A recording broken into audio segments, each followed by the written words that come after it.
our Prime Minister incoming and all governors present, both incoming and outgoing, all members of Parliament in the two houses of the Senate and National Assembly. I want to just say congratulations. You campaigned hard, you campaigned smart, and you won your seats. But above all, you delivered to the Azimio presidential candidate. I want to also add that we know that Raila Odinga is the presidential candidate under Azimio, but the parent party is ODM. May I take this opportunity to thank all constituent parties of the Azimio La Umoja One Kenya political party for supporting Raila Amolo Odinga to paint the country blue.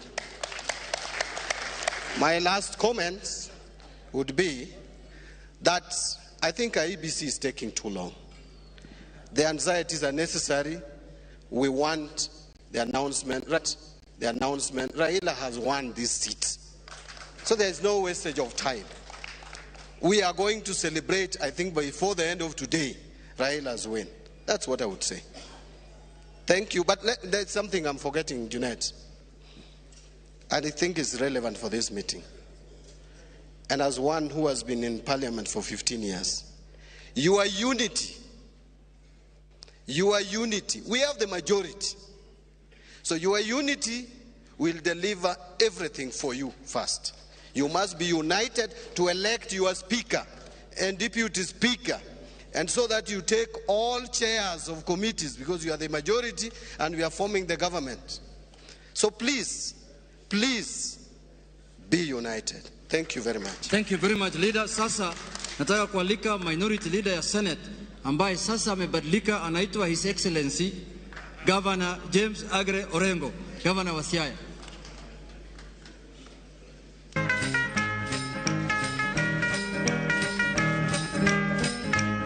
Azimio. Your Excellency, the Deputy President of the Republic of Kenya, and His Excellency, the Prime Minister, Kalonzo Musyoka. I also feel proud to be part of this great family, the Azimio family, and congratulate the leadership for a job well done. Lakini muknikubalia wacha niseme hivi. I think it's very important. The results of these elections are known because the results are in the portal. The genuine forms which have been transmitted and are in the portal, if we add it up, Raila has won the election. Raila has won the election. And I think it is important to say so. If you go to the Kim's kit, Ramogi mano kanyo achiel kachiel kowuok e kar romonero mar KICC kama bende riwruok mar Azimio la Umoja One Kenya Alliance obago romo margi mar jogo eko mokawo kombe koda jogo mabende okoyudo thuolo e yiero mar higanieri. Kata kamano wakawo ywe machuok Ramogi wabiro duoko mondo mi wadhi nyime koda twak kaluwore koda duoko mar yiero mar higanieri. Kik idhi mabor.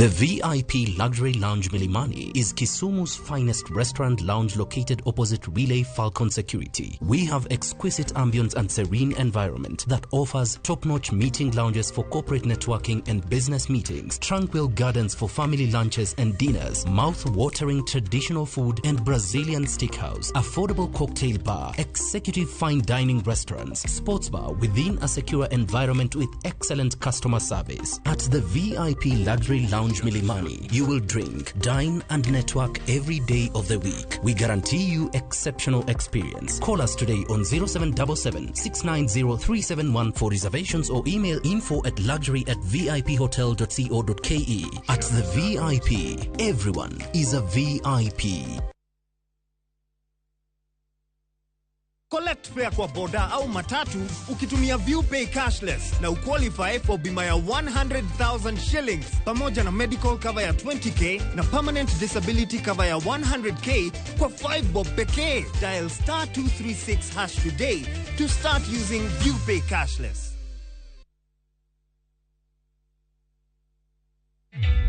Introducing a new way to earn cash every time you buy airtime. Simply dial *487*2#. Buy airtime, pay for electricity or water bills for you or someone else, and get paid papo hapo.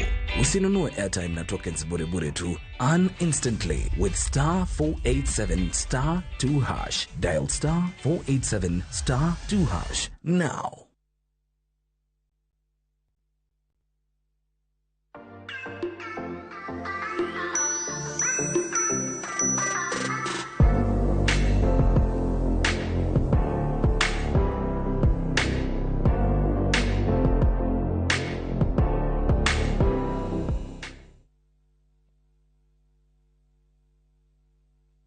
Big leagues are back. Enjoy boosted odds on the English Premier League, the French Ligue 1, the German Bundesliga, La Liga, Italian Serie A, and many top leagues only on Shabiki.com. Kuwa Shabiki. Play now. Strictly not for persons under the age of 18. Betting can be addictive. Play responsibly. Shabiki.com is authorized and regulated by the BCLB. License number 416.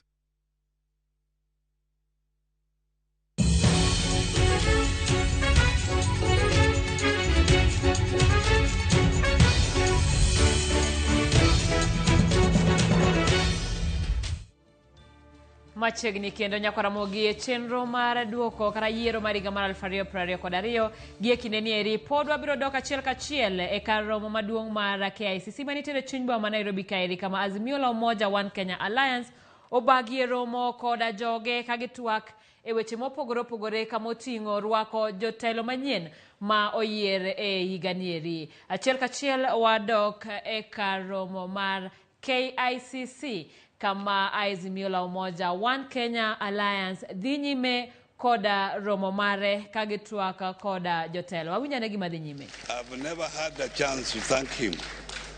I know if Kalonzo was not with us, maybe the results would have been different.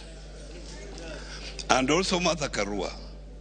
I know the coming of Martha Karua has brought many women, and you can see quite a number of women has been elected this round. So with this, I think we shall move on. And we are sure that Raila Amolo Odinga is going to win today.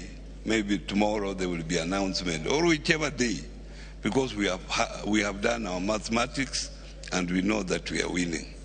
Asanteni, Mungu awabariki.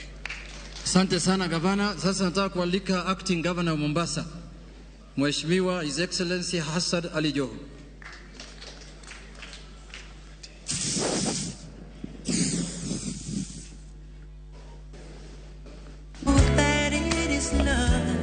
Aiwe DJ nyimbo zote basi hiyo. Kwanza niseme hongera kwa viongozi wote ambao wamechaguliwa, na kwa sababu nimeona watu wanabeba sifa, hata mimi ningeomba wale wa kutoka jimbo la Pwani wasimame pale walipo, waonekane kwamba tumeleta viti za kutosha, na hata zile zilobaki kaeni tu, zitakuja tu. In fact, the only one for Mombasa itakuja tu kwa Azimio. Wale watu walitengeza ile map, ningewaomba in some part of central Kenya waweke light blue. It can't be yellow.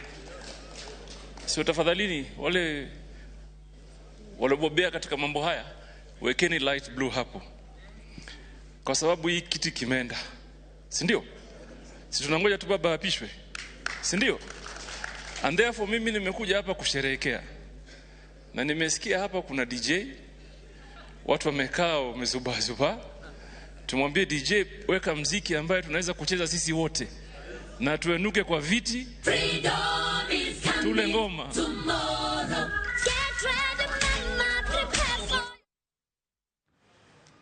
Ramogi mano achiel kachiel e kar romo noero mar KICC kama bende wabiro winjo duto kendo wabiro miyogi gino ero mabende dhi nyime e kar romo noero kama Azimio la Umoja obago e romo mare. Ka wadhi nyime ni jakom duol mar IEBC Wafula Chebukati okwayo bila mondo tim nonro e wi lal mar apisa ma otelo ne yiero e kar chung'od bura ma Embakasi East Daniel Musyoka yangore ni pok onendache nyaka nyo lengre matin ni odhi goyo simu oko mar kar kweno mar ombulu manie kar tiegruok ma East African School of Aviation. Chebukati wacho ni pok oyangore kuma jagono nitie ka jalupne ema sani okawo ting' tayo chenro mamoko ma odong'. Obila dhi nyime gi luwo ndache. The Commission wishes to make the following announcement. We wish to inform the country that our returning officer for Embakasi East constituency, Mr. Daniel Musyoka, has been reported missing while on duty at the East African School of Aviation Center. That is East African School of Aviation Tailing Center.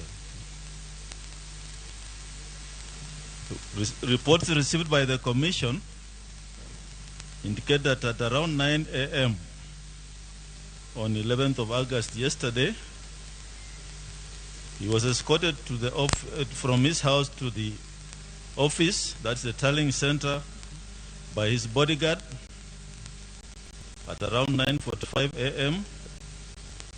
He excused himself to make a telephone call but did not return to the office.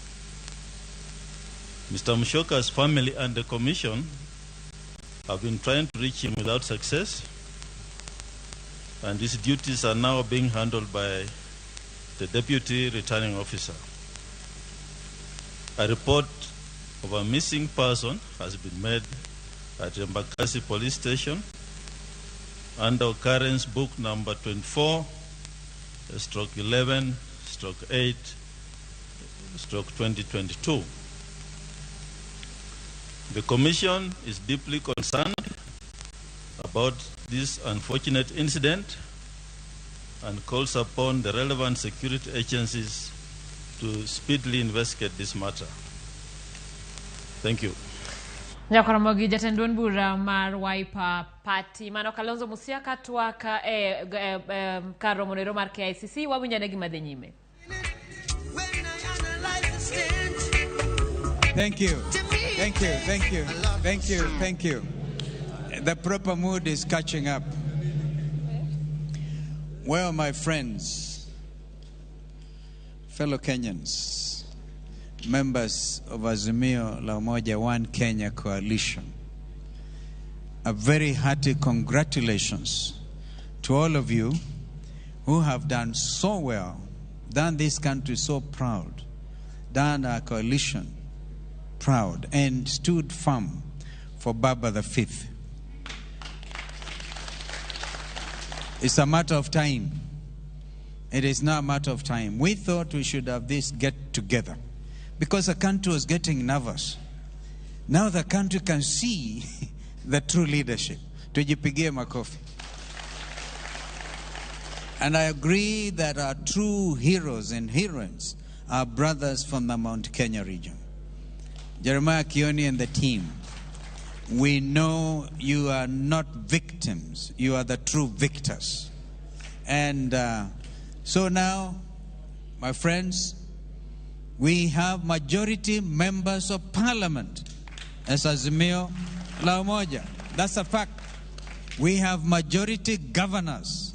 So we had to debunk this thing which was circulating in the social media to the contrary. And we are just waiting now. We are confident. We are confident of a win. We cannot announce. We are not Chebukati. But we know that justice is going to be done.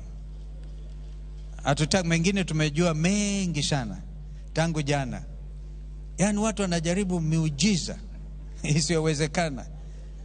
Wanajaribu miujiza ya kila aina lakini wamepatikana.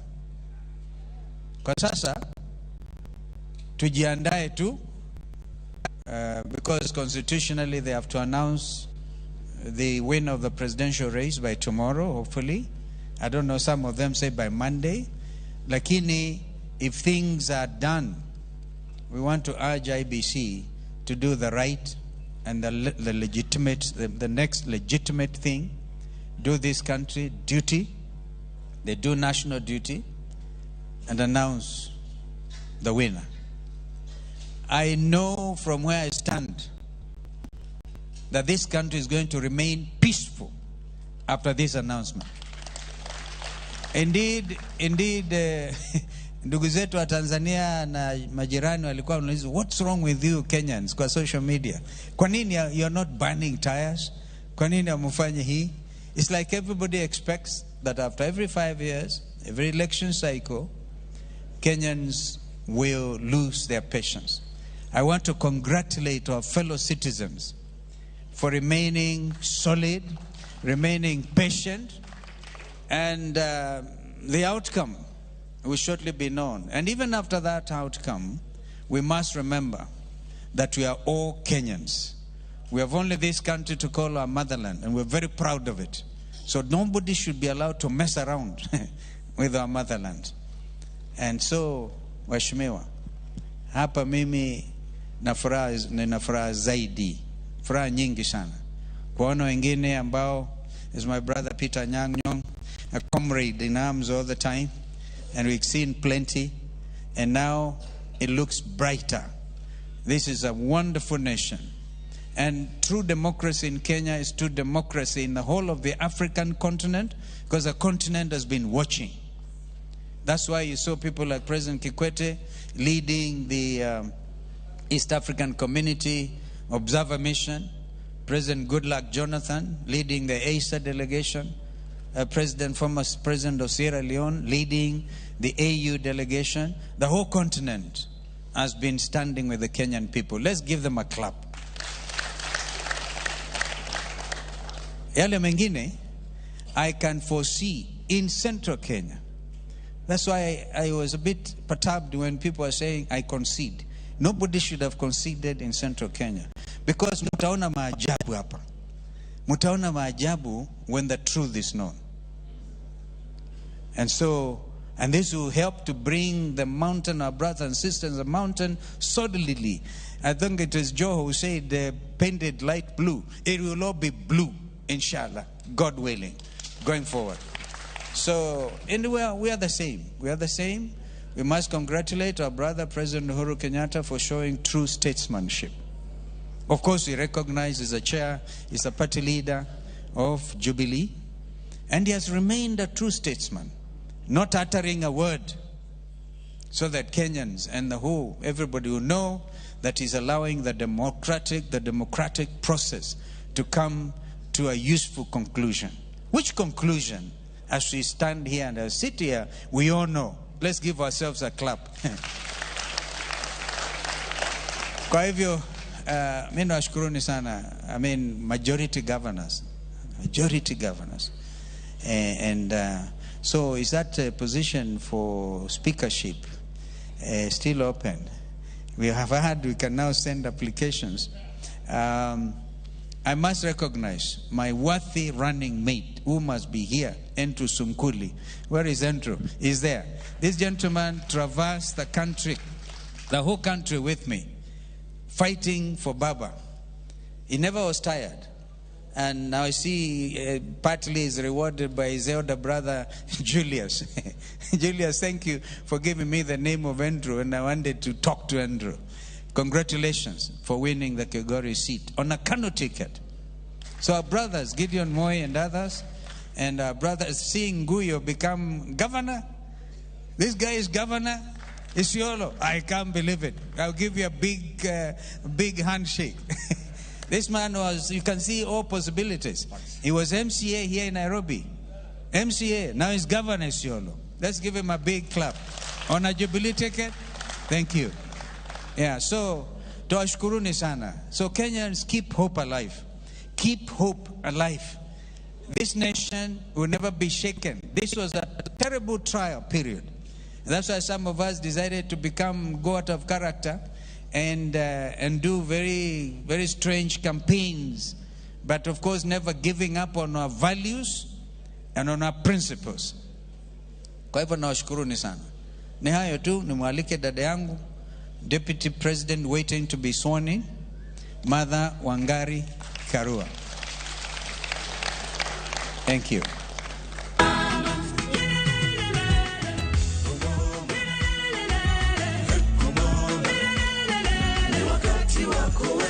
Usichoke mama.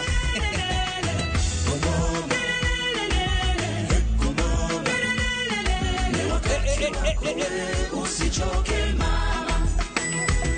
Nafurahia mama Kenya, nakupenda mama Kenya, uzao wako umebaki. I now must leave the stage for obvious reasons. Naweza mama, inuka angaza wakati ni sasa. You can dream again, you can rise again. Mateso yako ni mengi, umasikini, magonjwa, uhaba wa masomo, lakini moyo wako mkuu sana. Umesimama ngangari kutetea nafasi yako wewe. Mama, mama Kenya mama, usinitenge, unijenge mama. Oh mama, mama Kenya mama, umetoka mbali wewe. Mother Karua, twakupenda. Mother Karua, Mother Karua, Mother Karua.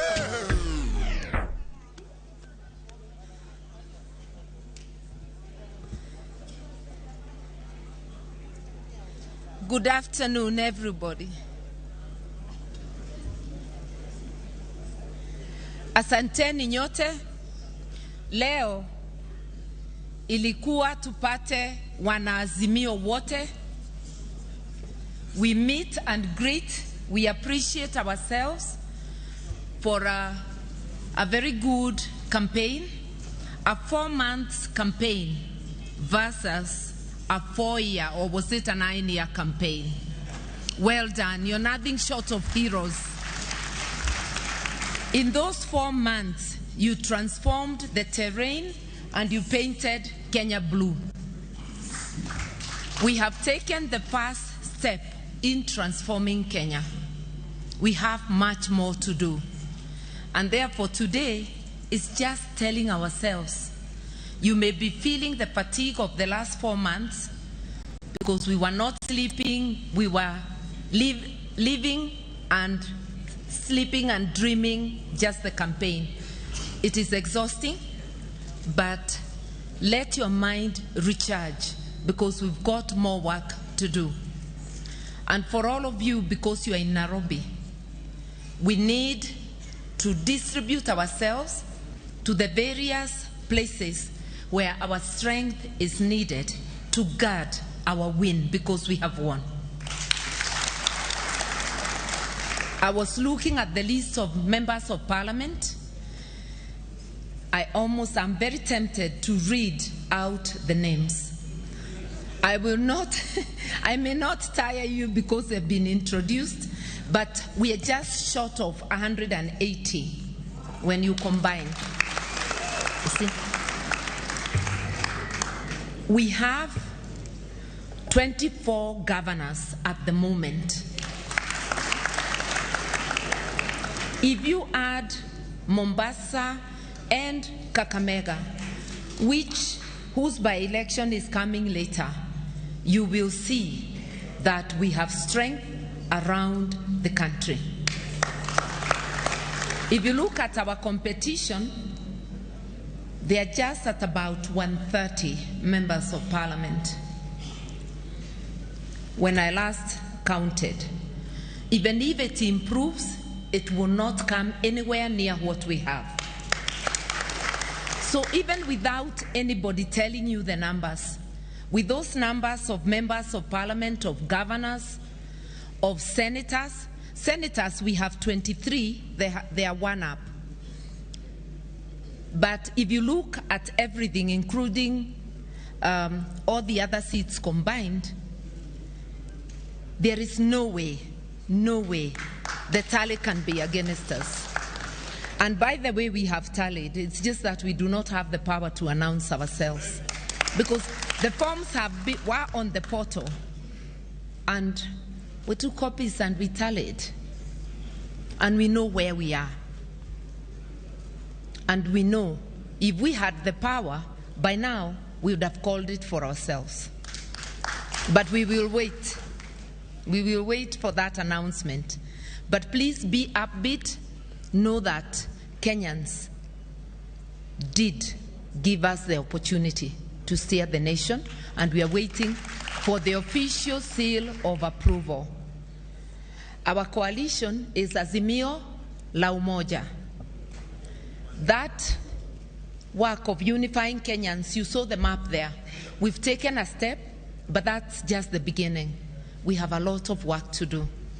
We have a lot of work to ensure that the people we serve get the benefits of the taxes that they pay.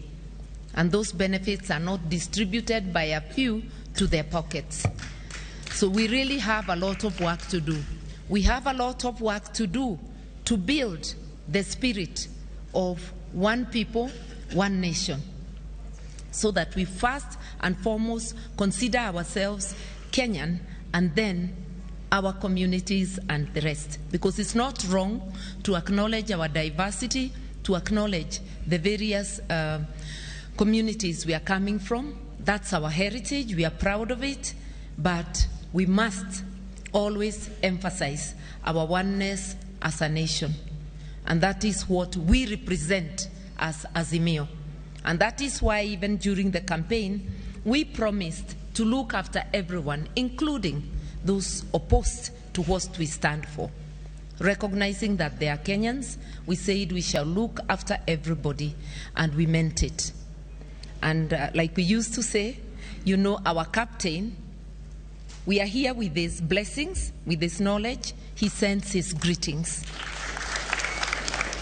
You know, our captain is a man who has a very generous heart. He never carries forward grudges. He's a person who embraces all, and a person who focuses his energies on what is good for the nation.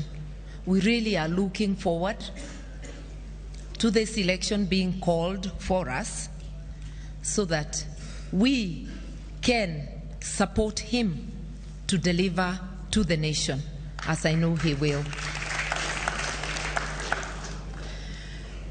Knowing that we have a lot of reform work to do, and we would have wanted more reforms even before the elections, we have to very jealously guard even that process that is ongoing at Bomas. I know some of you have been there. Thank you so much for your presence. Those who have not been there, let us all try to take turns. We need to support that process to ensure that it is not infiltrated, to ensure that it is not corrupted. That is the purpose of having agents in the tallying center, to ensure that the numbers are put together the way they should be, and that the authentic forms count, or the authentic forms count, not any other form by the wayside, so that we can get to the conclusion of this. But I cannot tell you how pleased I am to see all the faces around, and I want to echo something Kioni and Kanini have said, and I think also my good friend, His Excellency, the Governor-elect of Siaya, that for those from Mount Kenya region, because except Meru, no seats have been won in that area. But you actually won votes, and actually Meru and Nyandarua. Yes, sorry, I apologize for Nyandarua because there is Kiaraho. And yes, there are two from Nyandarua. Even where no seat came, votes still came. And if They may not have been as many as we hoped, but you can imagine if those votes had gone the way some chest-thumping fellows were announcing they would go, then it would have been called out for them the first day.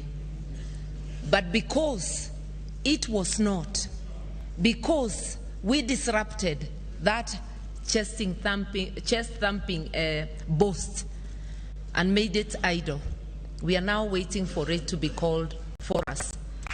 When you go to war, even in the areas where we got as many votes, the occasional person who missed, you're still our hero because you put up a fight and you stood in the gap. So for those who are here and you didn't make it, feel greatly appreciated. You are part of us, and together we are going to take the next steps and to build a formidable coalition, to build a formidable nation, and to build a movement that will transform our landscape and to ensure always that our nation is peaceful. I want to thank you for coming at very short notice. I think you started receiving calls yesterday. Some of you have had to travel, some overnight. We want to thank you, and this is the same spirit we saw during the campaigns. We'd give you very little notice when coming to your areas. You never disappointed, you mobilized, you were there, and you have made it what it is today. You are our heroes, each one of you. We thank you, we love you, and we want you to know that we look forward to working with all of you as one. We do not view any part of the country as not part of the blue nation. Where we need several more coats of blue, we have enough paint in our stores. We are coming. Where you have an undercoat that does not proclaim the blue nation, we want to tell you that you belong to us too. We will convince you. It will not be a force taking, but we are coming. Because Kenya, and that doesn't mean there should be no dissent. We appreciate and recognize the right of everybody to dissent. But that spirit of oneness, because that is what Azimio la Umoja represents, oneness. That spirit of oneness, that nationhood, is what we are going to spread to the whole country while respecting differences in opinion. I don't want to go any further, just to say we are ready for the task ahead. This is just the beginning of our meetings. This was a meet and greet. Immediately, the announcement we expect is made. There will be many more meetings. You will meet as members of parliament, as National Assembly, as Senate, to caucus and elect leadership. Women reps will also meet because they also need to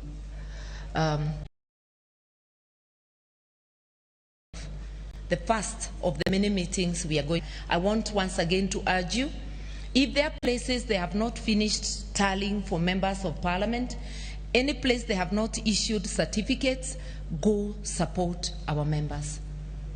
At Bomas, let us take turns. Let us support that process. We have invested. We have our votes there. We have our win being tallied. So go out there and let us ensure everything goes on well. I want to thank you. Once again, congratulate you all, not just those who got the seats, all those who put their best foot forward to make today what it is. And we look forward to working together and making it happen for Kenya. Asanteni sana.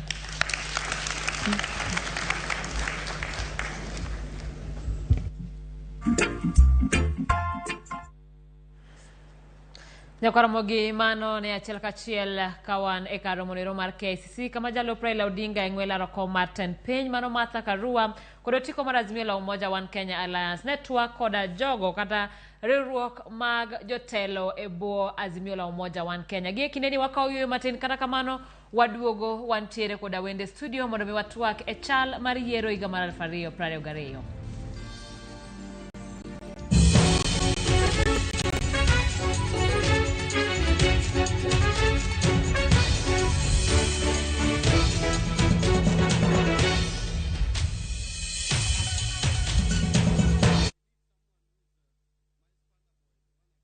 E chuny kaunti ma Siaya, apaya marabango momenyore kod CDF office nitiere kar budho mayom mokwe kata hotel kata restaurant miluongo ni The Jomels. Wan kod jotedo mang'ula mosomo loso mogo makichamo tinyalo ng'ulo koki, couscous, marinated, fry, boil, chicken fry, deep fry, omera. Ndadhu biro negi e The Jomels. Kilomita 75 kende kiwuok Kisumu International Airport tidonjo Siaya. Kidwaro kar seminars, family functions, kar nindo maber, chop mana The Jomels mantiere Siaya. The Jomels Restaurant. Service to others is our highest calling.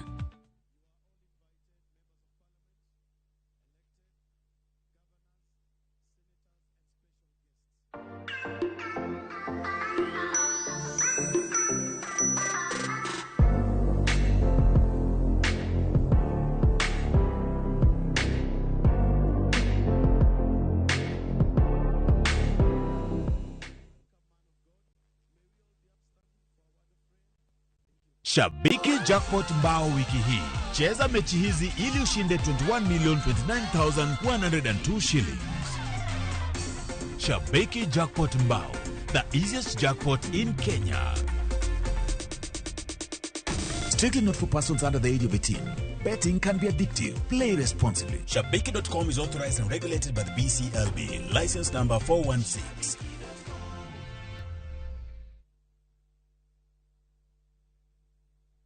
The VIP Luxury Lounge Milimani is Kisumu's finest restaurant lounge located opposite Relay Falcon Security. We have exquisite ambience and serene environment that offers top-notch meeting lounges for corporate networking and business meetings, tranquil gardens for family lunches and dinners, mouth-watering traditional food and Brazilian steakhouse, affordable cocktail bar, executive fine dining restaurants, sports bar within a secure environment with excellent customer service. At the VIP Luxury Lounge Milimani, you will drink, dine and network every day of the week. We guarantee you exceptional experience. Call us today on 0777 690 371 for reservations or email info@luxury@viphotel.co.ke. At the VIP, everyone is a VIP.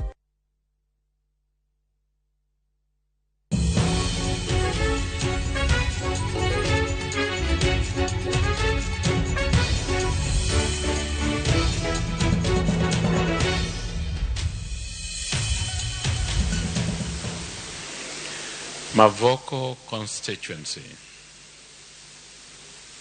Machakos County.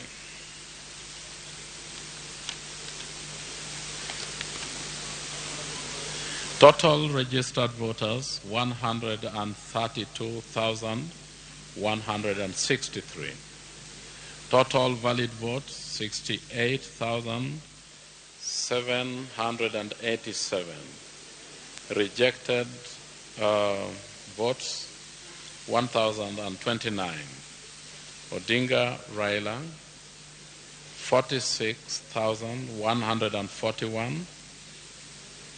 Ruto William 22,070.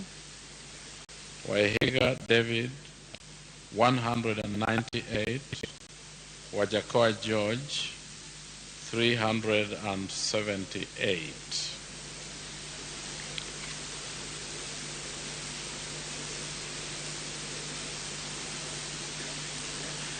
Mumias West constituency,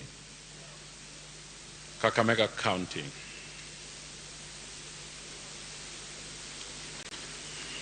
Total registered voters 53,317. Total valid votes cast 31,332. Rejected ballots 311. Odinga Raila 25,079. Ruto William 5,926. Wahiga David 67. Wajakoya George 260.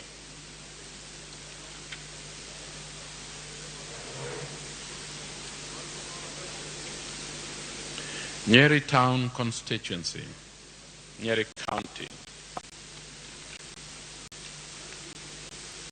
Total registered voters, 87,536. Total valid votes, 56,187. Rejected ballots, 441. Odinga Raila, 12,088. Ruto William, 43,576. Wahiga David, 237. Wajakoya George, 286.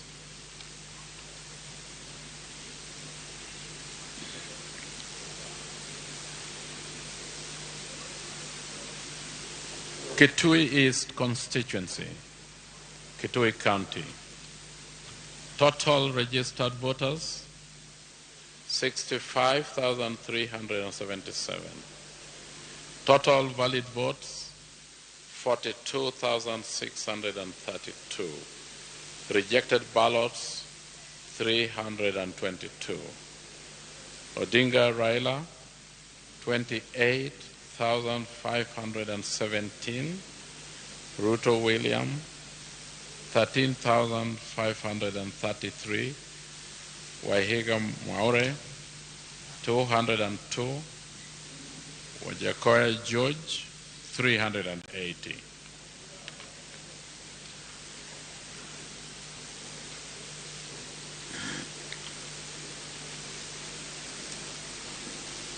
Central Imenti constituency, Meru County.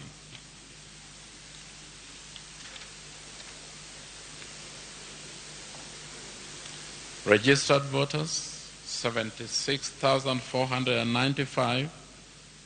Total valid votes, 53,478. Rejected ballots, 362. Odinga Raila, 6,001. Ruto William, 47,078. Wahiga David, 119. Wajakoya George, 280.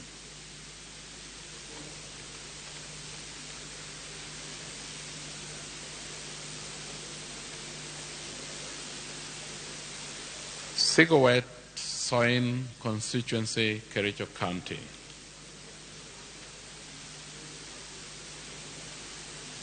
Total registered voters, 55,909. Total valid votes cast, 46,639. Rejected ballots, 328.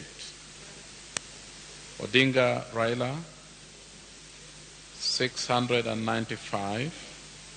Ruto William, 45,886. Wahiga David, 26. Wajakoya George, 32.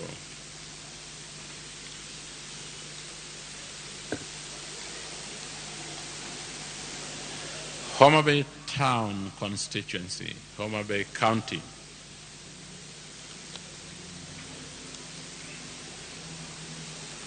Total number of registered voters, 58,375.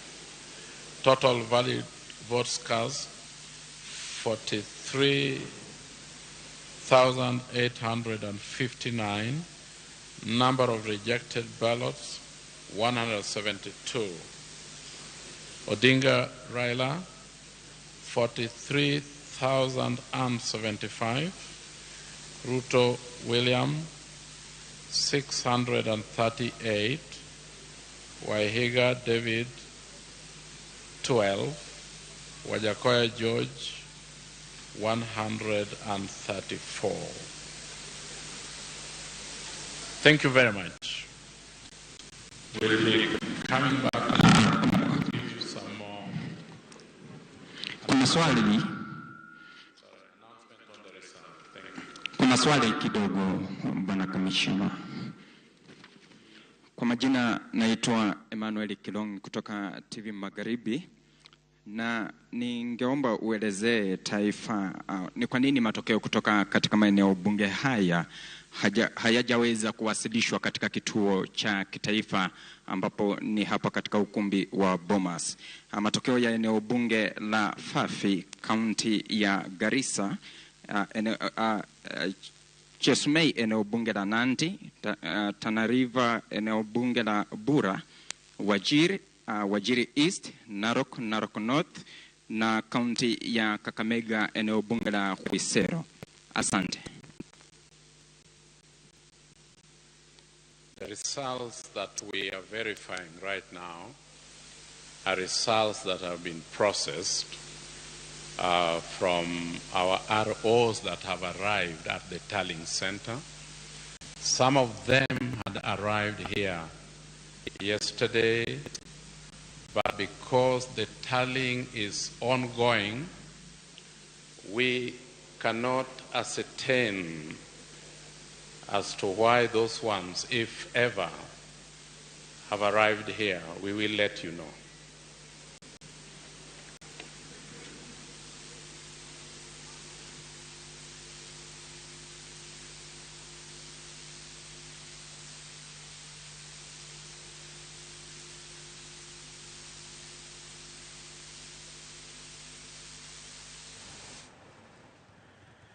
Ramogi mano achiel kachiel ka wawuok e kar bago romonero mar Bomas kama bende gie sani en log tich mar duol matawire pacho kaeri mano mar IBC. Mano commissioner kanyo Justice mano commissioner kanyo Nyang'aya ka bende koro wacho kata chiwo moko kuom duoko mag yiero kowuok e gwenge mopogore opogore. Geno pod nitiere ni e kinde maduol no biro bedo noikore mar yango jatend piny Kenya manyien, to wabiro nyisi kata wabiro neno ni wach machalo kamano ochopo. Bende waparo ni gie sani kweth mar Azimio la Umoja One Kenya Alliance obago romo mare kar log tich kata kar romo maduong' mar KICC boma ma Nairobi kaeri, kama bende otwakie kod joge. Kaka ne wasesingo, wantiere koda wende studio kaeri mano Duncan Okach ma bende wadwa twak godo kaluwore koda duoko mar yiero mar higani. Kopogore koda mano, antiere koda wendo achiel kachiel studio ma Kisumo mano Jean Esperance ma bende wabiro twak godo kaluwore koda thuolo mar rowere ne nitiere godo e yiero ni eri. Rowere moyier mago ma bende ok oyudo thuolo kachiel koda kwan mar rowere mano ndikore kaka joluto ombulu bende gichopo mar luto obolo machiegni ahinya. Okach. Erokamano kuom luonga.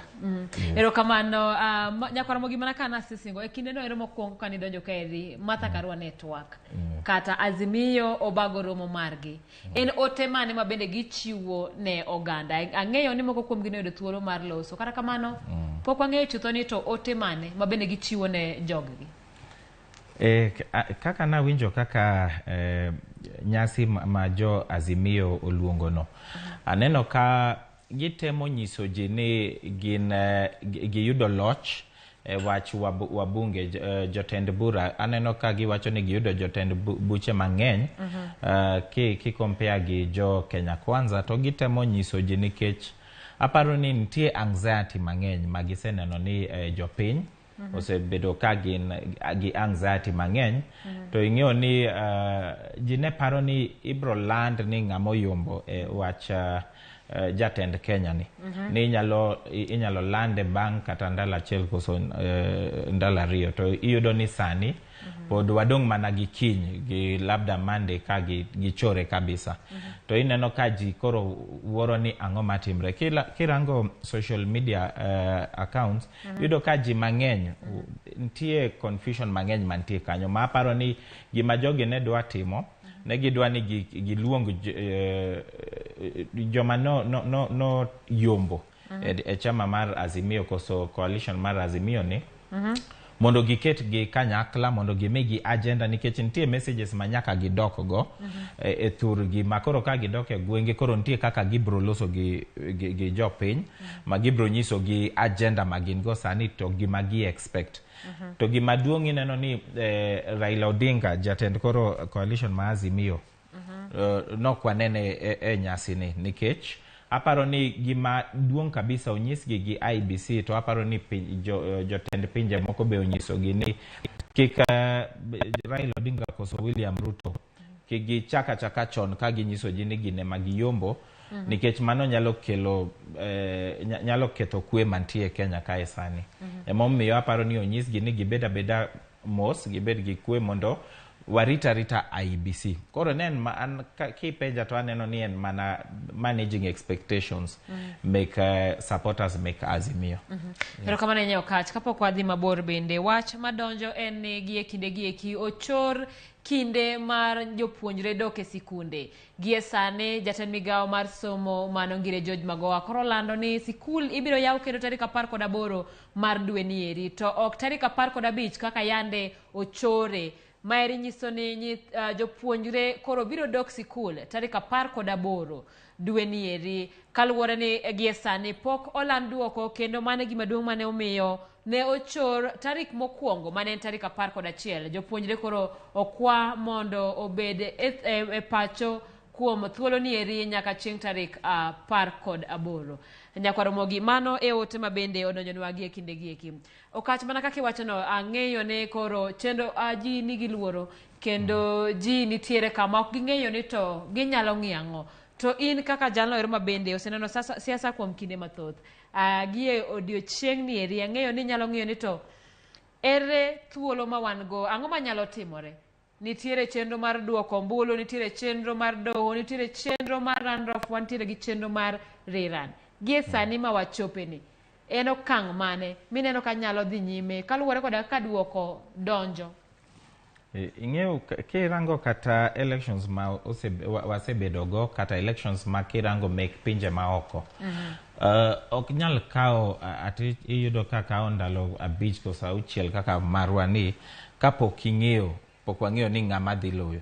Inyalo paro 2002 ne wang'eya kata ka ne aparo ni it was the third day to ne waseng'eyo ng'ama ne dhi loyo. Kochopo kata 2013 pod ne gisewacho en mana ni koro bang'e mar 2017 emane otere court to bang'e be oduok ji ni mondo gi pang elections manyien. Makochopo mae kirango both coalitions iyudo ni gite ginyiso ji ni giseloyo gisego kwan to ing'e ni elections ma wan go ni en elections ma a bit different nikech mae iyudo koro oketnwa results ma inyalo kawa calculator igo agoya kwan kendi to onego bed ni in ing'eyo ineno elections manokalogo onge kaka di ing'eyo nikech IBC emane riwo gigi to nyiso landonwa but sani noketnwa chon the very first day gichako ketonwa kanyo makoro noket ni une makoro unyalo kata jofwambo unyalo gonwa kwan to unyiso to jofwambo kaka nochako go kwan maber akia gima notimre e diere kanyo koro ukwamo be koro nyiso ni koro gima ntie oko ka en gima koro josiasa ema nyisowa to mano e gima kirango kata kidwago kwan mantie sani nyisi ni ntie shida achiel nikech chik ma wan go nyiso ni mondo olandi ni ne miloyo nyaka fulfill 2 criteria. Achiel nyaka yud ni in gi support ma over 25% counties 24. Ka ok mano nyaka be yud 50+1% in terms of jomogo kura. Kirango sani jomogo kura ma Chebukati nolando. Nyiswa ni ng'ama dhi loyo nyaka bed gi over 7 million mano 7,090,000 mano nyaki yud in terms of voting. To kirango kata kwan ma jogi miyowa iyudo ni kirango Azimio pod gichopo kanyo pod gin 6 point something. Kirango Kenya Kwanza pod gin 6 point something to ka gidwa keto 7 iyudo ni pod gichopo to be iyudo kaka jo IBC temo lendo sani. Nyiso ani kata ntie kaka numbers moko mano med ne jo Kenya Kwanza magitemo ka gigolo sama gilando ni ginyiso ani ntie kaka especially Mount Kenya giyudo ni no med kata 10,000 almost per constituency yudo ka gigolo mago pod tek mondo yud kata ka Azimio koso Kenya Kwanza ni ginyalo nwang'o this 50+1 gimano nyiso wa ni gite ging'eyo ni oginyal nwang'o gini kogo kwan ni maber mano kaka nene of course gini nyiso ni pod wadhi e runoff. Runoff kirango chik wacho ni ka ng'ato ok qualify ok yudo 50+1%. Mano nyiso ni ibro dwokwa mondo wadhi watim runoff. Runoff nyiso ni ng'ama okuongo gi ng'ama luwe in terms of kwan mibro miwa. Ji ariyo go kende ema dhi participate. To ka gidok e debe nyiso ni nyaka gidok e debe to IBC nyako chan wacho go ombulu no within 30 days bang lendo no. To diere ka inyalo yudo ni jogi pod nigi nafas magi nyalo kata dhi e court magi nyalo wacho ni maybe kaka IBC ogo kwani ogigoyo kwandgi marach nikech maybe no nego bed ni wayudo 50+1. Okachabro maki kanyo mana matin nikech nitiere ote mabende idwa chwalna kowuok e kar romo mar Bomas. Wadhi mondo winje ni tang'o matimore kapok waduogo mondo watwagi e kama yiero ni ochomo. We need to get this correctly. What you have in the social media is incorrect. I will read it very deliberately so that you are able to get it correctly. Total registered voters 87 and 76. Total votes cast 56,546. Rejected ballots 392. Odinga Raila 14,860. Ruto William 41,050. Waihiga David 318. Wajakoya George 318. In my reading, I have not added the numbers that you say that I have added to a candidate. I hope this one is clear. I had explained that in Form A series, one of the candidates had gotten 111 in a station. In the B series, it was captured as 11. In the C series, it was corrected where the candidate had lost 100 in Form B. So then it was captured in the final Form C, and the 100 was restored. So the candidate that was affected was Odinga Raila. They wrote it as 14,760 in Form B.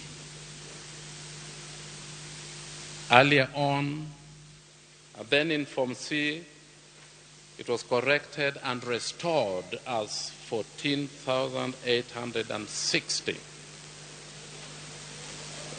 Ruto William is 41,050.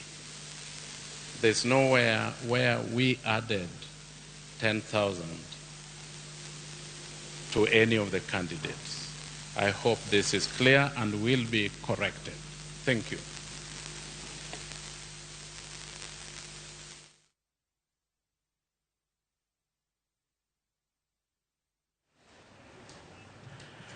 Yakura Magajang mana chiel ka chiela kowuok e kar romo mar Bomas kama bende Justice Nyang'aya mano commissioner mar IBC chiwo moko kuom duoko mabende giseyudo gi e kinde ni eri kawatwak e wi yiero mar higa ni eri gi sani ang'eyo ni oganda mathoth rito koda siso mar ng'eyo ni to ombulu mane waluto ne tend piny osechopo gi e samane kata kamano nyaka wapar bende ni ndalo 7 ma omi IBC tok odiochieng' mochane yiero pok orumo mar mondo mi gimiwa duoko ka bende koro wabed jomo bolore mar rito yango mar chenro nyakora mogi achiel kachiel wadono dogi e kar romo mar kar bago romo mar KICC kama Azimio la Umoja One Kenya Alliance dhi nyime koda romo margi. Reporter marwa Eric Owenga ni kanyo mar mondo mi miwa ni to piny chalo nade kama intiere no jotelo mag Azimio wacho nang'o Owenga.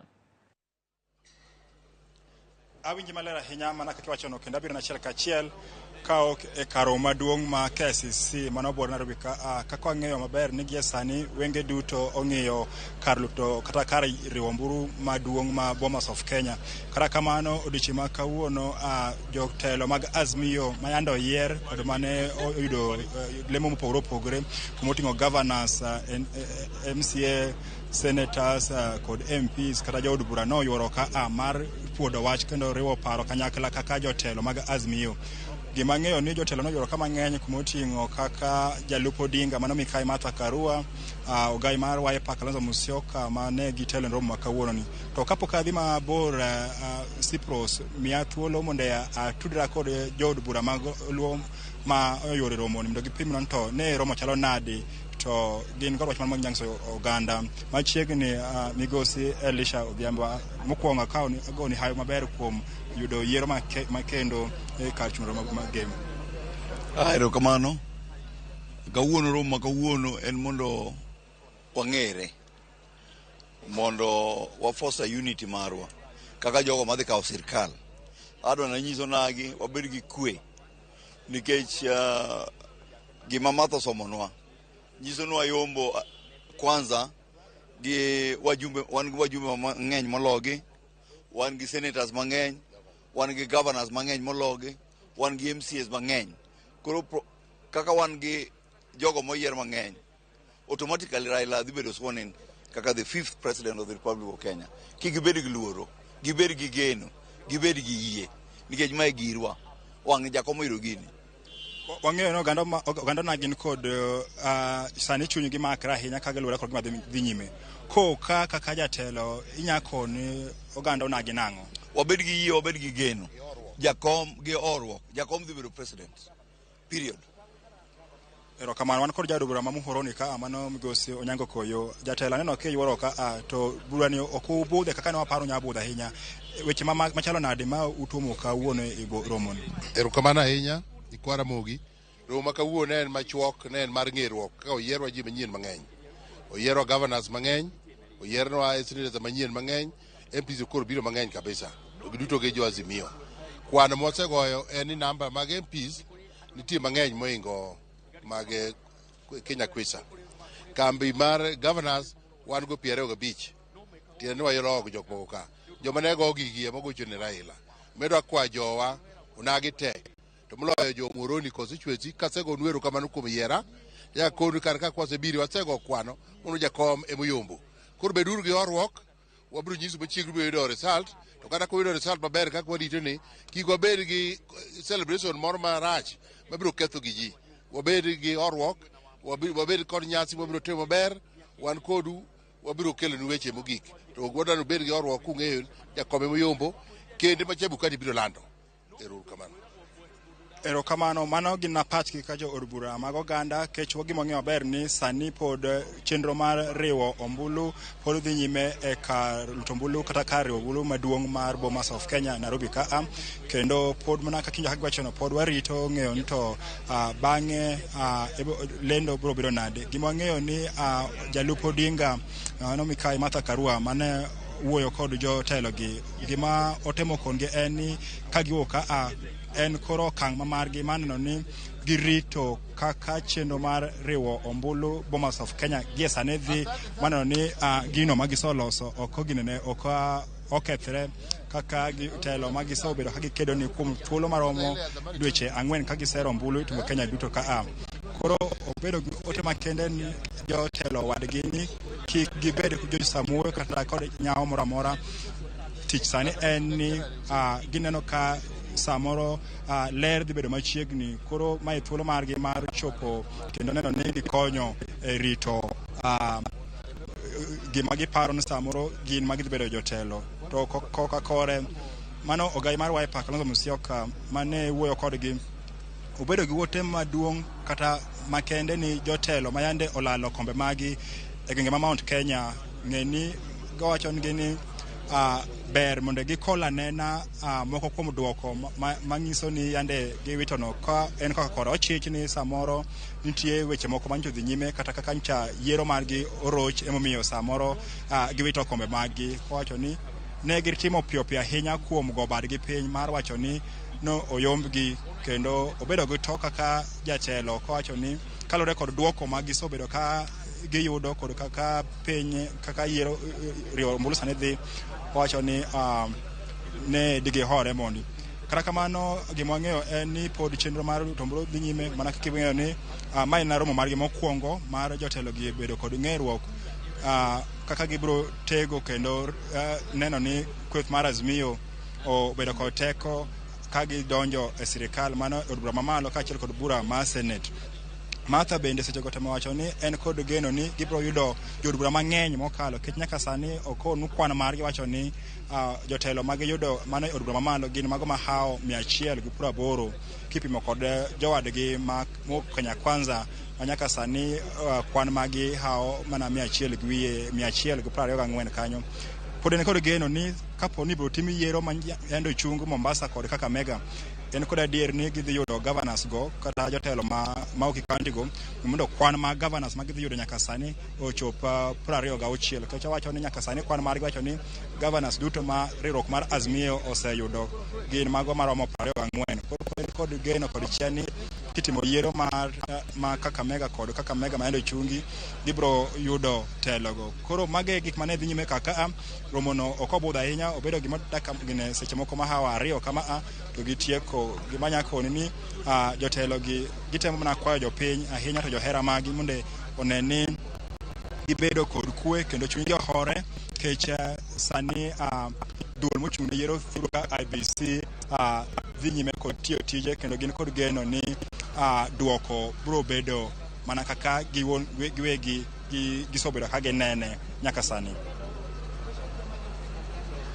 Erokamano ahinya Eric Owenga kuom report machalo kamano.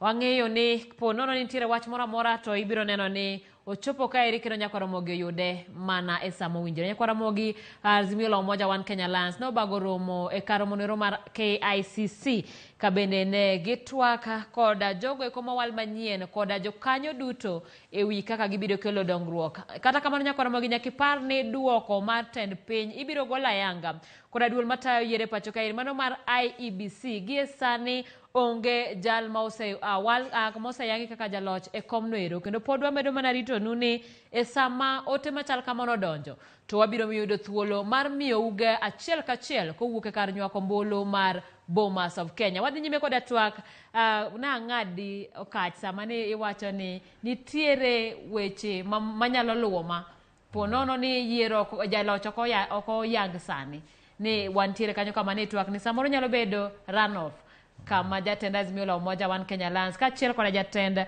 kweth mar Kenya Kwanza nyalo chuno mondo mi odok e debe. Okinde gima awacho en ni ka jatend IBC owacho ni ati odwa lendo ok ni ati nyaka oland ni ng'at moro loyo nyawadgi apana. Onyalo kata lando mowach onyiso ni ati apana onge ntie ng'ama oyombo nyawadgi but ntie gimokete chik mapok ng'ani oyudo manyiso ni nyaka wanuo wach elections gi. To kochopo kanyo chik nyiso ni onyalo kawo 30 days mondo wachak wadok e go ombulu ne ji ariyogo.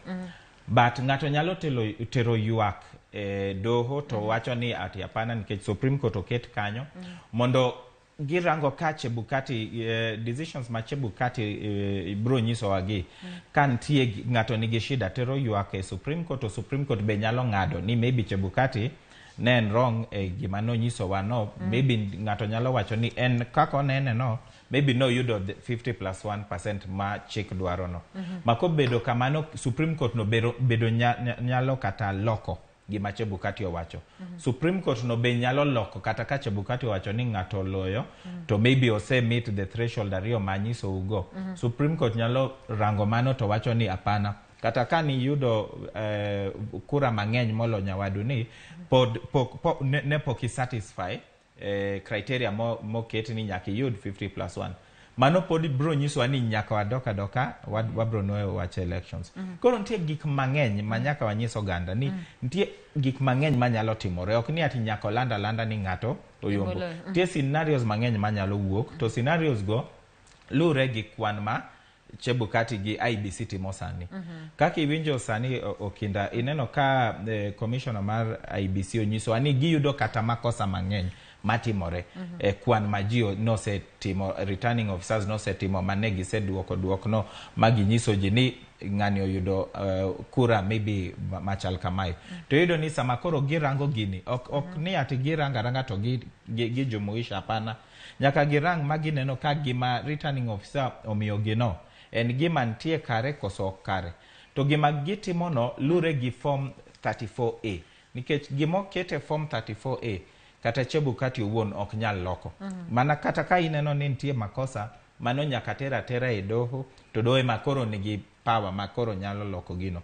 But kwan mokete 34A, kigoyo te, kwano makoro wadbro tiyogo. Nikech kwan ma iwinjo ji wacho ni ntie form 34B ni. Form 34B en mana ikaw kwan mantie form 34A to itere form 34B. Ero kama na enya okacha bende nyakora magwantie gi wendo machielo e studio kachiel studio wa Kisumu Jean mabende osebedo karito kanyo twak ni gisiso mar mondo mi onywakie twak kendo wari uparo kaka joka ng'ato mondo wang'eni to gie sani ang'o ma waneno Jean machiegni kendo mos kuom ketie studio kuom thuolo malach. Kata kamano daher mar mondo mi wapachi kaluwore koda wach kata twak mogol koda jalop Raila Odinga mano Martha Karua e ng'wech mar laro kom tend piny.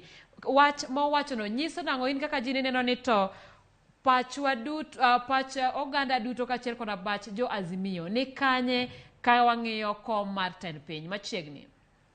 Erokamano geno ni iwinja maber. Koro gipacha ka wang'iyo weche ma Martha Karua wacho kachiel gi Kalonzo kata gi Kanini Kega. Wan kaka Kenya wasebedo gi history mar lweny bang goyo ombulu. To weche ma giwacho gin weche ma dongere wacho ni weche ma sensitive kabisa. Ka Karua nyalo wacho ni gisetimo tallying margi ma giyudo ni gin gi numbers. Koro an girito mana Chebukati announce.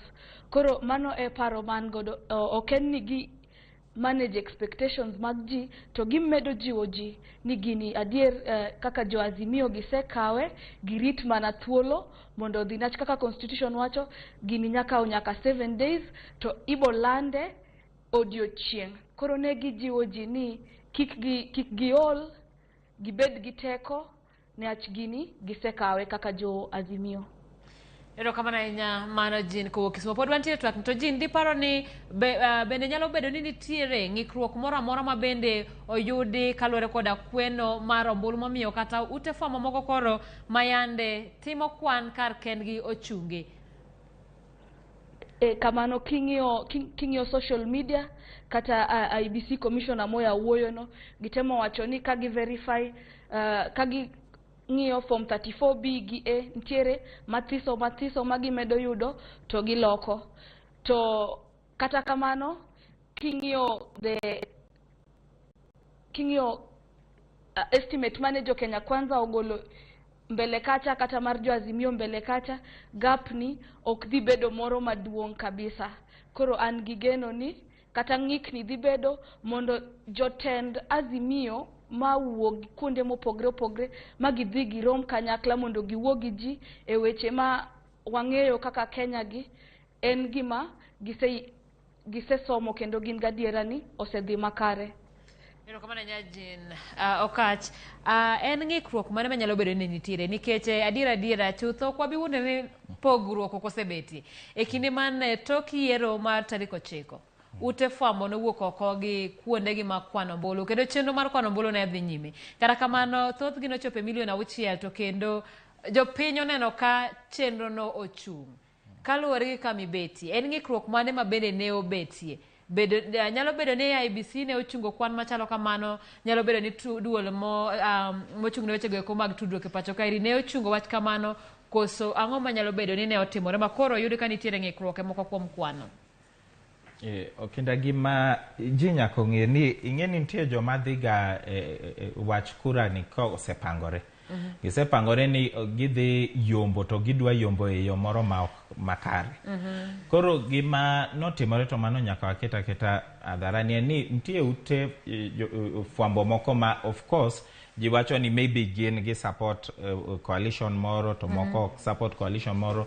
Ni neno nitie sama koro ji ni nyiso ni kaka ne waneno social media inyiso ji ni un jowa dhi urue urang station machal kamae. To jomoko inyiso ni ranguru station machal kamae nikech ing'e ni kwan ne pogore. To kwan ne pogore nikech ing'e ni form 34As gi kaka jo IBC ne keto e portal. Ng'ato ka ng'ato jofwambo nyalo kawo any form. Ing'e ni onge criteria moket ni nyaka ichak gi form ni to itiek gi form moro ni.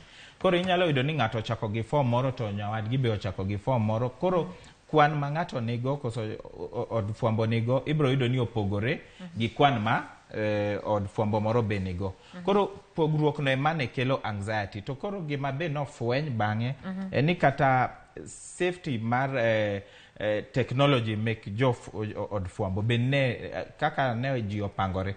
Tie kaka ne nitie joma nodonjo ne gigi.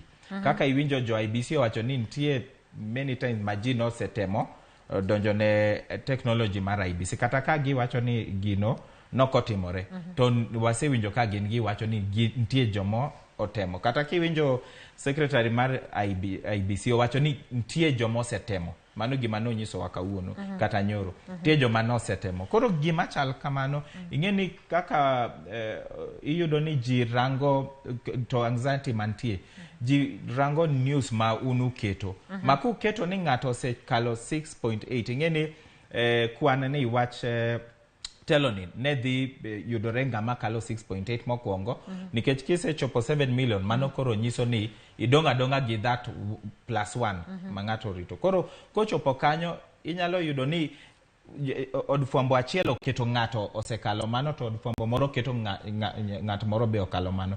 Ng'eni mano nyalo kelo shida Kenya kae nikech koro ibro yudo ni ji te bro wacho ni wane ma waloyo. To ka wachopo kama chal kamano ibro yudo ni koko nyalo bedo kwe ma wan go sani be nyalo kethore. Mineno ni iyudo ni the other issue iyudo ni kata kwan mane jogi keto kanyo iyudo ni ne nitie pogruok. Masani neno kata IBC correct kwan mane okete e portals go nikech giyudo ni ne nitie shida achiel kosariyo. Koro gima jo od fwambo timo maber aparo ni en chungo gini nikech onge tiende ni udhi mbele to inyiso ni nitie shida achiel ariyo kata jo IBC owuon ema wacho ni gin be ginono gi correct forms ma gin be gin go. Koro ber mondo sama koro uchiwo results koso unyiso wa results and results ma IBC owuon koro osemiyowa ma koro kata kirango whichever station yudo ni results are results ma kata ka onyiswa ni ng'ani emoyombo at least gima wabro bedo go ni kata kirango whichever station ibro yudo ni gin gilando the same thing but kiyudo ni station achiel lando ni ng'ani oloyo to moro ni lando ni ng'at moro emoloyo to ibro yudo ni nitie gi shida. To kwan wach goyo kwan aparo ni be jo fwambo no ne kia kaka how intensive wach riwo gigi nitie nikech ing'e ni kirango gini ni idwa download to idwa keto idwa riwo en tich moro tich mapek kabisa ma aparo ni mano gima jo od fwambo be uselan ma 2027 aparo ni ubro ikru in a different way koro kwa nyal wacho ni ukoso kabisa at least utemo mano to nyaka wawach but kochopo kama uneno ni maybe mai nyalo kelo shida makoro jo Kenya osechako wacho ni ni nitie utemoko makoro favor some other areas okber kap do the adhia mbele gimano especially sama no de kalo 6.8 kadhi mbele but gimantie gimadwa adwa wacho ni aparo ni colleague na moloso no onyiso wa dire ni nitie management of expectations mang'eny ma okapar ka en gima ber nikech ing'e ni ka ji te wacho ni gine magiyombo to chopo kama koro IBC olando ng'at moro. Ing'eni koro wabro beto gi apathy moro maduong' to inyalo yudo ka ji wacho ni maybe ji okwalo kura. Koso inyalo winjo ka ji wacho ni IBC nigi shida. Nitie gik mang'eny manyalo wuok. Ma aparo ni gima ber en ni onge tiende kaka Martha Karua nyiso ji ni gisego kwan ma gin giseyudo ni gin ema giloyo. Nikech Kenya Kwanza be nyalo wuok oko to ginyiso wa to gisetimo mano ni gin be gisego kwan to gimo mano gima rach nikech ka dipo Chebukati olando ni Raila moyombo koso Azimio moyombo jo Kenya Kwanza nyalo kelo koko. Ka dipo Chebukati olando ni ati Kenya Kwanza moyombo to ibro yudo ni jo Azimio. To difference madhi bedo pogrok madhi bedo between the winner and the loser ok dhi kalo 200,000 votes. Mano kigo kwan ni maber to ang'e ni un be utemo pod ugo kwan ni. Obro ni ok dhi kalo 200,000 votes. To 200,000 votes ibro yudo ni en votes matin kabisa kidwa rango ma nyalo miyo ng'ato ichwang' ni ang'o motimore. Ka nitie ponono nitie issues ma wawinjo gi ng'ato nyalo wacho ni maybe ka warango gini maber ibro yudo ni maybe kata 200,000 gi dok wayudo. Emineno kata jood bura pod yudo ni gite kata kirango Azimio kirango Kenya Kwanza gite pod gin gi numbers kata ka Azimio ni gi numbers molo jo Kenya Kwanza. Erokamano ahinya Okacha adwa gine kanyo mondo wadhi kendo Kisumo. Jean bende paro ni en gima kare mar mondo mi duol matayiere pacho kaeri mar IBC chiwo thuolo ne ute fwambo mar mondo mi otim kwan gi kar kendgi kaluwore koda wach mane wuoki mana kane Okach wacho ni jomoko neno ni samoro od fwambo ni eri siro ng'ane momiyo kete mbele samoro jogi ok dwar ng'ane momiyo gikete chien. Bende ne en gima kare e okang' mokwongo mar yienegi mar mondo mi kila ng'ato otim kwan mare. To kopogore koda mano bende iparo ni chenro mar mbui mar IBC en gino ma wanyalo bedo godo koda geno kaluwore ni kwan gi duto mane itimo gi ute fwambo ne wuok e gino ero ma bende dho ngere dendo ni portal kata portal mar IBC. Erokamano en gima kare mondo IBC oyiene ute mag fwambo mondo ogo kwan ni. Makosa mano wuok en niya ute mag fwambo ne timo gigi achiel kopogre. Koro ibo yudo ni ot machielo ochako gi county mopogore gi moro. Koro yudo ka kidhi e station ni yudo ka ng'ati ni malo e station mamoro ng'ati opogre. Kolo mae ne kelo wasiwasi kuom jo Kenya ji luor ni ang'o madhi mbele. Emimiyo winjo ka ji wacho ni ot mar fwambo moro ni ohero ng'at makama moro ni ohero ng'at makama. To nwafwenyo ni ute mafwambo ma Kenya koriwore ginyalo timo gik mabeyo kaka debate mar jomane chung' nwaneno ka gitimo mar Lang'ata gitimo mar deputy president gi mar president. Koro de giketore kanyakla to gitimo mondo giwacho language achiel. Kaka Kenya ka wang'eyo kaka freedom of press gi the fourth estate wase gorene igni ma mondo jo Kenya oneni ute mafwambo tionegi en gima ber kane iweyo gitimo lakini makosa mane gitimo en ni owuok mopogre nonego giriwre mondo giwacho dhok achiel mondo jo Kenya ok wit geno magin godo kuomgi. Erokamano ahinya Jean. Okacha mana kaka Jean owacho noero e kinde mane IBC ikore ne yiero gima ne gisingo ne jopiny ni mbui margi otegno kendo ok en gima inyalo muoma gi ng'at manigi chenro mar chocho chenro mar yiero kata mar kwan mar ombulu. Kata kamano gi nyaka sani ma bende koro ng'ikruok ne osewuoki pod gichung' matek mar wacho ni mbuiwa onge gi ng'ikruok moro amora. Bende chutho nitiere dire ma nyalo bedo ni nitiere to gimi jo Kenya to bende ne giketo mbui motegno mana kaka ne giwacho ni onge ng'ama nyalo chocho kaluwore koda kaka duoko chalo sani. Of course IBC kaka gin responsible onge kaka ginyalo nyiso ji ni nitie kaka mbui gi ni ji ose manage mondo magi donjo e mbui gi nikech ibro yudo ni ka giwacho mano onge ng'ama nyalo trust results mora mora ma gidwa lando. Makoro kumochopo to gimi nyaka iparo 2017 Supreme Court nopenjo gi ni nyiswa we wane anea ket gini ayanga mondo wane anea ka nitie issues e mbui ni to ne gitamore nyaka kawuono gitamore nikech to sano pod ne giwacho ni onge shida moro amora mane gineno to gima the truth en ni ne gin gi shida kata sani ok inyal wacho nikech gise biro kae to ginyisowa ni ati onge problem gi mbui gi ni to koro mano nyisowa ni koro onge shida pana. IBC kata kantie shida gimang'eyo ok ginyal landa yanga ni nitie shida but gibro temo kaka ginyalo loso kaka ginyisowa kae ni giyudo ni kaka ji riwo kwand kanyo ibro yudo ni giwacho ni nitie makosa kae to watemo correct in this way to onge gima rach ka ng'ato nyalo temo kwalo through the system mar IBC nikech jogi osetemo to giselandonwa ni ji osetemo almost 200 times manyisowa ni pod nyaka wa interrogate wach system ni kata ka gilando ni Raila Oyombo koso ka gilando any other way nyaka system ni nyaka bed interrogated nikech nyiso ni nitie joma nopango kaka gidwa kwelo through the system nikech to kirango gik moko yudo ni kata ka giwacho ni nitie shida Central Kenya ni kaka wachiriwo these forms 30 koso results mawuok form 34A onge kaka inyalo yudo ni en mana one region manigi shida nikech kaka ineno kaka gilando it en mana one region mano of course miyo ji nyalo wacho ni nitie shida moro mantie kaka jo IBC netiyo Central Region kanyo but ka ok mano gima awacho ni en wach ma manage expectations be ok bed nikech gima ng'eyo onge kaka inyalo wacho ni gigi oketa portal te ji go kwan to yudo ni kila ng'ato nigi totals meke ok nyal bedo nikech kata kiwacho 1+1 to in Homa Bay County bro bedo 2 to kiwacho 1+1 to in Northeastern koso in Kakamega koso in Nyeri pod bro bedo 2 emomiyo kata jo next sama gi set page to gimiyo ji page answer in mana achiel onge ni answer moro bro bedo mopogore emomiyo kaka jogi go kwantie ng'ama wuondo jo Kenya nikech onge kaka inyalo wacho ni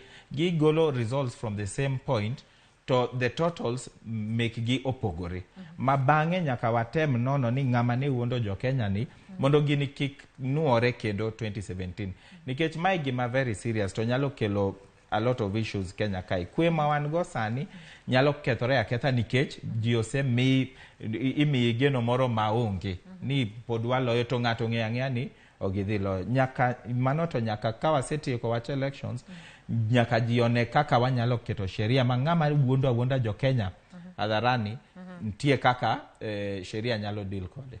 Erokamano nyawadhi ir Jean bende iparo ni gie sani chenro ma bende koro duol matayiere pacho ka IBC okawo mar kwano ombulu waching nyiso ni forms 34As magin gode mabende koro sani gisomo bende iparo ni mano en chenro makare mabende ginyalo tiyogo mondo jo Kenya obed kod geno ne duoko masani gichiwo.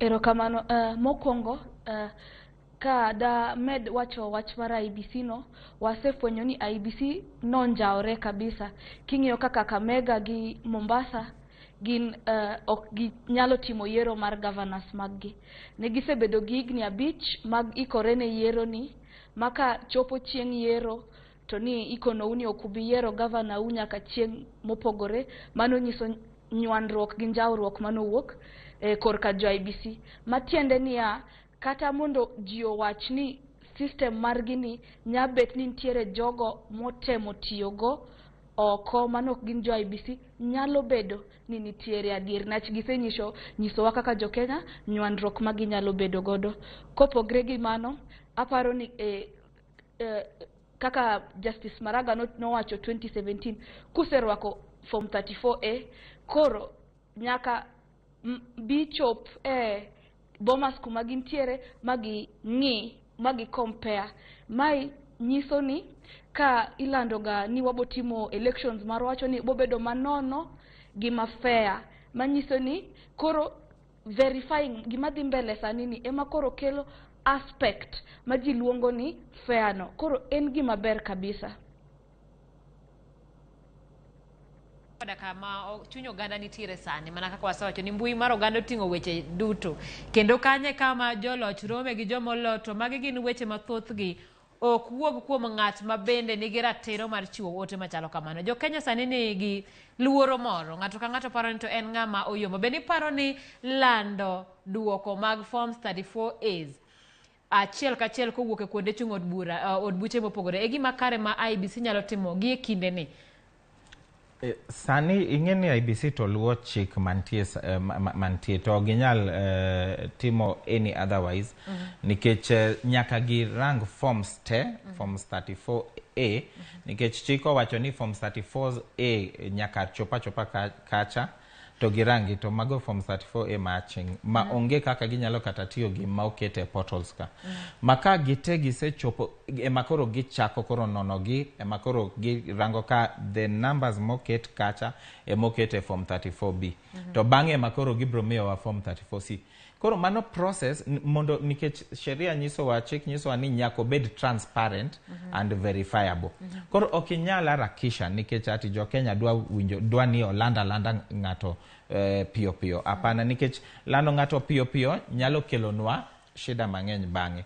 Koro aparo ni kaka gitime no nikech gikete hayanga gikete adharani makoro jiterango forms go kapo gilando. Masama koro the expectation ni sama koro gitieko ok wanyal wacho ni nitie shida mang'eny ma wanyalo neno nikech ji te nene kanyo gini otima maber ka ji te neno ka stima nitie to onge numbers moko momed nikech ji neno numbers magisomo gi magi koro giriwo ne jo Kenya numbers mogigi ema koro gibro tiyogo wach lando ng'ama oyombo wach telo Kenya kai. Koro process ni en process maber en mana ni bang'e nyaka wane kaka wanyalo harakisha process ni nikech gima nyaka yie ni anxiety mantie ni ok gima ber especially sama koro ing'eni ka en process machal kamae to yudo ni ng'ato oyombo nyawadgi mabor onge kata shida unyalo kata kao all the 7 days but diere kae jibro ng'e ni ng'ama oyombo but ka en gima very close kaka nyisi ni en mana 200,000 kende ma nyalo pogo ng'ama oyombo gi the first runners up mano a very close election makoro nyisowa ni nyaka gitim gik moko in a very good way but nyaka ging'e ni jo Kenya be rito nikech gin mana gi Jumapil kiny giwuok tich to onge tiende lando gini at the very last day nikech pod anxiety nitie ineno sani gini ose affect kata wach nyithindo wach no nyiswa ni nyithindo nonego odok school wuok tich koro sani osechore to sani be anyisi ni nitie other issues manyalo wuo nikech kata kaka anyisi ni it is not a must ni nyaka oland ni ng'anie moyombo to ng'anie makoro dhi bedo president nikech chik wacho ni ki yombo to ise meet the threshold emakoro Chebukati nyalo oro koro certificate ne president mantie gi chief justice mondo onyiso gi ni uchak prepare ni ng'anie makoro nyaku prepare ni obro bedo sworn in to ka ok mano lure gi a lot of other things manyalo timore to according to me gini pod bor kaka neno process ni pod wabor nikech every time kata ki rango kaka gi announce onge ng'ama nyisi gi chir ni one give this number of votes nikech koso wayombo give this ging'e ni the competition mantie sani and that 50 plus one gite gin gi votes gisechopo kata million gichegni gi million 7 kanyo but onge ng'ama koro dhi chopo 50 plus 1 in my projection. Ero kamano ahinya Dan Kano kacha adwani mondo wachung mana twak no machalo kamano kanyo ero nikech pod wantiere koda thuolo mar twak kamano ka kamano to gavana moyier manyien e county nero ma Kisii mano Simba Arati mano gavana manyien moyier mar county ma Kisii koro nitiere kar romo nero mar KICC kendo gi sama chuok wabro dhi kanyo achiel kachiel mar mondo mi wawinj ni to en ang'o ma bende odwaro twak godo kod jopiny ka kamano pod wantiere koda mathoth mae yiero ma bende okelo pogruok malach ne rowere ka achiel koda joma mine ka kamano wakuong waraw e kar romo nero mar KICC kama Simba Arati twakie across the country, and I'm happy Mother, our Deputy President, said it, that we're going to print the country slowly into blue. And we accept that our brothers from all over the corner of the country, we are one people. It's a contest. It'll come to an end. Therefore, let us not start any fight with anybody else in the country. And Martha Karua didn't emphasize that it has been an intensive 4-month campaign for the coalition. What was the scenario like in Kisii County?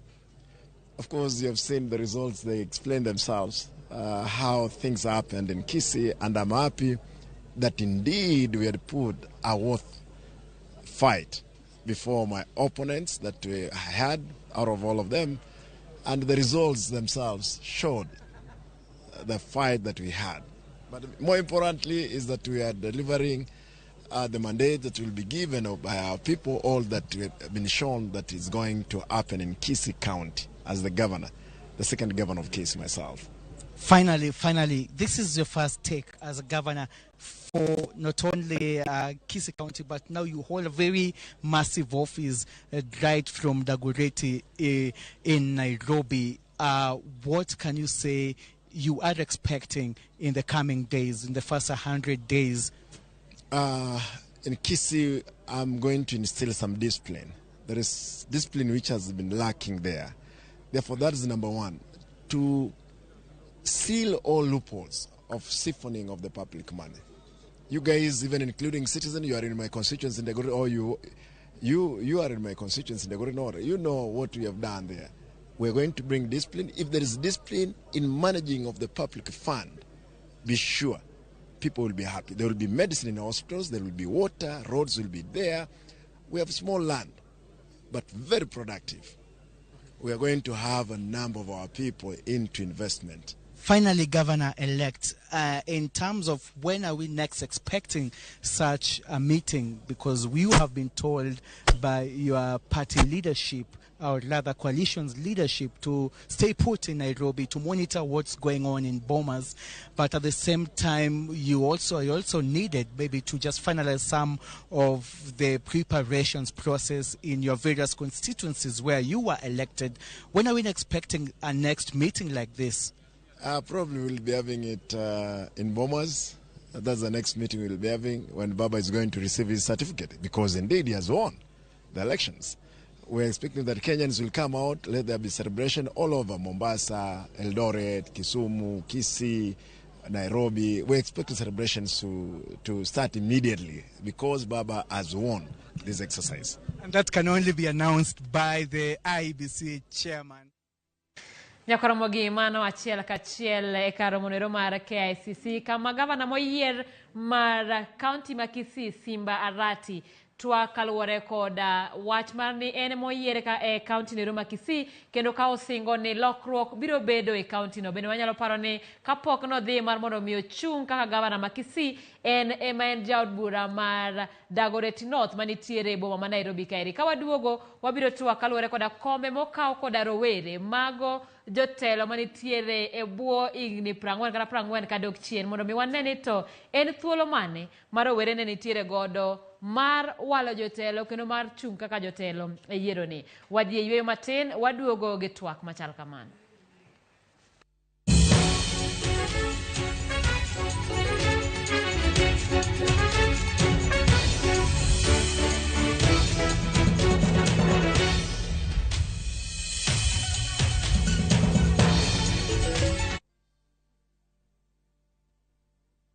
E chuny county ma Siaya, apaya marabango momenyore kod CDF office nitiere kar budho mayom mokwe, kata hotel kata restaurant miluongo ni The Jomels. Wan kod jotedo mang'ula mosomo loso mogo makichamo tinyalo ng'ulo koki, couscous, marinated, fry, boil, chicken fry, deep fry, omera. Ndadhu biro negi e The Jomels, kilomita 75 kende kiwuok Kisumu International Airport tidonjo Siaya. Kidwaro kar seminars, family functions, kar nindo maber, chop mana The Jomels mantiere Siaya. The Jomels Restaurant. Service to others is our highest calling.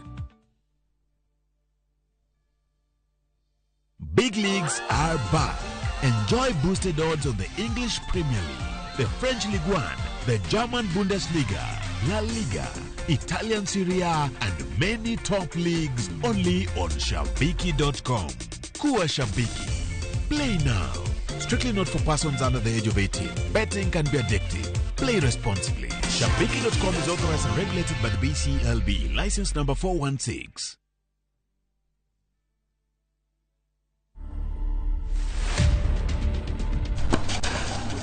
Best memories is to win, obviously, and to enjoy.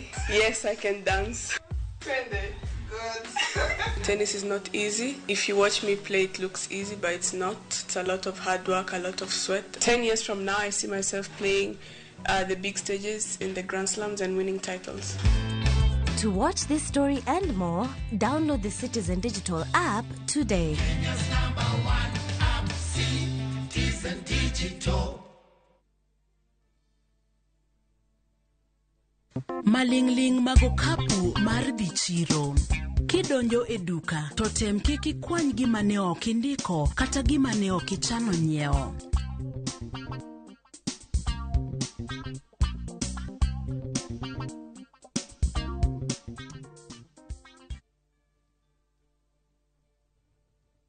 Yupo Mungu mwenye uwezo, asiyeshindwa jambo lolote.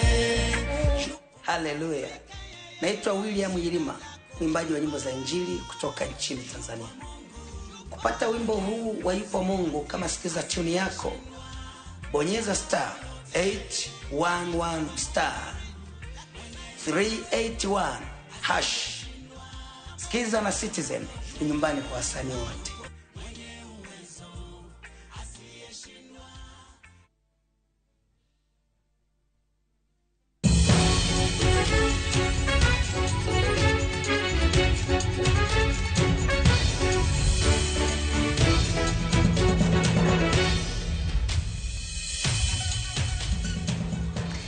Machiegni kendo nyakwa Ramogi Maeri chenro mar yiero higa mar 2022 watwa kaluwore kod duoko mag yiero ma higani kapok ne wadhi e yweyo matin ne alieko mana matin kaluwore kod wach mar rowere.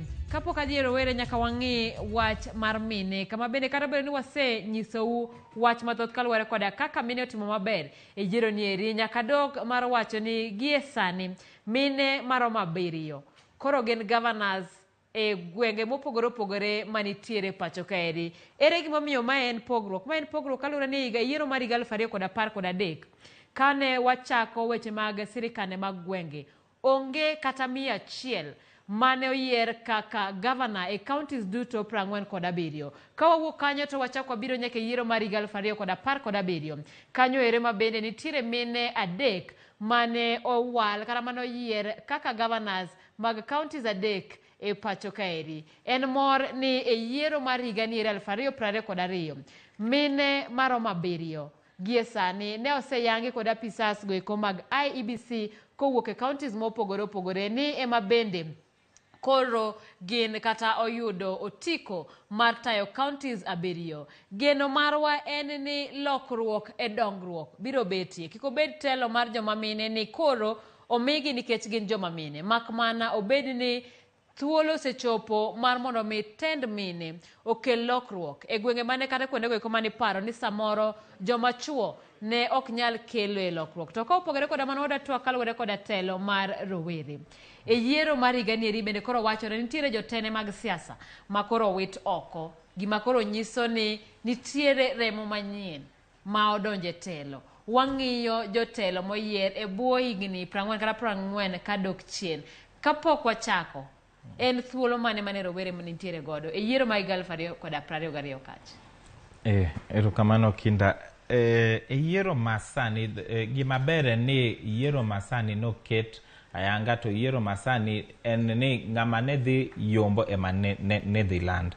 To ema land. Onge kwende moko ma winjo ka ng'ato wacho ni ati IBC o favor ng'at moro nikech en very young koso favor ng'at moro nikech en existing governor koso en jaod bura manentie.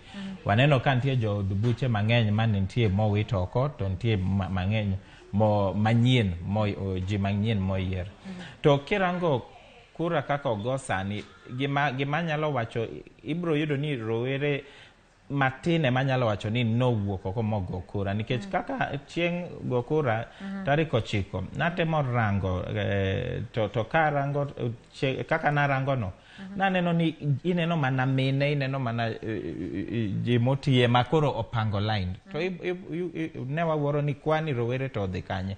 Ne waparo ni maybe bang'e godhiambo kapok giloro wach go ombulu no maybe rowere bro biro maybe ne giwacho ni wegiwene jodongo nafas mondo gigo kura kwanza bang'e gibro luto ombuchgi bang'e to bang'e no ema koro pod ok iyudgi emineno kata percentage turnout mantie kwanza ne wan gi shida gi wach registrations nikech niwinjo kata Chebukati kawacho ni registrations mane gitimogo iyudo ni rowere matis kabisa manobedo registered to iyudo ni gine mon nonego bed ni gin gi that nini magidwago kura nikech ng'enygi ne dhi luto ombulu for the first time to iyudo ni ne gitimo kamano koro iyudo ni kochopo kata koro wach go luto ombulu nonego bed ni gine magin mbele kabisa to aparo ni nitie be kama ne wakoso nikech tie gima iwacho gani en civic education civic education puonjo gaji umuhimu mar luto ombulu to kaka luto ombulu no dhi konyou gi dongruok kama intie to iyudo ni civic education this time round ne waonge gi time mang'eny aparo ni IBC be nowacho ni nomigi pesa matin magimanen ginyalo mana chano en mana wach luto ombulu ni iyudo ni wach civic education ema koro nyaka watem nikech kirango joma nowuok oko magi luto ombulu in Nyanza areas to compare gi joma no luto ombulu in Kenya Kwanza areas joma no support Ruto iyudo ni percentage kocha gin 70% automatically going up kuende moko iyudo kata gin gi 80 iyudo ni korwa koni wan mana 60% 50 something percent to mano ibro iyudo ni no chang kabisa ne contribution mang'eny ni rowere nokowuok oko magi go kura but gimaber ni nitie rowere mang'eny be moyudo telo through this gima koro ginyalo timo onego giriwre kaka rowere ok ni ka gidhi bunge wanena anena ka gijwagore e od bura kucha to gin rowere instead of gimakre mondo gine kaka ginyalo koro sensitize rowere mondo girang issues mek rowere maginyalo konyowa to in future gine kaka ginyalo harmonize especially Nyanza area gi strongholds mek baba nyaka wane kaka wanyalo ensure ni rowere kao ombulu to gi on the date material which matters gin be giwuok oko magi luto ombulu ok ni gigo mana firimbi to gidhi luto ombulu nikech gimikwano ok firimbi en ombulu erokamano enyo kach wadhi achiel kachiel e studio maroma Kisumu Jin in kaka ng'atno ero mabende kedo ne ratiro mar rowere kendo ang'eyo ni mor king'iyo kwan mag rowere mokao kombe madongo madite pacho kaeri kata kamano rowere manondikore mar luto ombulu e higani ne gin 39.84% mar jogo duto manondikore mar luto ombulu en ang'o mane rowere kata thuolo machal nade mane rowere ne nigo e yiero ni bende ne gikao thuolo no to kadipo ne ok gikao ang'o ma bende waneno mondo mi walosi e yiero mabiro Erokamano mokwongo kigoyo kapok wadhi official data ma IBC pok ogolo king'iyo kitemo penjo joma tindo iyudo ni ng'enygi nokodhi mogo kura to kata data mar IBC wacho ni rowere manonego bed ni register mondo ogo kura nodok piny gi atamalo 5.2 king'iyo gi higa ma 2017 to mae nyabedo kama nang'o to king'iyo census ma 2019 wacho ni atamalo 75 mar pinyni mar jo Kenya gin joma rowere tiende ni nyabedo ni nitiere gik ma rowere oneno kiparo ndalo primaries ka duogo kaluo Nyanza kuma ntiere ni matie gi rowere mang'eny nowuok kadwa chung' gi chamawa ma ODM lakini kane gigolo ranyisi mane gidhi tiyo godo kaka miyo jogo ma osebudho ne chama miluongo ni loyalty gi expensive campaigns sani tiyo gi pesa mang'eny yudo ni rowere ng'eny gi onge gi pesa manya ringo gi office mondo gibedi koro magi e moko kuom gik mane rowere oneno to ntiere ng'at moro mawacho niya koso gokura ok en ni en protest tiende ni en surrender magi weche mwasebedo kwakono rowere wa Kisumu ka ni nyaka wawuogoko wago kura ok rum kata gi go kura kanyo. Bang' go kura mwaseyiero jogi nyakwa tim gimiluongo ni M&E ma constitution marwa ma 2010 ma chik maduong' mar pinyni konowa ni M&E ni watime mana gi gimiluongo ni public participation, koluongwa e ward magwa, kwatiyo gi bunge magwa, bunge wa wananchi magwa, wadhi twakono jotendwa ni nwawinjore gi ma to kitimo ma. Kaka rowere ma Kisumu ntiere nyaka agenda marwa mwadwaro ni igni 5 gi governor marwa odhi otimnwa, nwasemiye mano kendo nowacho no dhi timonwa. Koro wabobedo kwaluwe dwe ka dwe. To king'iyo yiero marwa ni anya wacho ni rowere oseneno niya ok gin jotelo makiny, gin jotelo makawuono. King'iyo Kisumu kae ntiere MCA mana achiel kende modhi gi independent, to ma kijana ma jaiga 29 miluongo ni Bill to odhi gi independent. Tiende ni oseng'eyo kargi kendo gikawe. King'iyo Linet Toto ma Bomet obedo woman rep gi higni 24. King'iyo Cynthia Muga obedo giwuok kendo gimafwenyo ni jo area ma Rift Valley ogocho ne rowere gi numbers mamalo kabisa. Matiende ni kaka wamedo dhi mbele constitution marwa ni neno ni nen gweth ne rowere kendo kako apani bade kwa chopo iga 2027 e yiero manyien rowere bobedo ni duto osekao nafasgi. Erokamano. Jin, okach nenore ni ng'ikruok mar rowere ni godo magisebedo kuom thuolo malach pod ok yud duoko makare. Iyudo ka en saa mar yuko jamna to rowere ema ringo bang' josiasa. Kiyudo ka en saa mar ni keto arita kwe ne jotelo, to iyudo ka rowere moringo machiegni, manyiso ni gin joma yot to giyot e yo ma ok konygi. Ang'o minyalo tim mar mondo mi rowere ong'e ni gin achiel kuom jogo manyaka wuog oko kendo many telo, to kok manyo telo to yier jotelo mabiro konyo kuonde ma giaye? Mokwongo gima timre ni rowere king'iyo achiel kuom achiedh nade ma waneno kaka jo Kenya en koso tich. Rowere mang'eny okoso tich, to iwacho ni ng'ama onge tich onge gima Kalonzo noluongo ni values kata principles.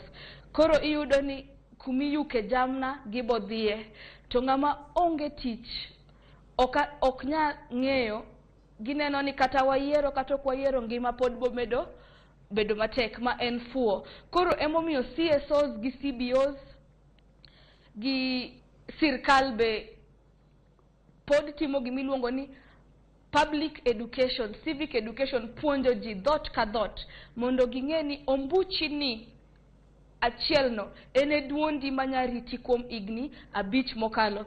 Koro en wach malit ni ji nokowuok oko go kura gi kiwango mane wasebedo kwarito gi godo.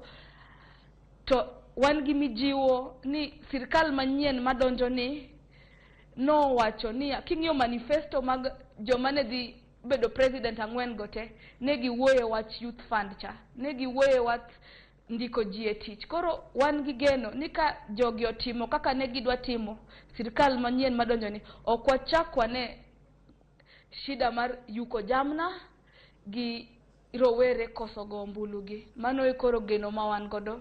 Erokamano Nyajin. Okach mana kaka anyalo penje ni ibaro nitiere yo mane nikech ok ni rowere pok ote puonjo, lakini ing'e maber ni kata sama iluongo ni warom gi rowere to ibiro penji ni ichulo wang'o sama idwaro mo kodgi mondo mi ipuonjgi wach mar dongruok, wach mar telo gi wach mar neno ni gikawo telo e lwetgi. En yo manade ma rowere nyalo yudo godo ng'eyo ni gin moko kuom joma bende nyaka ng'i tend piny Kenya yo makare? Okenda ing'eyo ni ng'ato ok nyal wacho ni nikech rowere wacho ga ni nyaka ugonygi matin ka in ja siasa, nyaka igonygi matin mondo at least gibed gi fair koso gibed gi gima ginyalo chamo. Mano ok gima rach, nikech adier makende ni nitie dhier mantie Kenya kae, to iyudo ni kata tije mang'eny omi jodongo. Iyudo ni kata Uhuru Kenyatta sama nodonje telo nowacho ni ati obro konyo, obro tiyo gi rowere, to iyudo ni en mana rowere manoneno en Mudha Uragini and the rest. Miyudo ni tije mang'eny kata nafas mang'eny mantie kata ka ne giwacho ni gibro miyo companies 30% of government tenders gibro miyo rowere pok otimore nikech yuda en mana jodongo ma koro tiyo gi nying rowere to timo biashara. To ka ok mano iyudo kata moma iyudo chieng' mane Nyasaye noluongo ji inyisowa ni ne ginyise ni ang'wa winji nade to watho kech kae. Nyasaye Yesu nowacho ni we amiu chiemo to no miyo gi chiemo magi chiemo maber. Bang' ka ne giseyieng'e ma koro no miyo gi message manodwa miyo gi. Koro ok wanyal wacho ni mano makosa. But the most important thing manyaka wang'e en ni kaka waketo siasa wa Kenya kae en gima dino ne rowere makat nyalo dwaro ni gidwa campaign koso gidwa compete tie bottlenecks mang'eny ma waketo kae. Mokwongo iyudo ni pesa ma ng'ato nyaka bedgo mondo i campaign malong'o Kenya kae en pesa mang'eny kabisa. To kinyal ka ng'amo dhier to itero kacha to onge kata gimo nyalo kata marshal go kata logistics. Koro yudo ni nitie sheria mane otem ket gi IBC matemo keto maximum nini pesa ma ng'ato nyalo tiyogo kidwa vae MCA kidwa vae od bura koso kidwa vae kata governor kata president tie pesa ma okinyal tiyo gi pesa mohingo pesa fulani. Makochopo kanyo sheria no ne nigi issues achiel ariyo but onego waduoke maber mondo obed gi check manyiso ni ng'at mora mora nyalo afford. Ok ni ati ka in gi pesa koro ng'ato ok nyal compete nikech ibro yudo ni rowere mang'eny onge gi pesa ma ginyalo compete malong'o gi jomomeyo. To jomomeyo gi en jodongo. Koro mano gima nyaka warang. The second thing manyaka warang nyaka wa sensitize rowere mondo wanyis gi ni they are not leaders of tomorrow kaka ji nyiso gi ga nikech gin wawacho ga ni gin the biggest stakeholders ma wan go sani e wach siasa. Ma ng'ato ka ng'ato nyaka ka in gi leadership qualities nyaka item nikech en mana temo. Iwinjo Martha Karua kowacho ni kata ng'ama notemo to no yombe. Mano ng'ama ber kabisa. Mano ng'ama giwacho ni nokonyo gi kabisa nikech nitie kama in be ikonyo. Mako itemo mana dichiel to maybe rem. Ok nyis ni ok inyal temo the second time to podi yudo. Koro nyaka wamigi hopes ni gini en mana temo. To kiyudo as long as in gi support rowere bro support nikech nyaka idhi kanyo gi agenda. Rowere nyaka bed gi agenda nikech ineno ni rowere mang'eny ma bedo elected koso ma yudo telo. Yudo ni gima koro gidwa timo en mana miel ineno ka onge agenda malong'o manyalo encourage next time rowere makoro chung mondo yudo kata jodongo koro dwa support. Masani jomo yudo telo waneno sani akina Toto gini akina Jalango gini wadwa neno what change maginyalo timo nikech ka gikelo any change mano bro ketho ne rowere madwa chung 2027. Koro those are the things manyaka warang manyalo encourage to ka ok mano support ma omi rowere kata sani ok wanyal complain nikech giyudo telo gine makoro onego ginyiswa gima gibro timo gi telo.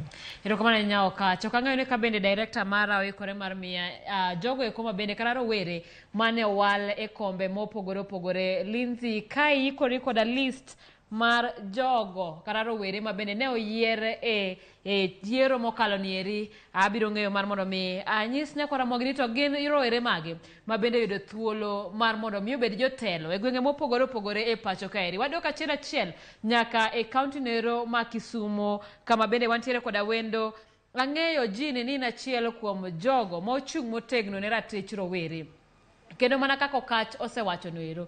Bende untiere koda chenro mar tiego rowere ni ponono ni ng'ato yudo telo. Gine chenro mage mag dongruok ma bende unyalo timo mondo mi ji mijing'o mar dhi nyime koda yiero rowere. To kaponono ni mano utimo moko kuom rowere ma bende oseyier to osetimo maber kika ng'ageri manyiso wa ranyisi makare mar tij rowere.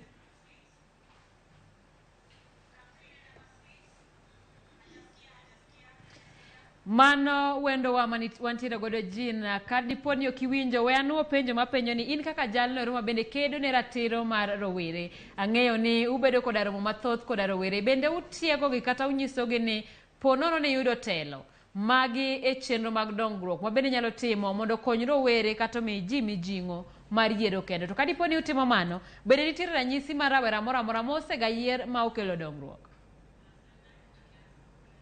Erokamano koka wa romo kaka rowere matindo Kisumu nwachako profession association marwa ka nitiere rowere mane wawuotho godo moloyo to ne jogo mane wadwaro noko dhi kaka rowere wadhi tiyo gi sirkal ma county ma Kisumu nitiere agenda mwaketo midhi team ne rowere wa ndikore piny wa iluongo ni social contract wabo dhi ne governor ni wakone ni wacho ni wadwaro ma kaka rowere magi ang'o misetimo ang'o mwanyalo timo kaka group wano bentiere gimiluongo ni lobbying and caucusing watemo lobby mondo rowere moko kuomwa oyud kuonde maginyalo bede mondo gijiwgo rowere mamoko nwasewacho ni sirkal mamalo nigi gik moko mang'eny magitimo ne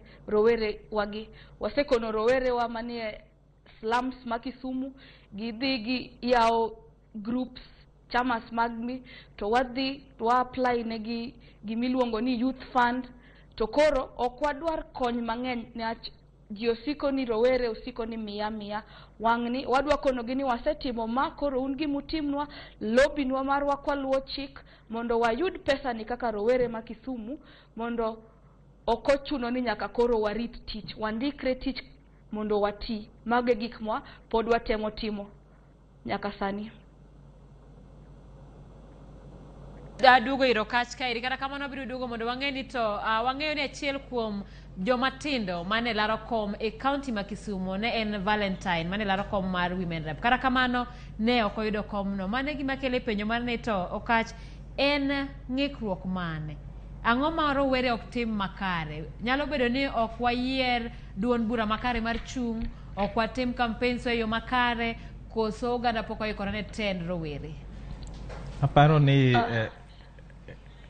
we okacho chak kamano kasto ang' ne waduogi iri Jean erokamano aparo ni kaka iwache no en kare nikech aparo ni kirango counties mek Nyanza iyudo ni pok waikre kabisa e tend rowere nikech iyudo ni rowere makoro yudo telo en mana Nairobi, Mombasa iyudo ni rowere mang'eny especially mowuok Nyanza area yudo telo outside Nyanza area to iyudo ni kirango Rift Valley kirango Central iyudo ni gi elect rowere joma tindo kabisa which is very good nikech mano nyiso ni gin to giseikore to maybe ging'eyo koso gin gigeno ni tendo mek rowere dhi konyogi dhi kelo dongruok nikech magi nyithindgi to korwa kocha aparo ni pod wan gi mentality moro makoro wawacho ni jodongo kende manyalo kawo telo nikech maybe wawacho ni rowere bro telo bang'e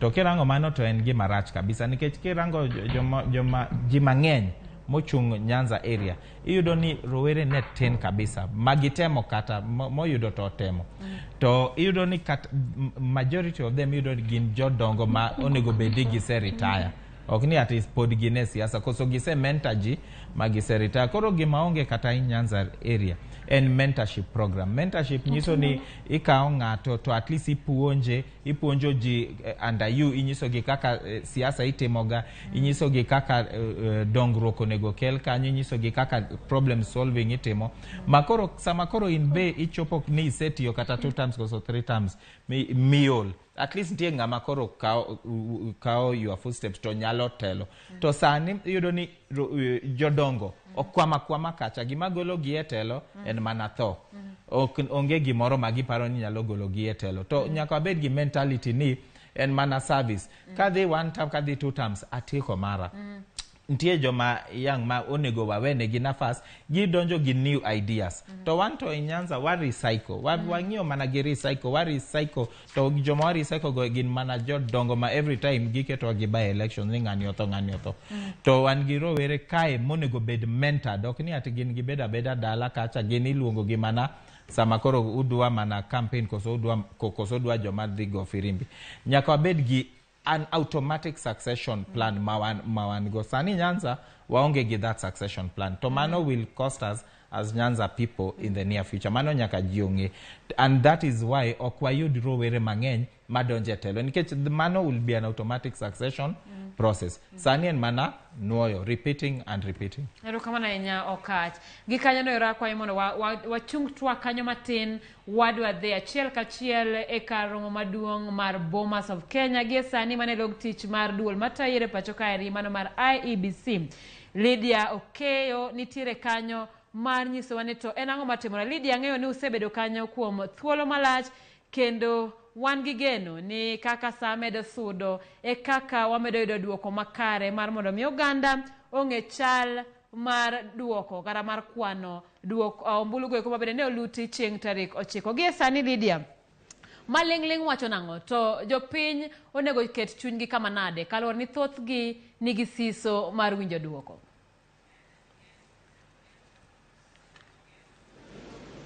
Erokamano Nyasim Frosokinda winje makare ka antiere log teacher madul matao yire pacho ka IBC mano kanyo Bomas e county kama Nairobi kama bende podwa go e touch mondo wanyise nyakwara mga jwang nigi nang'o gini mapod dhi mbele sechegi ka bende thoth jo Kenya nigi liet nigi siso gidwa ng'eyo ni to weche dhi nade log teacher madul matao yire pacho ka IBC nyaka sechegi Simfros kake wacho no adul matao yire pacho ka IBC medo temoro yo lwetgi kendo sani e thuolo machuok mogika kanyo ne kasa biro gi 10 negi golo report mano mar kunde chung'od bura 14 thuolo mokwongo gigolo kwan mamalo mogik kaluwore gi moko bende ne gisebedo ka gigolo samoro ginyalo ka gichungo to gigolo 2 gigolo 3 gigolo 4 to sechegi manada saa achiel mokalo saa 7:13 nogol duoko moya e kunde chung'od bura 14 kabina nyanyisi mana matin moko kuomgi nan kanyo West Mugirango kama bende Raila Amolo Odinga noyudo kwan mara ombolo 35,663 kar William Ruto mano mar UDA oyudo ombolo mara 20,839 Wajakoya Lushiri George oyudo ombolo mara 92 ka ombulu maromo 236 mano kanyo Wajakoya ka David Mwahure oyudo ombulu maromo 92 kwan marombulu mano go e West Mugirango mano kanyo Nyamira gin 56,822 Navakolo Kakamega County Simfros ne wan kanyo gi jogo bende nogo ombulu mondikre 64,743 ka bende mago manogo man kare ne 39,700 29 mago mano kethore gin 463 ka Raila Amolo Odinga mano kanyo malaro Compton piny Kenya gi otiko mar Azimio la Umoja One Kenya Alliance oyudo ombulu maro 24,690 William Ruto mar UDA oyudo kanyo 14,649 ka bende Waihige Mwaure oyudo kanyo David Mwaure oyudo kanyo 123 ka Wajakoya George Walushiri oyudo 267 Shinyalu kanyo Kakamega bende kanyo ne ntiere jogo mabende nondiko 76,993 ka bende mago manogo makare gin 43,476 mago mano kethore 355 ka bende Raila Amolo Odinga oyudo ombulu maromo 32,367 ka Ruto oyudo 10,802 ka Wajakoya oyudo 93 oyudo 214 Waihige Mwahura oyudo 93 gin mana moko kuom dogo bende wamedo yudo ka Simfros ka bende Mbere North mano kanyo county ma Embu Matungu Lukiani Baringo South Mavoko constituency Mumias West kachiel kod Central Imenti Soi Kericho kachiel gi Homa Bay County Homa Bay Town constituency bende aduoko ne oyudo kwang'iyo mano ma Homa Bay Simfros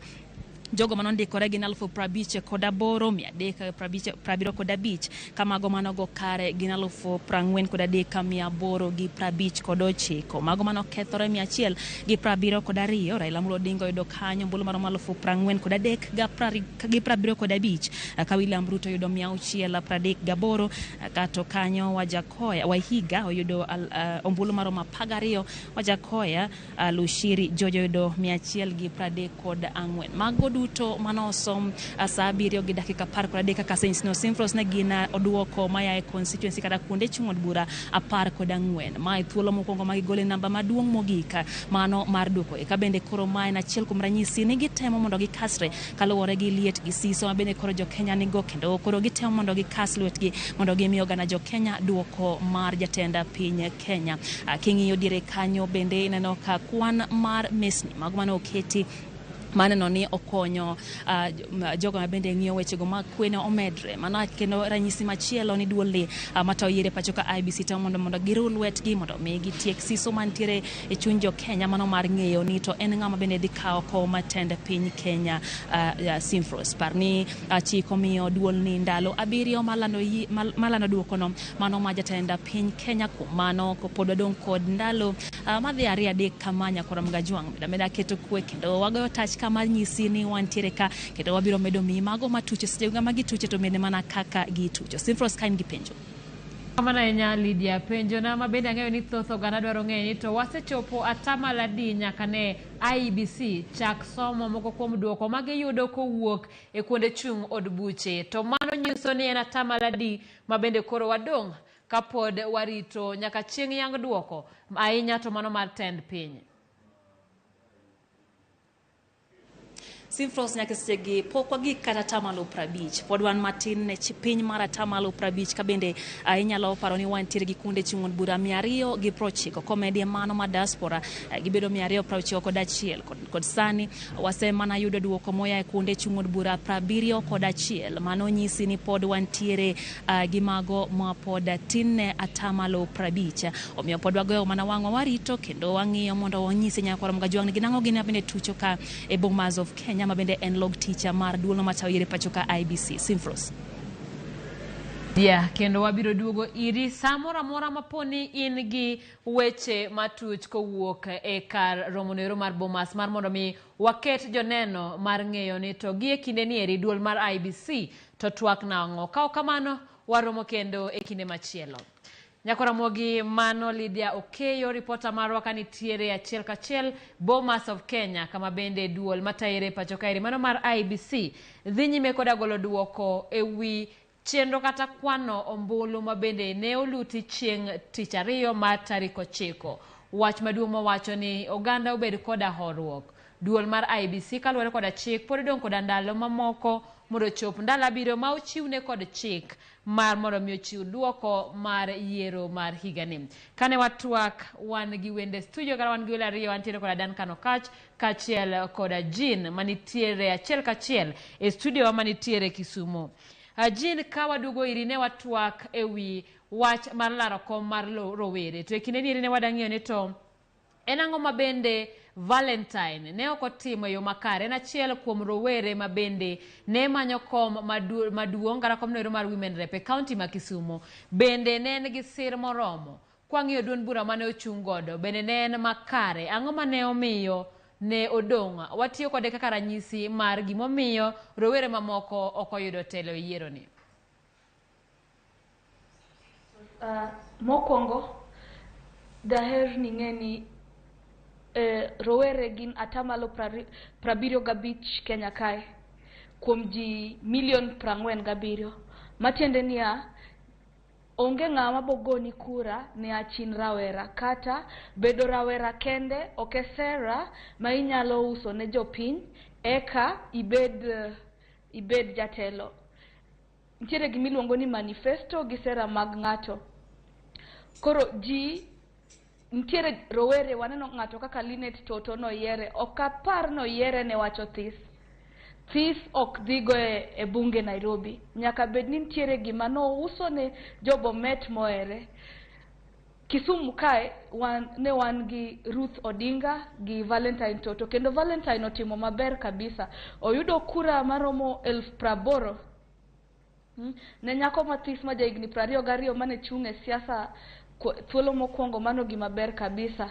Lakini ka ning'iyo manifesto mare kaka Woman Rep ing'iyo kachiel gi mar Ruth Odinga bet ne tek moloye. Mar ariyo waneno kaka Kisumu County kae dhi kanionge chama mar machungwa ne bet tek, ji ne pod gochone machungwa auchiel kata Raila Gilange. Mano be nyabedo ni notemo goye piny mathis, lakini notimo maber. Koro nyaka rowere ng'e ni onge ng'ama bomi gimoro ne achin rawera kende, nyaka itang' ne ji ni an rawera, kopogre gi bedo rawera, akelo gima e mesa. Mano ema bo usore. Niach kwadwa yiero ng'ato ni mokwongo en dhako, wan gi mon adi Kaluo wa kae. Kwadwa yiero ng'ato ni en rawera, wan gi rawera di kata e Kenya mzima kae. Koro nyaka moloyo ok wanya uso rawera kende. Ndalo mani uso mano nosekadho. Nyaka bach ni an rawera, asetimo gima kendo adhi timo nu gima. Mano jopiny bogoni kura. To uso rawera, uso ni an dhako, mago ok bi usore mbele kae. Erokamano. Erokamano nya Jin, ka waduogo iri Okach. Ang'eyo kata kaka Jin wacho ni ok inyal chunga te wacho ni an rawera miya uru ombulu, an ng'ama miyo miya uru ombulu. Kata kamano wang'eyo ni bech go campaign e yiero ma pacho ka ok en gima yot. Tiyudo ka samoro rawera en jal ma bende poko chako kata tich, kata obed ni en gi lek makare. En ang'o minyalo tim mondo sir rowere ahinya e omenda noero mar go campaign? Political parties ema koro nyaka kaw thuolono, nikech gite ginyisowa ni gidwa support mek rowere, to iyudo ni support no kende ok rom, nikech wadwa ni giket mondo rowere obed gi yo ma ginyalo yudogo nafas, to nafas no en kaka ginyalo yudogo omenda ma ginyalo campaign. Mano nyiso ni political parties imiyoga pesa Kenya kae, especially political parties manigi following maduong'. Makoro pesa magin go koso pesa makoro giyudo sama koro ji campaign, ji chulo gi pesa mondo yud tickets go.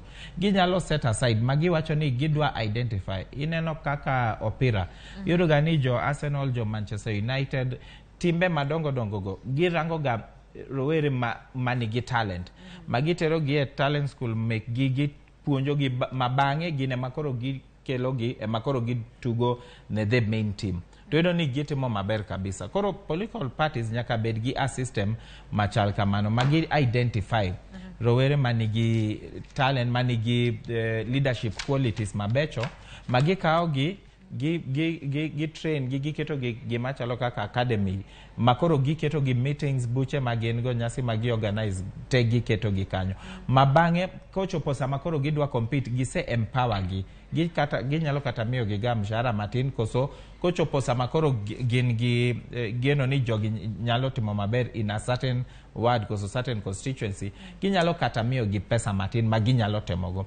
Ibro yudo ni mano bro miyo the number ma wabro yudo rowere madhi yudo telo in the next coming elections bro dhi malo. But kawa keta ni iwe gini koro gin ngema gitemo kaka ginyalo, gin gi talents, gin gi leadership qualities, but gionge gi teko, gionge gi pesa. Ibro yudo ni kata ka gin kanyo oginyal PM gi jodongo mose loso pesa manigi teko.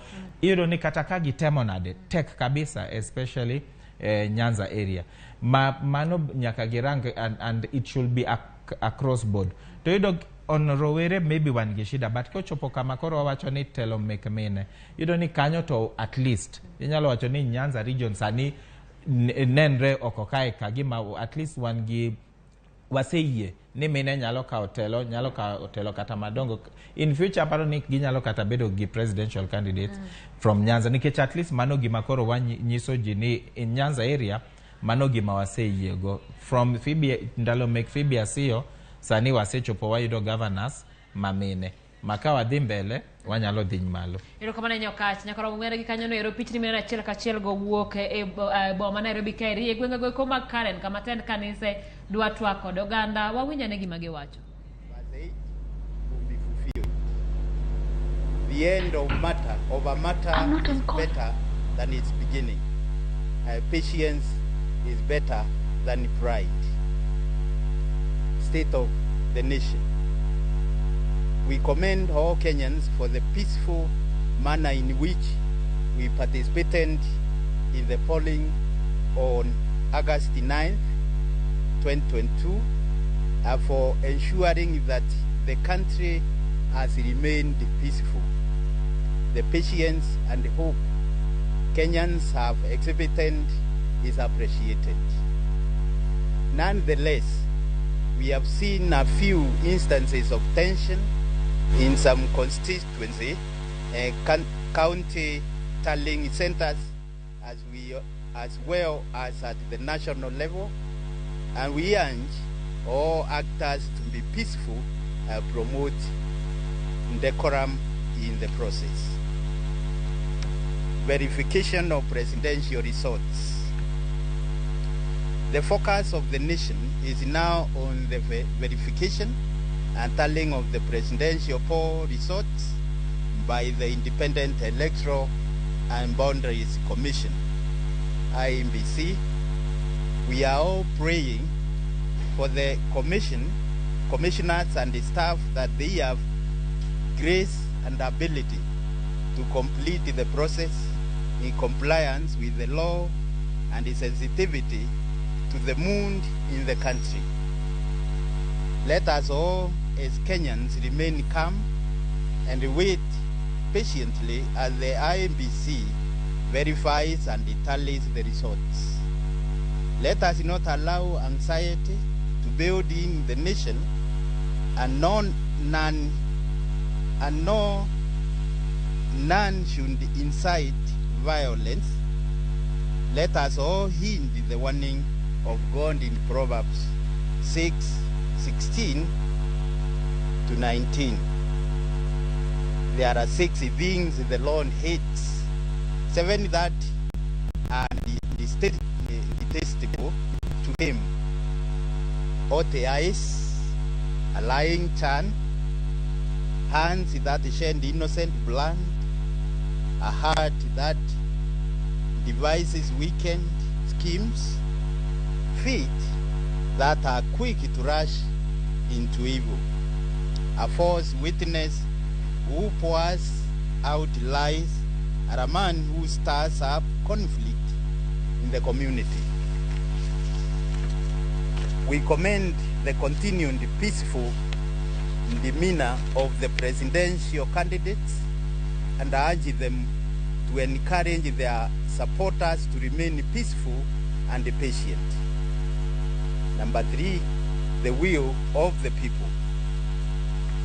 We are very pleased to note the growing number of candidates who have publicly accepted the will of the people and conceded when they did not win the positions they were seeking.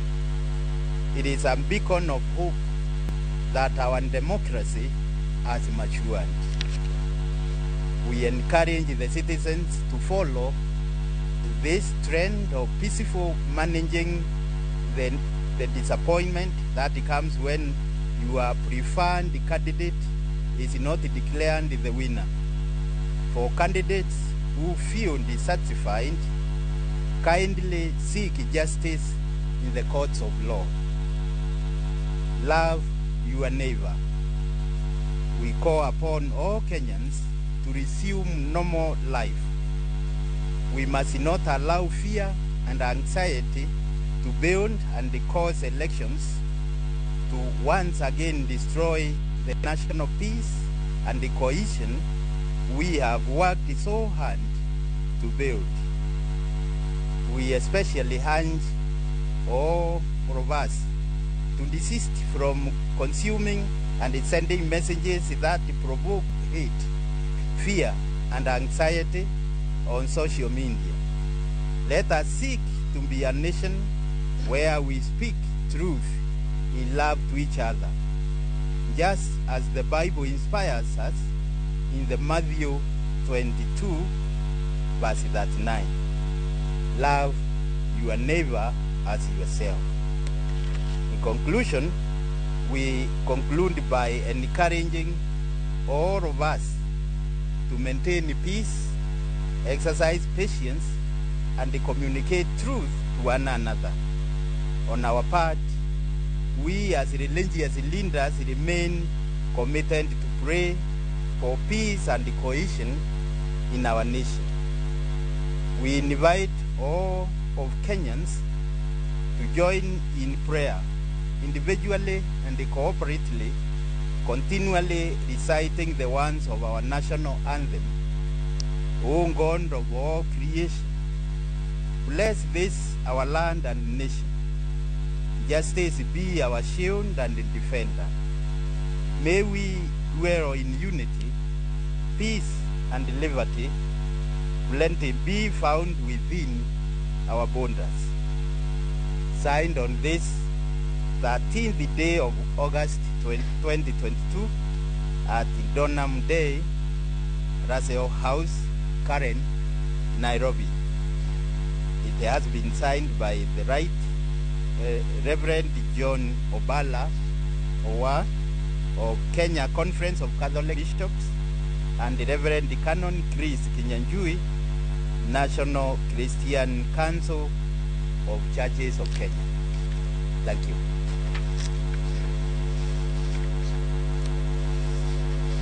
Kwa ufupi tutasema kwa Kiswahili. Kwa ufupi tu.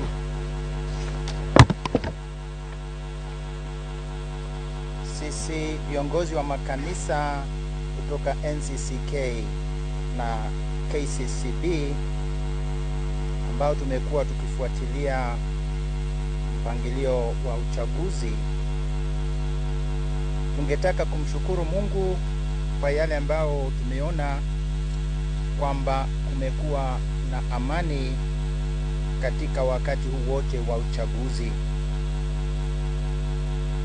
La kwanza, hali ya nchi. Nataka kuwapongeza Wakenya wote kwa vile tulijitokeza kwa amani kupiga kura tariki 9 na kwamba tumesimamia nchi yetu kwa amani hadi sasa.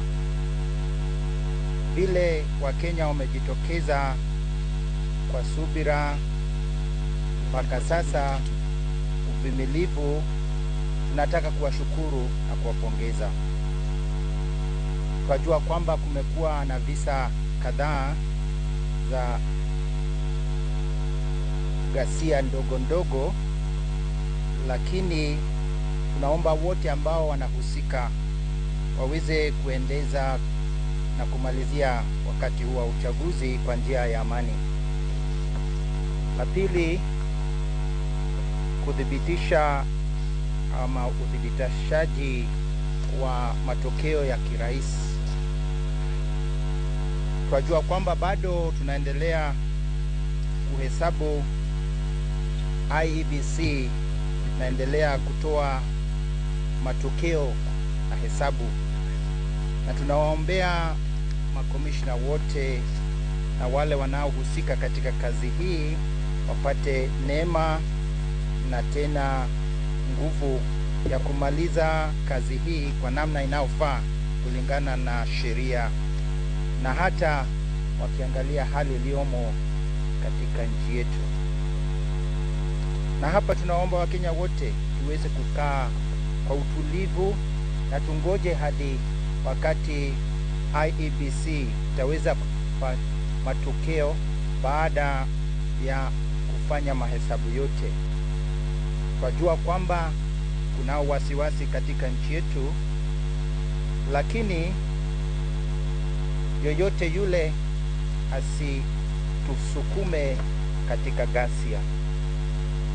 Na hapa tumetoa kutoka Mithali 6:16 hadi 19 mafundisho ya yale ambao Mwenyezi Mungu hapendezwi, na ndio tumesomewa.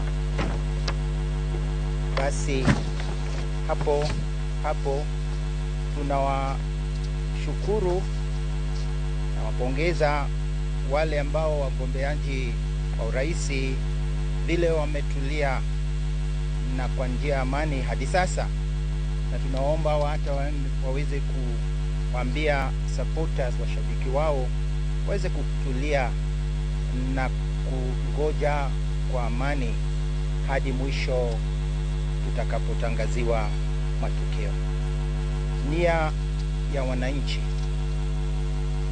tumeona kwamba wagombeaji wengi wametoka kukubali matokeo ya nia mapenzi ya wananchi katika kupiga kura, na hata wakaweza kuwapongeza wale walioshinda. Hili ni ishara kubwa ya tumaini kwamba demokrasia tunaendelea kukua. Naomba wananchi wote tuweze kufuatilia mtindo huu kwa namna ya amani na kujua namna ya kupokea hata hofu inayokuja wakati tunaona mgombeaji tuliyempenda hakutokea kama mshindi.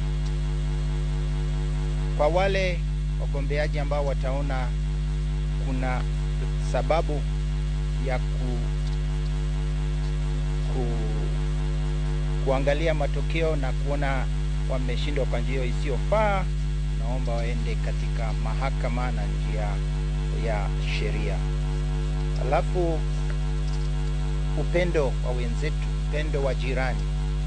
Tunaomba Wakenya wote tuweze kurudi katika maisha ya kawaida na tusiruhusu hofu, woga ama wasiwasi iweze kutusukuma hadi uchaguzi ukaweza kuharibu amani na umoja wetu ambayo tumefanya kazi na tumeweka bidii kubwa kujenga.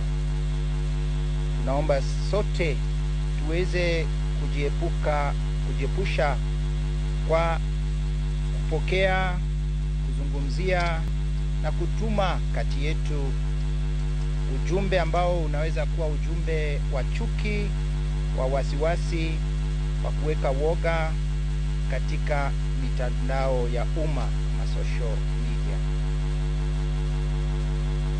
Tunawalika tuweze kutafuta na kujenga nchi ambayo tuweza kuzungumzia ukweli na njia ya upendo kwa jirani na kwa moja kwa mwingine, tukifuatilia wito wa Biblia takatifu Mathayo 22:39, mpende mwenzako kama wajipenda we mwenyewe. Hitimisho, namalizia tukiomba wote wa Kenya tuweze kudumisha amani, tuweza kuwa na subira, uvumilivu, na tuweze kuzungumziana kwa njia ya ukweli moja kwa mwingine. Sisi viongozi wa makanisa tunawapa ahadi kwamba tutaombea amani na umoja katika nchi yetu, na sana wakati huu tuomba Wakenya wote tujumuike pamoja katika sala, tukiwa peke yetu mwenyewe ama kwa jumla tukiwa kama makanisa ama wengi pa pamoja, tukiongozwa na maneno ya National Anthem, wimbo wa taifa ambao tunajua waanzia Mungu nguvu yetu, lete baraka kwetu, haki iwe ngao na mlinzi, na baadaye tunasema na tukae na umoja, amani na uhuru, na tuweze kupata baraka tele. Hayo ni ufupi wa tafsiri kwa Kiswahili. Baradhi ikiwa nimekosea kidogo, lakini nafikiri imeshika vile mwenyekiti amesoma. Asante.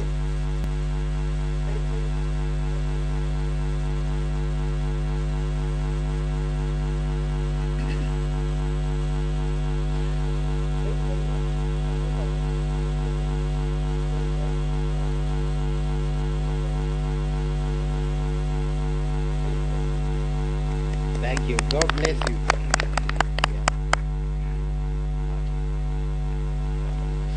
Oh. Did I get 80%? Yes, you're right. 85.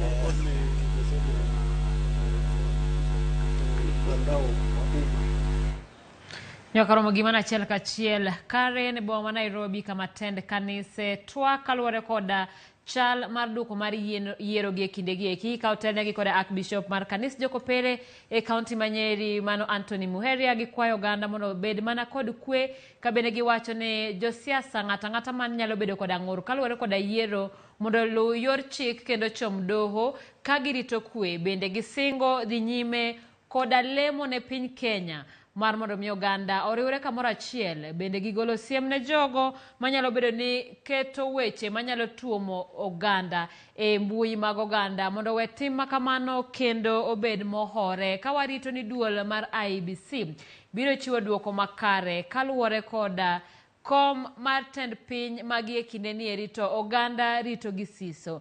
Ka kamano wadhi nyime koda twak mar studio wantiere koda Duncan Okach kachiel koda Jean kanitiere kaunti ma Kisumu achiel kachiel e studio wanoero.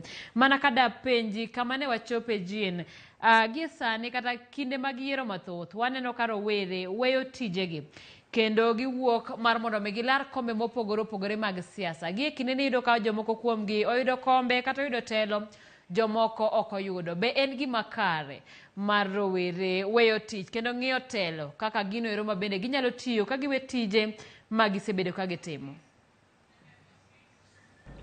Mokwongo kabisa en wach malit ahinya ni rowere weyo tije madongo dongo ka gibiro e kaunti. Ng'enygi biro laro kombe mag MCA ma be yudo ni precedents ni no obedo set gi MCAs manotelo mokwongo ka.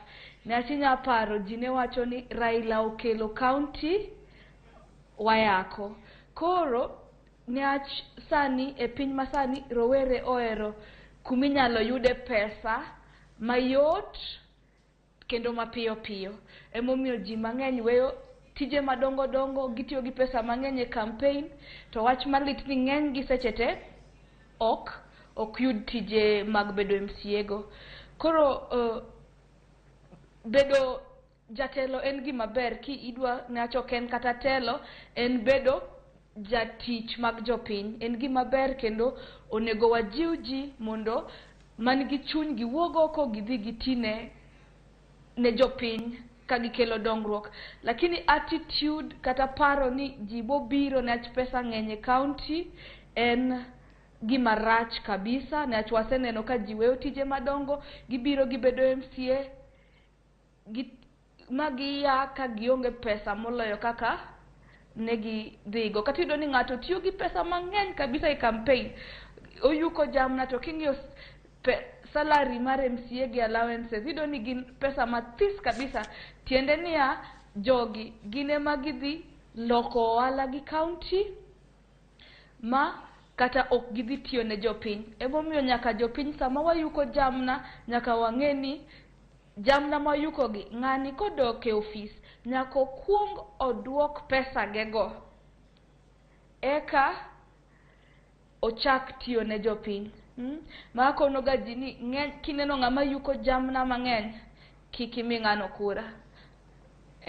Erokamano ahinya Jean Ramogi. Mana kaka Jean wache no nyiso ni ng'ama omiyo omenda mathoth ponono ni okawo telo to dhi chune mar mondo mi oduok omenda ka kapok ochako ni tich. To samoro duoko omenda no nyalo kawe thuolo mar higni 5 manyiso ni obiro wuok kanyo ma ok otiyo ni tich moro amora. Gi sani ni wadhi achiel kachiel nyaka e alapno ero ma Kasarani kama reporter mar Faisal Ahmed nitiere mar miyowa ni to chal mar kwano mbele chalo nade. Good afternoon Faisal. There has been a lot of anticipation about the Nairobi gubernatorial race. How far is the tallying at this point?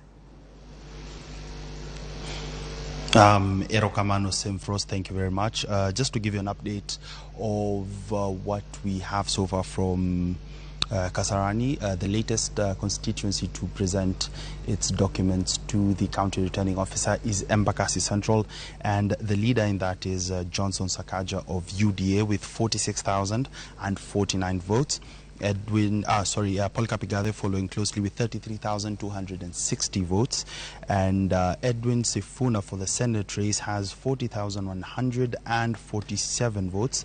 Margaret Wanjiru following with 37,486.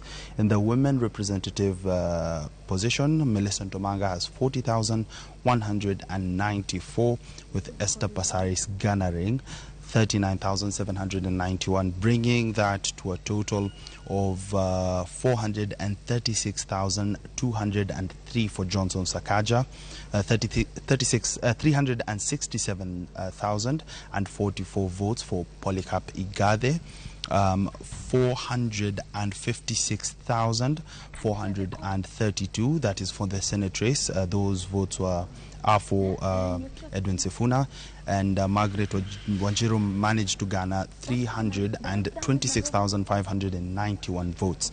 Now, so far for the women representative seat, Esther Pasaris is leading with 446,000 votes, 994, and Millicent Omanga managing to get 364,036 votes. Now, those are the votes that have been tabulated from 11 constituencies. Now, the remaining ones are Westlands, Starehe, Dagoretti North, Embakasi South, Roysambu, and Mathare. Those are the constituencies that we are waiting for here at the County Tallying Center so that they can present the documents to the County Returning Officer.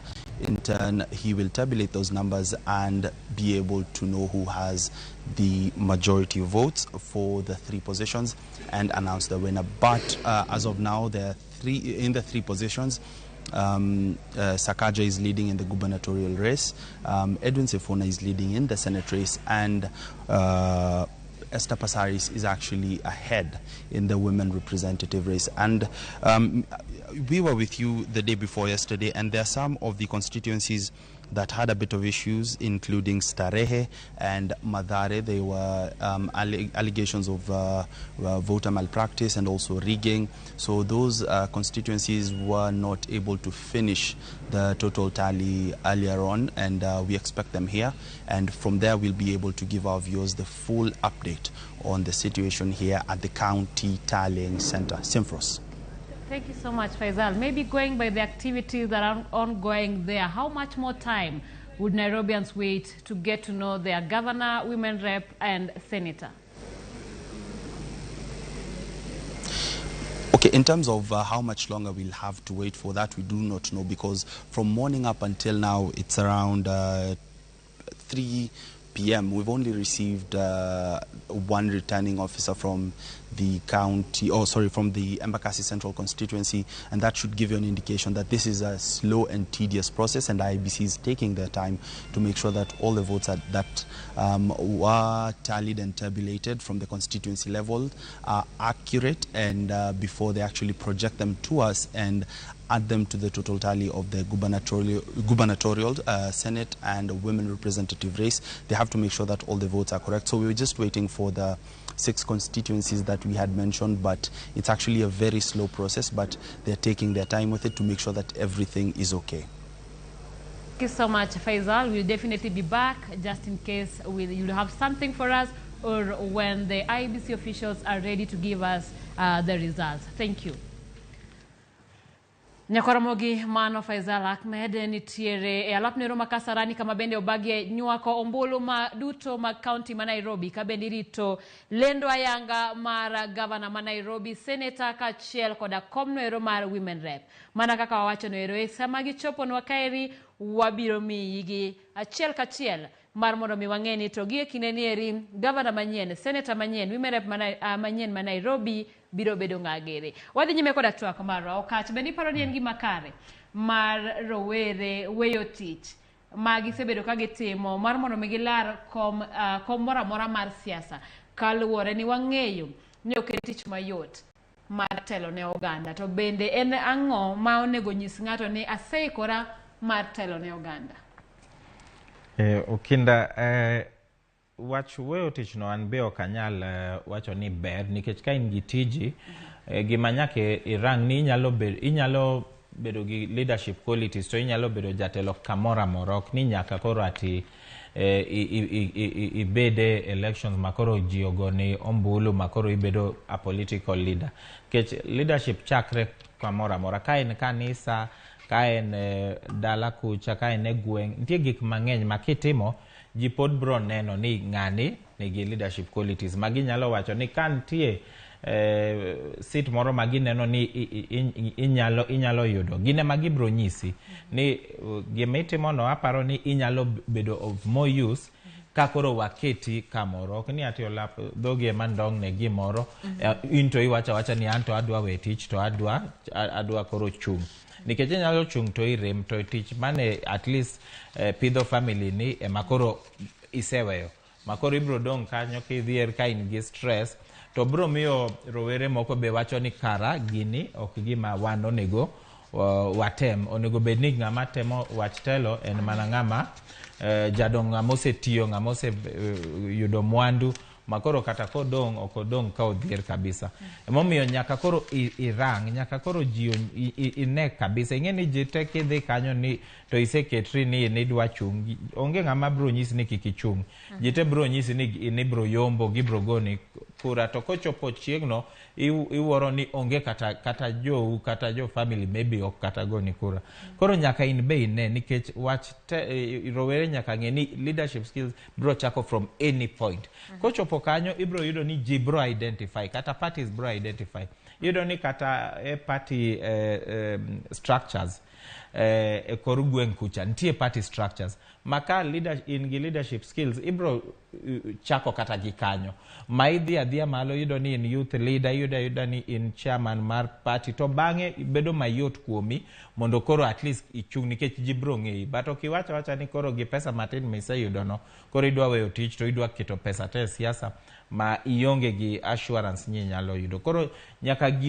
rowere nyaka puonje momiyo wacho ni nyaka wabed gi a mentorship program nikech magi makosa magi yudo ka gisetimo koso to it is too late makoro gini discourage rowere moko ma nyalo wacho ni maybe wan be wanyalo koro nyaka wane kaka wapango siasa wa but ka ok mano be gima wacho maduong' ni party structure be nyaka bed gi these policies ok ni ati waweyo ni rowere kende makoro nyaka gi identify nikech waseng'eyo ni kaka wan gi affirmative action makonyo mine nyaka bed gi koro a sort of affirmative action babro konyo rowere makoro kata ka wakawo gi ni gin yudhe manyalo konyo in one way or another pod wakawo gi ni gin joma koro pod gin gi leadership skills ma waketo a proper succession plan koso program ma wan go ma bang'e wang'eya ni kata kidhi whichever area at least inyalo identify ni nitie ng'ama jaod bura kae nitie MC to nitie be youth leaders ma wan go ma waketo hopes kuom gini in the future at least wan gi joma nyalo mako party koso joma nyalo at least feel nafas ma wan go make leadership ka watimo mano automatically ibro yudo ni ka ng'ato se kalo higni makoro inyalo luongi ni in rawere ibro yudo ni bang'e makoro ji bro wacho ni nyaka ibro chunga kisetieko your youthful time ma bang'e iyudo ni nyaka ibed gi pesa nyaka ibed gi mwandu nyaka ibed gi support mondo koro jo party can identify you to nyaka chaka from young in fact gima wacho ga ni rowere nigi more advantage nikech ginyalo chako from piny ka gidhi malo nikech gin gi time ing'eni ng'ama koro jaduong' be onge gi time manyalo koro chako ati youth leader mano kama wakoso nikech iyudo ni joma luongre ni gin rowere Nyanza kucha gin mana jodongo go ema koro be gimako youth leadership ok onego gimak mano to youth leader nyalo bedo youth leader e kanisa nyalo bedo youth leader e gweng' nyalo bedo youth leader kata wach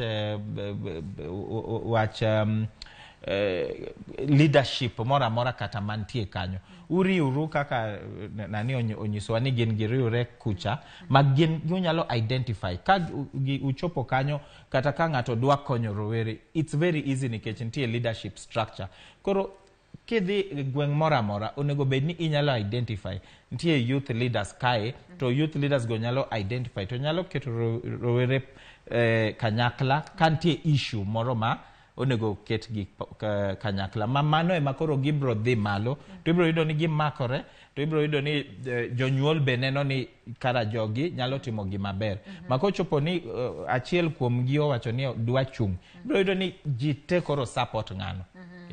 Erokamano Nyokach. Wadok ir Jean.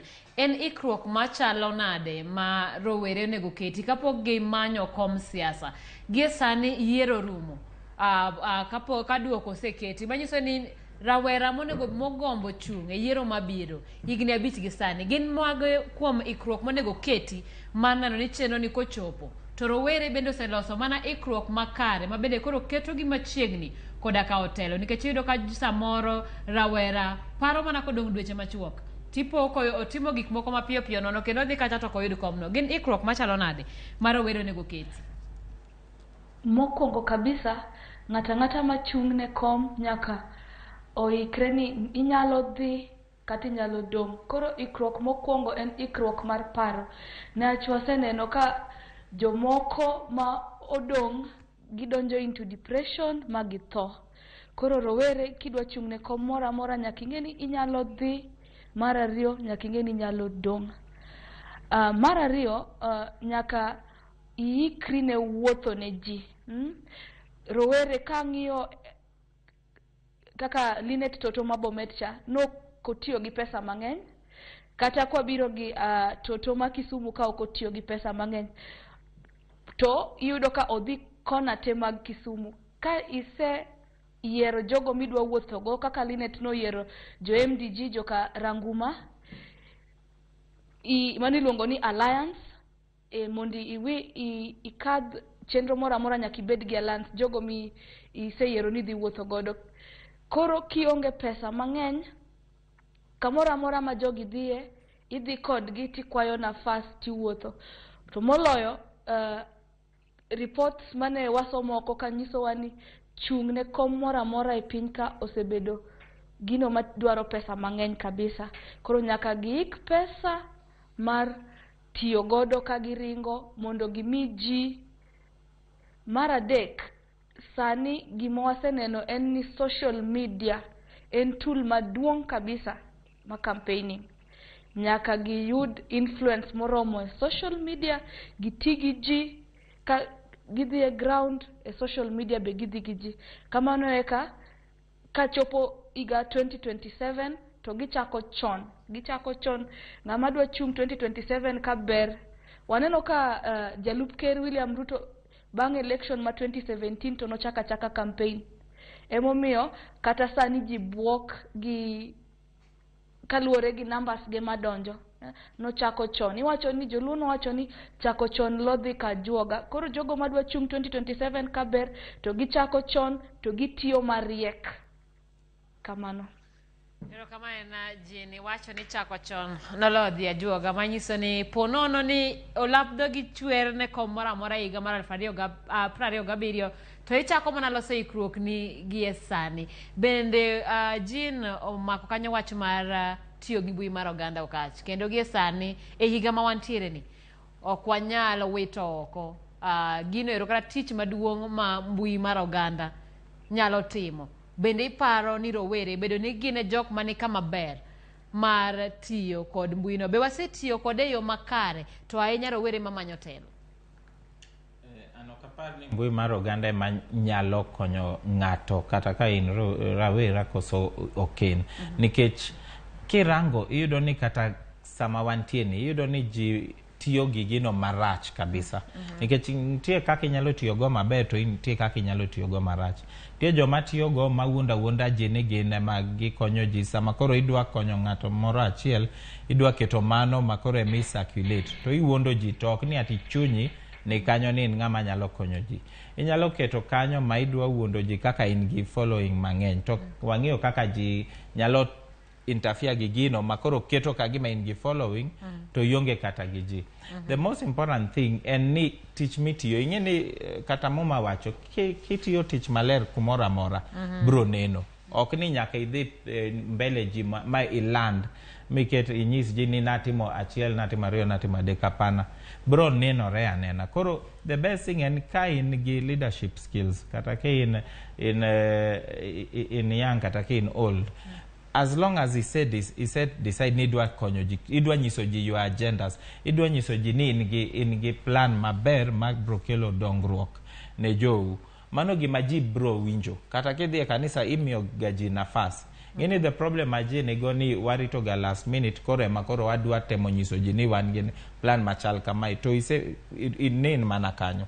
Onego bed ni ji ng'e ni ng'ani principles ne ochung' ne gini. Kantie development moro miparo ni nyalo konyo ji. Ji neno ni isechako marshal kata ka inoko.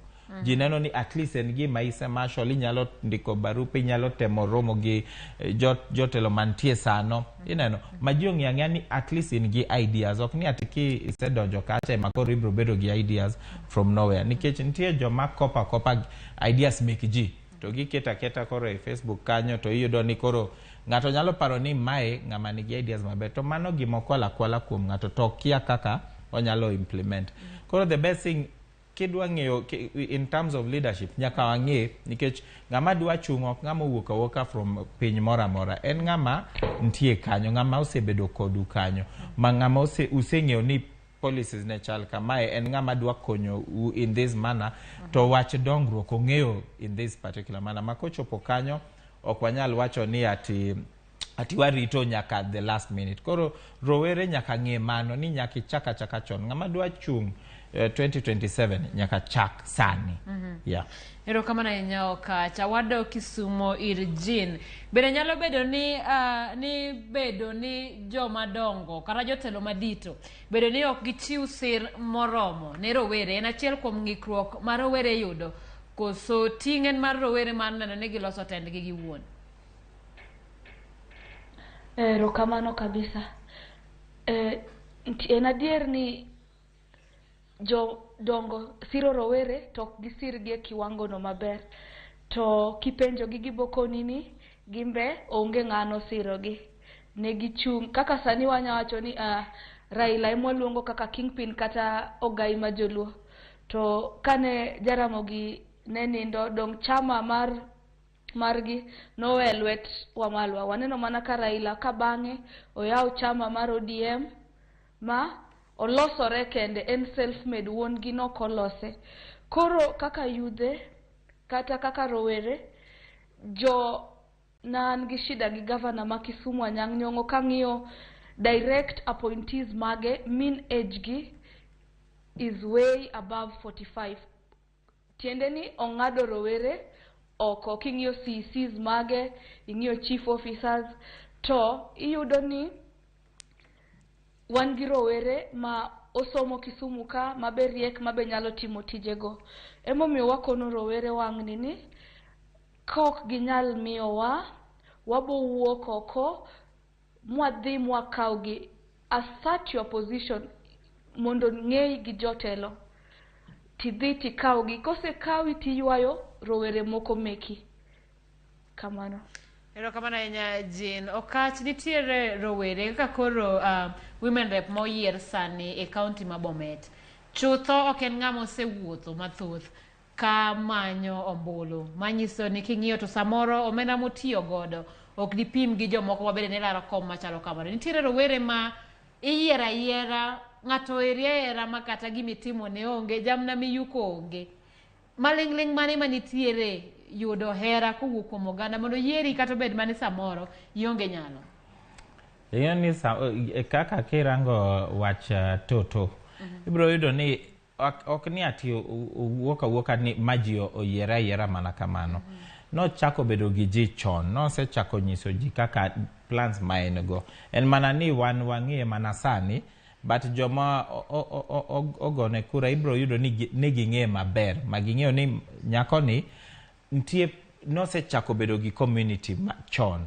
Ose chako nyiso gi ni en ng'ama nigi leadership skills kata kotin tie gik mang'eny motimo negi. To mano waseneno e pinje mang'eny kata kirango kirango Meru last time no miyowa ng'ama very young To kirango noko yudo mana kura just like that.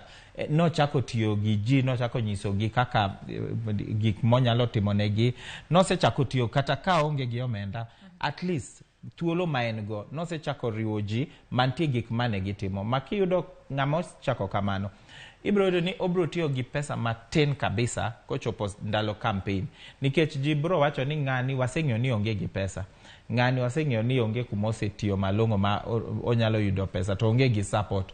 Onge jatelo moro momako lwete ma wanyalo wacho ni ati onyalo tiyo gi support no mondo yud ombulu, apana. Koro joma chal kamago ibro yudo ni yudo support to ok ti gi pesa mang'eny. Emomiyo nyiso rowere ni kik gibed abeda ni girito mondo gibed gi pesa mang'eny, koso giyud kolo leadership, koso girit, koso gibed abeda ni girito ndalo campaign ema koro giwuok ni koro gidwa campaign. Mano to nyaka ibed gi pesa. But kichako chon ma jopiny ong'eyi, yudo ni oganda ong'eyi maber, ging'eyo gimitimoga ka en kanisa, ging'eyo gimitimoga ka en school, kata kionge gi pesa inyalo organize, inyalo riwo rowere to utimone, kata kodhi uslash school kacha, ji bro neno. Mago gik ma kochopo ndalo campaign, ji wacho ni ng'ani kanyalo tiyo gi nafas matin ma en gono, to timonwa ABCD, to ka wamiye telo, koro ibro yuda ni ji ohero mana ng'ato mana kamano. To mano be ok ni ati gimomiyo onego bed ni elect ng'ato nikech ati ntie hera moro ma un go maonge gi malong'o en plan moro malong'o monyalo timonu, nikech mano nyalo kelo a lot of disappointment.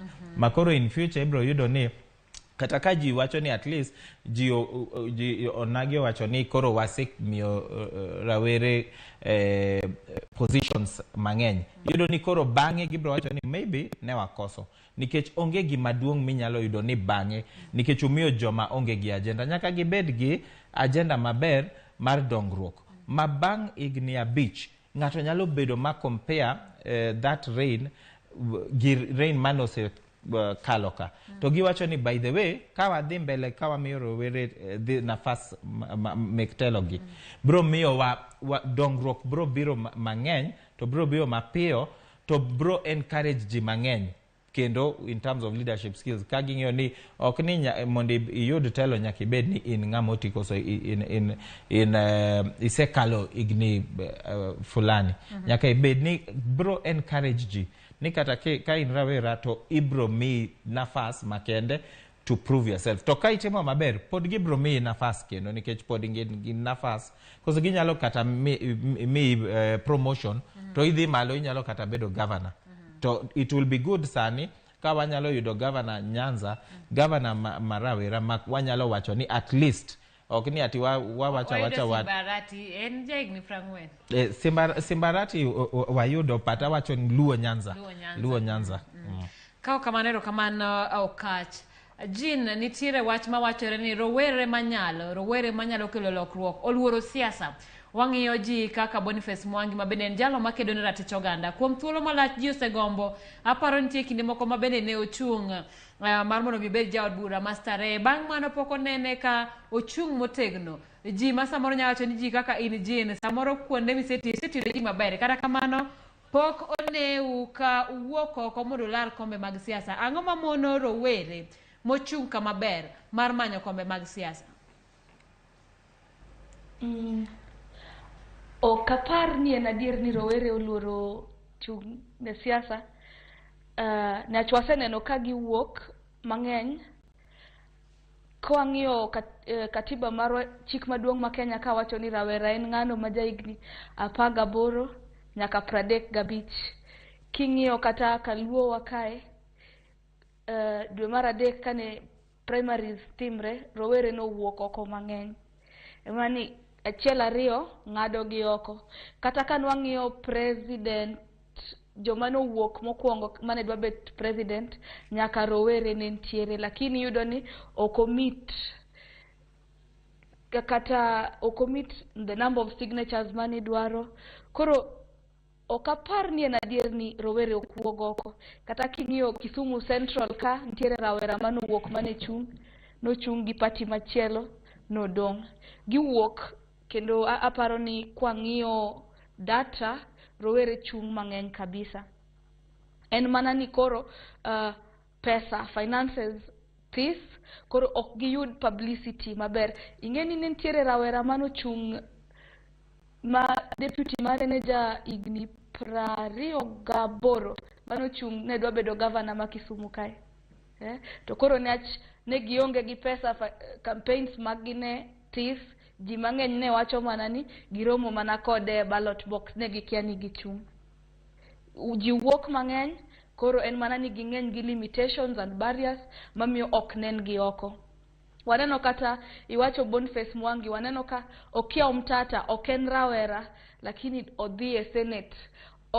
Gorwok ne jopiny mondo lokruok obede ok ochun ni nyaka itinegi in elective post, inya bedo activist on the sidelines kaka Boniface Mwangi ineno kaka timo. Wang'eny kodgi kata Kisumu ka wan gi Boniface Akach. Koro ena path ma ng'ato yiero kaka odwani otine jopiny. Moloyo to tek ni itiyo ne jopiny e yo mathis kata maduong' mitimono. Erokamano Jean, kapok awuok iri kanyo ero, nitiere penjo mana penjo kach kaluwore koda tiyo koda mbui e yor tudruok. Mano tiyo koda mbui go maka Facebook, Instagram. Wang'eyo ni samoro wuotho tung piny koda tung piny ok yot. Kata kamano inyalo romo gi ji duto migombo ni rom godo kata tamalo maduong' mar rowere e mbui go eko. Bende iparo ni rowere kata miwacho mane ochungo bende ne gikawo mbui mar tudruok kaka yo achiel mar chopo ir jogo ma ok ginyal chopo irgi kaluwore koda ng'ikruok mar omenda? Erokamano. Mano daher paro ne nyawadwa no ni ok wanyal overrule the importance of mbui e century modakeni. Wadak e ndalo mar corona, waneno kata ji nok dhi e tich, ji ne romo mana e yo mbui. Koro kata sani king'iyo ohala ma ji timo Kenya ka ng'eny gi, ji onge dukni, ji tiye mbui to giuso kabisa. Aparo ni jumbe ariyo mokalo nitiere niluongo Elseba Kokeyo nene studio ka, kendo nowacho kaka mbui oseloko piny.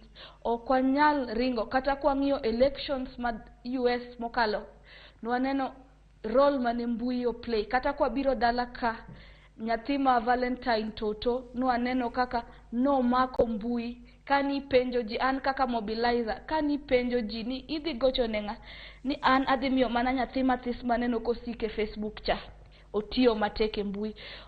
Nyaka wang'e ni mbui kuma okinya chope sani, okan Nairobi lakini koture gi yo mbui wan kanyakla. Ji no tiyo gi mbui e yo makare. En mana ni pod ji mang'eny poko embrace mbui, gidwa ni ichopi, na chinge ni jamna ok nya yukre e yo mbui, bedo matek. Koro mane mashida no bedo mathis, lakini mbui no tiyo. Kata kwa paro Lavenda Ojala kani chung woman rep Homa Bay, nwaneno kaka mbui no konye kabisa. Erokamano. Erokamano mano Jean, achiel kachiel kaunti no Roma Kisumu gi kideni eri okach.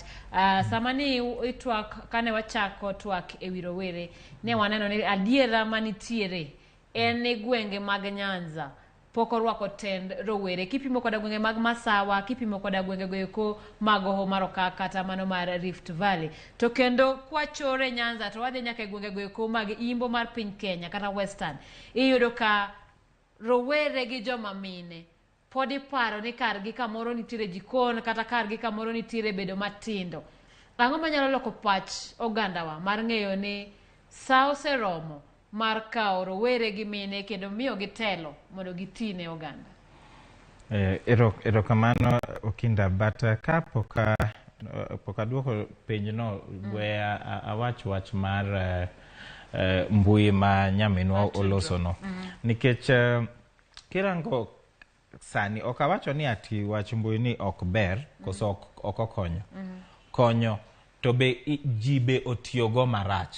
Gima wacho ni kata ka konyo nyaka wang'e ni ji nyalo tiyogo marach, makony ma onego konywa no, ji nyalo tiyogo marach makoro be ok konywa, nikech nyalo yudo ni propaganda mang'eny miketo ji tiyo gi yo achiel no. Yudo ni ji mang'eny wach tiyo iyudo ni ng'amo tiyo onego bed ni ok ni itiyo e mbui, itiyo e ground to ji bro neno.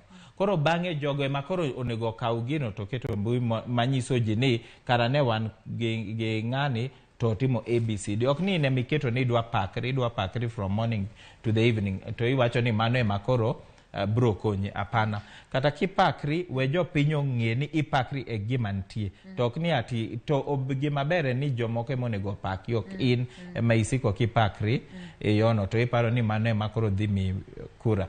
Sama chopo ni nyaka idhi e ground, ok ni nyalo campaign mana e Facebook o Instagram kanyo to iwacho ni isetieko campaign. Mano nyiso ni anyalo chung karachuonyo to an kae to apakra mana e mbui kae to aparo ni adhi yombo ka ochopo chieng' makoro ji go kura. Ok anyal yombo. Nyaka idhi e ground, nyaka inyis ji your plans, nyaka ibed gi ji, nyaka ilos nyasi makende mibedo gi ji minyiso gi plans min go. Aparo ni nya adiera makende ni gima nigi berne nigi rachne. Omiyo mbui ni nyalo tiyo kode yo maber kata inyalo tiyo kode yo marach. So samoro bende kamoro mane jin samoro ne mule ni samoro kichako campaigns wawach ni dwaro kada chung'e karod bura no Yiero Dagoretti North to pok iwuok mondo idhi e ground, inyalo tiyo koda Facebook mari mar wacho ni joka ma e paro mango kata ka diponi nyalo chako mar mondo iland go manifesto achiel ariyo kapok iwuok oko mar mondo mi chop ir oganda. To mano ema kosa rowere mang'eny timo nikech mano itima ka ipoya pa ni koro oseland ni ji onego chak campaigns koro emidwa ni ji ong'e. Apana, nyaka ichak chon. To kichako chon ibeda beda gi ji physically, iloso kod gi ji ng'eyi, bang'e inyalo keto gik misetimogo koro gigo ema koro landi maber. But ok inyal chaka ni koro idwa chako gi Facebook ni kanyo e kama idwa campaign. Mano ka results owuok bro buogi mang'eny. Ka waweyo mano, penj mani penja no, iyudo ni most western region gi Nyanza region, Luo Nyanza kata Kisii ke Luo, iyudo ni pod wan gi paro moro ma wacho ni rowere gi mine onego bed ni wach leadership gi ok onego wamegi. Gin maybe jikon koso gin girito kiny kaka in rawera. Koro ibro yudo ni ng'ato paro ni pod wan e ndalo machoncha. Ndalo machoncha ema ji ne paro ga kamano. But bang'e yudo kaka South Nyanza ni yudo ka ji omiyo Fibia siyo ndalo ma kata gwenge ma oko gi nok mi kata mine support. Koro onego bed ni Nyanza ne wasedhi mbele kabisa e wach women empowerment ni nikech wane mane wachako gini kirango Kenya kai. Gima rache ni ne wachako then akia gima notimre kanyo wa backslide. To kirango tich ma Fibia siyo notimo ma ji nomiye kata nafas kendo en tich maber kabisa. Mano nyiso ji especially jo South Nyanza ni mama be nyalo tiyo maber kumiye nafas. To kochopo kanyo to koro iyudo ni sani gimaber Nyanza region kendo iyudo ni South Nyanza ema kendo telo omiyo first woman governor from Nyanza, which is a very good thing nikech nyiso ni joluo pod nigi geno ni telo mar mine pod nyalo konyo to mine be nyalo kata tiyo maber komigi telo. Nikech ka Gladys Wanga ochako mano oyawa yo. Aparo ni 2027 wabro neno mine mang'eny ma koro bro yudo telo, especially tend governorship koa South Nyanza. To mano gimaber nikech koro bro miyo wabro compare ni samane wan gi telo ma wamiyo chuo telo especially governorship to sama wamiyo mine telo make governorship. Mane maber nikech ji wacho ga ni mama to rango ga oseng'iyo gi rango family te koro en gi interest make family makoro komiye telo okodhi neno ka ji kwalo kaka wasewacho ni county government kuo mantie county government ng'eny molo kata maybe central government sani. To ji wacho ni en nikech koro waketo chuo kacha maybe gionge gi that best interest at heart. Koro sani wan gi thuolo makende manyalo neno to ka Gladys Wanga tiyo maber kabisa an gi geno ni mano bro miyo many other opportunities mabro yaore ka wadhi 2027 ne mine to bro yao ne mine be bro wacho ni kara gini wan be wanyalo donja kacha ok ni ati warita ni nafaso en mana women representative ma en marwa kende. Apana, wanyalo dhia pap kabisa gi chuo gi rowere to wa compete to wanyalo bedo to wanyalo emerge the winners to kata ka wa yombo okni en mana yombo kende to wanyalo tiyo ne jopiny maber mabange gibro neno ni kara it's best kawa podwa medo numbers mantiegi to mano ema bro loko kata patch onagi ka gibro neno ni kara nafas mar mon ok mana jikon wanyalo miyo gi leadership to ka bahati mbaya wamiyo kata Gladys Wanga to maybe of disappoint bro bedo matek kabisa mondo yud ni some other women leaders ati ibro mi nafas makende machal kamano nikech jibro wacho ni donge wasetemo to kutimo kaka ni wacho erokamano kach wachung mano gi kanyo wadhi achiel kachiel nyaka log tich mar IBC mano kar romo ma Bomas wawinja ne to gie sani en wach mane ma bende duolno dwa chiwo ne oganda. Madhioya constituency in Muranga County, total registered voters 58,102, total valid vote cast 38,969, rejected ballot 262, Raila Odinga 6,293, William Ruto 32,313, Wahiga Mwaure 149, George Wajakoya 214.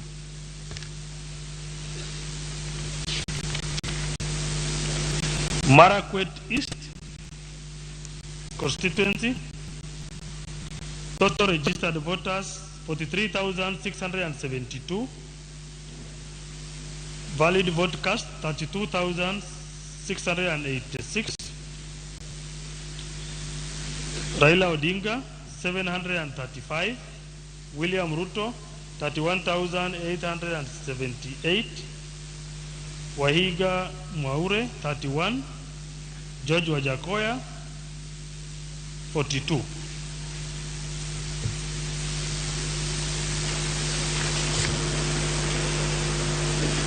Nakuru Town West constituency in Nakuru County, total registered voters 112,308, total valid vote cast 70,014, rejected ballot 628, Raila Odinga 36,824, William Ruto 32,922, Wahiga Mwaure 111, Wajakoya George 209.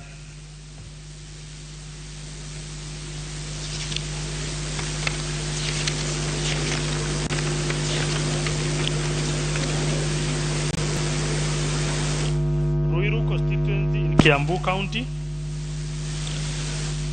total registered voters 172,139, total valid vote cast 102,680, rejected ballot 763, Raila Odinga 32,959,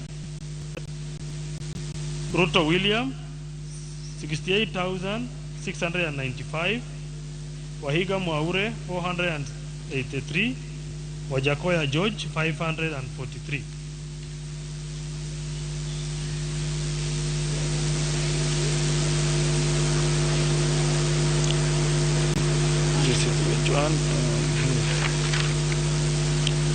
Kitutu Chache North constituency in Kisii County, total registered voters 56,970, valid vote cast 34,490, rejected ballot 447, Raila Odinga 18,649, William Ruto 15,594, Wahiga Mwaure 94, Wajakoya George 158. Oh, sorry, 153.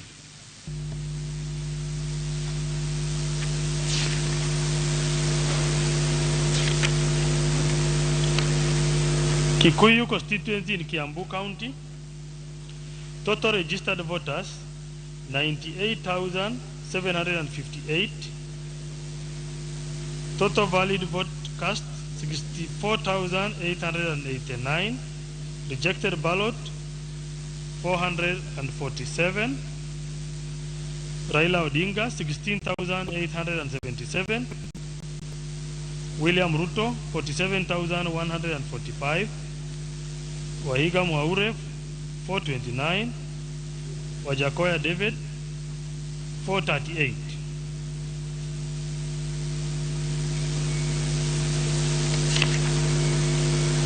Ndaragwa constituency in Nyandarua County.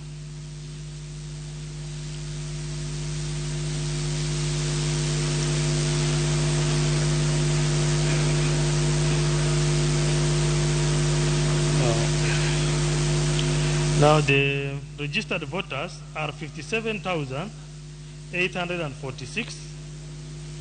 Total valid vote cast 38,489. Rejected ballot 315. Raila Odinga 7,271. William Ruto 30,982. Wahiga Mwaure 95. George Wajakoya 141.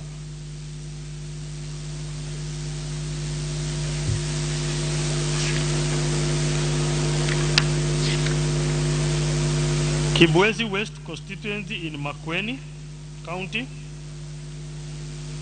Total registered voters 64,740. Total valid vote cast 37,185. Rejected ballot 244. Raila Odinga 27,072. William Ruto 9,762. Wahiga Mwaure 81. George Wajakoya 270.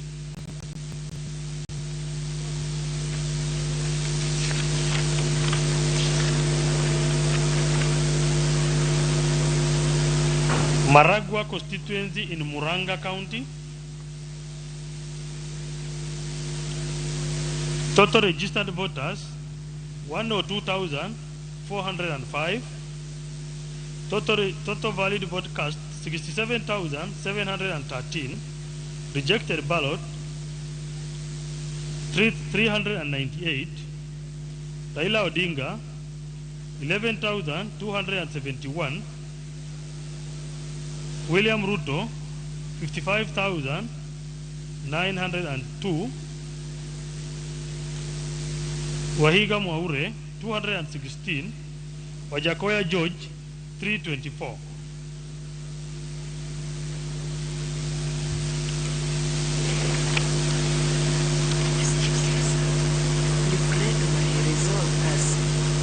West, Kibwezi West, and yet it's Kibwezi East.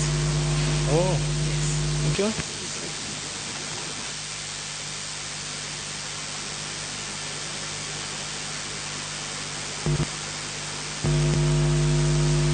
Yeah, the arrows corrected me. What I read for Kibwezi West is actually Kibwezi East. Oh, I read this.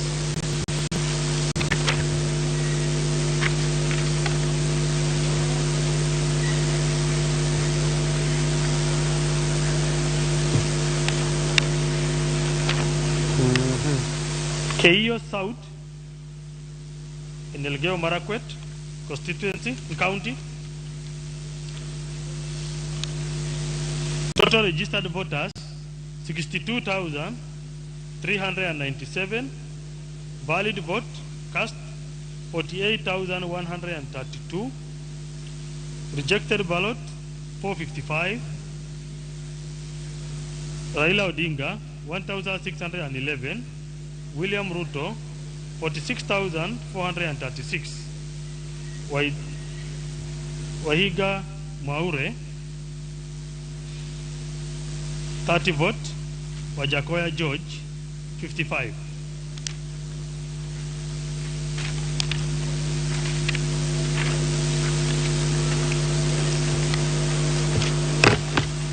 We shall come with more. Thank you.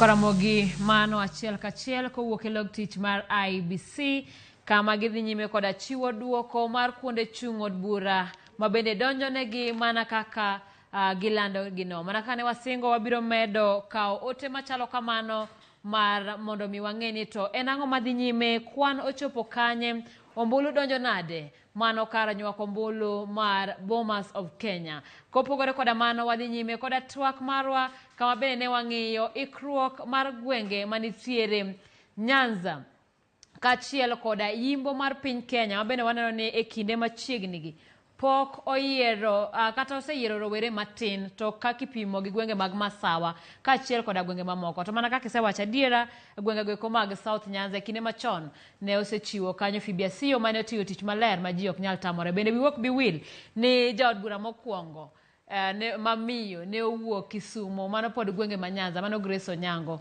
mago ok dwa wito kata kamano ne ang'o mosetimore kuom thuolo matin mosekalo. Wabiro dhi Kisumo ir Jean mondo lernwa ni to king'iyo county ahinya kaka Masiaya thuolo machiegni mosekalo onge kata jaod bura achiel mamiyo kopogore koda kom mar women rep magiseyiere miyo. Wang'iya ne to rowere bende yiero e gwenge go Masiaya koda gwenge mamoko. Jean kamano ahinya en adier ni jaod bura mokwongo mamiyo ma pinyni nowuok Kisumu County kuma bete Mama Grace Onyango notemo kendo mobedo dhako mokwongo, miyo mokwongo mobede kom mar speaker ma Kenya ka kata ka ne en temporary kamano. To kata Kisumu kae bang' Mama Grace Onyango ntiere mathis minya wacho kuom tend mine kaluwore gi kuonde mag yiero gi e od bura.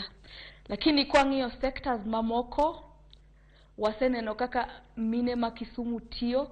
Kwang'iyo kata research mar thieth mar HIV wang'eyo kaka mine ma Kisumu osetiyo matek ka gindiko proposals to ayudo funds ma jowa ma Kisumu nyalo yudo thieth. Koro kwa dok kamoro kaka Siaya ka kuma bete ni kana neno constitution marwa ma 2010 position mar woman rep no kete kaka affirmative action.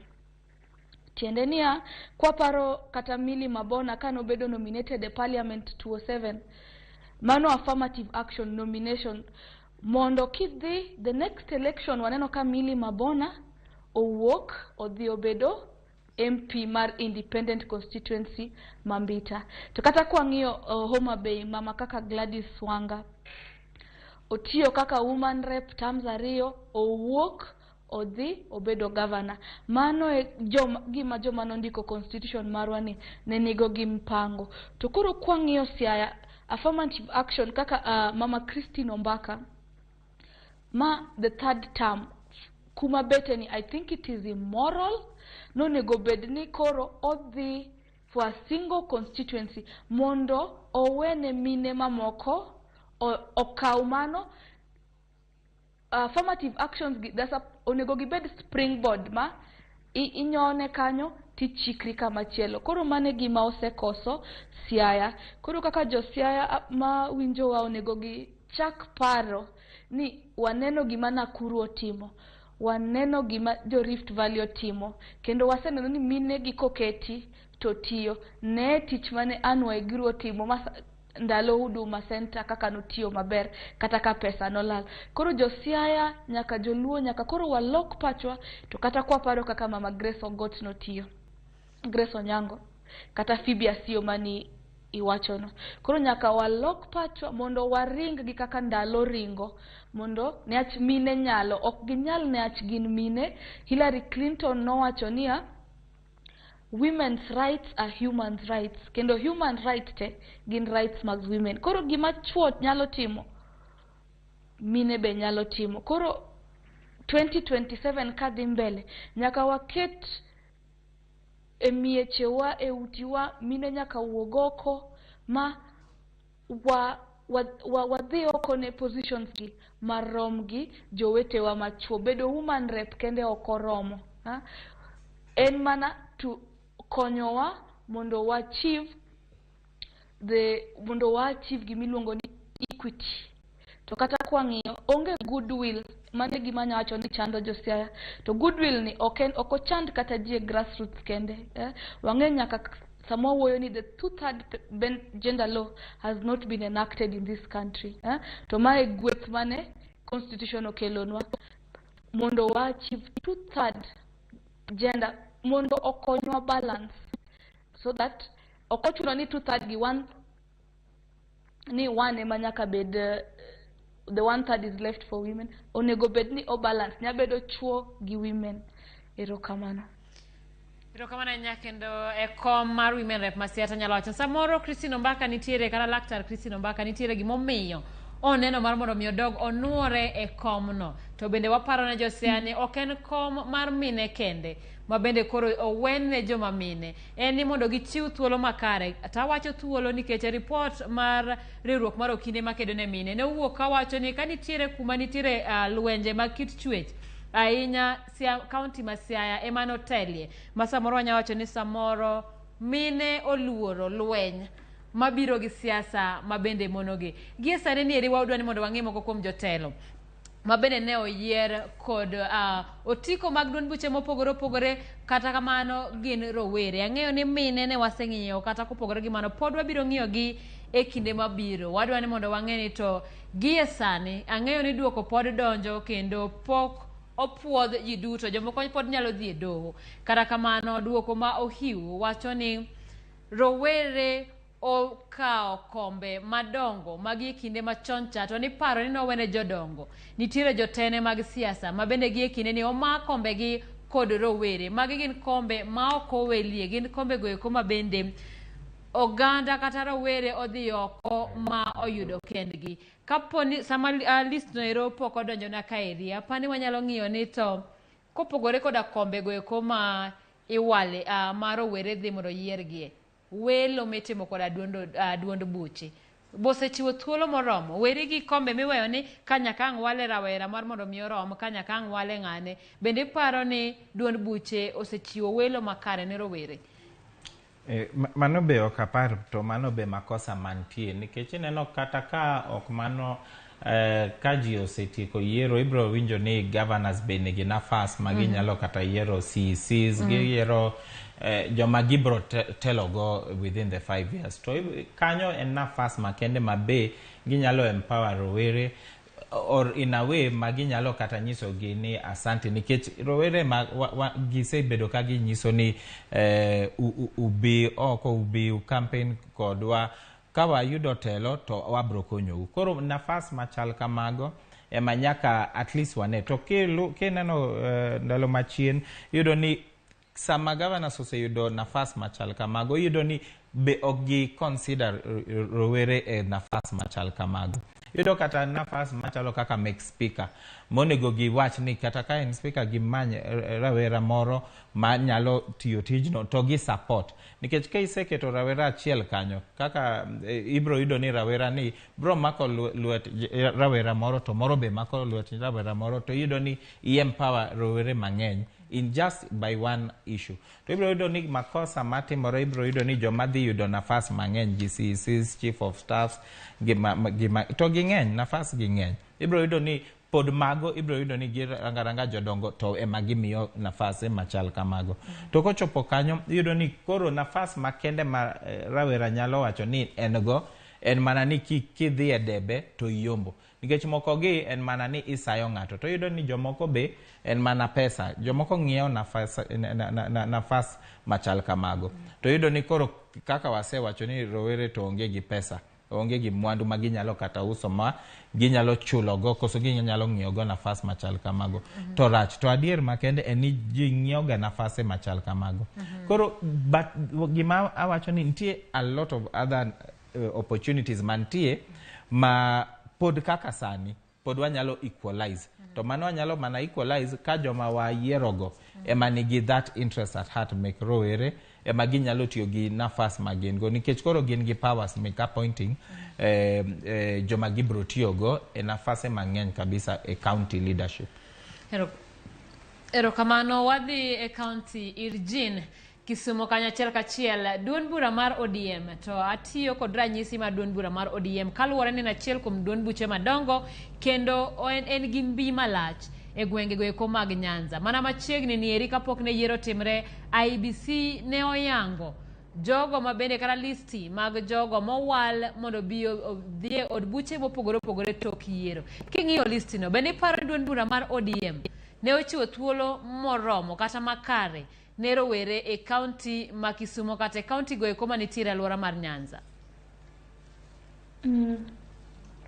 Erokamano kang'iyo duond bura ma ODM list margi ma jogo madhi bedo nominated mbele ka aneno ka ntiere joma thiso mane giyiero ng'ato kaka nwaneno Irene Mayaka madhi e National Assembly, nwaneno Perfume Lematian maya Samburu madhi e Senate, nwaneno this guy from Kilifi County nyinge lalna. Koro waneno ka ne gitemo opogore gi kaka ne en chon, ne gitemo to kata kwang'iyo duond bura ma ODM ji kaka Ababu na Mwamba ne gikawo katindo gine magiloso gi. Kwang'iyo ji kaka Babu Owino, wang'iyo kaka Jalango Sani, magi joma wang'iyo duond bura mar ODM oyawne joma tiso thuolo ma ero waneno ka gibedo ji ma mbele kae gidhi bedo jogo manya loso weche ma jo Kenya nya winjo te.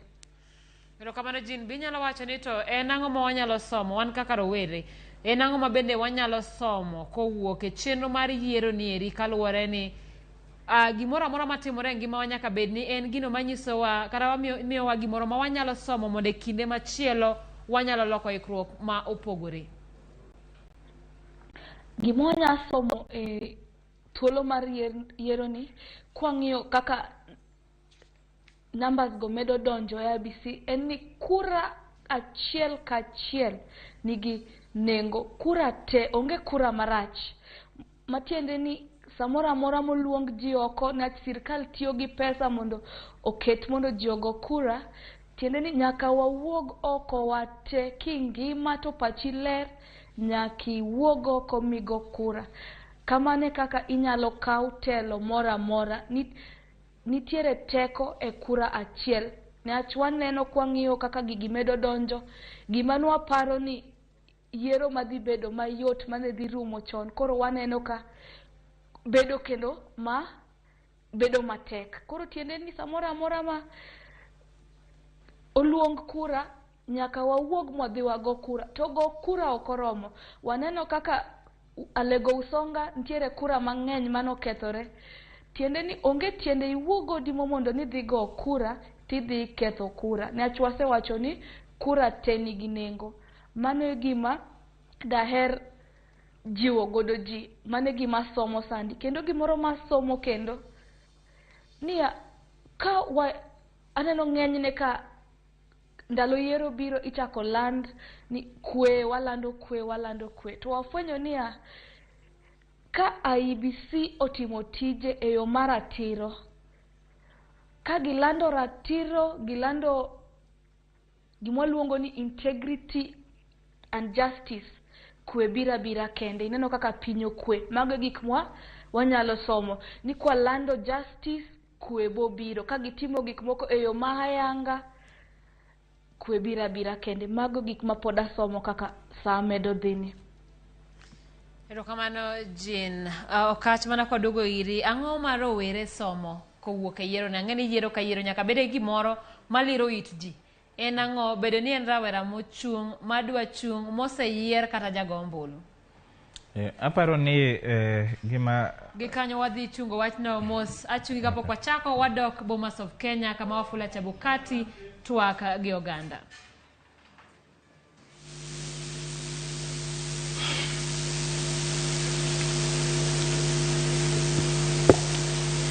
Now, we appreciate the efforts and the work being done here at the National Tallying Center. But as a commission, we wish to make the following adjustments to the process. The commission has observed that the process being undertaken is taking about 3 to 4 hours to process one returning officer. So far, we have 265 returning officers who have reported to this center, the National Tallying Center, and approximately 141 returning officers have been processed, leaving 124 who are still on the queue, as you can see on this side. As a result of this process flow, some of our returning officers have stayed here for 3 days, sitting on those chairs, which is totally unacceptable. So in order to optimize the process and guarantee faster processing of the results, and to be able for us to meet our constitutional timelines for processing of the presidential results, the Commission has reviewed the results process flow as follows. 1, the returning officers who are on the queue shall proceed to hand over the original result to the National Returning Officer immediately after this announcement.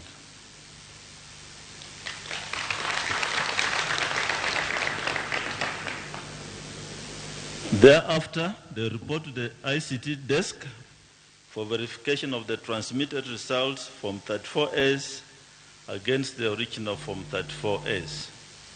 We shall have sufficient ICT desks. I believe they are there to process them immediately. And thereafter, the presidential agents will be given copies of the results from 34As and from 34Bs for their own use. And in the event that you require the original documents, they'll be available on the desks for verification. So we are simply reversing the flow of the process which is ongoing. And we believe that this will fasten the process, and we should be able to dispose of with the returning officers in the course of today so that they can go and do other duties. So thank you for your cooperation. And I want to invite Professor Agulier, who is in charge of this tallying center, to make some further announcements.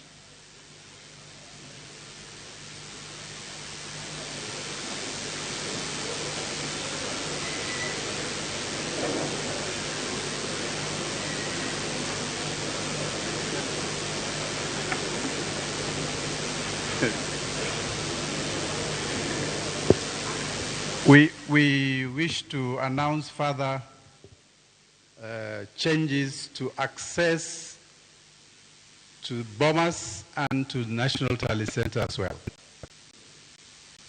From this minute forward, this Tally Center will only allow presence of agents, of presidential agents, the people that will help them in the work that is ongoing at the floor of the Tally Center, the chief agents, the deputy chief agents, and the clerks that are verifying, doing the verification process on the floor of the House. Nobody else will be allowed to sit in this auditorium from this minute on. We are also saying at the gate, we have given instructions, nobody should access this venue. And so from now on, if you are on the dais, on the terrace, and you are not a chief agent, a deputy chief agent, or the assistant to the chief agents by way of legal advice, and if you are not a clerk working on the floor of this Tally Center, can you please find your way out of the Tally Center? And that is the instructions we have given to the police.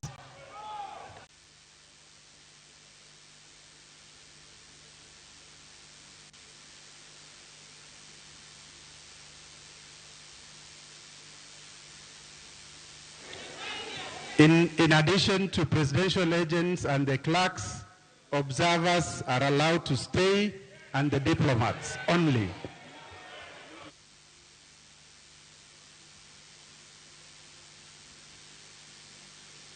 I think all the media have a corner. You are free to stay and cover as you wish. Okay.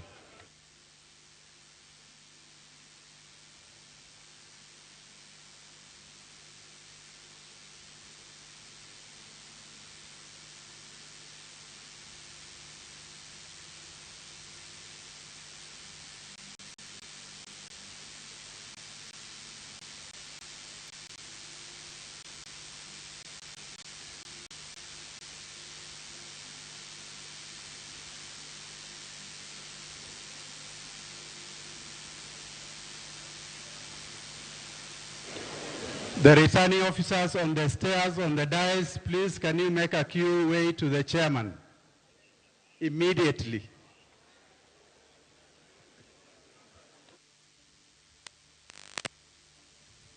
This is in accordance with the numbers they were given when they arrived.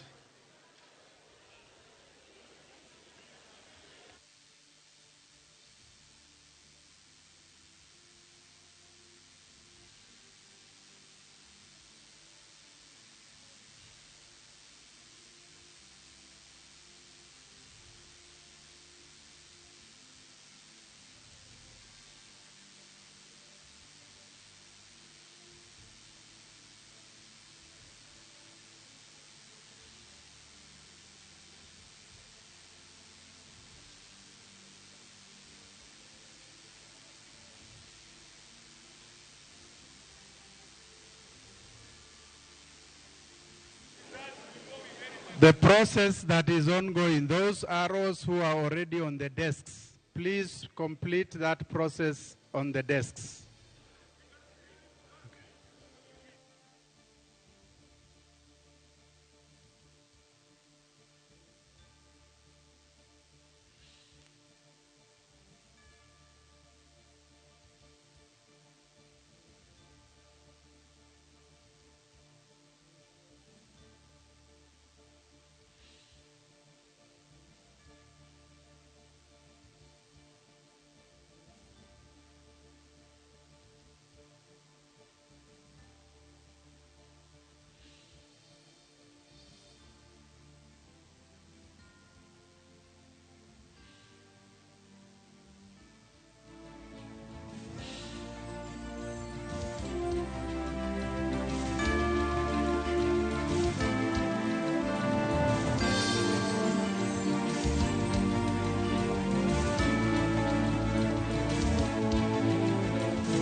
Ramogi pichni minenogo kata tipo no gin achiel kachiel kowuok e kar romo noero kata kar bago romo mar Bomas of Kenya. Kama duol matayo yiero pacho kaeri IBC dhi nyime koda nono forms 34As mabende chopo kowuok e gwenge mopogore opogore e counties duto 47 e pacho ka. Bende mana dakika machuok mokalo jakom mar IBC Wafula Chebukati kachiel koda commissioners mag duol noero golo wach kawacho ni gie sani nitiere lokruok moketi. Lokruok biro kagiwacho ni Chebukati wacho ni gineno ka chenro mar nono forms go eko koro kao sama thoth kagiwacho ni mar mondo mi gitiek ne apisa achiel mar IBC mano wuok e kuonde luto ombulu mopogore kao gi seche maromo 3 kata 4 kagiwacho ni mano sama thoth. Chebukati bende dhi nyime kawacho ni gie sani jogo eko kata apisas mag IBC mong'ere kaka returning officers 265 osechopo Bomas of Kenya kendo gitemo mar mondo mi ginon oboke mane gibiro gogo eko e sama piyo piyo. Kata kamano mano ok timre kaluwore ni gikawo seche mathoth. Gie sani owacho ni mana obok 141 mano forms 34As kende magisenono kagidong koda madirom 124. Owacho ni jogi duto kata apisas gi duto pod nitiere lai mar neno ni obok magi ochopo. Kaluwore koda mano nitiere lokruok mabende koro duol matayo yiero pacho kaeri mano mar IBC oketo. Achiel kuomgi en ni jogo eko bende ok gin agents mag duond buche mopogore opogore. Jogo mok gin joneno mabende ne ochopo mar ng'iyo kaka chenro noero dhi nyime koro iriembo mar mondo mi kik bed Bomas of Kenya. Kata kamano wacho ni jofuambo kaachiel koda agents koda joneno oyienegi mar dong' kanyo. E pichni minenogo ineno ka kinde mokalo noero ywaruok matin obetie e pogruok mar paro ka nenore ni moko kuom josiasa mane ochopo kanyo to dwaro mar mondo mi owegi kendo gibed joneno e chenro mar kweno mar ombulu. Ka bende wan dwaro ng'iyo wach mane ogol kanyo koda jalup Raila Odinga e ng'wech mar laro kom mano Martha Karua ne owacho kanyo ni chenro mar nono kendo kwano ombulu nyaka koro giketie wang'gi. Ka bende koro nojiwo jogo moseyier kod kata jogo eko magin jo Azimio mar mondo mi obed machiegni e konyo nono chenro machalo kamano. Ok wang'eyo ni wach machalo kamano biro bedo nade koda moko kuom josiasa mane paro ni bedo gi e Bomas of Kenya ne konyo mar nono chenro mar nono forms 34As. Kata kamano owacho ni onge wach machielo magibiro winje wi mano ka ginyiso apisas mag arita kwe mar mondo mi odhi nyime koda keto kata rido arita makare mar neno ni chenro mar ombulu odhi e yonero makare. Ramogi wan pod mana wang'i kaeri mar neno ni kata mar temo nyisi ni to en ang'o madhi nyime kendo waketo wang'wa Bomas of Kenya mar neno ni e sasa ma wach nitiere kaluwore koda kweno mar ombulu to wabiro miyi chenro machalo kamano. Ramogi wadhi nyime koda twak mane wan go. Kata kamano wadang'iyo ni to gin jomage kata rowere mage mabedo oseyier e kombe mopogore opogore mag siasa e higani eri. E ng'wech ma higani rawere ma hikgi ineno ka hikgi ni piny mogik en Abraham Osoi ma en jahigni 21. Osoi emoyier e ward mar Matapato North manitiere kaunti ma Kajiado. Jachung' machielo en Linet Chepkorir mong'ere kaka Toto makoro nyoyier kaka jaod bura kata women rep ma kaunti ma Bomet. E kaunti ma Kisii ema nenore ni osiro jochung' mathoth ma hikgi ni piny kamoting'o Simba Arati mane oyiere kom mar gavana ma Kisii, Jafeth Nyakundi mano jaod bura ma Kitutu Chache North, Zahir Dhana mano jaod bura ma Nyaribari Chache, Anthony Kibagendi mar Kitutu Chache South, Alpha Kiraka mar Bomachoge Chache kod Silvanus Osoro mar South Mugirango. Jachung' machielo mabende oywayo wang' en Abdi Guyo ma en MCA mokwongo ma oidho nyaka e kom mar gavana kuom thuolo machuok kende. Guyo e gavana ma oyier e kaunti ma Isiolo. Jochung' mamoko gin kaka Felix Odiwuor ma ong'ere koda nyingno mar Jalang'o kata Jalas oyier ka jaod bura Malang'ata. Paul Ongili mano Babu Owino bende ne oyier mar 2 kaka jaod bura noero ma Embakasi East.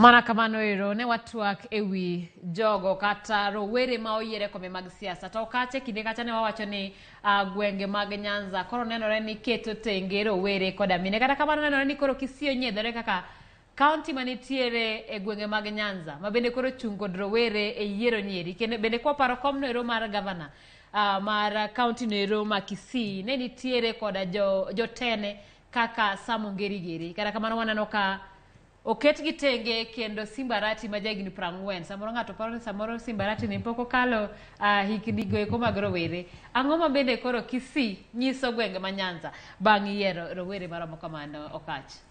In fact Kisii nyiso gwenge ma Nyanza gi gwenge ma kata make central gini ni telo ng'at moro amora nyalo yudo telo ok ni nyaka ibed ati ni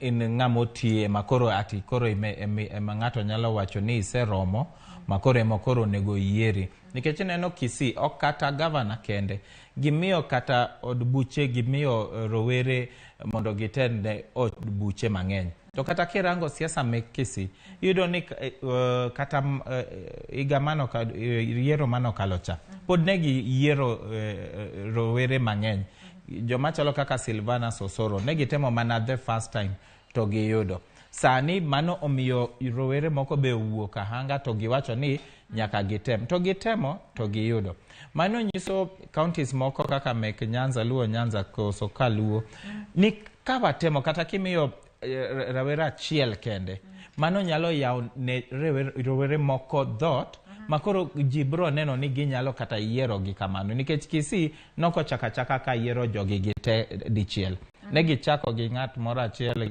rawera the second one bang'e koro ineno mano osebedo the norm ma an gi geno ni kochopo 2027 labda kata counties moko go koro bro dhia yo makoro Kisii county osedhi to mano gima koro nikech wan magi jirendewa onego bedni wan be koro waneno kaka gitimo koro wan be onego bedni koro wan be waneno ni ka jo Kisii nyalo timo mai ginyalo miyo nafas rowere gi to lead to konyo to kelo dongruok e pinje ma Kisii ang'o momiyo ok wanyal timo mano e Luo Nyanza nikech Kaluo kae onego bedni wane ma wakungo ne jogi in terms of gik machalo kamagi nikech wasewacho ni kirango kata tend mon ineno ni wane mane wachako kochopo tend ma wadwa miyo rowere onego bedni wane mane wachako chon to kochopo sani jogi emano bedo ni gine magi kopowa to sani bro yudo ni wane makoro kata ka wachako maybe 2027 bro yudo ni wakopogi but gima nyaka wang'e ni kaka wacho ok di ati yiera rawera nikech wadwa yiero rawera hapana en gima ng'ato nyalo timo ne wawinjo Fred Matiang'i kago koko ni nitie rowere moko ma ibro yier to kirango kuma ne giyudo pesa magi campaign go kuma giyudo teko magi campaign go iyudo ni en yo moko ma ok ber koro nyaka warang be ni kata rowere moyiergi gin giyudo pesa gi kanye magi campaign go giyudo teko gi kanye ka en yo marach mano ok example maber ma onego wakop nikech nyaka wabed gi yo maler makawa keto ng'ato e telo en ng'ama longo ng'ama yore ne ji ong'eyo maber mano e kaka ng'ato nyalo kelo dongruok to kikelo ng'ama koro maybe to kawach ni en jogi but wawacha ni ng'ato yudo pesa ne in a very bad way maybe okwelo to ikete kacha mano kendo okinyal wacho ni kuo ok dhi bedo e nafas mimiyo jogi koro mago gik manyaka warange momiyo wanyiso rowere ni nyaka umany nafas ni chon nyaka itim something okinyal beda ni idwa bedo manager siasa ni idwa chung kochopo after every 5 years idwa chung hapana nyaka ibed gi away makoro ng'ato nyalo wacho ni within that 5 years die gima nitimo ne ji kata ka in mane gweng kacha kata ka ichoko rowere to wacho ni ang'wa collect takataka mantie to wa ensure ni yore are clean koso wadwa yawo trenches mantie nitie gima itimo maji neno maji nyalo associate go maji nyalo wacho ni at least ng'ani nitie kaka wang'eyo ka wayiere waseneno he's already mano kama wacho gani tried and tested. Iro kama na nyao kacha nyakora Ramogi gikanyo no wadhi modho pi matin waduogo koda weche mathoth wanie wang'i kik idhi mabor.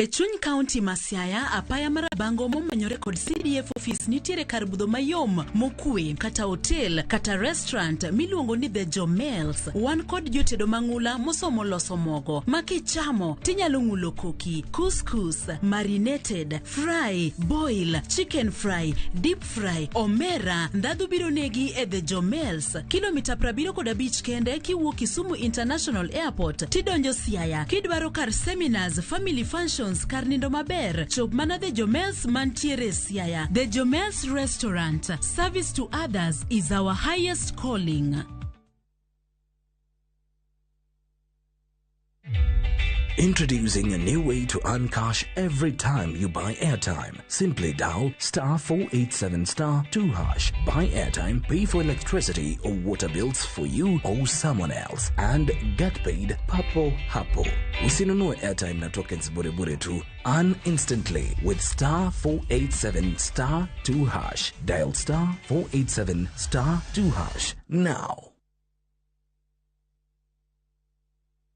Big leagues are back.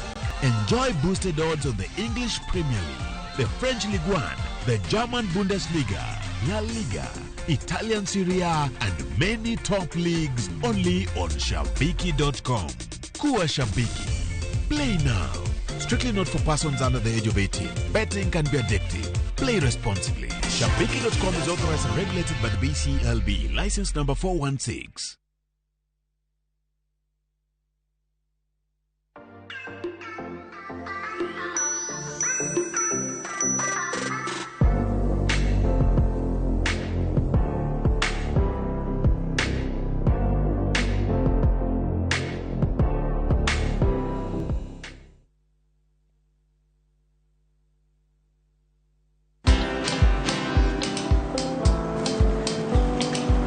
Niaje? Ni kama unashangaa kwa nini naangalia simu with so much focus, eh? Usishangae sana. Ni vile nimekuwa ndani ya story kabisa. Ni kama ile hali ya juzi. Ni kama nilikuwa hapo hapo. Iki happen. And when this new market was being opened, ni kama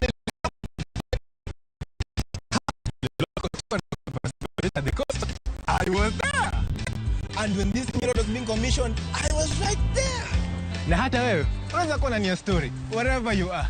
Just download Citizen Digital. Stay informed on all the news and events as they happen across the country, the continent, and the world at large. Download Citizen Digital, Kenya's #1 news app.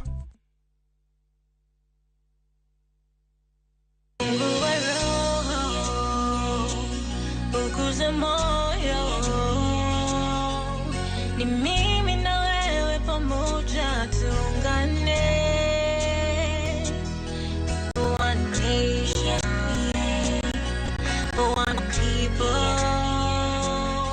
Hamjambo wa Kenya, jina langu ni Vanessa Gwandaru. Ukitaka wimbo huu kama sikiza tune yako, bonyeza *811*344#. Kumbuka, sikiza na Citizen ni nyumbani kwa wasanii wote.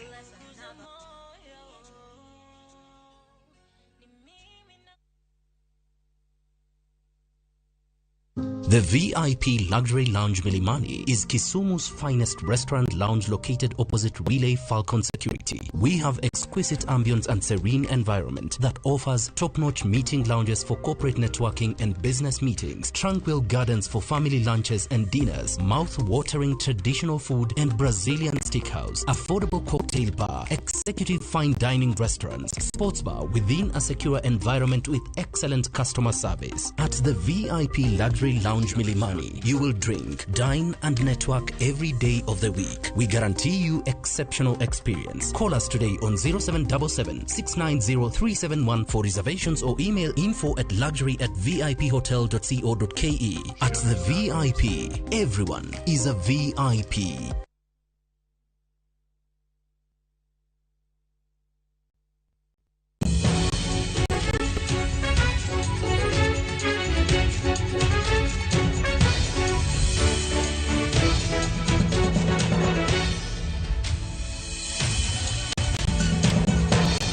Machiegni kendo nyaka Ramogi kuom kete mane TV mari mar Ramogi kabende waluonu weche duto mag kweno mar ombulu higa mar 2022. Kawadhi nyime ni kaunti ma Nakuru kaachiel kod kaunti ma Machakos ne oyiero kwan mag joma mine mathoth ka ipimo kod kauntis mamoko e yiero ma higani mane piny Kenya obago chieng' tarik 9 mar dwe mar 8. Sharon Ong'ao ni kod mathoth. Tok yiero mane piny Kenya otimo chieng' tarik 9 mar dweni, duoko medo wuok e kombe mopogore opogore ka chenro mar lendo kod chiwo oboke ne joloch itimo kod apisas mag IBC mochung' ne kweno e counties mopogore opogore. E yiero mawang'ni, joma mine ne owuok oko kar nyalo margi ka duoko ma osewuok nyaka gisani.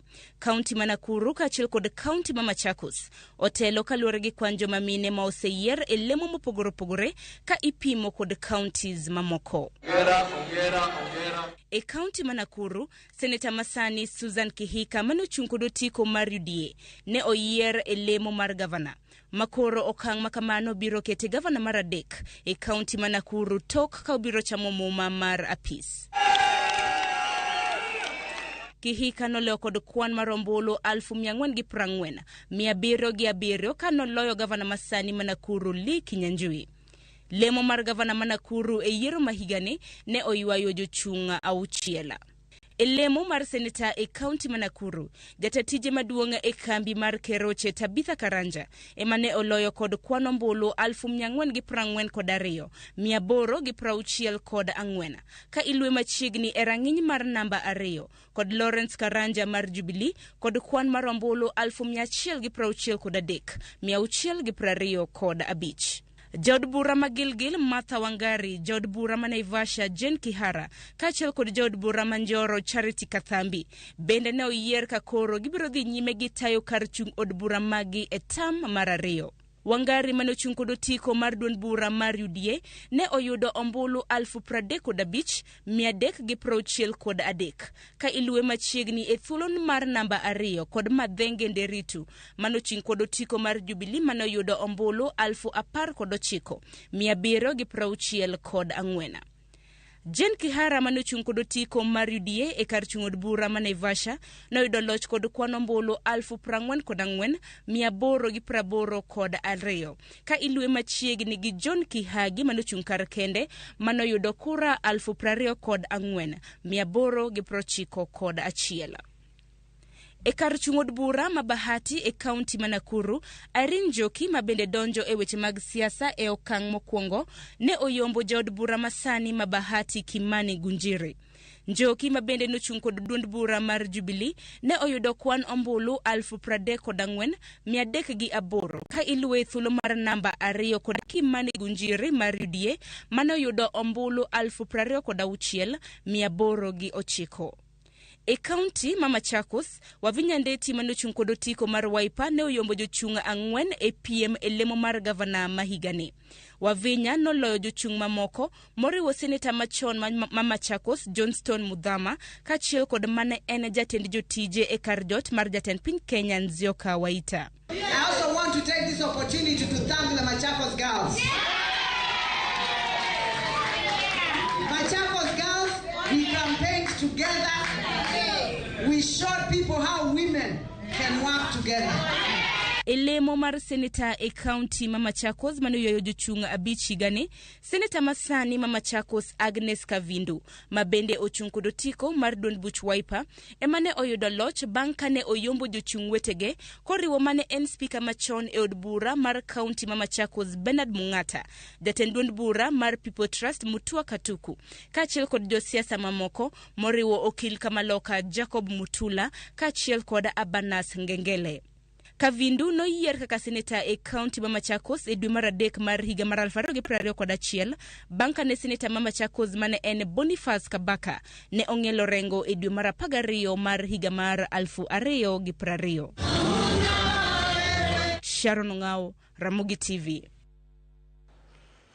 Nyakoromogi mana kaka iwinje kowuok kuom Sharon Ong'ao no ni yiero ni onyiso ni mine mathoth oyiere e kombe mopogore, ok kombe matindo kende, ok gin kombe mag women rep kende kata kombe goeko mag MCA, mak mana ni wan gi governors 7 e yiero mar higani. Wadhi achiel kachiel e kaunti ma Kisumo. Jin miwa pachi ni to En ang'o miparo kaluwore koda kwan man malo mar mine moyier to bende nitiere lemo makoro wang'iyo ni nyalo yudo lokruok ahinya to e kaunti ma Machakos kod Nakuru ma oyiero thoth mine? Erokamano kabisa. King'iyo yo mar ngima mar jogo moyiero joma mon mang'eny e telo madongo kaka wang'iyo mostly ng'enyne gin jo Central Kenya. King'iyo yo mar ngima miluongo ni culturally gi dho ngere, jogi gin jogo ma iluongo ni matriarchal. Tiende niya, tend mon ok en gima nyien kodgi. Emomiyo kata tam mokwongo chan wan gi Waiguru kabedo gavana yot negi.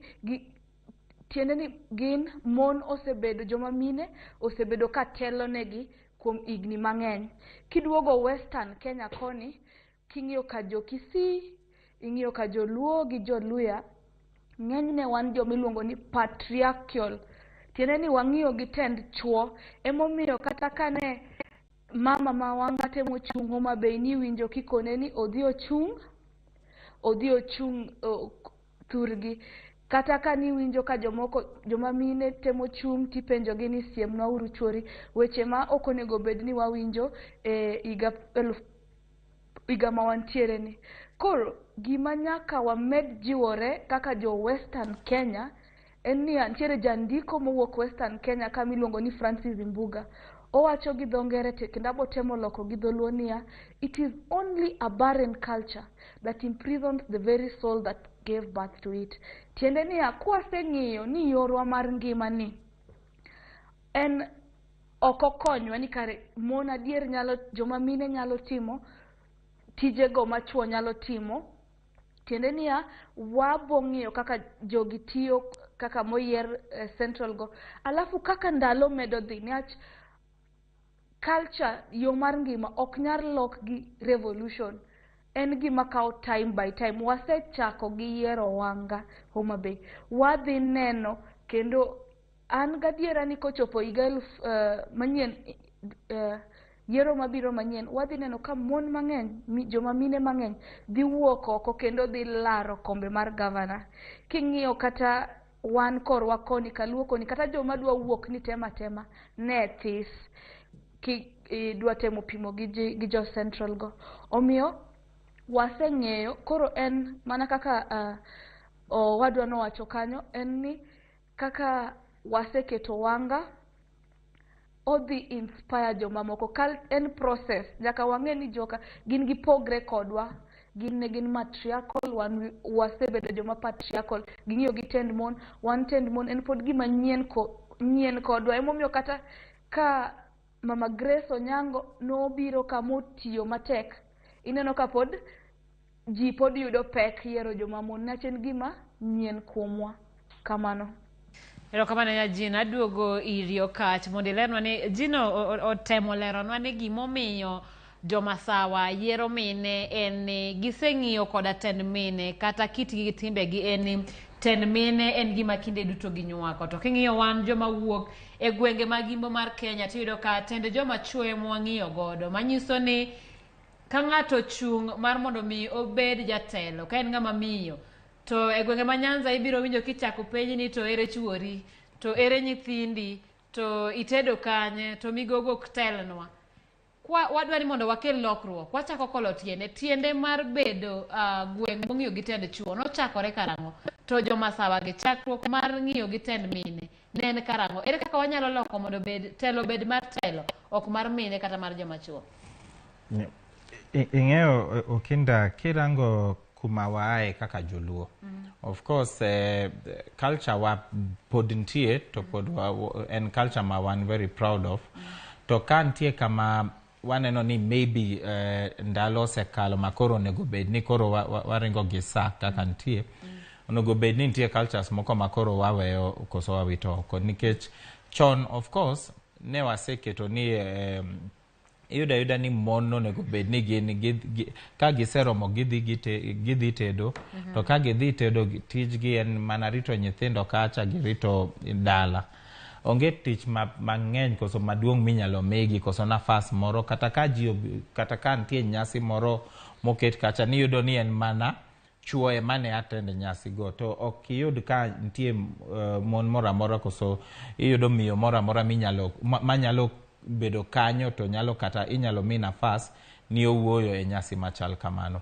To iyudo kata ka en wach muma, iyudo kata wach muma ni iyudo ni netek kabisa mondo yud miyo kimiyo kata telo e kanisa mawango kaka jo Anglikana gino no chaka the other day chon netek kabisa. Koro en gima kirango en gima ne wan go to kirango mos kapod kawadhi to iyudo ka koro watemo loko that behavior.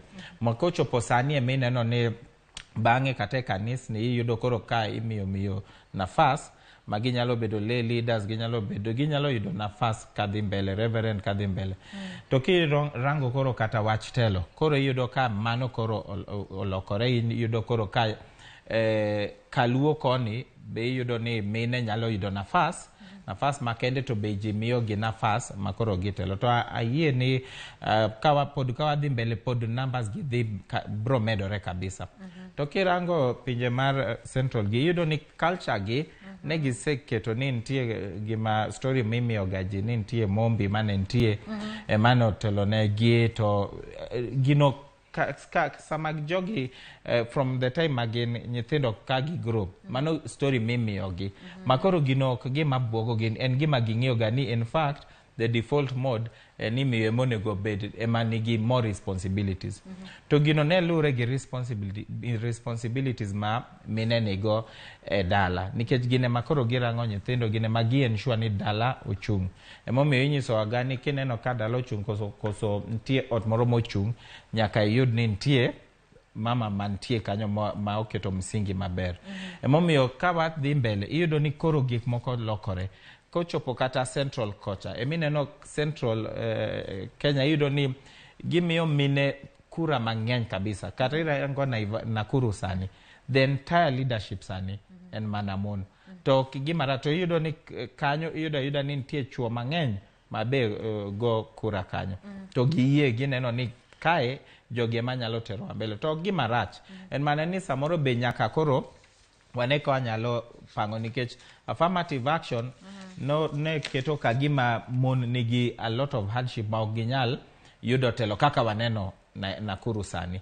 Makoro ka wadhi mbele maybe bro chopo sama koro chuo ema bro wacho ni affirmative action koro onego bed reverse nikech ka piny bro dhi kaka pod waneno ni 2027 kadhi nyime ibro yudo ni maybe wabro wacho ni yudo ni kata Luo Nyanza mondo yud ni nitie kata chuo achiel ma oyudo koso nwang'o kata governorship koso MP ibro yudo ni maybe tek. Koro nyaka wane ema ji nyiso ga ni gini lokore.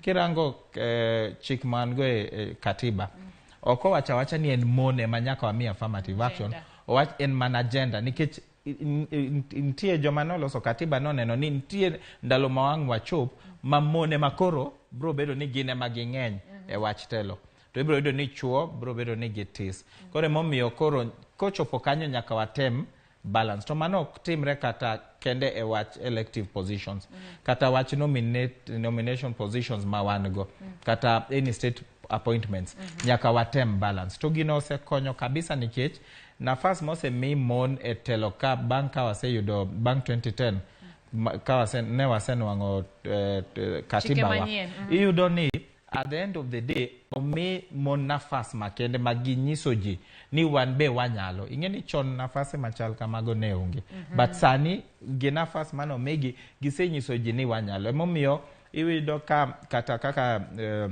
nyaminwa mantie Kisumu wacho ni komigi nafas kata mar women representatives ka gitiyo maber mano catapult makoro ginyalo dhi kata gimanyo governor koso ginyalo manyo kata tend piny. Erokamano ahinya. Wadok Kisumo kendo ang'eyo ni wendo wa ma Jean mantiere studio ma Kisumo saa mare dhi mana karumo. Kata kamano Jean daher mar penjo ni eri ma bende kapok waweyi thuolo.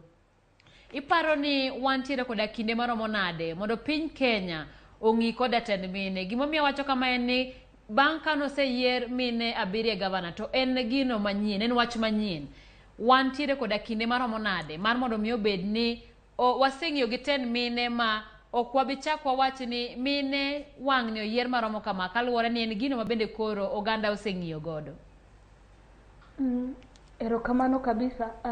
Mokwongo daher wacho ni kwang'iyo demokrasia moro wang'iyo kendo wahero kopo en pinyno mar Amerika. Koro kwang'iyo piny mar Amerika en higni moloyo 200 to pok ne gibedo gi president ma ng'a miyo. To kwang'iyo piny mathis ma chiegni bedo mbas Kenya kaka Tanzania to osebedo gi president mamiyo. Kata king'iyo Afrika mamalo Liberia be nosebedo gi president mamiyo ma ng'a iluongo ni Sir Ellen Sirleaf Johnson. Koro ok wanya wacho ni wan gi thuolo maromo kama. Ok adaher wacho ni wan gi higni 10 kata 5 to gima temo wacho en ni kwang'iyo constitution marwa ma 2010 ni oseluonge ni moro ma progressive moloyo constitutions mang'eny e piny kae. Ka wang'iyo kuonde ma omiyo mon joma mine kaka ogemo ne gi thuolo mang'eny, tiende ni wanyalo chopo kanyo machiegni moloyo kaka waparo. Maka wang'iyo siasa mar duoko lweto ma Kenya, maka ka dipo ni Raila Amolo bed president igani to bang'e kowach ni odwa duoko lwete ne deputy mare, tiende ni wanya bedo gi president mamiyo e higni 10 mabiro. Lakini ok nya bedo ni ok en guarantee, ok ndike kidi ni nyaka obed kamano. Wanya yude machiegni kata onyadhi mabor kabisa. Moloyo to tiende ni kwa timo gi e yore matindo kaka jowa ma Nakuru onyisowa, jowa ma Machakos Eastern, tiende ni wabo chopo kanyo. To ok wadwa chopo ni koro joma mine ng'eny moloyo joma chuo. Wadwa ni wayud equilibrium, equality, ma ka mine 50 e telo ni joma chuo be 50. Ageno ni wabo chopo kanyo machiegni. Erokamano ahinya Jean, adwa ni mondo aweyi thuolo. Kata kamano daher ni wach ni mogik e wi tend joma rowere ma bende isebedo ka ikedo ne ratichgi. En wach mane mogik kapok iwewa odhiambo ma kawuono? Erokamano kabisa. Daher kono joma rowere ni nyaka iwuog oko, nyaka iorri. To moloyo to ng'eni gimoro amora mitimo kaka rawera, chieng' no bini onya bedo gima ber kata gima rach. Gimoro amora mwatimo ka tijwa samwa tiyo ne jopiny, chieng' no duognwa kata ka en no ber kata en gima rach.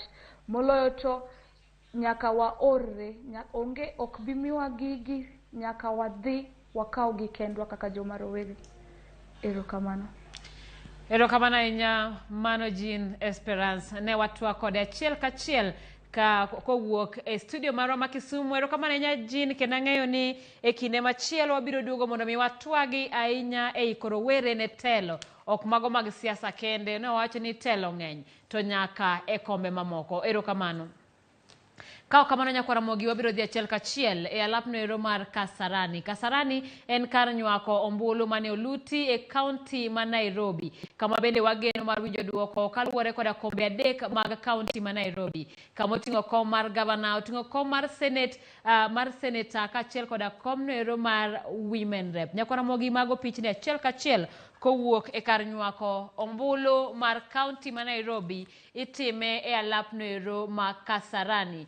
Wageno mar yudo wach kaluwore koda joloch kata chenro mar kwano ombulu e kombe goeko 3, mano mar gavana, kom mar seneta kaachiel koda komno ero mar women rep. E kinde mabende koro wabiro bedo ni waikore koda twak machalo kamano kata milome machalo kamano, to wabiro duogo mar mondo mi wamiyi kaluwore koda kweno mar ombulu e kaunti noero ma Nairobi. Wach mabende donjo sani en ni manen gavana ma Nakuru Lee Kinyanjui okwedo duoko mar ombulu e kom gavana, kowacho ni ne nitiere chochni modhuro moting'o nyiewo joluto ombulu, lweny kod loro ne agents gi oko e kuonde luto ombulu. kowuoyo elo Azimio la Umoja Brigade moting'o joma ne ochung' e kombe mopogore giwacho ni gidhi tudore gi okinde mar ng'iyo okang' ma ginyalo kawo. Kinyanjui omedo ni ok en kare ka kuonde luto ombulu moko nigi kwan mag ombulu ma bende ok chal kod kwan mogik mane ochiw. We see Nakuru as one of those areas that were targeted by a very deliberate and well-orchestrated international electoral fraud that did not just start at the voting. It was something that was well thought. There were young people here who came a long time way before the election with laptops and all the other gadgets and had access to the system. And the question is, how can the IEBC, charged with the responsibility of ensuring the integrity of an election, allow all this to happen? And therefore, as a team, we are currently speaking with our legal and other technical teams, including ICT, with a view to taking the necessary actions. As it were, Wanjiko votes, and our responsibility is only to count what she has voted. We have no business manipulating what she has voted. And I think this will be the area of concern as we go to the coming days. And therefore, our conclusion is that the integrity of the process cannot be guaranteed, and therefore the outcomes likewise do not reflect what Wanjiko did. Ramogi mano mane en gavana Manakuru kata masani en gavana Manakuru mano koluwore koda yiero mokalo li Kinyanjui ka okwedo yiero mar Susan Kihika ka owacho ne ok otim e yo makare. Kata kamano gima ber en ni owacho ni pod obiro romo koda jokanyo megi mondo gitwagi e okang' ma ginyalo kawo kaluwore ni ok giyie ni yiero mar kom mar gavana Manakuru ne otim e yo makare ma koro giwacho ni ng'ur gintie godo kaluwore ni giparo ni nitiere weche mag nyiewo jolut ombulu kaachiel koda chochni mane obetie. Pod antiere koda wende studio man Dan Kano kacha. Dan, wadwaro mondo watik walor kar yudheno kapok wadhi mar ng'iyo weche manyien mowuok e Bomas of Kenya ka bende wapimo chenro madhi nyime mar kwano ombulu. Anaparo kaka Jane otieke kamano, aparo ni mano e kaka onego bed nikech rawere nyako nyis ni nafase gi nitie, to nafase gi ok oketne koso ok okanne ati jodongo kende nikech ng'at mora mora nyalo, so long as IBC otiyo tije maber ka in gi support to in e mibro landi, to kolandi to in gi nafas makende minyalo koro tiyo ne jopiny, to manyalo kata mi mondo next time koro ginyalo kata mi telo maduong' molo magimino. Emineno kata Simbarati nochaka in fact nochako kaka MCA oidho odhi nyaka MP oidho koro odhi nyaka governor, kiny be wakia onyalo bedo kata the 7th the 8th kosango nikech nafas non tie. But nyaki chak kamoro, kinyal chaka ni chako ni governor, nyaki chak kamoro, to ibro yudo ni kata ka ne poko yere as MCA, maybe not chako kamoro, maybe youth leader koso gimoro. Koro nafas gintie, to kata kawa podwa siko kawa hoyo jotelo mondo gine kaka ginyalo konyo yudhe mantie sani, gina fasa mantie oko meki yiero gi. Pod wanyalo tiya gi nafas mora mang'ato yudo to pod jibro neno ni in gi leadership skills, to next time ibro poya ni iyieri kata kapo kitiyo gi pesa mang'eny kaka jiparo ni nyaka iti gi pesa mang'eny e yiero. Erokamano Okach, kapok wadhi e wach mabende daher mar twak kod jopiny ni yiero makine ni kanyaka sani ndalo adek mosekalo mandalo mar adek bang' kane oganda oseyiero, waseneno kwe e kind oganda kaachiel koda josiasa kipimo koda yiero mokalo. En ang'o minyalo wacho ni omiyo piny Kenya chalo kamano? Joma nigi ng'ur waneno ka pok giwuok mathoth, kata kamano joma wuok to wuok ka gigolo twak e yor kwe. Aparo ni kaka IBC no chano wach gombulu this time round, as much as wawacho ni ne gin gi shida mang'eny mane waseneno, aparo ni kaka gi organize kura masani gitime eyo maber kabisa, mang'ato ok nyal wacho tek mondo iwacho ni IBC maybe nokotiyo tijgi maber koso gitemo gikonyo ng'ato e wach kwelo nikech ka nitie ng'ama maybe nigi evidence ni nitie joma okawo advantage magi kwelo mano to bentie to ibiro yudo ni IBC masani kaka ne wawinjo ka giloso ne giwacho ni ka giyudo ni kama nitie gima kosa ok gidhi pando gibro wacha ni kae to nitie gima kosa maka ochopo ni nyaka nuo wach go kura area mora gibro goyo but sani kaka waseneno especially ni mar presidential waneno ka gitime e yo makare kabisa gitime e yo ma transparent kaka chik dwaro to kwanyal wacho ni ki compare mae gi 2017 waneno pogruok maduong kabisa ka ng'ato tiyo tije maber nyaka wabed joma nyalo wacho mano ni wa congratulate gi ni at least gitemo this time round makosa mane nitie mane waneno 2017 ng'enygi ok wane sani to mano bro miyo chuny jo Kenya bro wacho ni ng'ama gibro lando gibro feel ni mano ng'ama noyombo ok ni ng'ato landa to no koyombo ero kamana nya bende awacho kanyo ni mandalo mar adek kata kamano mandalo odiochieng' mar 4 tok yiero manotimore tarik 9 nyakwara Ramogi wadwa ng'iyo ni to ere kaka josiaya mago mano en gweng' ma jalar Compton piny Kenya kod otiko mar Azimio la Umoja One Kenya Alliance Raila Odinga wuokie wadwa ng'iyo ni to ere kaka gisebet mar mondo me ging'e ni to ka girito lendo mabende oganda mathoth pod rito nyaka sani. Kata ka bed ni piny Kenya mangima ni kod siso mar yudo duoko mar yiero maduong' mondo ging'e ni ng'ama idhi landi kaka jatend piny Kenya higni 5 mabiro, josiaya gin achiel kuom jok man kod siso mamalo mogik. To nyaka dwago kura wasebedo gi pagruok mang'eny nikech gimono wapar ni nyala nyoro waneno ma gik moko dhi wan TV waneno gik moko tiwacho ni TV no bende gik maneno ok chalre to gino maduong' no wang'e ni gini jakom dhi kawo kendo wan geno tije ok dhi mbele jok bo jibo luor ok dhi kude tije mane go gidhiye sani pod wan rito nyaka sare to kwang'e duoko chal nade gima timre sani yiero nya wasetieko to gik moko mapod waneno e TV mikwero ni wawek nenogi gigi mono waneno kata imuli ok dichung' nikech kidwa chung' iketo wang'i e TV gigi wang'o iwa mogik mar ariyo kura nyewago gi kwe to ka gini pod bagowa to giduoknwa kuchewagi water Bomas kendwa ng'ato ter mare mondo odhi kwan kuro kwaneno gini wang'o iwa mogik ne giwuok kar rombgi kendo gitemo matek mondo thoth oganda owuog oko go ombulu. Duol mochung' ne yiero IEBC wacho ni atamalo 70 mar jodak ma Siaya ne ogoyo ombulu. E boma ma Bondo moko kuom oganda dhi nyime kod tijegi ka moko to pod chunygi omoko girito duoko rito ma bende koro giwacho ni sani osechako rocho ohala matin. Ka wanya yudo duoko sani mawuoyeni to dwa chunywa gonyre kendo ohala do dhi makare. Komedo lewo to dhi hinya ke jonyiewo koro onge ng'ato kano pesa ne okia kako nya chako ngima makiny. Nyithindo be onego be ni dok skul to ginyal dok e chwakia gima nya timre kaponi ok obedo baba. Kaka wan jobondo geno wata eni onego bed baba.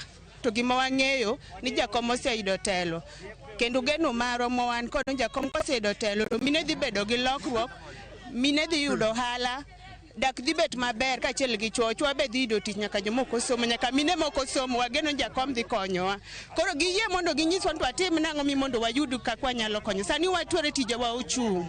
Loch mokwongo ma oseneno e kaunti ma Siaya en mano mar duond bura mar ODM kama thoth jotelo chakore MCAs jod bura kod kombe adek duto mag telo ne kaunti no okaw kod jotelo manochung' gi duond bura mar ODM. To kata mana ne jotelo ma oselandi ni oyombo nyasi pod ochor nyaka winj wach mawuok e kar lok tich mar IEBC man Bomas of Kenya e boma ma Nairobi. Awajen Josiaya ni gibed gi kwe gik moko biro bedo kare to kata kamano wabende waseneno ka tich mar lando ombulu ka osetieki koro wabende wadwa bedo joneno bore mondo wanene gik moko duto dhi yo makare to kwe mwakwayo kendo an gadiera ni gini Nyasaye kendo Ruoth noserie bade nyasi nyaka rit nyaka watiek wach mamalo To kata kamano wageno ni mano ema biro bedo nyasi maduong' kendo wabende wabiro loso nyasi ne jopiny kwa goni gi wero kamano. To wan to wang'eyo ni candidate marwa Raila Amolo Odinga ema dhi yombo. To waweyo tijno ni jo IEBC ema mondo bi olandi dalawa kik chunygi chandre e yo moro amora. Warito duoko mar baba kendo wa wish him all the best. Warite koseloyo eka wabende wabo celebrate e yo maduong'. So sani warito baba mondo lo. En lendo mo geno gi siso ma pek ahinya. To kendo bende kaka wang'iyo kaka kwano chalo. Kaluwore gi duoko mosebiro kata mabiro. En ni jakom Raila Amolo Odinga dhi yombo kata malo 50 gi wi. Mano nyiso ni okwadhi dogi yiero diriyo. Duoko duto mar yiero e kaunti no oseyudi kendo wenge josiaya koro ochomo Nairobi ka girito winjo ni e temo mare mar abich bende Raila Amolo Odinga dhi yudo thuolo mar bedo jatend piny Kenya mar abich. Malo kucha Bomas kucha jok mane wadi pen kuomgi boneno ka giwuoyi na positive way, koro wang'e maber ni telo to wadhi kawo kata koth kwe kata chieng' rieny. Hopes nitie to der wadhi nyuol ma positive way. Siaya pod nigi geno. Edwin Okoth, Ramogi TV, County ma Siaya. Erokamano ahinya Edwin Okach, mana kaka winjo mago jo Siaya kendo penjo en ni to thuolo maromo nade ma oganda nigo mar rito. Wawacho ni e odiechieng' mar 4 to kwe nitiere kendo oganda temo mar mondo mi gibed mos. Kata kamano gi ekinde gi eki oganda dhi ka bende samoro pachgi koro neno ni thuolo ni osebedo malach ahinya. En thuolo maromo nade ma oganda pod nigo mar horruok? Ing'eni chik nyisowa ni bang' ka wasego ombulu, IEBC nigi ndalo 7 kende mag onego gi kwan magi land ng'ama oyombo. To ka warango ndalogo, mano nyiso ni gin mana gi kiny gi chieng' wuok tich. Ma kochopo kanyo oginyal lando bang' mano. In fact, the best thing maginyalo timo en mana lando kiny Jumapil.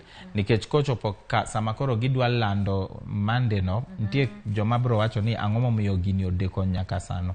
Ema paro ni waneno Chebukati koro koloko kaka gitiyo tijgi e Bomas of Kenya. Mondo gini at least odhi piyo piyo, gitem ka ginyalo lando gini e yo ma piyo piyo, but e yo ma jite bro neno ni pod kaka gitemo kwano koso kaka gitemo jumlisha kuragi en gitiyo tijgi e yo makare.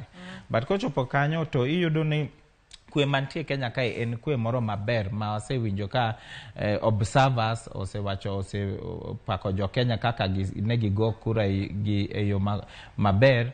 Kwe mantie Kenya kae okinyal kata ng'eyo ni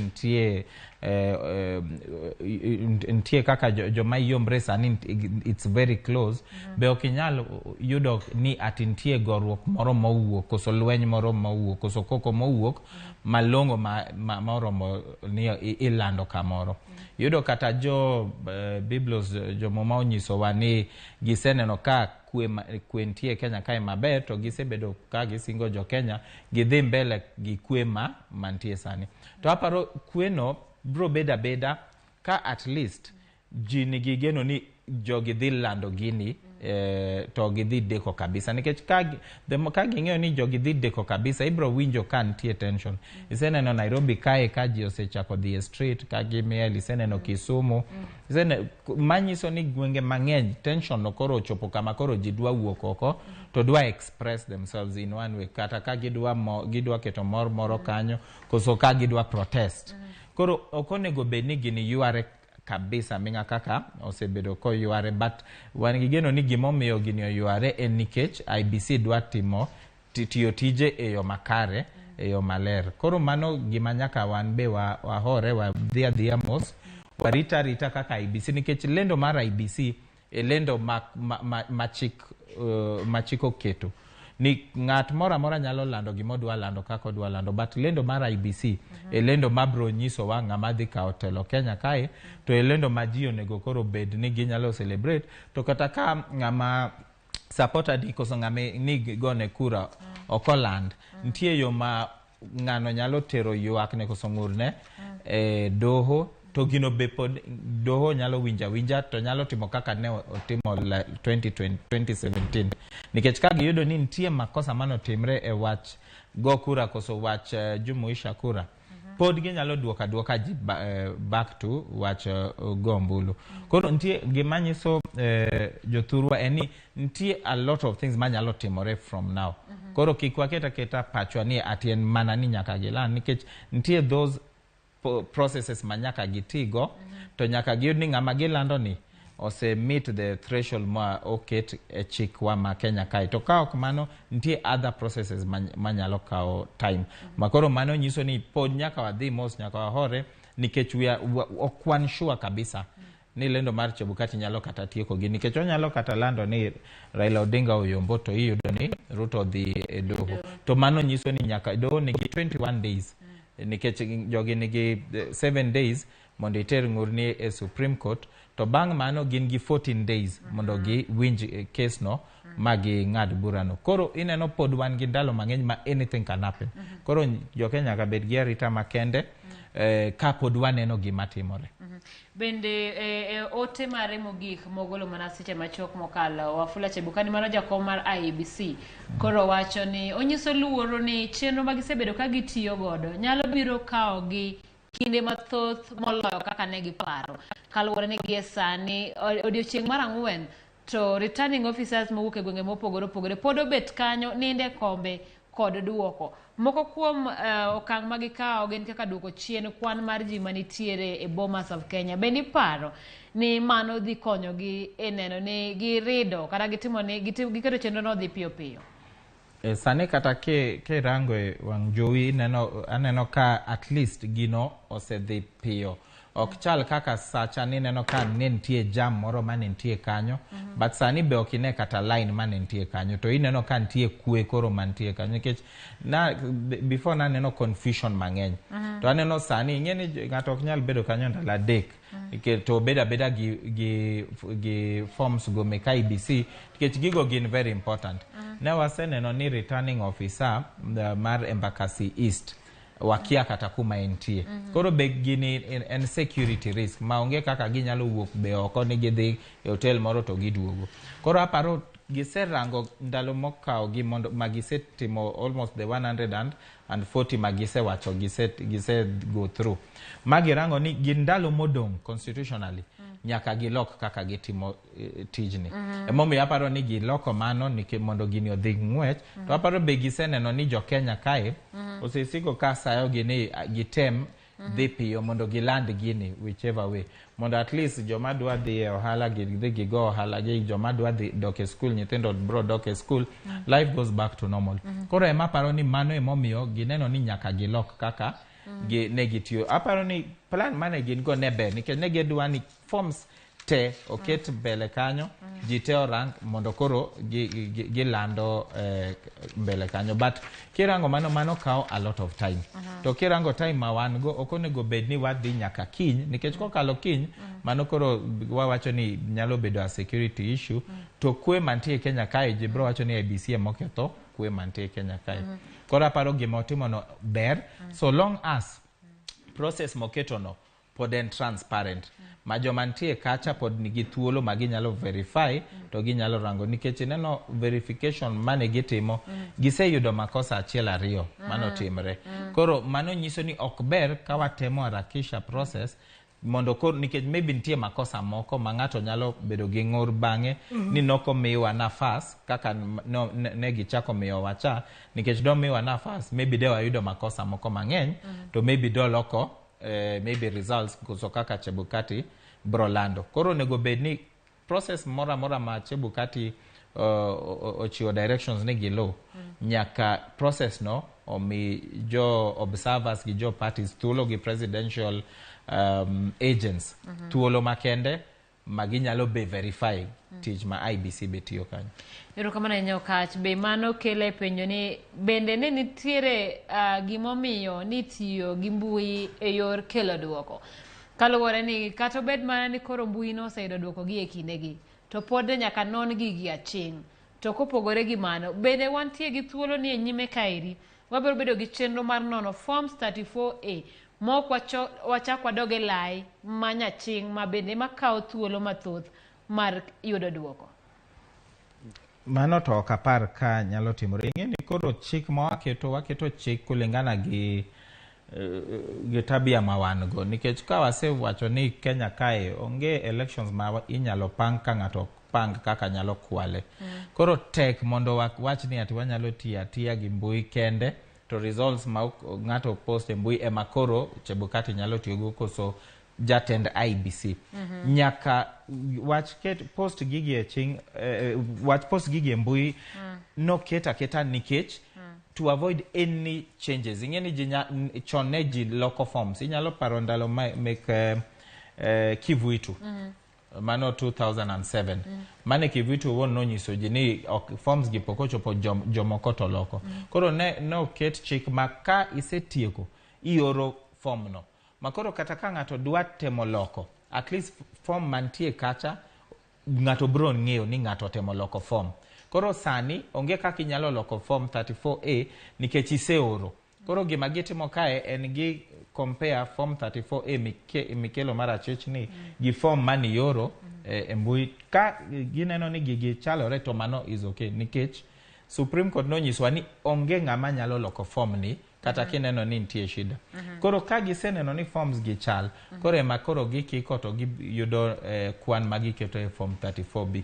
Koro aparo ni system mantie ni kata kaka time en system makonyo ji nikech ka waketo ni wadwa rikni ati wadwa tiya gi forms magiyoro e mbui, iyudo ni nyalo kelo koko mang'eny nikech iyudo ni ng'ato nyalo wacho kaka sani donge winjo ni osewach ni ji osetemo donje wach mbui ni mar IBC.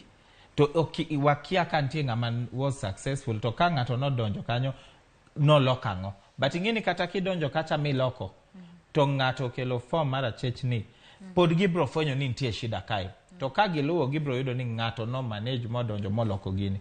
Koro technique in gi two options. But kiketa ni in gi options achiel, ibro yudo ni mano bro keto ni that trustability mar elections no nyalo bedo gi issues. To mano bro miyo washida nikech mano miyo ji ogore 2007, mano miyo be ng'ama ne dwa dhi e court ndalo no wacho ni tek dhi e court nikech gigi iloko to ka oselok to IBC to sika ni that was the correct position.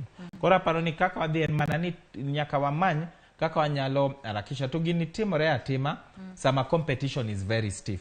Nikech ne wabedo gi the same process to yudo ka competition the numbers are not that stiff to ng'ato be nyalo kata concede kata kapok watieko. Ng'ato ranga to wacho ni gini kata kapok utieko kwano to we are concede. Koso inyalo winjo ka Chebukati wacho ni kalure gi kwano magise kwano gi votes magise yudo.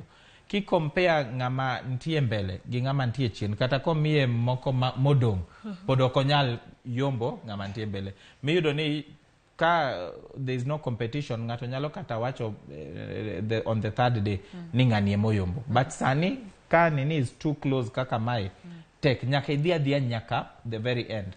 So that when it is too close, that is when wanyalo bedo gi a lot of issues. Emomiyo ka it's too close, emomiyo IBC be nyaka tang kabisa.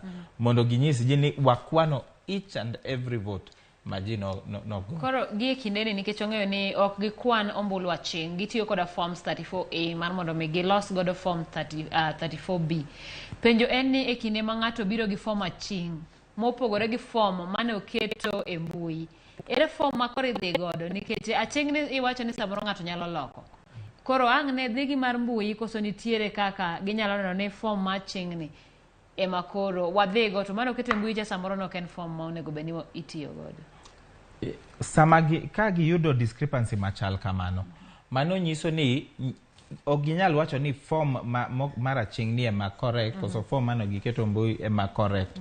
Gima gibro timo, gibro dhi back girango the actual forms 30 girango the actual nini mano ogo nikech forms 34A work from forms ma work each polling station. Maka girango ntie kura mantie kanyo. Koro ginyalo kata keto aside. Giwacho ni kantie issue at these forms. Mano giketo note ni there was ntie discrepancies between these forms and these forms. Makata ka gitiyo gimoro. Ingeni kidhi e Supreme Court inyalo kata kwayo ni adwa ni wakwan kura mowuok a certain polling station. Koro ma IBC osendiko ni ntie kata question marks. Mago areas maginyalo rango. But kata kirango the discrepancies, kiyudo ni idhi doho, to doho wacho ni maybe discrepancies nen mana kura abich kosa ang'wen. Girango ni kata kawa medo ni kura ang'wen gi. Do local results. Ka giyudo ni doko local results, mano is inconsequential. Nikech gini nyako bed widespread, makirango and gi potential manyalo loko results manentie. But IBC, oknyal donjo kata Chebukati, oknyal dhie form to chako correct form 34A. Gimo nyalo correct and form 34B returning officer ose jumuisha. Makoro ginyalo wacho ni kulingana gi form 34A's gi onego bed ni kwan ni chopo this number. To maybe ni keto number marong. Mano e kwan magise bedo kagi correct kai. But ginyal correct form 34A. Mano nyaka idhie doho.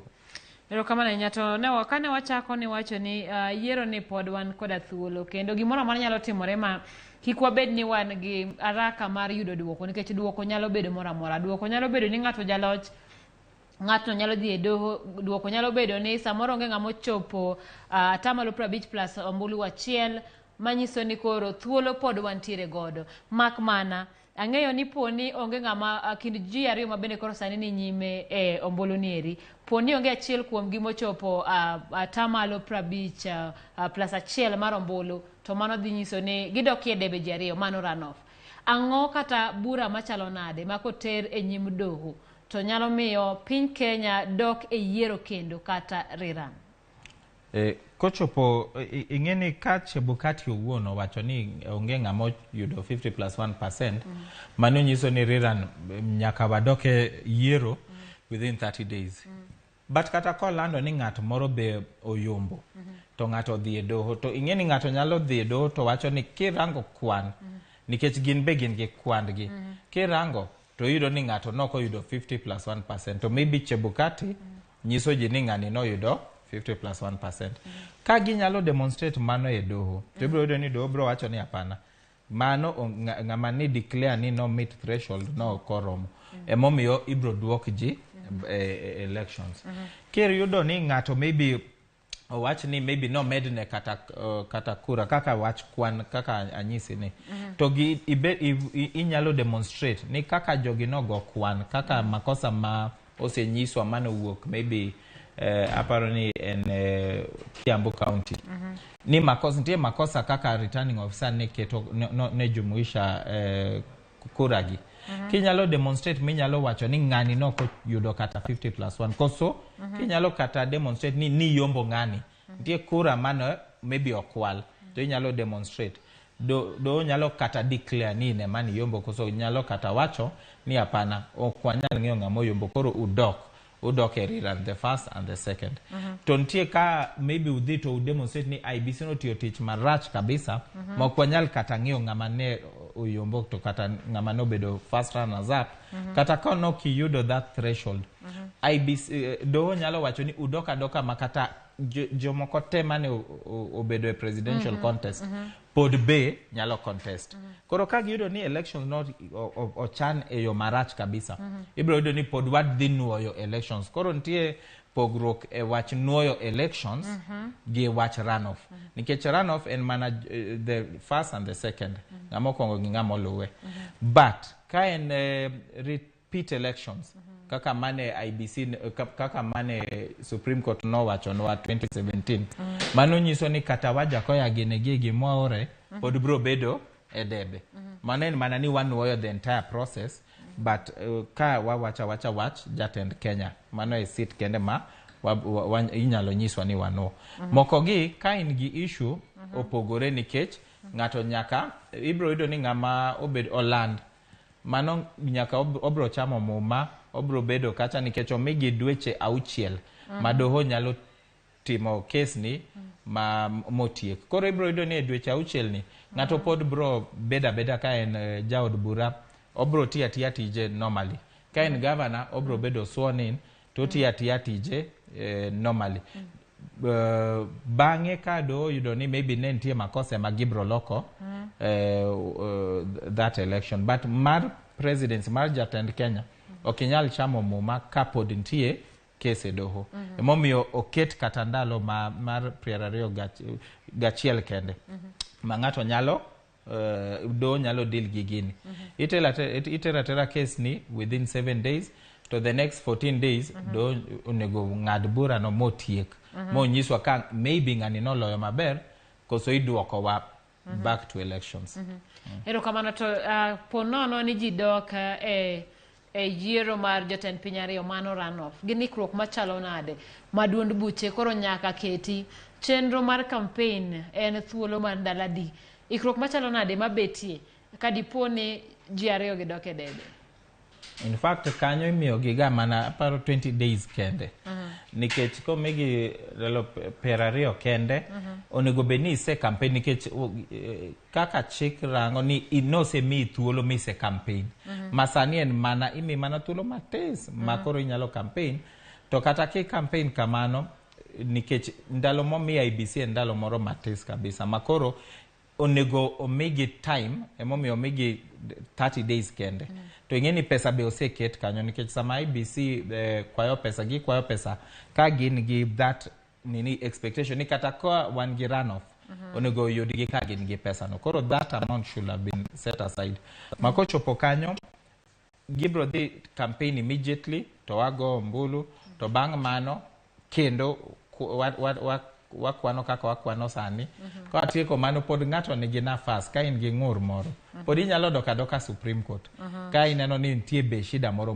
mano wuok kanyo but gima at least wan kaka aparo kian okonego bed ni it will be best ka wanyalo yudo an outright winner sani mondo watiek wach kura sani ka nitie any issue mano doka e doho nikech ka wawacho ni pod wadwa yudo ni ng'ato poko yudo 50+1 mano will mean pod wabro bedo election cycle karibu dweche 4 kata dweche 5 to mano ing'eni dhi ketho economy ma Kenya to dhi keto wagi a lot of stress gi strain ndalo 4 gi mokalo nitie ji mang'eny moko nindo nitie joma ok chiem kata maber nitie jomoko dhi go ohala magigo ohala ose affect kata skunde emomiyo the sooner ma wanyalo tiekre gi process mar elections the better for us as a country nikech okonego bedni wane election cycle for quite a long time.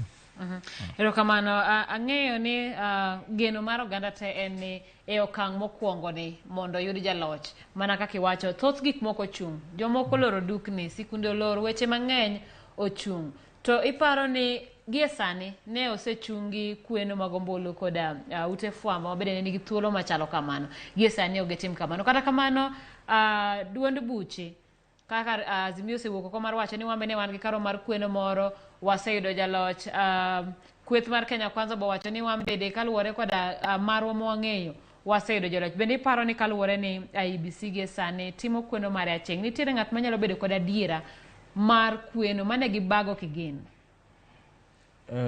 Okinda an kipenja naneno ka jogi te gisego kwandgi maber ma giseng'iyo nikech ing'eni form 34A nitie kacha to ng'e ng'ama nyalo loko to Chebukati dhi landa gima kwan migolo e form 34A ma kata ka nitie pogro kata ka nitie issue mano issue ma ibro tere court kata ka iwacho ni maybe Chebukati nogo kwande marach mano gima ibro tera Supreme Court ma onge kaka Chebukati dhi lando anything mopogore onego olanda kaka forms go oket kacha maka jogi te nigi okaw kwan mantie forms gi to gisegoyo kwan gi an adier gimang'eyo gin ging'eyo kaka gi perform ma kirango the two coalitions nyiso ani nitie ng'amo ng'eyo adier to wuonda jo Kenya koso manage jo Kenya to mano gima rach kabisa nikech awacho ni kimiyo ji hopes to onge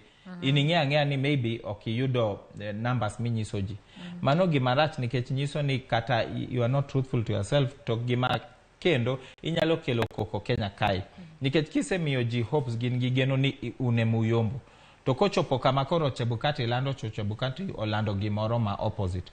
Mano nyiso ni okunyal control jogi te nikech jogi bro ng'eya ni koso bro wacho ni ntie kaka okwal kura ni koso Chebukati olando gike. Mano bro kelo koko Kenya kae. Monego bedni sani kaka waneno ga onego bedni sani ute fuambo osenyiso wa according to their projections wanto kaka wago kwandwa ngani kamae kaka waneno bro konyo jo Kenya nikech ing'eni ok wanyal rely on political parties.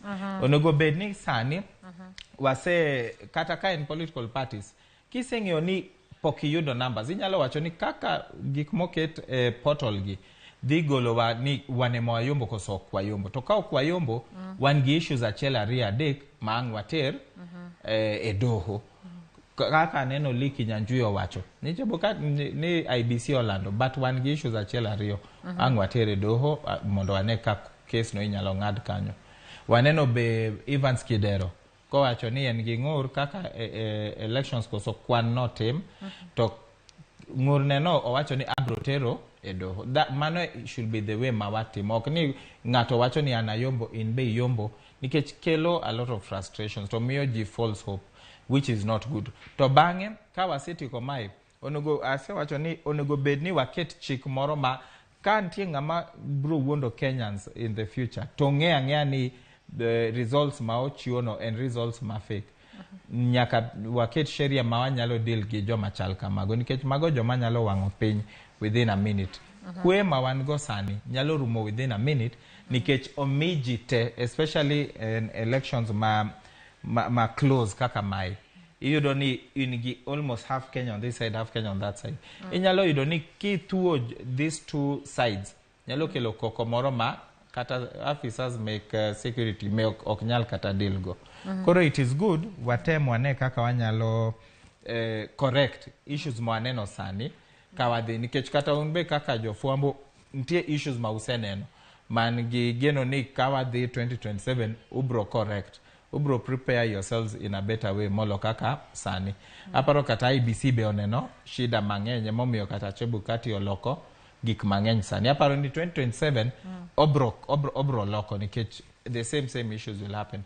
To aparo kata duond buche be oseneno these issues gibro neno kaka ginyalo loko but sani it's a time ma wanyalo wakao lessons but the most important thing ni gimora mora ma watimo wa ensure ni kwe bro bedo e Kenya kae to podo ang' wasika wanyiso jowa ni gibed gi kwe warita Chebukati whatever way kata ka Oland in any different way ntie a solution. Kata ka Oland ni Raila Oyombo kata jo Kenya Kwanza gin gi solution ginyalo doke e doho there's a solution okrum gi Chebukati kolando ntie still other processes. Ikeno mano ne dikele penjo mar penj ni to ang'o ma nyalo timore ponono ni IBC ogolo duoko mapogore koda ute fuambo e kinde ma bende ne koro ute fuambo mopogore ne chungo kwano ombulu ne gisechopo atamalo mar 99 manyiso ni e kinde no jaloch no oseng'ere ponono ni ute fuambo kata od fuambo moro nyalo wuok to ka IBC oselendo ni mae duoko to wacho ni duoko maro ne chalo kama kaluwore ni ne wakao forms magu mwatiyo godo ere kaka IBC nyalo golore e tago machalo kamano.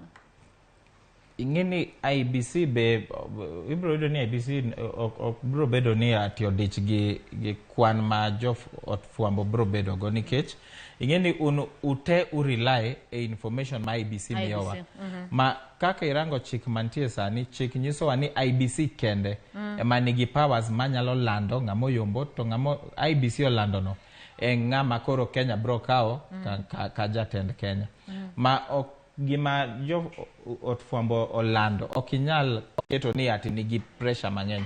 Gima nyalo timore en ni mano ng'ato nyalo tiyo gi gino ka maybe otero kwayo ne koso ng'urne e doho ni ko temo convince do ni ang'o momiyo kwan ma jofuambo ogoyo ni ok lure gi mar IBC to koro doho judges bro rango mano to bro neno ni bro rango kaka IBC be ogoyo kwande to bro rango ka unugo kwandu to bro compare ka maybe IBC no ntie makosa mano timo ibro do ni koro gibro wacho ni ginyalo correct koso ginyalo duoko wa wacho gombulu afresh but ka giyudo ni en mana makosa mara IBC ginyalo kata loko to gilando ni ng'anie moyombo nikech IBC no ntie mistake ma IBC no timo to it will be very sad ka wanyalo yudo ni IBC emogo kwan marach nikech results make IBC onego bed ni perfect okonego bed ni ati results make IBC nyalo golo makosa ni koro unema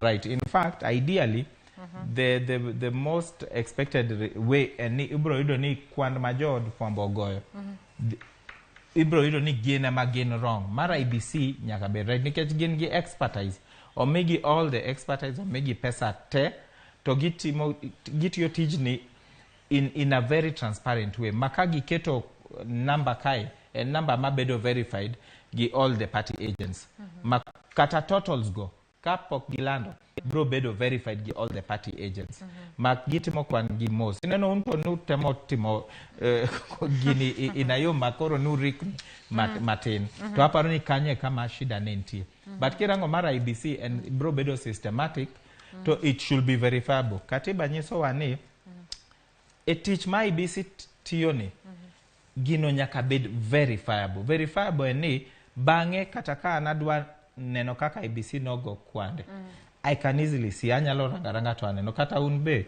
unyalo rangaranga to unyalo nyiso ji ni kamae kaka IBC no riwo gigi okonego bed ni ntie any opaqueness miyo awacho ni kata bang IBC koselando ubro bedo gi thuolo makende mar rango mar nono kaka jogi no riwo kuragi makantie issue be unyalo kata raise nikech mano tiju kaka jofwambo manyiso ni doho oyiene ute fwambo ni ginyalo tiyo kod ranyisi mar kwan gi mane gigo ponono ni ng'ato nigi wach to dwani mondo mi okaw kata kaka ne RMS kweno mondo dhi ochunge done magi forms 34A mane wuok e mbui magu ema bende od fwambo no tiyo godo to yudo ka jalocho pogore kata tamalo maloyo godo pogore en gimoyie mar mondo mi ng'ato time od fwambo ingene kitero kwayo ni koso ngur ni doho inyalo tiyo gi any evidence ma in go mi paro ni nyalo konyonge ng'ama nyalo tami ni koso nyalo chiki ni itigi evidence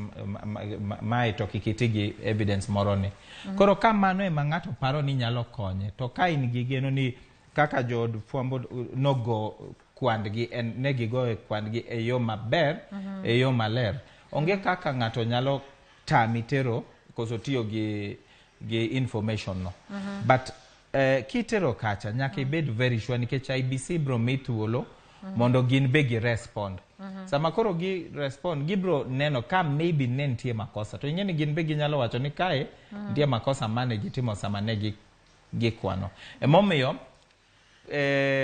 duond buche gi nyaka gin be gibed gi their own tallying center okonego bed ni gin rely on kwan ma od fwambo timo onego bed ni gin gi margi gi agents gi forms 34As gi agents make presidential agents no make copy to kata ka nokoromo ibro yudo ni no mi thuolo minyalo kata kao picha koro onego bed ni gite all these parties nigi copies of this form 34A magiriwo kigin makidhi koto onego bed ni wacho ni an gi form 34As to aseriwo kamae to opogore gi gima IBC nolando it will be the best way rather than ng'ato ka rely gi kwan mogogi ot mora mar fwambo mano will be a wrong notion yeah okach mana ka bende wadhi ka gimolero twaka machalo kamaeri en ang'o ma bende gie kinde ni waseneno maber e chenro ma IBC ne nigodo e chano tayo yiero kendo even kata koro sani tok yiero kinde mag kweno bende en ang'o ma bende waseng'iyo kaluwore koda josiasa wang'eyo ka josiasa mapacho ka eri bedoga gie kinde ni ang'o maber kata rach ma waseneno kowuok kuom josiasa ma jo Kenya nyaka koro ng'e ni en gimoko nego nuore kata gimonego bed ni watimo pile ka pile mondo chenro mar odhi makare kaka nawacho IBC this time round otiyo tich moro maber okinyal yudo makosa mang'eny minyalo wacho ni ati wadwa correct. Of course ne nitie issues sama ne pod ne gi prepare man ne wayudo ni pod ne nitie issues ka gidhi tiyo gi register mara ching koso gidwa tiyo gi register gi digital. Koro issues go no tere doho to yudo ni doho be no miyo wa directions a bit late. But sani it is good ni wang'eyo ni KIMS kit mane gitiyogo ng'eny gi notiyo maber. Mano kotiyo maber ne gin very few. Koro ng'eny KIMS kit notiyo maber, technology ne gi deploy maber. Ni winjo observers ka wacho ni kaka IBC no deploy technology, IBC otiyo tijgi maber kabisa. Awaneno ka gin very transparent. Sama giyudo kata ka nitie makosa form 34B, ginono kanyo to gi correct hayanga. Onge ni gipando. Sama ne nitie gi issues kata in terms of documents gi, ne giwuok ma ginyiso ji ne nitie issues make publishing, but okwadhi timo elections maybe Kakamega gi Mombasa gi other areas. Koro kirango mano iyudo ni at least my IBC man nenre ni en a bit transparent. Lessons mang'eny magiyudo from 2017 Supreme Court aneno ka gitemo loko sani. Of course nitie issues ariyo adek kaka wach mano lead to postponement make elections in Mombasa gi Kakamega. Mago gik ma okonego timre e piny masani. Mano aparo ni bang'e nyaka girang gine ni ne gikoso kanye, makosa no wuok kanye. Mano nyaka girang. Tie issues ma kaka wayudo ni nitie officials Mario kura gi marach. Mago nyaka girang nikech nyalo kelo a certain perception ma ok ber. Wach ne giywayo wach lendo ni. Nyaka gine kaka ginyalo temo mondo kik wach lendo ma in future elections o kik kaw ndalo mang'eny kaka mae kawo mondo wa reduce tension. Nyaka wane kaka in terms of kata kaka gikwano inano sani giseloko kaka gitiyo tijgi Bomas nyalo miyo ng'ato a bad impression. Tie gik matindo tindo nyaka gilok to gik madongo ma ng'ato nyalo wacho ni ati gin gik makoro interfere gi the results. IBC kako otiyo tije sani, especially in the presidential election, tek mondo ng'ato the Supreme Court to bed successful nikech IBC otiyo tije eyo makare in terms of presidential elections. To ka gidhi mbele gi kaka gitimo sani and that transparency ber. Nikech sani neno negi yaos their servers. 2017 negi tamore. Sani ginyiso portal ng'at moro amora nyalo donjo nikech en public portal as long as you are given access to inyalo kawo kwan. Mano gima nok timrega. To mago transparency. Maka ng'ati yolo okinyal chako ni wacho ni okwala koso something. Nikech at least kwan ni kacha. Maka kwan ni kacha excuse manager wacho chon ni ntie kaka IBC be konyo ng'ato wach kuelo. Koro ok nyal bedo kanyo nikech kaka jinogo kura oket kanyo to bed en public. Masani onge ng'ama nyalo loko nikech unigi those forms, presidential nigi those forms. Koro agents nigi those forms. Koro aparo ni kama wachopo ni nyaka mi IBC heko matin nikech tich magitiyo this time round en tich malero kanyal golo makosa mang'eny kuomgi. Mana kawatieko jogo kata riwruok mar pinje mantie Afrika ma ugwe nene group kata negi chano mar bedo joneno e yiero ni kano telegi koda jatend piny machon mar piny Tanzania Jakaya Kikwete. To odiochieng' manyoro koso nyocha nyoro ne gigolo report kage wacho ni gineno ka yiero setimore maber. Bende paro ne en chon mar golo report mar joneno. Bende wanyalo tiyo kod ndalo 4 gi kata ma odiochieng' mar 5 nyaka ne wata yiero mar chiwo report kaka piny Kenya otayo yiero mare mar 2022. Aparo ni en chon kulingana gi gima ne giwacho but gima ne giwacho no ne giwacho ni en preliminary. Pogi chiwo final report nikech final report nyaka ichiw bang' ka oseland to giset neno kaka ji behave pod gin kae ok ni ati gisedok.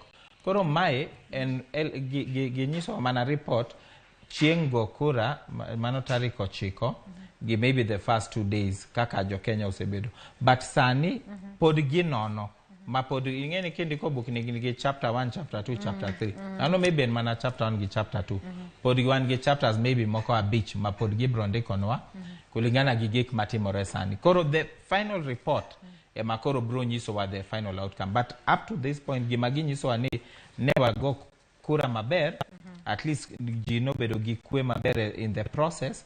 To kata wach technology, in fact ne giwacho ni IBC technology mar IBC notiyo maber largely kirango. Mago e gik mane giwacho, but wach koro kweno direct gi wach koro lendo, mago gik makoro ginyalo nyisowa bang'e sama koro warango the entire process as one.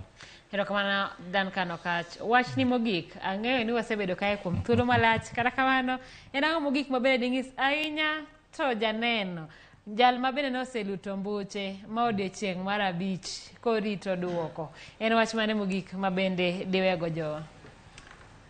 Jowa gima nyalo wacho nu en mana ni wabed gi kwe kende e gima nyalo konyowa sani, nikech ji te Kenya kae rito lendo mar IBC. Onge ng'at mora ma bro winjo Chebukati ka lendo ka in pok iwinjo. Wate wabro winjo wach lendo mar IBC at the same time. To gimora ma lendo mora ma Chebukati bro miyowa ntie yo ka wayombo, of course I celebrate in a good way to kikihiny nyawadu. Ka ng'ama feel ni ng'ama no ogone kura maybe no koyombo, ntie yo mantie mang'ama feel ni maybe declaration mar Chebukati ochwanye, tie kamo nyalo tero ng'urne to wadil go maber. To moingo mano whichever process nyaka wabed gi kwe, nikech asewacho ni it is not a must ni Chebukati oland ni ng'ato oloyo, nikech ntie processes nyaki lo to nyaki meet threshold mantie. Koro nyaka wang'e ni ntie still processes mantie manyalo kata kao andalo 21 kadhi mbele. Koro ok ni gini nyaka rum sani, but gi process ni nyaka wahore, nyaka wabed gi kwe, nyaka wabed joma nyalo rito waluka ka chik wacho. Mano kende. Erokamano ahinya Okach. Asewacho ni wasebed kae kuom thuolo malach, kendo argo erokamano mar kawo thuolo mari kendo twak kodwa. Kawo kamano ang'eyo ni wabiro romo kendo kinde machielo ka watwak ewi sirikal manyien kata duoko ma ogol koda IBC. Nyako Ramogi, mano Duncan Okach mabende wasebedo ka watwak godo kane ochakore saa 6 ewi chal mar duoko mar yiero higa mar 2022. Wach mogik mabende wacho en ni mana kakirite e kaka wambe warite. Gie sani onge jal mora mabende oseng'eyo adiera mibiro landi koda duol mar IBC, mak mana wang'eyo adier ni kwe e ber budho. Aweyo gi kanyo Emmanuel Elwet Ochieng' Emmanuel mabende biro tayo nyaka e thuolo mawang' na wene ng'at machielo. TV okwalor, wabiro bedo kaeri nyaka chieng' yudo duoko noero. Kawo kamano, erokamano mar bedo koda e chenro dieri. Nyinga Simfros Okinda, orito masani.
Announcement of 4 constituency results.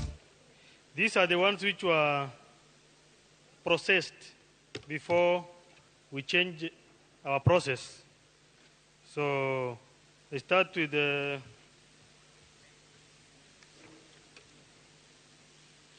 Mogotio constituency in Baringo.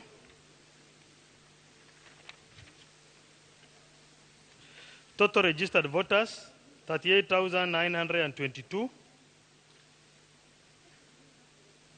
Valid vote cast, 31,889. Rejected, 122. Raila Odinga, 982 votes. William Ruto, 30,824 votes. Wahiga Mwaure, 34 votes. George Wajakoya, 49.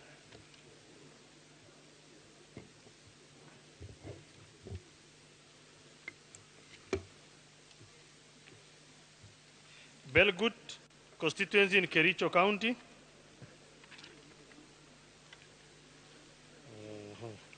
Total registered voters, 75,175. Total valid vote cast, 57,877. Rejected ballots, 295. Raila Odinga, 2,140. William Ruto, 55,631. Wahiga Mwaure, 30 votes. Wajakoya George, 76.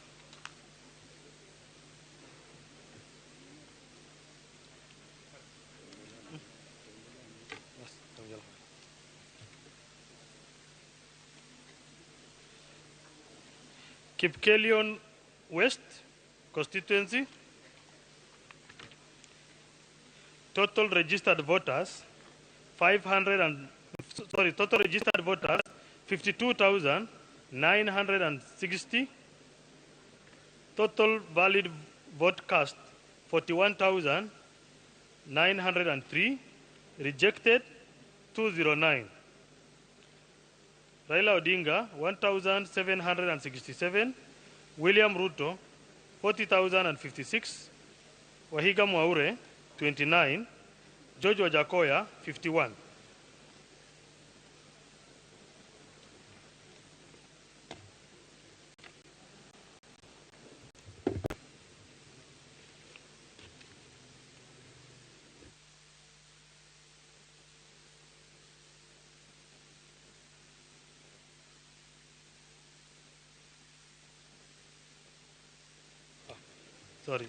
Matungulu constituency in Machakos County.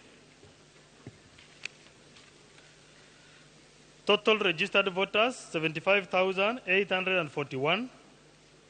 Total valid vote, 45,753. Rejected ballot, 415. Raila Odinga, 33,270. William Ruto, 11,991. George Wajakoya, Wahiga Mwaura, 146. George Wajakoya, 346.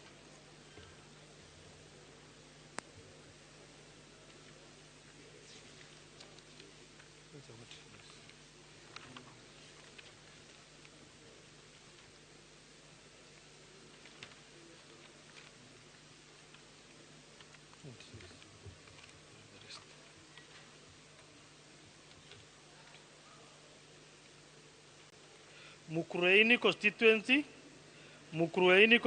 in Nyeri County.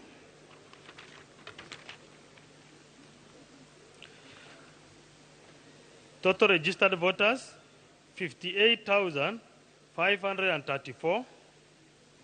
Total valid vote, 40,131. Rejected ballot, 245. Raila Odinga, 5,514. William Ruto, 34,322. Wahiga Mwaure, 132. George Wajakoya, 163.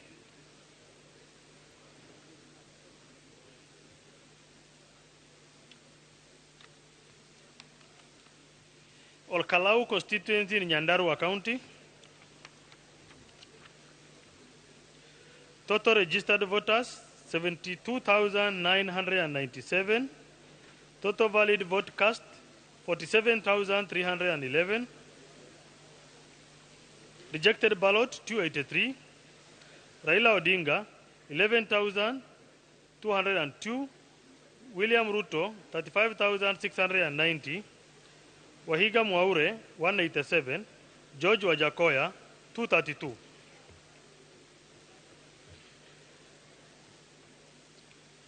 Kibwezi West constituency in Makueni County.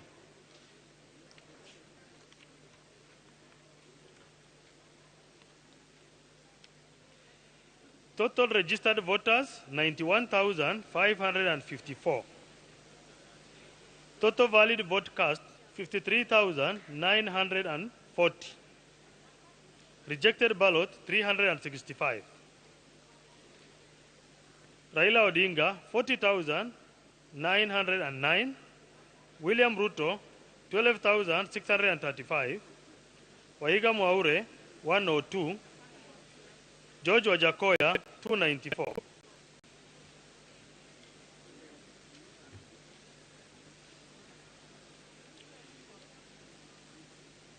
Kisumu Central Constituency in Kisumu County. Total registered voters, 130,149. Valid vote cast, 84,683. Rejected ballot, 506. Raila Odinga, 79,955. William Ruto, 4,458. Wahiga Mwaure, 60 votes. George Wajakoya, 210.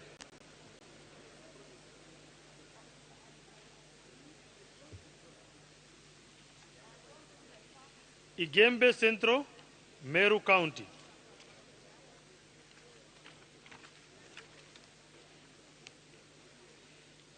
Total registered voters, 93,471. Valid vote cast, 59,299. Rejected ballot, 438. Raila Odinga, 13,343. William Ruto, 45,497. Wahiga Mwaure, 165. George Wajakoya, 294.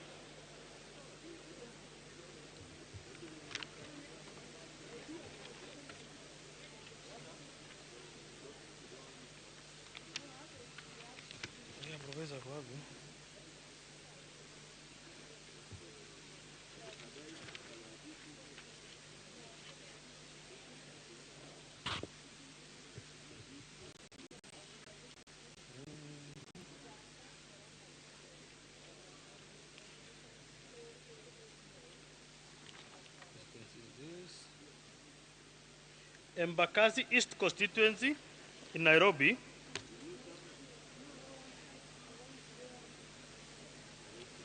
Total registered voters, 154,599. Total valid vote cast, 85,623. Rejected ballot, 492. Raila Odinga, 53,982. William Ruto, 30,976. Wahiga Mwaure, 271. George Wajakoya, 388.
Ya koro mga joang'ero kamano kuom medo kete Ramogi TV. Chenro pod en mar yiero higa ma 2022 kaka ne wasingo wabiro bedo wang'i kinde duto chakre ne waikore ne yiero kinde ma bende Uganda ne wuok oko tarik 9 dwe mar 8 mondo mi ne gidhi giluto ombulu, to kod bende kinde ma bende kori kwano ombulu kendo duoko wuok koni kod kocha kagi sani wenge duto e Kenya mangima ochom e kar riwo ombulu maduong' ma pacho ka mano Bomas of Kenya, kama bende chenro mar nono duoko mowuok ne mopogore opogore kuond ching'o buche pod dhi nyime.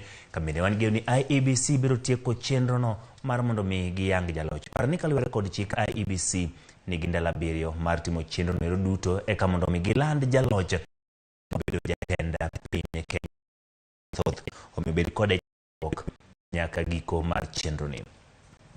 Kawachako en ni piny owacho ochoro nyime tarik mar yawo skunde kwa wuok tich nyaka tarik 15 mano tich ang'wen tarik 18 dwe mar 8 kaluwore kod andika mar migawo mar somo. Gichoro tarik mar yepo kaluwore kod chenro mag nono boge mag ombulu ma pod dhi nyime.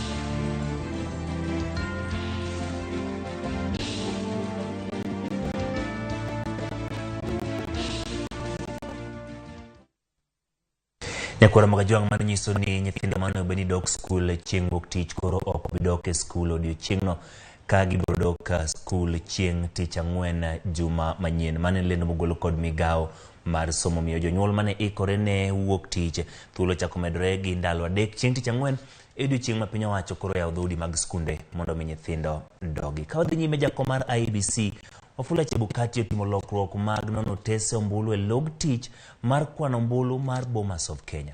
Chebukati wacho ni kaluwore kod thuolo malach mikawo mar nono boke go, returning officers mantie lai mondo mi ochwalo boke achiel kachiel manono kendo puodhogi. Kamano bende ochiwo chik mondo jogo mok gin chief agents kata jolupgi mantiere e Bomas mondo mi owuogi kendo koro ogeng'ne ma bende kendo gine mibiro yienegi donjo kanyo.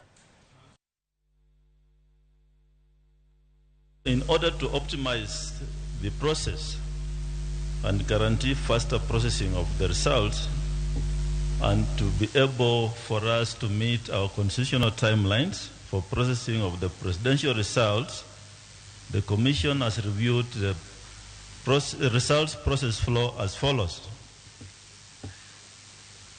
1. The returning officers who are on the queue shall proceed to hand over the original results to the National Returning Officer immediately after this announcement.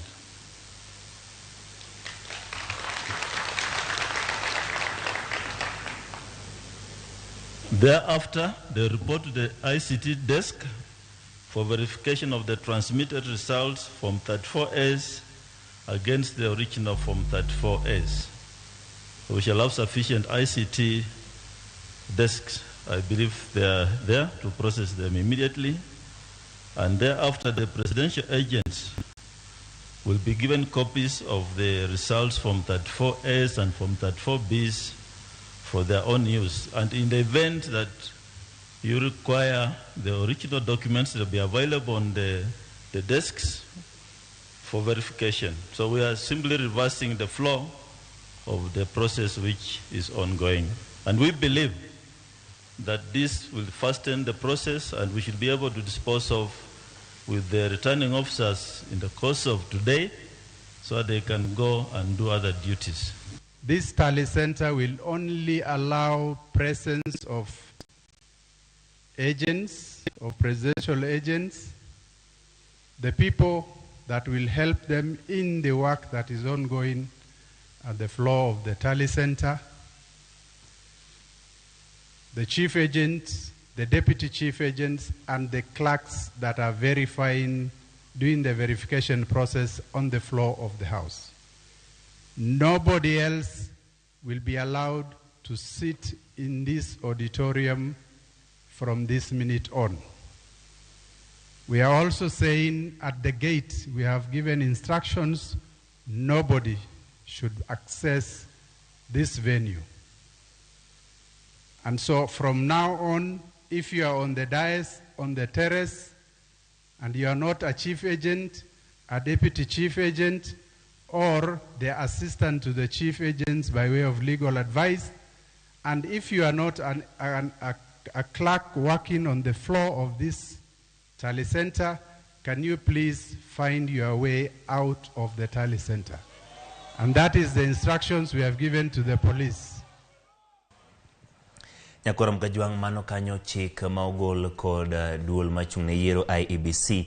Ing'eyo ni duond buche duto nitiere kod agents magi madongo mago chief agents mago mabende tero ne kweth ma ne ochung' ne jogo mane laro kom jatend piny Kenya duto mowuok e Kenya Kwanza to kod mago mag Azimio la Umoja gintiere Bomas of Kenya kendo girango kaka IEBC timo chenro mar bende nono kata kolo idwoko mano wuok kuonde man luto mbulu duto kuonde luto mbulu mantiere pacho kaendi ahinya to mago wuok kuonde chung'od buromio gigolo chik mondo mi jogo ma gin chief agents kende ema nitie kuonde ma koro ginyalo chope to kod jolupgi jogo ma bende ok ne gin chief agents kata gin jogo moyier mag duond buche kata riwruogego ma bende omolo mar neno nitiere kama oketnegi ma gibiro chopie. Chik manyien mogol kod IEBC odhiambo ma kawuono ka odhi nyime oganda e kaunti ma Bomet oyiero Linet Chepkorir Toto kaka jod bura e kaunti no. Linet ne en jachung' ma hike ni piny mogik e ng'wech malaro kom mar women rep e kaunti no mane ni kod jochung' 9 mamine. Mathoth ileronwa kod Judith Omondi. Gikone to moro neno ne Linet Chepkorir mong'ere kaka Toto mane onge geno mar yudo kom mar od bura e kaunti ma Bomet. Toto lero ni en emane en jachung' ma hike tin mogik e kind jochung' duto 9 mane laro kom mar woman representative e kaunti no. I was the youngest and we were 9. And having competed all of them, I just want to ask them we joined hands together and we work together. Jonyuol Toto koni ne ok giyie chutho ni nyathigi oseikore kaka jalar kom od bura e kaunti no ma Bomet. Ne giparo ni owalo awala kaka nyathi. Kiretu alituambia anataka kuingia kwa siasa. Hata sisi hatukuwa tunaamini kwa sababu tulikuwa naona kama mdogo hata ana pesa kutumia. Sasa tulikuwa tunamwambia asiombe hii nafasi. Siku moja tukaenda kwa masisi mahali. MC akasema wote wanataka women rep. Wanataka aspirant wote kuja hapa mbele. Nikaona mtoto wangu anaenda mbele. Nilistuka sana. Sikuamini, nikaangalia chini. Tena baada ya mwezi mmoja tukaenda tena masisi pale pengine. Aspirant wakuja mbele tena nikaona anaenda mbele. Anataka kiti ya women rep wa Met County. Sasa jioni siku hiyo nikamuita. Uko serious? Nasema niko serious kabisa. Niambia endelea.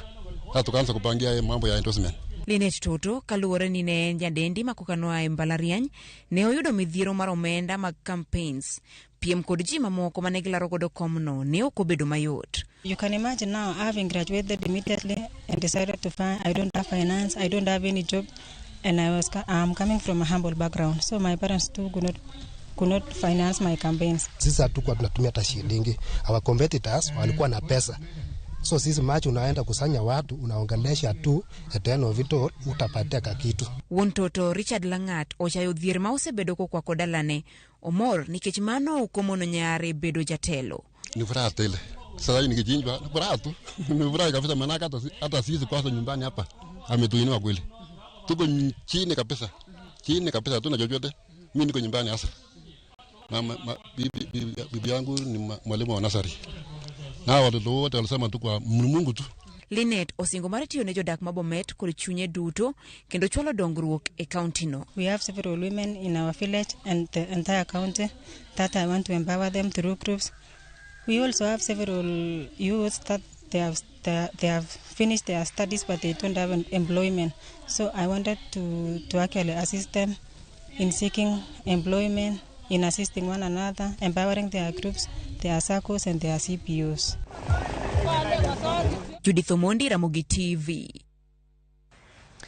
Nyakora Mgajwang' en puoch gi pak ne Lineta Chepkorir to kore jaod bura mar Wakeini County no mano women rep kakora geno ni yiero mare no miyo nyithindo miyo rowere thuolo mar mondo miyo biolar kombe mag telo kodhi e kom bende neno kaka mar adek maduong' e county kobedo jaod bura mar Wakeini. Wadhi e county ma Nakuru manen gavana ma Nakuru Lee Kinyanjui kod duoko mar ombulu e kom gavana.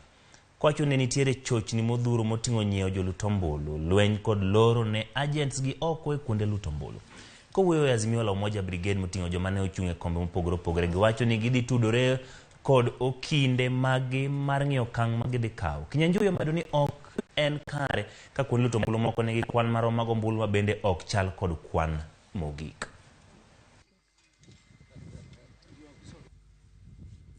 Are you ready? We see Nakuru as one of those areas that were targeted by a very deliberate and well-orchestrated international electoral fraud that did not just start at the voting. It was something that was well thought. There were young people here who came a long time way before the election with laptops and all the other gadgets and had access to the system. And the question is, how can the IEBC, charged with the responsibility of ensuring the integrity of an election, allow all this to happen? And therefore, as a team, we are currently speaking with our legal and other technical teams, including ICT, with a view to taking the necessary actions. As it were, Wanjiko votes, and our responsibility is only to count what she has voted. We have no business manipulating what she has voted. And I think this will be the area of concern as we go to the coming days. And therefore, our conclusion is that the integrity of the process cannot be guaranteed, and therefore the outcomes likewise do not reflect what Wanjiko did. Jarbura mano Manyakwara Mgajwang' mano kanyo Lee Kinyanjui ma bende ne oyombi e yiero ma governor e county mano ma Nakuru kane yombe kod Susan Kihika mano chungi duon bura mar UDA. Jarbura machon ma Suna West Joseph Obiero Ndiege man laro kom kar chung'o bura ma Suna West ogobade piny bang' kane oyombe komno kod jaod bura masani Peter Masara mano yier kod otiko mar ODM. Ndiege ne obedo thuolo mar ariyo kod ombulu mar 14,945 tok Peter Masara ma bende olande jaloch kod duolo mar IEBC kod ombulu mar 23,579. Ne owacho ni okang' Masara sirogo ok en makare ka Suna West owacho ni onge kod paro madhi e doko. Owacho ni jatelo mose yier ema odhi siro lwedo. Jaod bura no nomedo kwayo oganda e gwenge ma Suna West ni oket kwe kendo chiw thuolo ne jotelogo ma oseyier mondo weche dongruok obedi.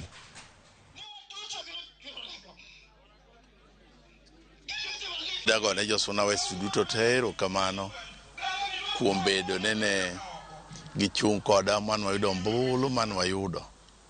Ang'eyo ne pod adwa kwayogi ne gibed gi kwe, wabed gi hera manyo wasebedogo. Kawuono kata koyier ng'ato, kinyo komono ne kinyo nochako yier Ndiege kata ng'achiel. Omiyo nadwa kwayogi ahinya mondo gibed gi kwe. Nadwa wacho bende jok man oseyier wan waonge gi wach, wan kod gi achiel giti ne jopiny mok gikete siasa mar discrimination mar pogo ji. Nwakwayo kabisa asa mjumbe manyose yier kamen Francis Peter Masara nadwa kwaye ni koro obed ng'at ma riwo ji te nyaka Ndiege be koro wariwre kodgi wabed kodgi e paro achiel mondo wang'e kaka wariembo Suna West kaka Suna West. Nyakora Ramogi en gima kare ka jogo ma bende oyomb kendo yie gi loch ma kamano wuok oko kendo siro jogo mane gi piem go mondo weche mag dongruok ochop makare ne jopiny. E seche ma koro duol mata weche mag yiero pacho ka IEBC medo riwo kwan ombulu ma jolar content Kenya yudo. Wenge bende menyo rakruok mantie mar yudo kwan jood bura mathoth e od bura. Joiso duor miyowa kaka duond buche omako kombe e od bura mamalo. Laro bedo gi kwan mathoth mag jood bura en gino ma kweth mopogore ne ng'iyo mondo gibed gi yot e kalo chike kod chenro maggi. Ne jalup jatend piny William Ruto mar Kenya Kwanza Alliance kod Raila Odinga mar Azimio la Umoja One Kenya Coalition manie piem mapek mar kawo telo kowuok e lwet jatend piny Uhuru Kenyatta yudo kwan jod bura mathoth biro medo duol mang'eny mar telo ne piny Kenya ne jal mabiro yombo e kindgi. Loyo kom tend Kenya maonge duol e od bura mamalo nyalo thiro chenro mag sirikal kaka mag wito oko chenro mag puodho bajet kata deko puodho bajet to marach mogik mar thicho oko. To nyaka sani kwan chalo nade? Kweth mar Azimio la Umoja One Kenya oseyudo kombe 134 e od bura ka jod bura mag kaunti to giyudo kombe 11. Duond buche mane riwruok mar Azimio bende okodong' nono. ODM oseyudo kombe 88, Jubilee 23, Wiper 15, DAP-K 5, KANU 4, UDM 3, ka duond bura mar National Ordinary People Empowerment Union NOPEA, MDG, UPIA kod UPA oyudo jaod bura achiel. To ka wamenyo korka Kenya Kwanza to kwan chalo nade? Nyaka sani kweth mar Kenya Kwanza nigi kwan jod bura 120 kod jod bura mag kaunti 18. Duond bura mar UDA nigi jod bura 101, ANC kod Ford Kenya jod bura 6, PA jod bura 3, Maendeleo Chap Party jod bura 2, ka duond bura mar DP, TSP kod CCM nigi jod bura 1. Jogo manolaro kom od bura kaka jochung' kar kendgi 11 kuomgi oyier ka 2 kuomgi oyombo e lemo mar jaod bura mar kaunti kata woman rep. Kata kamano jo Kenya to sani pod rito winjo kowuok kuom IEBC mar ng'eyo jal mabiro yombo e kom tend Kenya mabiro telo ne jo Kenya kuom higni 5 mabiro. Joyce Oduora, Ramogi TV, Nairobi. Erokamano Joyce Oduor kuom lipota machal kamano nyakora mga juang' par ni kwan jood bura bendi donjo godo e od bura mamalo nyalo konyo kapo ni donje telo e kadho moko kuom chike kendo bedo kod ting' mayot e od bura. Omiyo kweth mar Azimio la Umoja to kod mano ma Kenya Kwanza nyaka yang maber kwan ma gin godo eka mondo gine ka gibiro tayo wechegi e od buchego mopogore. Kodhi e kaunti ma Kakamega, Laktar Boni Alwaro oyier kaka seneta mar 3 mar kaunti mano ma Kakamega. Bang' yudo ombulu mar 249 kendo loyo jal mane girakore godo Laktar Brian Lishenga mar ODM moyudo kwan ombulu 195,192. Boni Alwale manosebedo seneta mokwongo ma Kakamega higa ma 2013 nyaka 2017. Yiero mokadho notemo laro kom gavana kama noloyo to wang' ni oduogo laro kom seneta mar kaunti no kod otiko mar UDA kama oyude loch. Jod bura mar kaunti ma Kakamega Elsie Muhanda oyombo kendo kod komno kod kwan ombulu 3,426 kilwe kod Naomi Shiyonga mar DAP-K mayudo ombulu ma kwan gi romo 67,351. Lendo makma ogol kod jatend IEBC mochung' ne weche mag yiero kaunti ma Kakamega Joseph Ayata. Nashukuru wakazi wa Kakamega County kwa kunichagua 5 tena. Na pia nashukuru my worthy opponents, pia hawa walijaribu, they fought a good fight.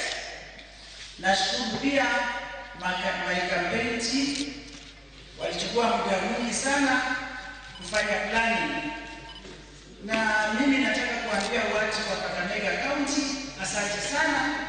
We want to go to Parliament, dear Kenyans, to protect IEBC. IEBC is very vulnerable to the extent that nobody in that law factors in the human nature of a human being. A human being is subject to fatigue. So we are going to tweak the law to make sure that every polling stations, every constituency must have 2 straight polling presiding officers, 2 straight sets of clerks, yes, and 2 straight returning officers at every constituency, yes, and 2 straight returning officers at every county. Correct. The reason being that the officers who will poll should hand over at 5 to officers of IEBC who should then be in charge of tallying. Nyakora Mgajwang ibro paro ni county ma Kakamega ne ok oyierie governor. Maen kalure kod weche manitiere ka kod kacha mano yang kod IEBC weche magotese mag yiero. Omiyo yiero e county ma Kakamega ne ochor nyime nyaka tarik 25 dweni. Mibro tim kamoro achiel kod yiero mar governor e county mana ma Mombasa. Momiyo county ma Kakamega onge kod jal moyier kaka governor. Kata kamano gande county ma Kakamega boyudo thuolo mar yiero governor margi tarik 25 dweni mar aboro. Kadhi nyime oganda mag Abagusio omiyo rawere thoth kombe kipimo kod jomadongo yiero mane otimore tich ariyo. Ma kamoting'o Simbarati moyier kaka governor ma Kisii, Jafet Nyakundi jaod bura ma Kitutu Chache North, Zahir Dana jaod bura ma Nyaribari Chache, Anthony Kimagendi mar Kitutu Chache South, Alpha Kibukaraka mar Bomachoge Chache kod Silvanus Osorma South Mugirango. Rowere moyiere ng'we moko riwo Abdi Guyo moyier kaka governor ma Isiolo kod Otiko ma Jubilee. Linet Chepkorir Toto oyier kaka jaod bura ma Bomet kod Otiko mar UDA. Felix Odiwuor Jalango oyier kaka jaod bura ma Lang'ata. Paul Ongili Babu Owino ne oyier mar ariyo kaka jaod bura mar Embakasi East.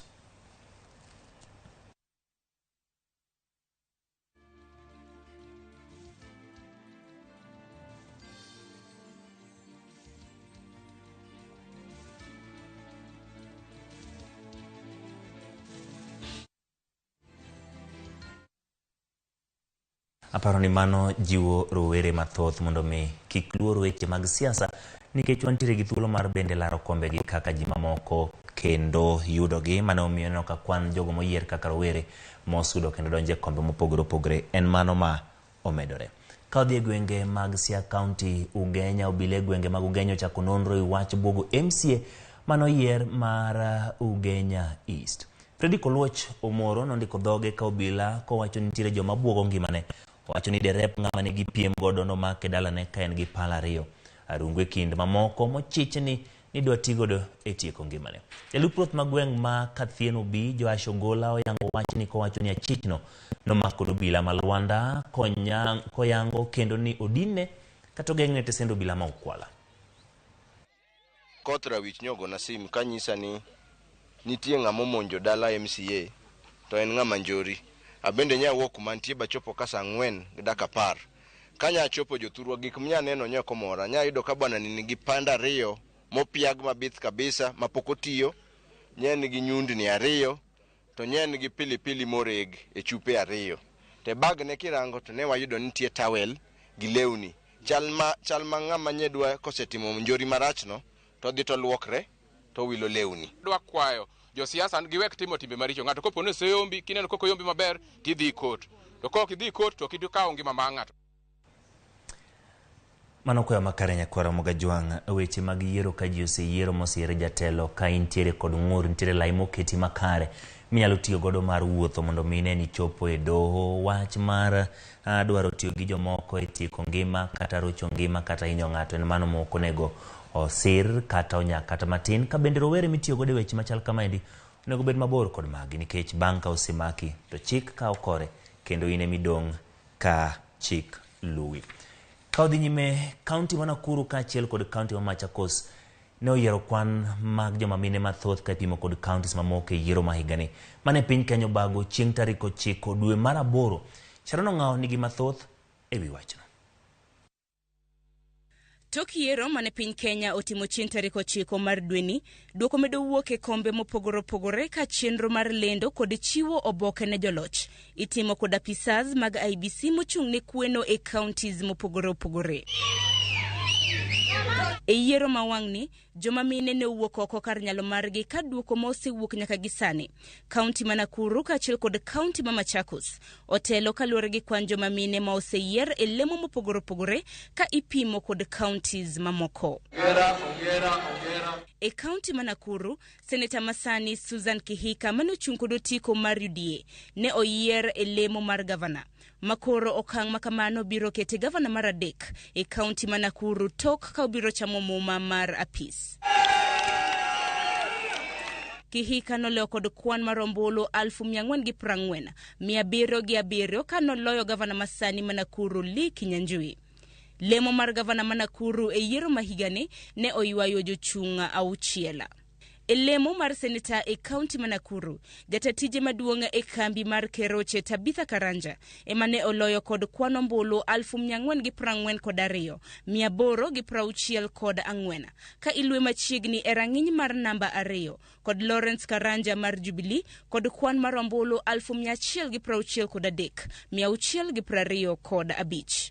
Jaod bura ma Gilgil Martha Wangari, jaod bura ma Naivasha Jen Kihara, kaachiel kod jaod bura ma Njoro Charity Kathambi bende ne oyier ka koro gibiro dhi nyime gi tayo kar chung' od bura magi e tam mar 2.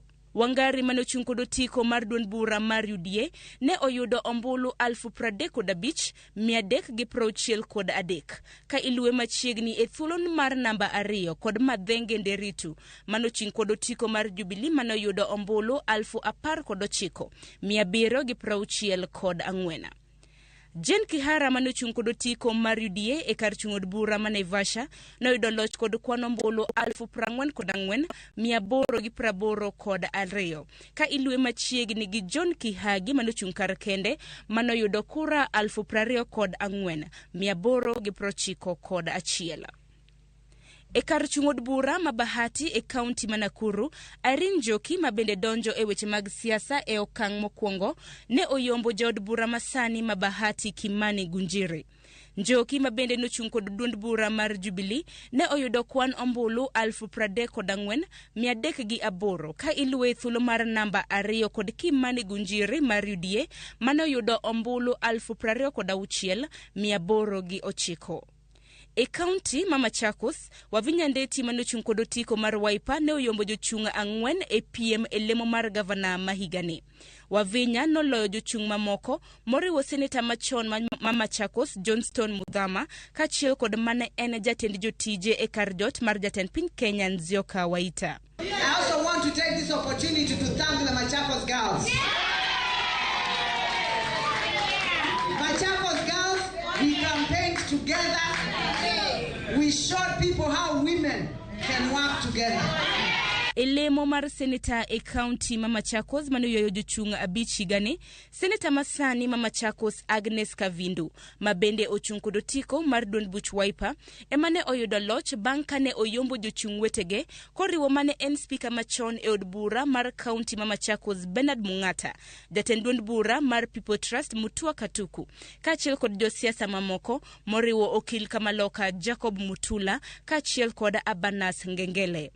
Kavindu noyier kaka seneta e kaunti ma Machakos e dwe mar 3 mar higa mar 2021 bang' kane seneta ma Machakos mane en Boniface Kabaka ne ong'elo rengo e dwe mar 12 mar higa mar 2020. Sharon Ngao, Ramogi TV. Nyakoromoga jwang' mano kanyo nyiso ni weche mag rwako tend joma mine chalo ka gima oganda osiako yie nikech kaluwore kod mano mane governors kende kwan mine maromo 7 oyier kendo gobedo ka gitelo ne counties mag gibiro donje kom ka gisechamo muma poni ng'ato ok bi wuok oko mar dhi do mar temo wacho ni ne ok oyiergi yo makare. Kata kamano gie sani kwan mine maromo 7 osiyiere kombe mag governors. Gino bende waneno kaka okang' mar piny Kenya goyo e weche mag rwako joma mine telo obedo gi twak ewi mano e kinde mabiro. Kata kamano gie sani wadhi e yweyo kik dhi mabor pod wantiere kod mathoth e chenro ni mar yiero mar Kenya higa mag 2022.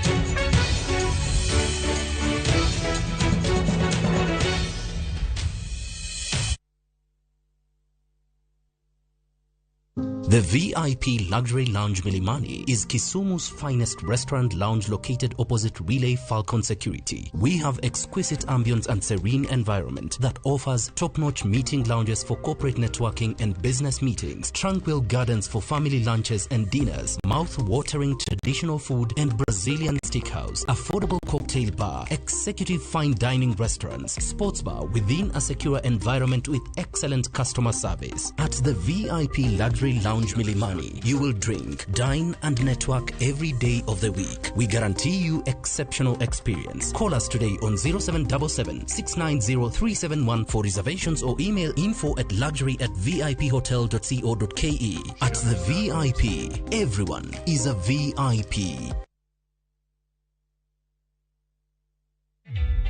Introducing a new way to earn cash every time you buy airtime. Simply dial *487*2#. Buy airtime, pay for electricity or water bills for you or someone else, and get paid papo hapo. Usinunue airtime na tokens bure bure tu. Earn instantly with *487*2#. Dial *487*2# now.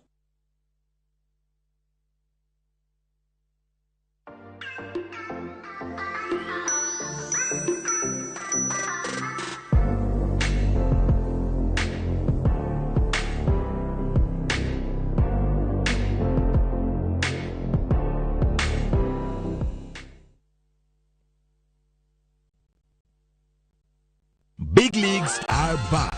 Enjoy boosted odds on the English Premier League, the French Ligue 1, the German Bundesliga, La Liga, Italian Serie A, and many top leagues only on Shabiki.com. Kuwa Shabiki. Play now.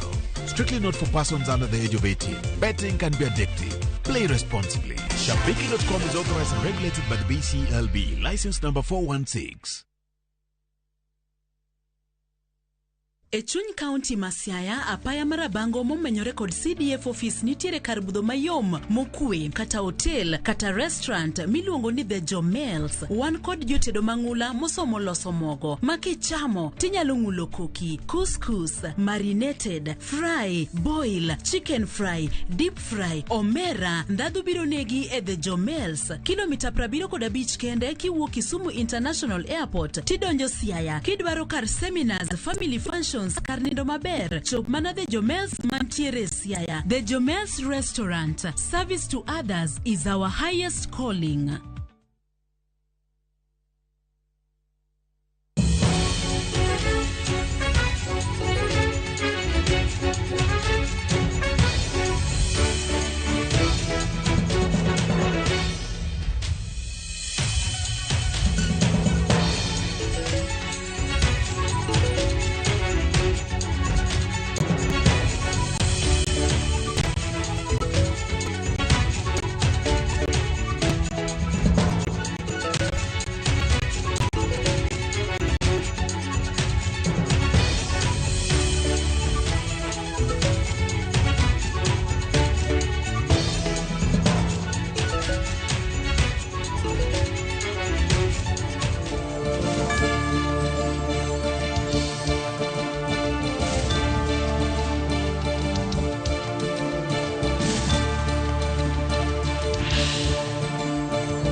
E chuny kaunti ma Siaya, apaya marabango momenyore kod CDF office nitiere kar budho mayom mokwe, kata hotel kata restaurant miluongo ni The Jomels. Wan kod jotedo mang'ula mosomo loso mogo makichamo tinyalo ng'ulo koki, couscous, marinated, fry, boil, chicken fry, deep fry, omera. Ndadhu biro negi e The Jomels, kilomita 75 kende kiwuok Kisumu International Airport tidonjo Siaya. Kidwaro kar seminars, family functions, kar nindo maber, chop mana The Jomels mantiere Siaya. The Jomels Restaurant. Service to others is our highest calling.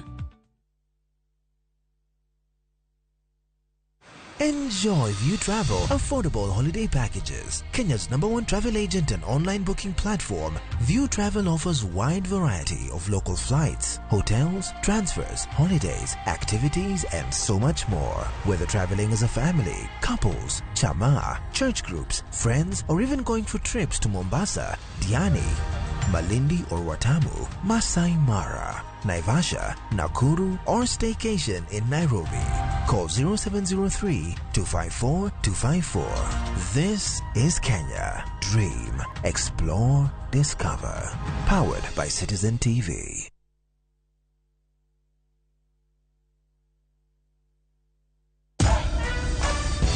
Other insecticides are made of synthetic toxins that are extremely harmful to your body. Bolt is primarily made from natural pyrethrum, which means it's not harmful to your body and is safe to use in your home. Bolt, safe for you, deadly on doo-doos. Shabiki.com is all about jackpots, live games, casino, virtual games, weekly promotions, bet builder, bet share, and 24/7 customer service. It's all about football, basketball, tennis, cricket, motorsport, and so much more. It's all about the big wins, the big moments, and the big bonuses. Shabiki.com is all about you, the fun. Kuwa Shabiki. Play now. Strictly not for persons under the age of 18. Betting can be addictive. Shabiki.com is authorized and regulated by the BCLB. License number 416.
Votes in favor of each candidate: Silas Brilliance Anthony Owiti Angira, 715.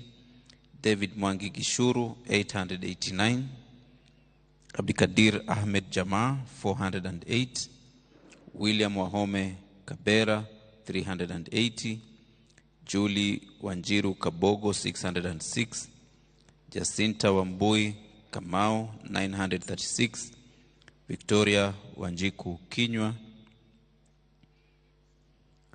474. Bernard Macau, 331. Justin Nyangwono Misoka, 155. Pamela Ateka Mukolwe, 421. John Onsomo Ochoti, 355. Daniel Ogwoka Ochweri, 505. Edwin Watenya Sifuna, 51,747. Margaret Wanjiru, 25,600. Total valid votes, 83,522.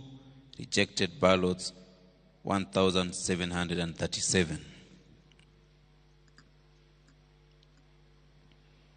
Results for the county woman representative to the National Assembly, Westlands constituency, code 274. Registered voters in the constituency, 160,739. Votes in favor of each candidate: Monica Wamaitha Gitau, 1,088. Delvin Mora John, 615. Mary Musuki Mudachi, 416. Brenda Kangai Ntwiga, 629. Millicent Nyaboke Omanga, 30,409. Teresia Antonio Molo, 468. Esther Mudhoni Pasaris, 49,751. Total valid votes, 83,376.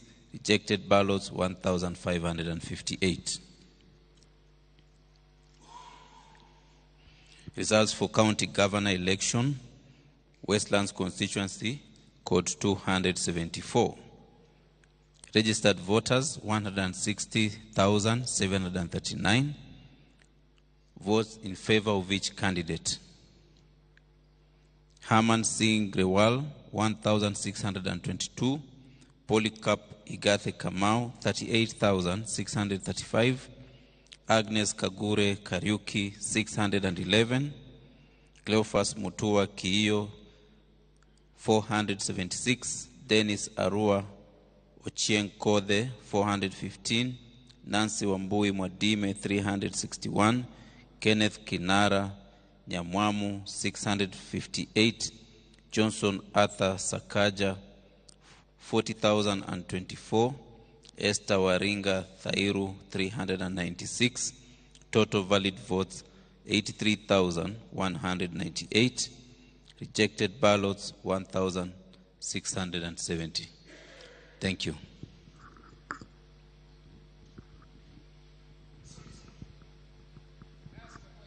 Yes.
The VIP Luxury Lounge Milimani is Kisumu's finest restaurant lounge located opposite Relay Falcon Security. We have exquisite ambience and serene environment that offers top-notch meeting lounges for corporate networking and business meetings, tranquil gardens for family lunches and dinners, mouth-watering traditional food and Brazilian steakhouse, affordable cocktail bar, executive fine dining restaurants, sports bar within a secure environment with excellent customer service. At the VIP Luxury Lounge Milimani, you will drink, dine and network every day of the week. We guarantee you exceptional experience. Call us today on 0777 690 371 for reservations or email info@luxury@viphotel.co.ke. At the VIP, everyone is a VIP. Niaje? Ni kama unashangaa kwa nini naangalia simu with so much focus, eh? Usishangae sana. Nimekuwa ndani ya story kabisa. Ni kama yeye aliyejuzi. Ni kama nilikuwa hapo iki happen. And when this new market was being opened, ni kama nilikuwa hapo tu. Hata vile local tourists for a special rate at the coast, I was there. And when this new road was being commissioned, I was right there. Na hata wewe, unaweza kuwa ndani ya story wherever you are. Just download Citizen Digital. Stay informed on all the news and events as they happen across the country, the continent, and the world at large. Download Citizen Digital, Kenya's #1 news app.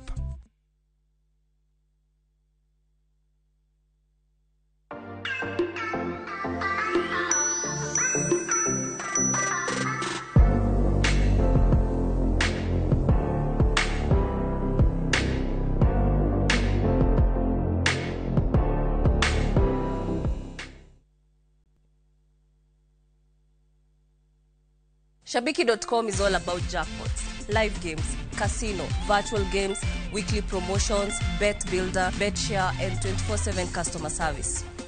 It's all about football, basketball, tennis, cricket, motorsport, and so much more.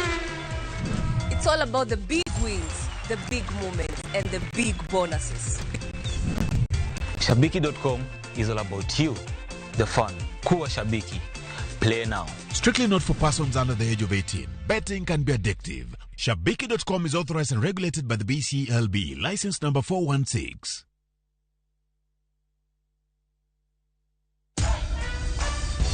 Other insecticides are made of synthetic toxins that are extremely harmful to your body. Bolt is primarily made from natural pyrethrum, which means it's not harmful to your body and is safe to use in your home. Bolt, safe for you, deadly on doo-doos. Introducing a new way to earn cash every time you buy airtime. Simply dial *487*2#. Buy airtime, pay for electricity or water bills for you or someone else, and get paid papo hapo. Usinunue airtime na tokens bure tu. Earn instantly with *487*2#. Dial *487*2# now. Echuny County Masiaya apaya marabango momenyore kod CDF office nitiere kar budho mayom mokwe kata hotel kata restaurant miluongo ni The Jomels. Wan kod jotedo mang'ula mosomo loso mogo makichamo tinyalo ng'ulo koki, couscous, marinated, fry, boil, chicken fry, deep fry, omera. Ndadhu biro negi e The Jomels, kilomita 75 kende kiwuok Kisumu International Airport tidonjo Siaya. Kidwaro kar seminars, family functions, kar nindo maber, chop mana The Jomels mantiere Siaya. The Jomels Restaurant. Service to others is our highest calling.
machielo ma pod wakelo ni weche kowuok Bomas of Kenya, kama weche mag nono kendo podho obok ma iluongo ni 34A kod 34B manchano wuok kuonde chung' od buche mopogore opogore kata mamedo wuok kuonde chung' od buche mopogore opogore madonjo Bomas of Kenya ka dhi e nyime. IBC oketo kenge makare mar neno ni gichopo dwaro mar chik ka odichienge medo ng'adore, seche bende medo ng'adore ka duoko mar ombulu mar jatend piny Kenya makoro ganda mathoth ma pacho ka kachel koda joneno ma bende wuok e pinje maoko koro rito mar ng'eyo ni to en ng'a mabiro bedo jatend piny Kenya. E kind jochung' ang'wen mane onyiedhore oko mar laro kom tend piny Kenya ma koting'o ogai mar Azimio la Umoja One Kenya Raila Odinga, jatend UDA William Samoei Ruto, George Lushiri Wajakoya mar Roots Party kod jatend Agano Party David Mwaure Waehiga. Giduto ikwano kendere wambochgi Bomas of Kenya ka mar ng'eyo ni to en ng'ano mabiro yudo moingo nus kata tamalo nus mag kwano mbulu duto mane ogo. Adwani mondo mi nyisi kaka chenro mar yango jatend piny ma oyudo loch bedo. Bang' goyo ombulu kaluwore kod kidieny mar 138 mag chike mag piny Kenya ma ochung' ne weche mag yango ni en ng'a moyudo loch yiero mar jatend piny Kenya. Chike dwaro ni kuom jogo ma ochodore mar mondo mi olar kom tend piny Kenya, jaloch nyalo mana landi poni oyudo moingo nus mag ombulu duto ma ogo e yiero kaka mano manchano go chieng' tich ariyo mar juma makoro orie kama rumeni.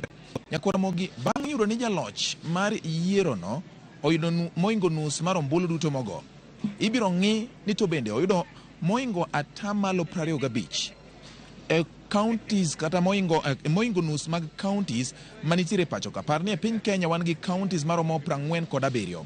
Nyiso ni bang' nyalo ma oyudo mbulu moingo nus mag ombulu duto manogo, ibiro ng'i ka bende oyudo kendo atamalo 25 e moingo nus mag counties 47. Mano nyiso ni nyaka oyud ombulu maromo atamalo 25 e counties 24 kadhi malo korka inyalo lande jaloch. Omiyo samo ganda jo Kenya rito mar winjo duoko ni IBC biro lando ng'a kaka ng'ano moyudo ombulu mathoth. Bende gima nyaka ing'e Nyakwa Ramogi ni dwaro mar chik yango ni nyaka iyud ombulu moingo atamalo 25 kata jaloch nyaka yud ombulu moingo atamalo 25 e kuonde counties 24 kadhi mbele. Ang'o matimore kopo ni oyudo matin ne atamalo 25 e counties moingo kata maromo 24 kadhi mbele? En ni ibiro yang ni ng'ano koyudo loch kaka chik dwaro. Bende par ni magi timore kinde ma kwendo bende koro dhi nyime ka ute buche mopogore opogore kata kuonde chung' od bura mopogore opogore medo kelo forms magi mag 34A ma bende giloso godo 34B, kasto apisa mag IBC medo koloigi ka nono gi mar ng'eyo ni to bende adieri nitie ni form mokelgi giyango kaka nyocha nogo ombulu, to bende gin gi kwan marom kod mago momaki e form 34B ma oland godo duoko mag kuonde chung' od bura kata constituencies e gwenge mopogore opogore pacho kama ngima. Nyakwa Ramogi, nyaka gi sani thuolo manok mokalo kata e lendo ma ochopo ma pok ochako kel moro kendo ne oland kuonde chung' od bura ma Mogosho, kuonde chung' od bura ma Belgut, Kipkelion West, Matungulu, Mkuruini, kanyakla koda Olkalau, mago moko kuom kuonde moselandi, Kibwezi bende, Kisumu Central, Igembe Central, Embakasi East, to mago mana moko kuom kuonde chung' od bura ma otesegi miluongo ni form 34B osedonjo kendo riwo ni forms go chalo kan kod kwan machalre koda mago manomaki e form 34A.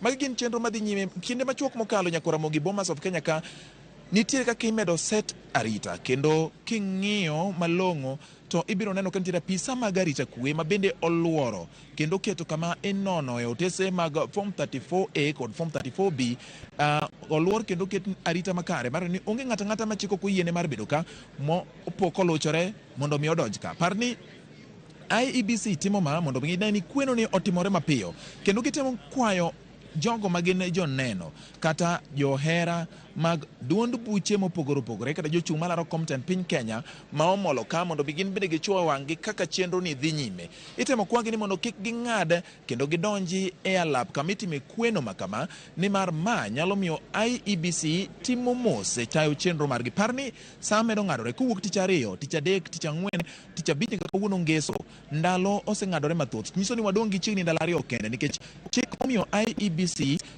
ndalo 7. ndala biro gi kuru mutunjo bedni ndala biro gono IBC oselando duoko ni jatend piny Kenya mar abich en ng'a. Omiyo IBC sani koro kwayo jogo ma obiro yeka ni ng'ata ma dipo ni nyalo kelo chochni moro amora ikwaye ni mondo mi owuog oko kendo wuog kanyo ma itime nonro mipuodho godo tese mag form 34A kod form 34B ma medo dhi nyime pacho. Kaka inyalo neno chenro medo dhi nyime ka IEBC oketo kenge makare mar neno ni kata bed ni koyo ng'ich to nitiere nyaka teyni moketi mago makelo liet mondo mi omur dend jogo ma timo tich makama mar neno ni chenro ni otimore e yo makare kendo e sa mowinjore.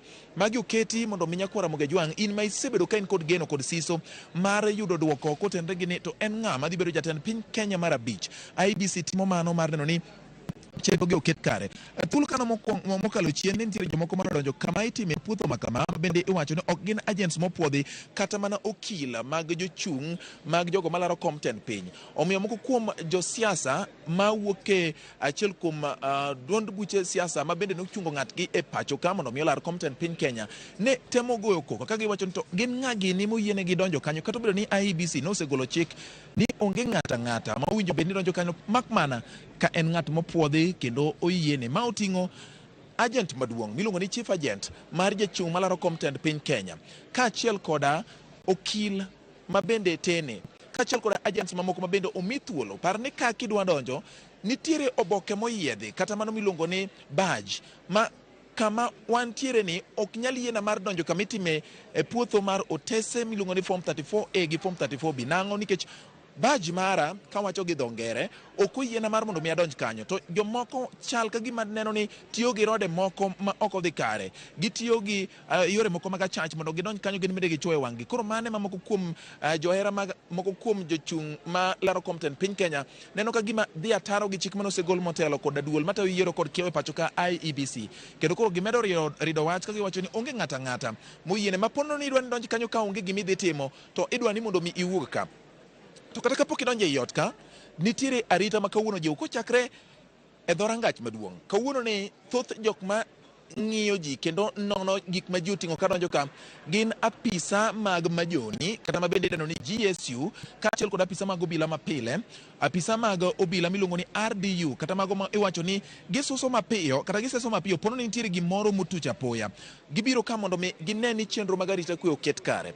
Kidonjo e rangach ka bende nitiere kaka imenyo gino ma oyiene godo ji donjo godo ka mar mondo mi yangi kapok dhoot oyawre. Poni seketo moyangi ni ma en ng'ane kendo yiene en gi kadi moyiene mar donjo ka korka dhoot yawre ni. Magi gin mana moko kuom okenge ma oketi kod IEBC mar ni onge ng'at moro manyalo bedo gi paro machach mibiro yiene mar donjo ka. Kopogore gi mano bende onge ng'ato manyalo biro kaendi gi yore moko mag arif manyalo donjo kendo chocho chenro moro amora ma dhi nyime kae.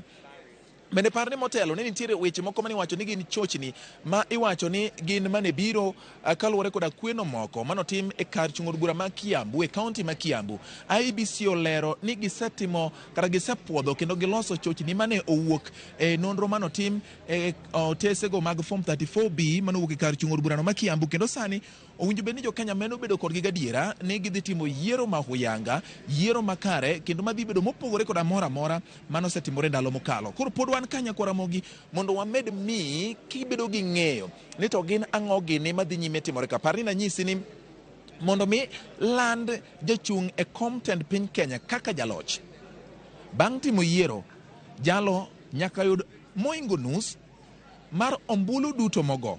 Nyiso ni nyaka obed gi moingo 50%. Mano momiyo chik wacho ni nyaka obed gi 50% komedi achiel miluongo ni 50+1.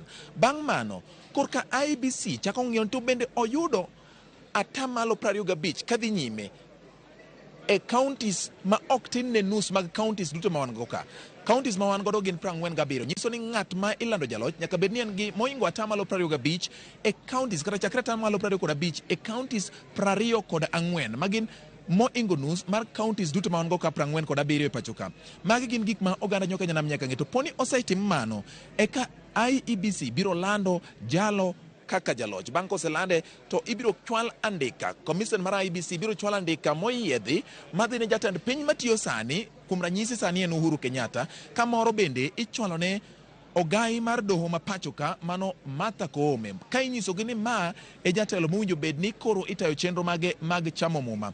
Magi gin gik matimore gi thuolo ni, kendo IBC temo tiyo mar neno ni gipuodho magi duto te e ndalo mabiro momigi, nikech mondo mi giland jaloch gibiro yango kabino yudo moingo atamalo 50 komedi achiel ka achiel koda neno ni oyudo moingo kata atamalo 25 e moingo nus mag counties ma wan godo ka e ka mondo lad. Par ni mago gin kwano ma IBC goyo sani kamineno gipuodho e chenro no ka giloso form ma iluongo ni 34C ma en form ma ilando godo jaloch mar tend piny Kenya. Pod wantiere Bomas of Kenya Kenya Kwaramogi mana nikech ino miyo gimoro amora matucho wabiro keto ye wang kendo wabiro keto wangwa kendo wabiro miyi godo achiel kachiel kako tucho Nyakwaramogi mondo ibed gi ng'eyo kokalo Ramogi TV ni mar nwasingo mar timo ni ma to kendo mae gima pod wabiro timo seche duto te mar neno ni wal chung kodi nyaka ing'eni to jaloch e yiero magana 2022 en ng'a e komten piny Kenya.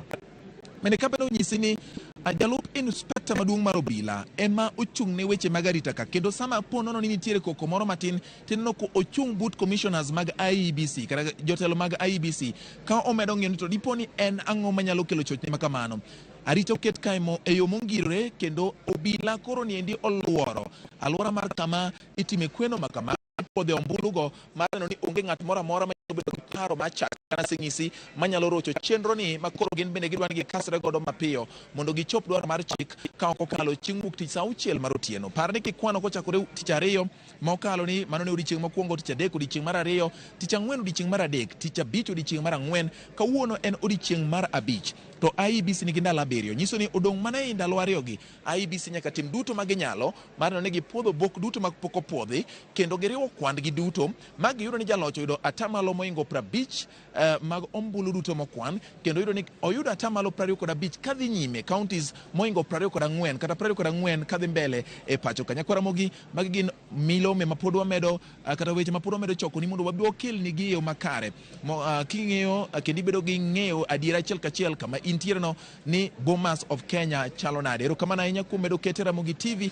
pod wabiro medo dhi nyime ka wamiyi mathoth ahinya. Mana kaka ineno ka imedo menyi ni Nyakwaramogi, chenro ni dhi nyime e yo makare kendo apisa mag obila morwako lewni mag obila, mago morwako lewni ma ok mag obila bende. Josiasa bende nitiere ka Nyakwaramogi mowuok e koni gi koni mag josiasa go. Nitiere josiasa mowuok e kweth mar Kenya Kwanza, nitiere josiasa mabende owuok e kweth mar Azimio, koka nitiere joneno mabende mopogore opogore mamedo ng'iyo ni yiero ma higani otimore kaluwore kod kaka chik dwaro. Gin mana weche mamedo dhi nyime Bomas of Kenya Kenya Kwaramogi, kendo waketo wang' ma ok diemre, waketo nyong'ong e kona mora mora e alwora ni mar Bomas of Kenya kama kweno dhi nyime, to kata mana oko bende mar Bomas of Kenya mar mondo mi wanyisi ni to weche chalo nade gi e kinde ni. Mago e mago kuom mabende wamedo luwo ni Nyakwaramogi. Bang' kinde ka kinde IEBC bende chiwo lipot margi kaluwore koda kuonde chung' od bura magisepuodho obok magi yudo ni oluwore gi dwaro mar chik kendo oluwore kod mago maendo oseketi e lai mar lony manyasani mar IEBC miluongo ni IEBC kata public portal. Ka ng'iyo ni to bende obok mobiro sani kata mokelgo gin mago moluwore kod machalre kod mago mancho ne oseketi motelo mancho samoro ne ute mag fwambo weche ne tang'o ne oganda jo Kenya kaluwore gi dwoko mar IEBC. To bende par ni e thuolo mogik IEBC kende ema chiko yiene mar lando jaloch e yiero mar komtend piny Kenya. Omiyo kapok gilando to pod ibiro mana bedo kirito mondo ming'eni to IEBC biro lando ng'a kaka jaloch bang' timo chenro duto te machiko oyiedho kata machiko puodho mondo mi gitim gi e kinde ni.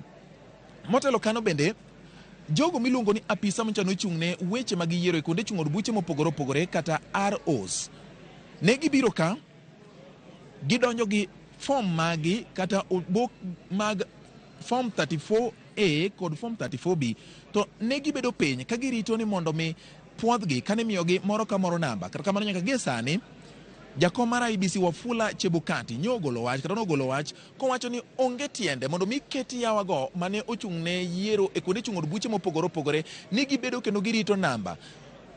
Gima gitimo sani ka gisebiro to gikawo otese mag form 34A gi form 34B magin godo, to jakom mar IEBC Wafula Chebukati owuon kawogi kendo iketo gi kamoro ka irito mondo mi puodhgi. Ma en kaluwore koda kaka weche nobedo e doho bang' yiero mag 2017 kama ne nitiere penjo manopenji apisa mag IEBC kaka jogo manunjo bende duoko penjo e bura mano maknegi ni to bende sama ne forms 34A gi odonjo bende ne diponi ni nitiere kaka jakom mar IEBC Wafula Chebukati kata ng'at ma omiyo teko mar timo mano ne ong'iyo form gi aching' en owuon ka ong'iyo ni gin e form adieri mowuok e kuonde chung' od buche to chal ka gima IEBC nobedo kod pek e chiwo duoko makamano nikech chal ni mano ne ok gitimo. Koro mondo mi ma kik nuore kendo kata pono ni ng'ato nyalo dhi tero ng'ur mar doho maduong' mar piny Kenya Supreme Court, IEBC koro temo dino rot moro amora manyalo kelo banga ma inyalo ti godo gi ng'at matero ng'ur mondo yud ni IEBC ne ok ochopo dwaro mar chike kinde ma gitimo chenro magi mag imanyo kendo puodho otesegi mar yango godo jaloch e yiero dwe mar chano tim chieng' tich ariyo mokalo. Gin mana moko kuom mago mabende wamedo fwambo ni Nyakwara Mogi kendo wamedo luwo ni ka bende waketi gi ng'eyo kuom gik matimore Bomas of Kenya ka Nyakwara Mogi. Weche nitiere ma pod wamedo luwo kendo pod waketo wang'wa ka moro nyalo bed ni muoch to wabiro luwogi kendo waket nigi achiel kachiel kuk Bomas of Kenya Nyakwara Mogi nyaka studio pod ibiro medo dhi nyime gi yudo nonro machiel kachiel kod gigo madhi nyime Bomas of Kenya kaka achiel kod jolony bende mabende waluongo e studio marwa mar Ramogi TV ka medo fuono ni malong'o kendo ng'injo nigi yo minyalo winjo kata bed ni intiere dala ing'eye ni gin ang'o gini matimore achiel kachiel kuk Bomas of Kenya. Inga and George Bati. Katiba inasema hivi, Wakenya wanatarajia haya, fuatilieni haya. Ndiposa wakati huu tumeona kwamba kuna uwazi.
Erokamano nyako Ramogi kuom medo kete e Ramogi TV. Chenro marwa pod en mar yiero higa ma 2022 pod omenyo weche mag yiero kaka IEBC tayo chenro margi mar riwo ombulu koni kod kocha. Bende nitiere duoko mosegol ma bende oseyango moko kuom joloch, jogo molo, jogo moyombo.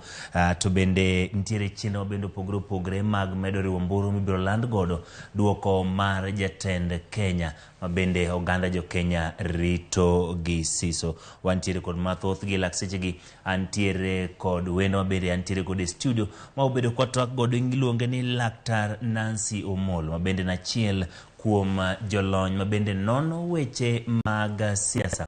Obedo kwa twak kod gigo mosetimore chakre ne ikruok ma yiero bende odiochieng' ma jin wuok maluto ombulu, kaka bende osebedi kikweno duoko mosebetie chal mar duoko na Kenya ka kod mago bende oganda jo Kenya rito gi siso. Mano IEBC mondo tiek chenro margi mar yango jaloch maduong' mar kom mar tend piny Kenya. Nancy, erokamano kuom riwri kod odhiambo ma kawuono.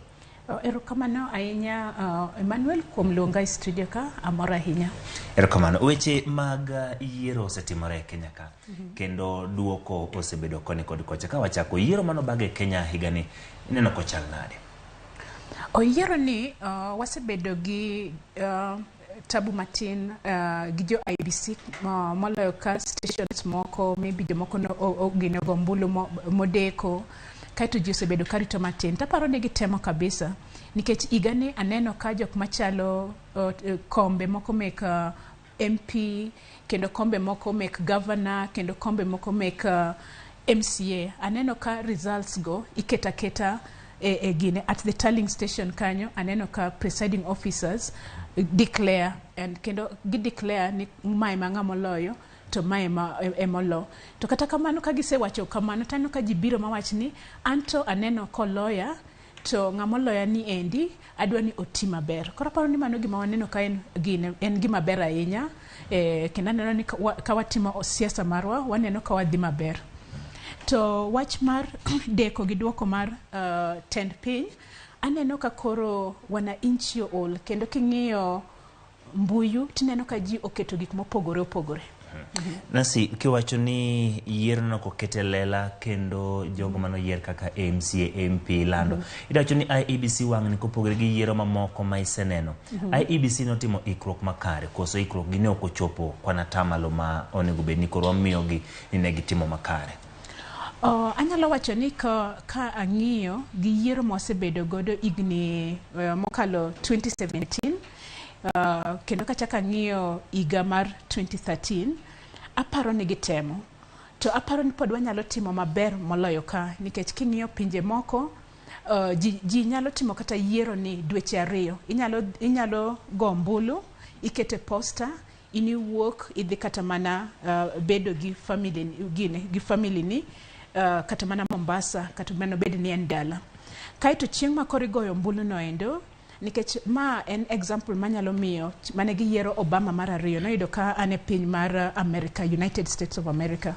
To nano ka koro chieng' yiero no giwacho ni chieng' no koro gi yiero. To kochopo saa 1 to aneno ka gine duoko osechako bede television. To karomo saa 5 to gise declare ni ma e president. Koro konyalo bedo gi gima chal kamano Kenya ka, nikech mane watimo yiero tich 2. Kawuono en tich 5. Pod ji rito to ji wacho ni koro ng'ama loyo ombulu ni endi, nikech king'iyo TV to mokwongo kani neno kata mana kweno mawuok go, iyudo ni Ramogi Citizen Royal Media en gi result mopogore. King'iyo NTV be ng'iyo result mopogore. King'iyo KTN be neno result mopogore. Koro mago gik mamiyo jopiny kogo ombulu to wacho ni kare next time ni ombulu machielo mabiro kosekalo igni 5 karo ninga beda ot kika go ombulu. Nancy, ka wang'iyo weche mag yiero to kod duond buche, ineno ka nitiere kaka duond buche no ke pacho ka. Nitiere gwenge mane ka ning'iyo paro ni gin gwenge mag UDA, gwenge ma king'iyo ni gin mag ODM, to bende ng'iyo gwenge moko tido ka gin duond buche mathindo go. Gie sani king'iyo kwan jok mano yier, thoth gi oyier kod duond bura mar ODM to kod mar UDA. Nitie gimoro mane wacho ni ombulu mar 6 piece. Kano dhi gwenge mag Nyanza, yudo ka ji mathoth mano chung' kendgi iluongo ni independent candidates nokudo thuolo mar mondo mine yiergi jogo mane chung gi duond buche ma bende nyalo wacho ni mano tegno kuondego ahinya to Nyanza en ODM. Inyalo wacho ni duond buche pod e gima oganda biro bedo ka tiyo godo e kor gwenge mondo mi gidonje telo, ng'ato ok nyal chung kende kata joma bo chung kende gi gionge gi wacho ni future weche mag siasa. Aneno mano kotimore kabisa, otimore Nyanza. Ma jok mane duond buche mar ODM omiyo certificate, aneno ka gidhite mana ji adek. Aneno ka Fatima mamanyo kom mar Women Rep Migori oyudo komno kaka independent candidate. Achaka aneno ka Shabil obe oyudo komno gine Kisumu East. Achaka aneno ko Chieng be chako oyudo komno Ugenya. To aparo ni ka une kumoro kaka chalo Nyanza to sano wadwaro kom mar tend piny ji tend ni mondo ogine obede e bura kom mar gine obede gimoro achiel kaka ODM endo kano mano chalo gi UDA be kane ng'iyo ji moyier kocha te gin gi UDA, kichaki ng'iyo Central Kenya gin gi UDA. Koro kan tiere kuma ka ja tend piny mamanyo kom maduong' ka ng'ato manyo kom mar tend piny ineno ka party mo ae bedo motegno kabisa. To king'iyo kuonde machalo kake Ukambani ineno ka giyiero jo Wiper, giyiero jo UDA, to mabe chalo gi Western Kenya be ineno ka giyiero ji mopogore. To en gima ber at the same time en gima rach nikech ka ji obedo party achiel machalo kake mar ODM kamano, parties go donje tek. Koro kata sani king'iyo Nyanza te iyudo ni wan mana gi governor achiel, Gladys Wanga moyudo kom mar governor ma Homa Bay. Kendo chako ng'iyo ni mwana dima oyudo telo Nyanza ok ging'eny ahinya, gin ji 4 nikech ka party en mateka ahinya tiyudo ni koro independent. To kata mana mon kende, kata mana yudhe samoro yudo ni mondo ibeda member mar gine mar party mar ODM ma mi that certificate bedo matek kabisa. Koro ki wawacho ni ng'ato koko tenore gi duond bura to thuolo ne mar yudo kom kalono kutende ng'ama laro kutend piny Kenya. Ma nyiso ni e kinde mabiro ka ng'ato oseyomb e welo mag party man nomination be obro bedo gi thuolo kata bedo gi yot mar dhi nyime gi manyo kom telo, koso ma en wach mabiro bedo ka nego lek mag jomoko e weche mag telo. Aparo ni kake ji adek ma wachogo oyudo komno kendo nok gidhi gi party, apa ni jibo keep temo and kake gibro medo temo e kake gine kwa ng'iyo mabiro go future to abo neno ni jibro chako party mopogore. Abo ido kata ni jomoko chako kata mana party moro miluongo ni Green Party makoro ng'iyo mang'iyo ni be wan gine mazingira be wan gi environment maber. Wabo ng'iyo kata ka ji chako mana party moro ma eno focus mana ni odwaro ni yudhe odhiyo nikech agenda mar party wa mar ODM en reforms, ere kaka wanyalo loko chike, en gik machalo human rights and kamano. Koro an kaka ng'iyo igni mabiro aneno ni igni mabiro wabo yudo kata ni Nyanza nigi party 5 wanyalo bedo ni igani yiero ni ng'eny ji odhi gi ODM. Kaito kata mana yiero manyien ji pod nyalo dhi gi ODM tibo yudo ka jo independent wacho ni ka ji adek nyalo temo mayud komno to kare wan be wanyalo temo mayud komno. Tapani kata ji adek moyier gi okapano yier gi nikech ne ok gidhi gi party. Amana ni jo piny oneno ni ng'ani tiyo maber, ng'atni ni kodwa. Koro en kiti also kake in ng'ato ang'o misetimo ne oganda emomiyo gibro yiere. Kwa ng'iyo wach ni matuta chien kanyo kane pok ji dhi yiero dhano ne kwedo wach mar 6 piece ne giwacho ni waseol gi yiero duond bura kata party to kwane lokruok gisigwacho ni ukelonwa jo party to ok giti. Ere kaka koro thuolo ka oganda omiyo duond bura joma gidwaro, ere kaka party nyalo neno ni jogo moyier gi otiko gi koro tiene oganda makare? Apa ni party okay inyalo yudo kom gi barua mar kata ODM. Tapa ni mondo jione ka ng'atno tiyo maber, mano en tich jopiny mang'iyo ni ng'ato be tiyo maber. To kidhi e pinje moko ma oko tiyudo ni parties be nigi power mang'eny kabisa. Ka party ok mor kodi to nyalo luongi back. To pok wachopo kuma koro ka okiti maber kata kose yieri tilal, en jopiny mang'isi ni okay waborito igni 5 gi kaito igni 5 gi okwa bigoni kura to igni 5 en ndalo mang'eny mapek. To kendo ki ing'iyo kuma chalo Nyanza koponi gima koro ne ging'iso joganda ni kata ka utero jatend piny to jatend piny ni endi oonge gi jotelo ma member of parliament moromo. Chalo ng'amotero ng'ato e lweny ma onge soldiers, onge jok ma gone lweny on the ground. Koro panyo nikech wach koma tend piny ni ne en position ma jo piny ne dwaro kabisa. Koro giwacho ni we mondo watere gi jotelo mar MPs. We mondo watere kendo gi jotelo mar jo MCA. Nikech MCA bende king'iyo tich magitiyo kata mane county nikech nyaka gi pass bills. Koro samoro ka uyudo jo party maber kata sani kawuono ni neno ka jo party mar Azimio obiro KICC kanyo kendo gi pakore moloyo ka giwacho ni wan gi ji mang'eny kabisa jotelo mar MPs e pinyni wan gin almost 180 kendo gichak gi pakore kabisa ni wan gi a lot of MCS on the ground nikech MCS gidhi konye counties kanyo. Koro aparo ni wach mar telo kendo dwani ng'ami tere telo no obed gi ji manyalo konye ma English luongo ni soldiers. En gima jopiny bose chako wacho ni mae gima onego watim to samoro to giwacho ni to kwa bidhi kamano. Matiende ni debed ni waonge gi ng'at mochung' malo madwaro kom maduong'. To de wayudo jomoko moyier mok jo duond bura. Mano de wayudo nikech ineno kake Western nikech ne gionge gi ng'ama manyo tend kom piny. Ineno kake Vihiga Odiemo dhi moyudo nyaka oyudo governor, mochako oyudo women rep, mochako oyudo senator. Ineno kendo ka UDA be ochako dhi Kakamega moyudo kom Boni Halwale oyudo kom mar UDA.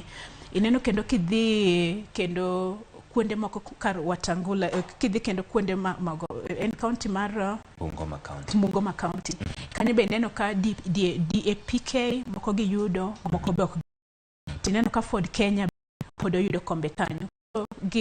Giriwore kabisa. Ka obiro yiero ne otim. Oganda jo Kenya no wuok oko tarik 9 dwe mar 8 mondo mi ne gidhi gi luto ombulu. To kwan mar oganda mano wuok ne piny ahinya. Nikech sani kipimo en kwan atamalo 60 kalore gi duoko mag IEBC mabuto 60 En ang'o manyalo miyo oganda ne ok wuok oko? En ni ji ok oyie gi kit telo koso ji neno ni kata ka giluto ombulu to onge lokruok ma gibiro bedo. Aparo ni wasebedo gi ywaruok mang'eny ahinya makata sani kingiso ng'ato ni Kenya ka wadhi bedo gi yiero maduong' to ji wacho ni gimo kata ka dwa biro limbe Kenya we abi limbe Kenya ka usetieko gi wach yiero no. Kata mana kiyudo ing'iyo organization my international ka gidwa chako kata project mo to giwacho ni no we mondo wariti nikech gimo setimore Kenya ka kata ma obed mana 2017 kata 2013 to marach ahinya en mar iga 207 osemiyo ji luoro kabisa kendo osemiyo ji ka ji onge geno ni kata ka goyo ombulu to ng'ato dhi kwalo ombulu no endo. Koro jomoko wacho ni koro athagora gi go ombulu nango. Koro kata king'iyo ni ji ok owuok ahinya mondo ogo kura. King'iyo kata kuonde machalo Nyanza ji wacho ni tasebedo ga ka gocho ne Raila Odinga ma ema dhi bedo mar abich. To be okane nikech ka tieko mano to wacho ni ombulu kwal kati wacho ni koro ombulu kwal wadhi e court. Kaito kata samoro dhi e court pod ok uyudo telo no. To kendo kichaki yudo ing'iyo kuma chalo Central Kenya iyudo ni ji ok owuok ni dhi go ombulu nikech giwacho ni gin sani ok gimany kom mar tend piny. Koro iyudo ka ji obedo makoro ji okia kata gi go ombulu kata ok gi go ombulu. Kaito kendo nyalo yudo kendo ni Central Kenya bende gidwa dhi go ombulu to gikia ni gigochne koni koso gigochne kocha. Koro iyudo ni gigi te affect gine voter turnout. Kaito kuonde moko be yudo kendo ni ji osebedo gi thagruok mang'eny kabisa chakre higni 3 mokalo. Wasebedo gi COVID ma ji tijegi gi lose tijegi. Kocha kwa tieko mano wachakwa bedo gi dhaw mar Ukraine. Ineno ka nengo petrol odhi malo. Kata kido ni joma tindo be onge tije. Koro gipenjo ni to kata politics ni ka dhi go ombulu ni endi to bro konya gang'o. Nitiere yie kuom josiasa nikech seche moko wacho ni kawuok adhi lutne gi ombulu wacho adier ni ang'o ma abiro yudo. Nyalo wacho ni jopiny koro jok mondo piny odhi adhiya kodgi kamano nikech seche moko nyalo wacho ni kaki wacho na adier ng'ato wacho ni awuok adhi luto ombulu nang'o nikech bang' higni 5 onge gima abiro neno. Bende manyalo nyiso ni jopiny koro onge gi yie e weche mag telo. Weche mag telo jopiny nyalo bedo gi wasi kaka awacho no endo. Taparo ni go ombulu en gimoro ma ber kabisa. Nikech sami go ombulu chande, sano omi duol ni wacho ni mae ma ng'ama dwa gone ombulu, nikech ka gone ng'ani ombulu to mae gima adwaro ni mondo otimna. Koro anda jiw jo piny ni kata ka tek, kata ka ji iwacho ni ombulu okwal kata ka ng'owa, ji te onego go ombulu. Jok madongo, joma tindo machalo kake youth, mondo ogo ombulu. To odong mana gi go ombulu no kende. Onego bed ni gi participate kata mana barasa mar chief. Nikech ombulu no etekoni. Ka di nyime ji no wuok kendo go ombulu, to kwan mar ombulu miluongo ni spoiled vote. Ombulu mano kethore thoth higani. Gin kwan mathoth. Ang'o manyalo miyo wachope okang' machal kama ma oganda dhi luto ombulu to kwan ombulu makethore gin mathoth? Naneno ka kwano en mathoth ahinya nikech kata mana polling station achiel samoro nawinjo kikwano ni 400 ombulu okethore, kata 600 ombulu okethore. To anbe kata kake nadhi go ombulu, naneno komiya kalatese goendo, oboko goendo, 6. Kaito kata king'iyo empicha obor kabisa. Koro samoro yudo ni kata piny kocha ng'eyo pod tin. Samoro kata gidhi go ombulu to ineno ka otik kata 2 kata 3. To king'iyo be kama ande ni civic education puonjo jo piny gimomiyo onego gigo ombulu, kake onego gigo ombulu be puonj nene tin. Apani IBC nowacho ni gionge gi pesa moromo. Kaito mabe ok gimoro minyalo bukore abuka ni an koro achako timo civic education. Ntiere ga procedure moko ma kata kidwa puonjo jo piny kake igo ombulu en tich mar jo IBC. Koro gimonengo wane e yiero mabiro, nikech yiero ni to cross ekalo, onengo wane ni jo piny jogwa ere kake wapuonjogi go ombulu. Nikech kendo kana ng'iyo television kendo ni wacho ni spoiled vote go ginyalo bedo kata ni ging'eny kuonde moko machalo Nyanza as compared ki compare gi kuonde machalo Rift Valley.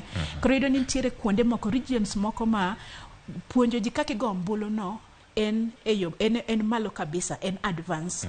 Koro iyudo ni kuonde mane ok oyudo puonj no maber, spoiled votes go ng'eny. To spoiled votes go nyalo ketho ka jomoko dwaro tend piny, tiyudo ni spoiled vote go endo maybe gibiro kata mana 100,000 kata gibiro 80,000. Koro ken gima ber ahinya. Kwan ni ne en mathoth e kor gwenge mopogore gi e kuonde ka koro boma kaka Nairobi. King'iyo jogo mano ketho ombulu kata mbulu gino kethore e kinde man luto ombulu e county ma Nairobi. En mano opogore gi jogo mantiere kor gweng counties mantiere wach ni nikech Nairobi e boma maduong' mar piny Kenya. Wach koro kata kidhi Kisumu e kor gweng moro. Nyalo bedo ni weche mag bedo ni lony to kod somo nyalo bedo ni donjre e weche mag luto ombulu, nikech ng'ato seche moko sombe tin kochopo kacha to kong'eyo ni kagone ng'ani tik ten mayiere kago X to ng'ani ng'at mokadwar. Nyalo bedo ni weche mag somo nyalo nywande e wachni. Aparo ni weche mag somo gin weche ma muhimu kabisa e wach mar go ombulu ni. To IBC bende nigi chik ni koponi neno kata ka maybe ineno ng'at moro kata maja higni 80 kata mana ng'at moro ma ok ong'iso ahinya, tinyalo dhi gi ng'ato e station mondo ng'ato dhi okonyi go ombulu no endo. To koro kiyudo ni ntiere spoiled vote mang'eny ni, en ni samoro jomoko kia kata ni kokia timo gino to ntiere ng'ama nyalo konye. Koro mago weche monengo wamiji. To kalatese ma wacho no boke 6 go kata mana ng'amo somo maybe somo pod level misome pod important, to na neno ka en gima confusing kake ne gindike ne gitindo oboke go ne ng'eny masamoro jese wacho kata ni kawadhi go ombulu ni ok wapoge mondo koro watim president mopogore, kendo yiero moko mek MP MCA ka be wanyalo timo gimopogore. Kendo asewinjo ka jotelo moko bire TV mo wacho ni kake wago ombulu sani ok en kare. Aneno ka bang' kotenore gi weche mag yiero noseland duoko. Wang' ni kwan wakeini ma oyier kaka governors omedore. Piny Kenya osebedo ka dwaro mondo mi wachopo kare dwaro mar chik mar 2/3 mano gender rule 2/3. Bende neno ka okang' ma jopiny e gwenge mamoko ne okawo mar yiero wakeini e kombe madongo kaka mar governor, nikech governor e ng'at morito county. En momenda wuok kuom piny wacho mamalo kioro ne piny to kendo yudo ka wang'ni gine mag dhi tiyogo ne jopiny. Wang'ni wakeini oyier mathoth chiegni 7 ma nyaka gisani oseland kod IEBC. Aparo ni kinde chopo ma jopiny osechako rwako tend wakeini. Aparo ni watemo kabisa, nikech kane wachako wach mar devolution government makoro wabedo gi governors ne wachake iga 2013 to kanyo no yudo ka nokwayudo kata kom mora mora mar governor mar mine. Koro kendo wachak wadhi e yiero mar iga 2017 noyudo ka wabedo gi jotend piny mar governor adek mano Honorable Laboso Mosenindo, Honorable Waiguru and Honorable Ngilu. Koro mano kendo waneno ni watemo kabisa. To koro sani kendo ka wachak wae adek goendo moadhi abiriyo, aparo ni ma en progress maber. To pod gitin nikech ka in gabiriyo kuom 40 gi abiriyo. To kata king'iyo abiriyo oyiergi kanye? Nikech kata kana neno ka Gladys Wanga oyier Homa Bay county kake governor. King'iyo the whole of Western block, mano tiende ni king'iyo Western onge gi mama ma en governor. Kichak ing'iyo Nyanza en mana ng'ata achiel. King'iyo Kisii, ing'iyo Nyamira onge ng'ato. Koro tiende ni ok watim maber ahinya. To mine moko kendo modongo king'iyo kuma chalo Central ging'eny gi mine kabisa nikech governor achiel noyier min mane Embu County, Cecil Barire. Kendo kichak ing'iyo Kawira mano yudo kom mar governor Embu en mama. Kendo kichak ing'iyo Kirinyaga kanyo be en mama. And kendo king'iyo kumoro machalo Kirinyaga kata nidhi west kata idhi chiko kanyo no dhi bedo kom mar mine. Kendo kichak ya kanyo tichak idhi Machakos kendo chak yudo mama moro kendo gi Rift Valley. Koro to mano gen kende nikech moro bende wayudo coastal province. Koro wasechako to kata mine miyudo go ok gin equally distributed. Mano en wach ma bende kaka wacho ni mano makare nikech ka wang'iyo Nakuru County kochakore governor, senator, wabiro nyaka women rep wa Keini. Kendo kidhi ng'iyo Meru kaka kisewacho ne ochung' kar kende maonge kom mora. To ne oyombo jogo ma onge duond bura to oyombo jogo mantiere duond buche mamoko. Iparo ni kinde koro chopo mamino nego sirre gi wegi mondo mi gidonje kombegi. Nawinjo ka ji mang'eny wacho ni ing'eyo nikech samoro kata ka wan kata gi mama achiel kata sani wan mana gi mine abiriyo tibo winjo ka ji wacho ni sani wan gi mine mang'eny kabisa. To kichako penjo ni mine mang'eny gi gin adi tiyudo ni gin abiriyo. To ichako inono gi history margi king'iyo to ere kaka ne ginyalo yudo kom makama. Koro kata kiyudo ing'iyo ng'ama chalo Gladys Wanga, Honorable Gladys Wanga makoro sani en governor ma Homa Bay. King'iyo no kuongo yudo kom mar women rep. Koro kom mar women rep ni eni nikech kane poko yiere kom no an nakia ng'ama iluongo ni Gladys Wanga. To nikech koro biro modhi e parliament kaka woman rep.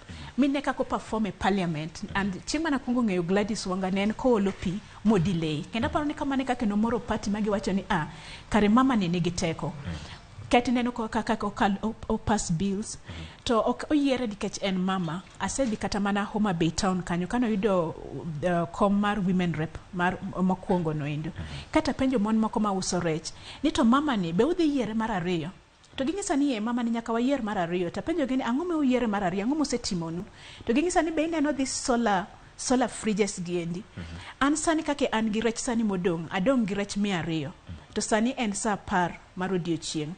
Koro adhi kano rech no this solar gine kumikane e chiemo mabedo mang'ich no matiyo gi chieng' no endo tadhi chulo siling 10 e wi rech gi. Koro kaka an gi rech 200 adhi chulo siling 200.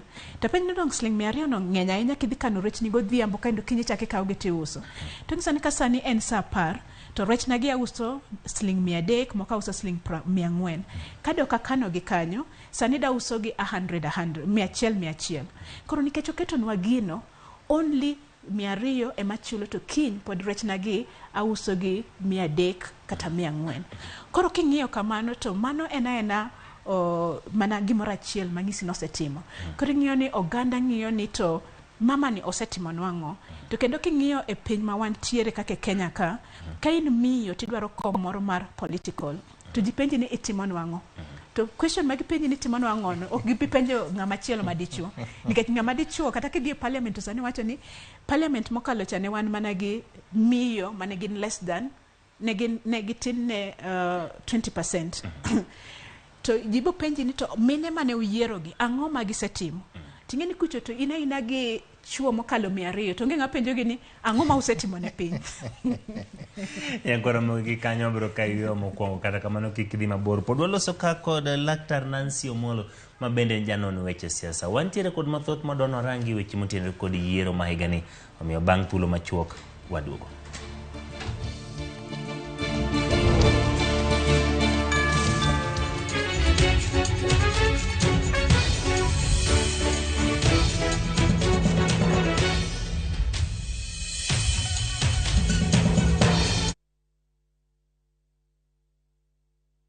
The VIP Luxury Lounge Milimani is Kisumu's finest restaurant lounge located opposite Relay Falcon Security. We have exquisite ambience and serene environment that offers top-notch meeting lounges for corporate networking and business meetings, tranquil gardens for family lunches and dinners, mouth-watering traditional food and Brazilian steakhouse, affordable cocktail bar, executive fine dining restaurants, sports bar within a secure environment with excellent customer service. At the VIP Luxury Lounge Milimani, you will drink, dine and network every day of the week. We guarantee you exceptional experience. Call us today on 0777 690 371 for reservations or email info@luxury@viphotel.co.ke. At the VIP, everyone is a VIP.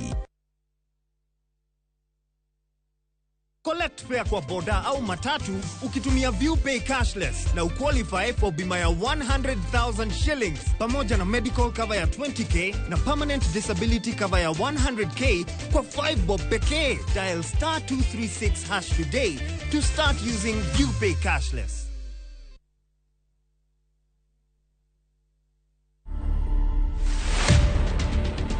I've always been a Rihanna super fan kwanza kitambo tukiuliza watu mabeshe zangu high school. I don't think I'm Kenya's Rihanna, but kuna some resemblance at some point. Hairstyles fulani nikieka nini na ka Rihanna. So I just embraced it. I mean, kuna time fulani whether nimekuwa tao CBD and there's this guy alikuwa anashinda akishout Rihanna, Rihanna.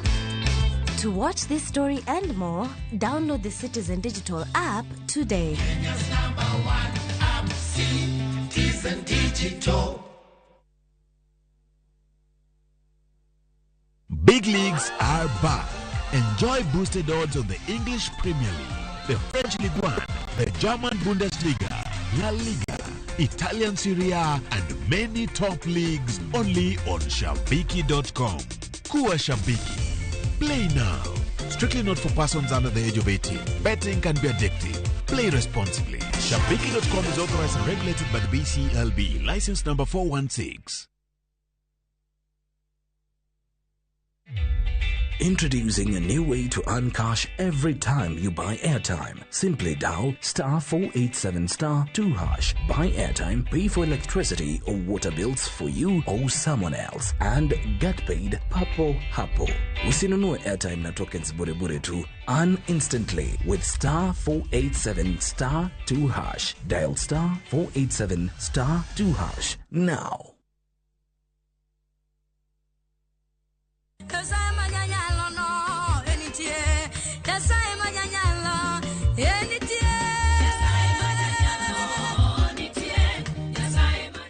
Adona kwainia kumwono mar Kristo Yesu mondiketu wenda mar Nyasaye majanyalo nitie. Kidio *84*3 Parnia Ramogi TV e od jowende duto. God bless you.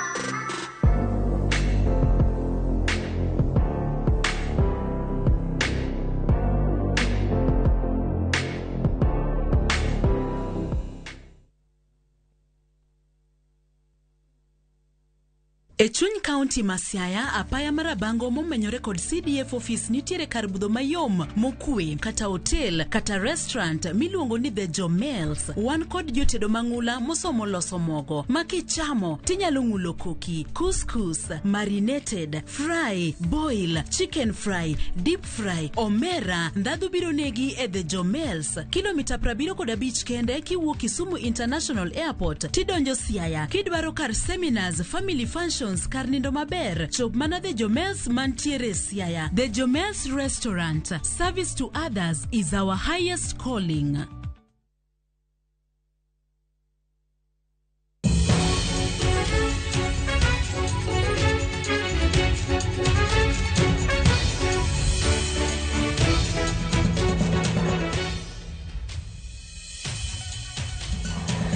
Nyakoro mgajwang' pod wamedo goyo mbaka chenro en mar yiero mar higa ma 2022 wantiere kod wendo Laktar Nancy Omolo mabende en janon weche siasa. Tielo mar ariyo bedo kwatwa kode. Erokamano kuom medo bedo kodwa. Ne waloso weche mag telo mag joma wakeini. Kendo wasewacho kanyo kwan wakeini mowuok mathoth mabende koro oyier. Iparo nyithindo manyiri ma koro kadongo mabende nigi lek mar bedo e telo. Kaka imedo yier joma wakeini e kombe mopogore opogore. Bende mamiyo gi mijingo. Apani mamiyo gi mijingo kabisa. Moloyo kata ka negineno nyako moro matin miluongo ni Lilian Toto. Kano e piny mar Rift Valley Bomet. To en jahigni 25, pesa beno onge godo. To odhi owuoyo goganda makoro sani oyudo kom mar women rep. Kendo sani odhi bedo the youngest. Odhi bedo the youngest kagidhi e parliament. Kendo generally among the women reps or the parliament. Koro magi koneno stories moko mawuok e pinje mopogore opogore Kenya ka. To aneno ka mine oyudo kombe. To kata mana Toto no kende. Wacha kwa ng'iyo kata mana Martha Karua. Kaki sani omanyo kom mar tend piny maduong' no endo kake deputy president. Kendo kano wuok ineno ka jimor. Kendo mine wacho ni to kare wan be wanyalo yudo komni nikech chakre ne walo loch igni 50 mokalo. Pok wabedo kata mana gi miyo moro mosebedo kata mana vice president. Kom mar jalup jatelo maduong' no endo. To kendo morno ken mana Kenya ka kata king'iyo kata mana international media. Actually ng'ato no ndiko nani be wanyalo ndiko kode kumoro nikech oneno ka Kenya dwa yiero mama e kom moro mar deputy president. Koro kelo mor ahinya Kenya ka okelo mor mang'eny Afrika. Koro kata mana mine moko nyiri matindo tindo neno ni kare wan be wanyalo bedo e kombe giendi. Ok en mana kombe mek chuo kende. Mine sudo machiegni kod kom maduong'. Ne wachako gi jood bura matin. Okel jood bura ma wakeini women rep gidonjo e. Moko yier achiel kachiel ka yombo joma chuo donjo e kombe mag MP. Yombo joma chuo donjo e kombe mag senator. Yombo joma chuo donjo e kombe mag governor. Sani koro king'iyo jog mabende gin jochung' malaro kom jatend piny Kenya. Jochung' adek nokao joma mine. Gikelo machiegni. Matiende ni giikore mar donjo kodgi e kom maduong' mondo mine medo bende mesa maduong'. Ineno ka higni mabiro mine nyalo biro chopo e kom maduong' ma jatend piny. Aparo ni mine biro chopo e kom no nikech kata ka ong'iyo kom mar telo maduong' mar piny. Wan kata gi Charity Ngulu mano setemo kom no endo kendo nene miyo mokwongo mano temo ni mondo oyud kom no. Kata osebedo ni pok wayude kaka neno kaka Kenya dhi ni endi. Aparo ni in the future wabo bedo gi miyo e kom no endo. To kata sani kata ko bedo gi miyo ka en deputy mar president ma koro en jalup mar kom maduong' no. Mano en gima osekelo mor ahinya kendo waneno ni kare ma nyalore. To kwa dhi counties mako machalo kake Machakos County mani yudo ni governor en miyo, ichaki neno senator en miyo, women rep be en miyo. Mano ne en gima ber ahinya nikech kare mine be nyalo dhi mamany kombegi magi yud kata ka ok en affirmative action. Kato kani dhi Nakuru kendo chaki yudo ni governor en mama. Kendo chaki yudo ni senator be en mama, women rep be en mama. Kaito mine no chako kawo kombe moko mokalo kombe 5. Koro yudo ni county gi gikelo mine mang'eny kabisa. To koro samoro penjo ni ang'o miyo kuonde moko yiero mine mang'eny, an kuonde moko ok yier mine mang'eny ahinya. Koro magi gik ma pod thagowa, nikech kuonde moko kidhiye, kata Nyanza notemo, nikech kata mana king'iyo kom moro mar Kisumu MP, nineno ka Rose Mbuyu okaw komno kuom jatelo maduong' mar Oluoch mosebedo e wach mar siasa ni mang'eny kabisa. To kata Rose Mbuyu no ok oyude mayot, osebedo woman rep, oseteme igni mang'eny kabisa. Koro mago gik maduoko chuny ji ni kare an be anyalo tema kian. To mano kata ka mine sani waneno ni mine obiro, percentage kata ka ngago kwan mang'eyo, pod biro ni samoro percentage no pod otin ne predict. Ibedo ni percentage no pod tin ne predict. To mano ok ng'is ni koro ok wadwa affirmative action. Mine pod kagidhie siasa pod giyudo tabu mopogore. Samoro kake kata ma apochako mi example ma Homa Bay County no, kana penjo gini kuom Gladys Wanga gi Kidero, ere ng'ama utero?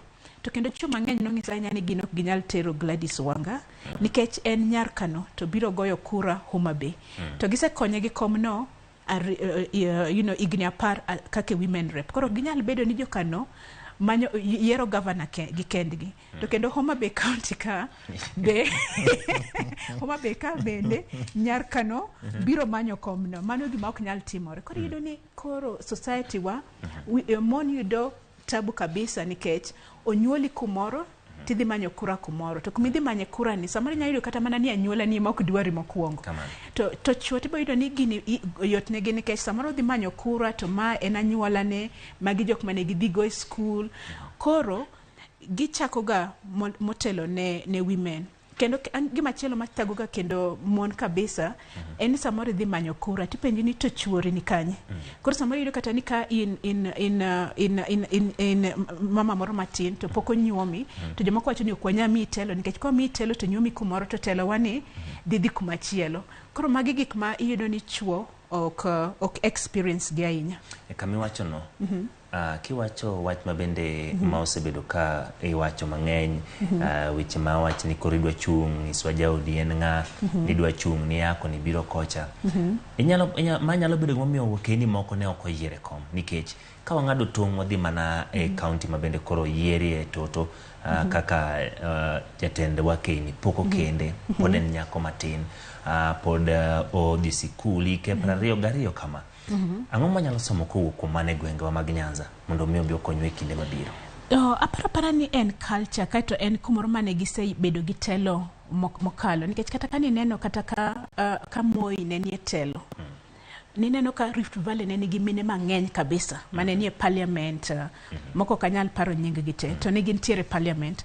To kata ndalo moko na dhi Rift Valley kuno, kendo na dhi penjo ni to Rift Valley kabe uyie mondo uyier mine mondo odonje kombe. To naido ka mama masani masani no komanyo piny nyinge ma orwenya matin kamande, to nosebedo ga ambassador sani ka nyal paro nyinge. To naido ka penjo ni to miyo ni be nyome Rift Valley kata wacho ni no chore au kambani to wayiere ka. To dala gini kucho, to sani ogero dala ne mokelo nyaka min gi modare dala ni. Koro kana wuoyo kodgi, naneno ka gin to yiero mon nok tek ne gi kende. Koro ken kata toto kende. Kata kwa chakwa wadhi mabor wadhi e Laboso. Laboso ne en Kalenjin to nyuomo e Luoland. To kendo chako dok Thurgi, kendo Thurgi kendo kanyo emani goyo ne ombulu. Taparo ni kata kamano Nyanza be wasechako lokore matin, nikech kata king'iyo Suba kuma Millie Odhiambo goye kura, iyudo ni Millie Odhiambo be ogo kura kumonyuole, kendo ene miyo mokwongo mago kura kumonyuole. Kata kamano kata kobedo ni chuore ae piny mopogore, koro gi lokruok gi gibro biro mos. Ma koro en iwacho ni en onyalo bedo ni gimibro tigodo mar pimo tend joma mine. Joma mine ma odonje telo, ang'o monego gitim mondo mi ji obed kod giyie, mondo kata joma moko mabiro biro mondo mi olar kom nyalo mi thuolo kalore ni koro gine mibo ti kodi kaka marking scheme. Ang'o monego bed ni gitimo? Apani kata ka openjo ni ang'o monego bed ni gitimo, apani gisetimo gik mang'eny kabisa. Sani kidhi e parliament ing'iyo chike moko ma ma lean korka women rights kata ka oponi ji nie marriage okethore, ing'iyo kata ni inheritance right and all that. Gisebedo ka gibedo women mon mang'eny e piny nie kata manie politics kata moko be ni oko osebedo kata mana constitution mar 2010 cha ineno ka ng'eny gi no dhi kanyo momiyo ni kata constitution wani endi en inclusive. King'iyo weche mek mine, ing'iyo weche mek joma tindo machalo youth issues, ichaki ing'iyo kata mana weche mar jok modak gi ng'olgo, ne waketo gi constitution. Kendo mine moko mane loso wach constitution no ne gidhi mbele magichak giyudo kombe. Koro mine osetimo mang'eny kabisa.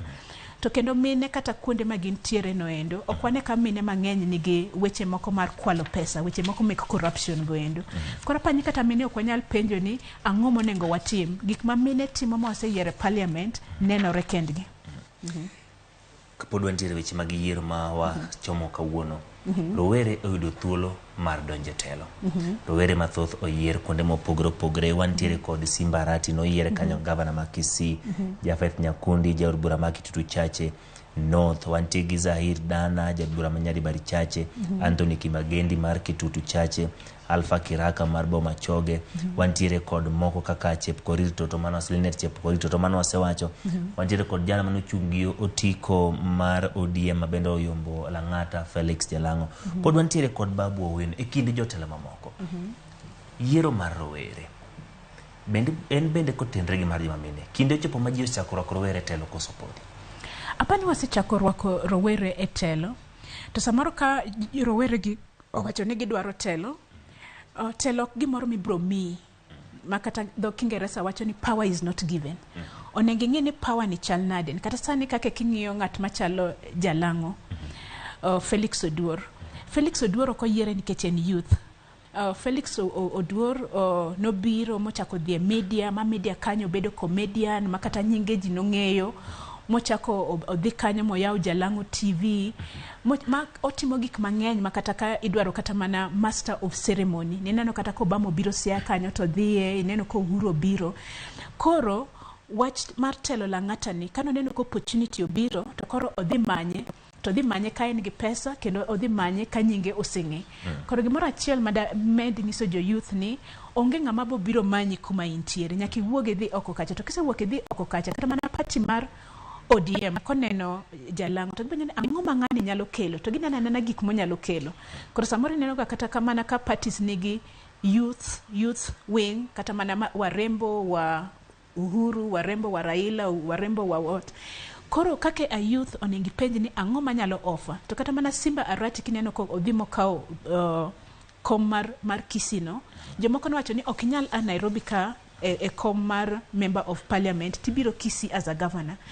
To Simba Arati ena mobilizer. Makata ka ODM neno to wacho ni Simba Arati ni nyaka wabed kode nikech onyalo kelo ji, ena mobilizer.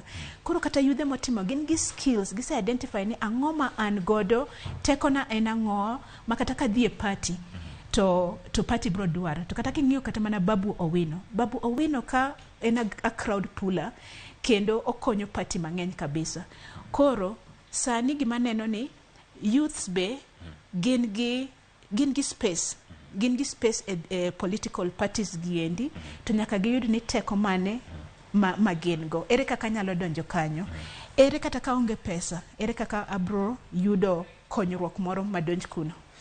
Nyakoram Gajwang' twaka pod wantiere godo mathoth kod janon weche siasa Nancy Molo. Wasetwak weche mang'eny motenore kod yiero ni, kata kamano pod ok watieko, pod abodhi nyime gi twak, kata kamano wadhi e yweyo matin.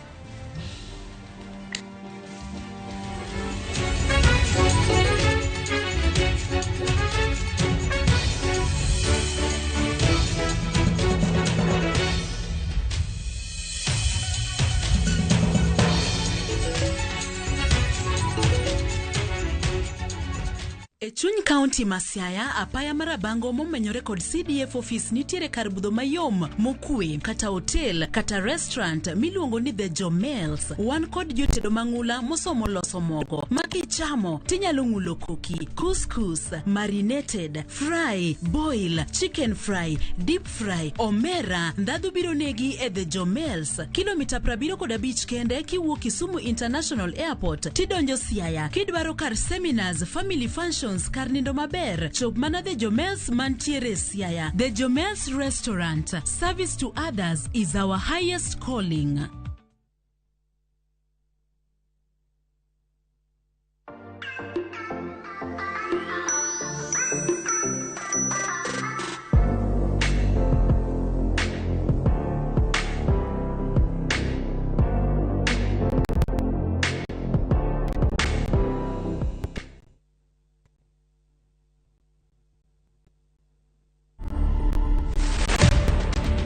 Building the containers was by chance. This was more of a DIY. So I worked with local fundis. In fact, the main person here was the welder. The main challenge was space. Putting the space to be functional. I wanted this thing to be high quality, high end. So I can say the finish is expensive. I can't give an estimate, but I know it's a lot.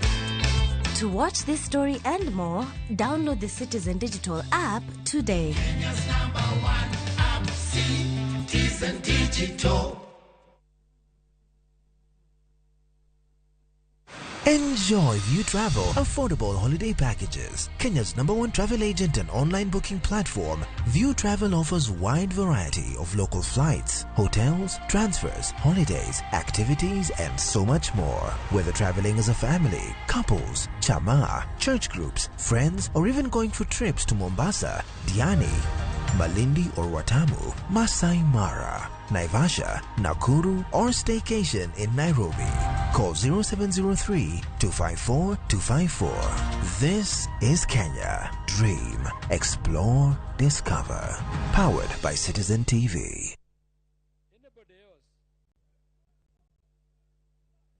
Shabiki.com is all about jackpots, live games, casino, virtual games, weekly promotions, bet builder, bet share, and 24/7 customer service.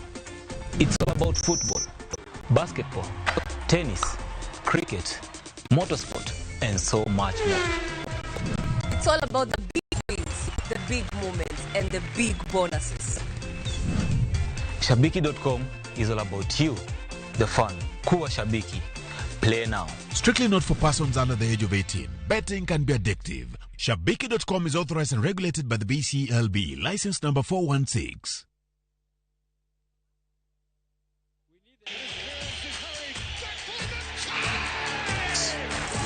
Have doo-doos taken over your home? Hey, I need to suck your blood. Get Bolt and get your home back. Unlike other insecticides made from toxic synthetic pyrethroids, Bolt is made from 100% natural Kenyan pyrethrum, making it gentle on you but deadly on flying and crawling insects. When doo-doos strike, stop them dead. Bolt insecticide, gentle on you, deadly on doo-doos. Get Bolt insecticide today.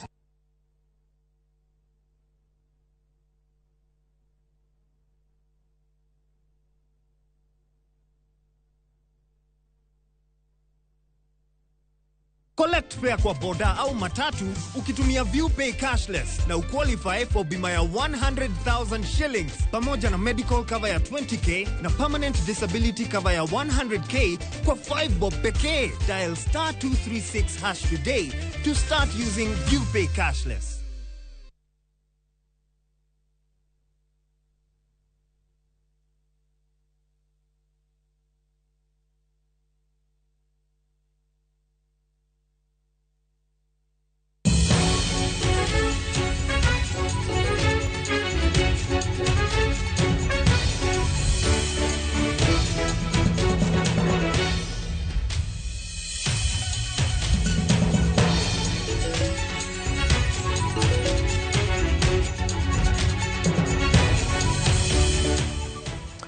Machiegni kendo nyakwaro Mugaji wantiere kod weche mathoth matimore lak seche gi ahinya to weche madhi nyime Bomas mabende en kweno mar ombulu. Kotenore kod mano, jakom mar IEBC Wafula Chebukati otimo lokruok mag nono otese ombulu log tich kawuono mano Bomas of Kenya. Chebukati wacho ni kaluwore kod thuolo malach magikawo mar nono obokego, returning officer manie lai mondo mi ochwal oboke achiel kachiel mar nono kendo puodhogi. Kamano bende ochiwo chik mondo mi jogo mok gin chief agents mondo mi kik donje kuoma bende bobedi ka ikwane ombulugo.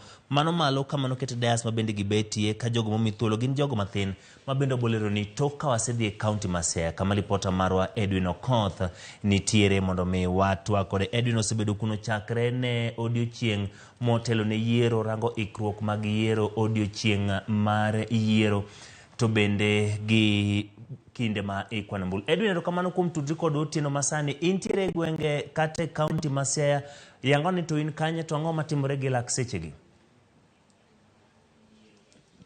Erokamano ahinya Emmanuel Ochieng', mana kaka iwachono wan e boma ma Bondo ma e county Masaya kama wasegoye tach chakre juma ne chakre ka warng'iyo chenro mag yiero, kaka ne ipango yiero, kaka yiero notimore to gi kaka koro yiero osetimore mokwan. Josiaya oseyudo duoko mar jotendgi ma county gi jotelo mopogore opogore mawuok e county ni. To kata kamano pod girito duoko maduong', duoko ma malo e log tich mar IEBC Bomas of Kenya, kama gineno ni girito mondo giwinj ni to ng'ano midhi land kaka jatend piny Kenya kuom higni 5 mabiro. E pak makae ni wan kae gi jobondo, gisebet kae otieno kotieno, kendo ma otieno gi mar 6 magisebet ka gimoko mach ka gioyo mach ka gitemo rito, kendo girito gisiso mondo giwinj ni to lendo ni ilande karang'o. En gima gisebet ka girito gisiso ahinya. Koro kawuono wan kae gi jodak ma Bondo town madatemo mana wuoyogo matin mondo wawinjane ni to gini dibed ni ludo igi marom nade, koso to gin gi geno machalo nade, ka koro wang'e ni odong' mana thuolo machuok kata ma chik oyiene jotelo mag IEBC mondo gol lando ayanga. Ada mana wuoyo gi moko kuomgi mondo wawinjane pachgi kaluwore gi kaka gisebet ka gitemo giluwo duoko mawuok Bomas ma gisebet ka girito gisiso. Inyalo mana chako na gi nyingi, ng'isa ni in iluongi ni ng'a, to ka ni go ombulu kanye, to rito mar ombulu ni oseteri nade e ndalo 5 mosekalo. Aniluonga ni David Okela Wood Seme, to nago ombulu Obondo Open e akacha. Ana jabondo, aja Seme tadak Bondo ka. To wasebet kae nyaka nyego kura duoko pod otamre. Kora wakwayo mana gi muolo ni jo IEBC mondo kasre mondo wabe wayud kaka wanya winjo duoko mar president mondo wadhi wanindi. Nindo tamowa, tich bokwati. Koro wakwayo mana ni gi muolo mondo wayud duoko mondo wabed gi kwe.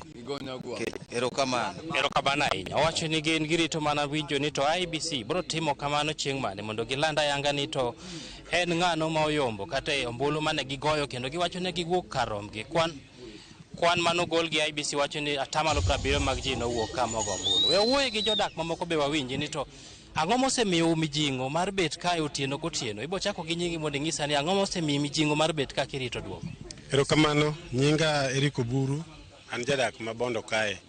Ne wago kura ndalo 4 mokalo, to kae mawariyiga kendo kae mwanide makata an mana sani pok adok oda, ada madok oda tayuko mogo matin, kaseyuko mogo to ka kende maduogo ka wuok kata mana saa 8 otieno adhi tanindo matin kech kata mana sani tich bolal. Koro mijing'o ma wan go, wan gi mijing'o kech wang'e ni wuodwa monyuol e sublocation kama nago e kura, kaka nago kura Nyawira Primary School ma wuodwa ma Raila Amolo Odinga ema sani ni malo. Koro wan pod wan magichuny motegno, wagombo ni ka duoko biro e yo moro makare, kech wageno ni wan mwabu yombo. Erokamano. Erokamano. Emmanuel, giwacho ni geno ni malo. E wawinje duond joma mine bende, nikech nyaka wawinje duond ji duto man ka. Chako gi nyingi, ng'isa ni to in rito kwan mar ombulu ma sani pod irito sani ni, in oseteri nade, to in gi geno man? An mokwongo giluonga ni Grace Atieno Uma, nago kura nango sub county, Uyawi sub county hospital. Ema nagoye kura, tabiro kar kotieno pile pile ka wabede koyo ka warito duoko baba, duoko ma piny gi wasewinjo, to wan gi kwe, wan gi geno ni kadi landnwa mondo wabed gi kwe, wan joma mine wadog e udi dibed maber. Mane kwayo wakende. Erokamano ahinya. Jaduong' leo kata deko gi lendo ni, in ipani osedhi kodi nade, koso oserocho chenro meki machalo nade nikech pod warito. Mokwongo gi nyinga iluonga ni Dano Dhiambo Gambi, ana e Nyawita sublocation kendo agoyo kura e Bondo Township sublocation. Gimomiyo gini oserocho artero marwa nikech nyithindo nie udi kendo idwa nodwok gi mana nyaka next week. Wan kod lit kod kuyo e chunywa nikech wan gadiera ni wan ema wayudo loch. Ang'o momono Chebikati nyisowa ng'amo yombo e yo maler mondo jopiny odog ot mondo nyithindo yud kaka dhi e skul. Mae shida ma wan go maduong' kendo jotich jobete kor gweng', jobete dhoudi onge kaka jitiyo, koro miyo wakwayo gi muolo mondo landwa mondo jogi odoge oyud ratiro margi kendo kaka nyithindo nyalo chiemo. Mane kwayo ma an go kaka an Nyawita sublocation e Bondo Town e Siaya.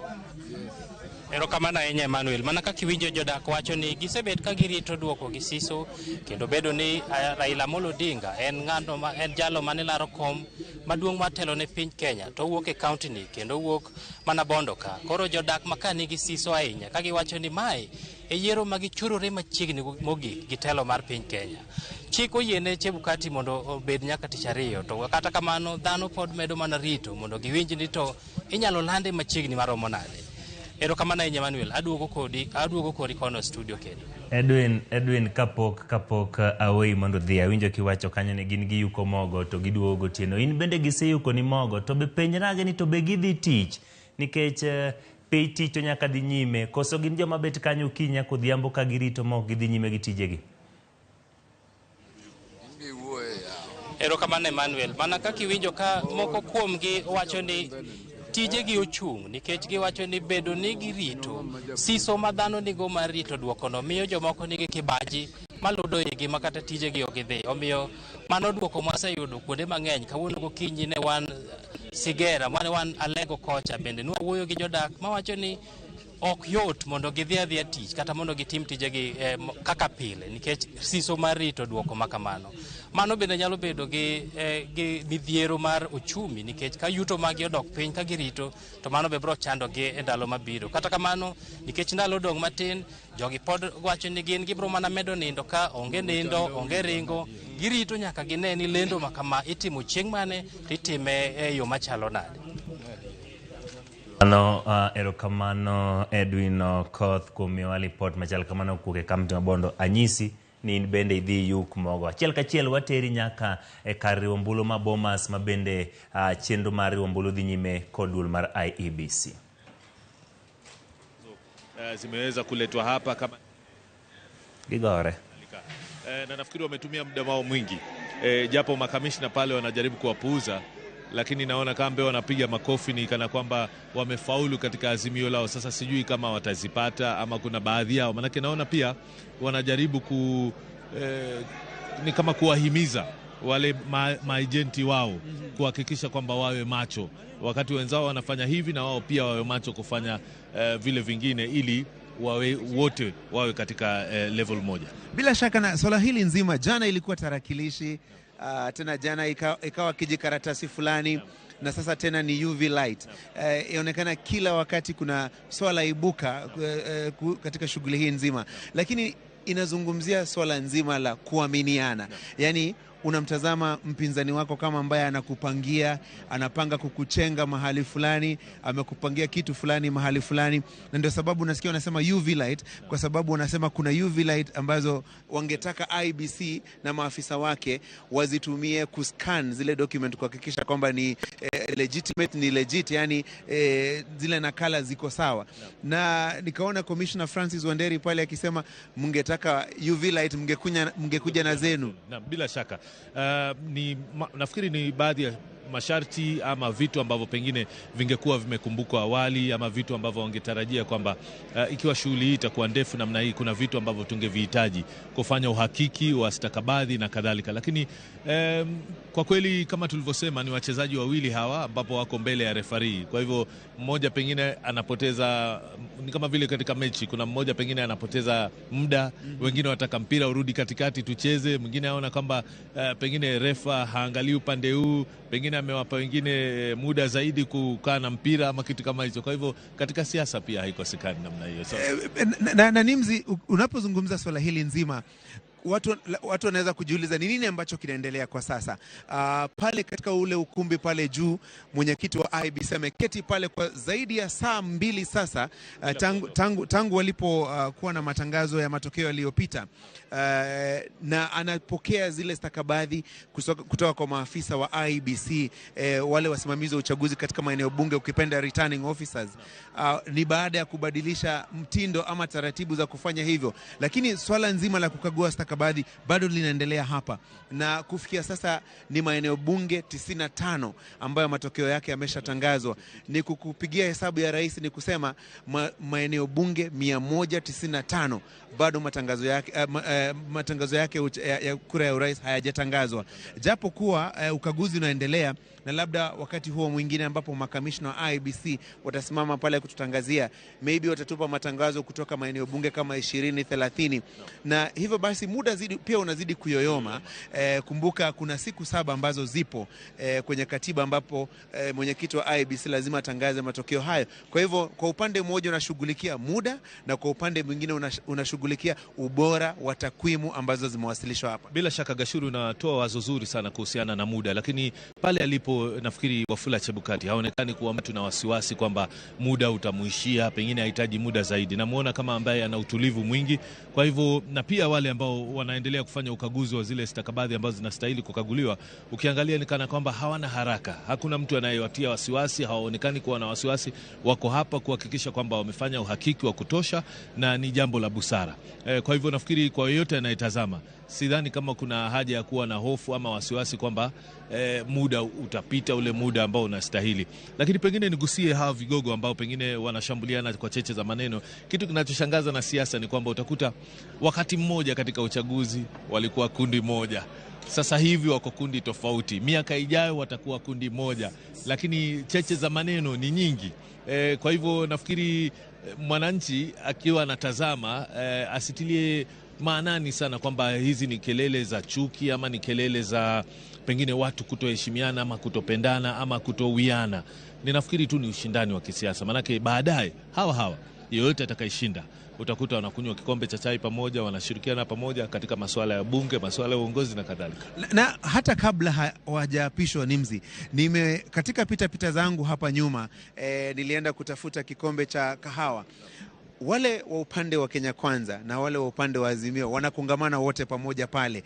Naona wakitoka hapa baada ya kuzomeana, kisha wanakutana hapa nyuma, unasikia wakitaniana kwamba tunawaona vile mnatupangia, na wengine wanasema hata sisi tunaona vile mnatupangia. Kwa hivyo sio uadui, kwa sababu nimeona hata wengine wakisema wacha nikulipie kahawa hapo, wanapigana pambaja pale. Kwa hivyo labda kwa mtazamaji ambaye anatizama naona hisia zinapanda na pando na mori. Gashuru, kusema kweli, nimekumbana na wengine katika mitandao. Inashangaza kwamba mtu na jirani yake sasa hivi hawasemezani, ati kwa kuwa nilikuwa mrengo fulani, na kabla ya uchaguzi walikuwa wanasemezana, na nimeona hayo. Na hata ukiangalia katika mitandao ya kijamii kuna mambo ambayo pengine mrengo mmoja unaweka kupitia maafisa hao, halafu watu wanatumia udadisi ambao ni udadisi mkubwa ambao saa nyingine pengine hauleti maana. Unatia tu hofu, unatia shauku, unaleta ile dhana ya kwamba hatuaminiani na kadhalika. Na nafikiri wakiangalia sura za viongozi hawa wakitoka hapa, nafikiri wananchi wanastahili kutumia busara na hekima kwamba sio lazima iwe itakwenda unavyotaka kila siku. Saa nyingine huwa Maulana anatupatia nafasi nyingine kwamba leo ni chako, kesho ni cha mwingine, sio namna hiyo. Siku ya Jumapili nilimsikia Askofu Mkuu Nyolo wa Kanisa Katoliki Jimbo Kuu la Nairobi akisema jiandae kwa matokeo, jiandae kuongozwa na yule ambaye haukumpenda. Kwa hivyo matokeo ni kama mchezo, kuna kushinda, kuna kushindwa, lakini mshindi ni taifa la Kenya, kwa sababu maamuzi yameshafanywa na wapiga kura katika debe pale siku ya Jumanne walipokongamana kutafuta watakao waongoza. Na bila shaka, na kuna mwanasiasa mmoja ambaye wengi watamkumbuka kwa maneno yake kwamba usieke kwenye mapafu, usieke kwenye roho. Usieke kwenye roho, eka kwenye mapafu ambapo unaweza kupumua ukaendelea na maisha yako. Maana siasa ni namna hiyo, kuna kupanda na kushuka. Lakini zaidi ni kwamba tunatarajia katika zoezi hili, bila shaka itakuwa ni funzo kwamba inawezekana kuwa na matokeo ya kuridhisha, inawezekana kuwa na matokeo ambayo ni halisi, pasi na ujanja wowote, pasi na mambo kufanywa kimsege mnege hivi, kuharibia wenzio nafasi za uongozi na kadhalika, na kitu ambacho pia kinazidi kutupatia nafasi zaidi ni kwamba tunazidi kusubiri matokeo zaidi kutoka maeneo bunge mengine ambao mpaka sasa hawajaweza kukamilika. Na unapozungumza hilo Nimrod, sasa nataka tuelekee moja kwa moja hadi Kasarani, kwa sababu kwa sasa hivi yapo matangazo ambayo yanatangazwa kuhusu kinyang'anyiro ambacho kiliandaliwa siku ya Jumanne. Moja kwa moja hadi Kasarani. Ingrewal 735, Polycarp Igathe Kamau 39,756, Agnes Kagure Kariuki 653, Cleophas Mutua Kiyo 453, Dennis Arua Ochieng Kothe 369, Nancy Wambui Mwadime 372, Kenneth Kinara Nyamwamu 417, Johnson Arthur Sakaja 39,027, Esther Waringa Thairu 622, total valid votes 82,406, rejected ballots 1,338. Thank you.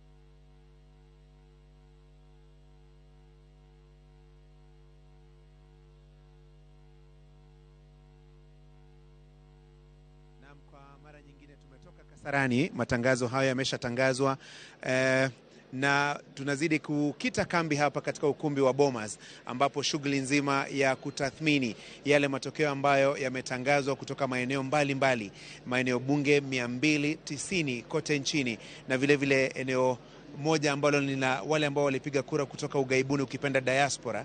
Matangazo haya yanazidi kutangazwa. Kufikia sasa kuna zaidi ya maafisa wa kusimamia uchaguzi kutoka maeneo bunge 262 ambao tayari wamefika hapa na kuwasilisha stakabadhi zao. Yani kila msimamizi wa uchaguzi, returning officer kutoka eneo bunge, anafika hapa na aina mbili ya stakabadhi, yani form 34B ambayo ni nakala inayojumlisha matokeo ya uchaguzi wa urais kutoka eneo bunge, na vile vile sako kwa bako anaandamana na forms 34A ambazo zilitumika kunakili matokeo ya urais katika kila eneo la kupigia kura, yani polling station.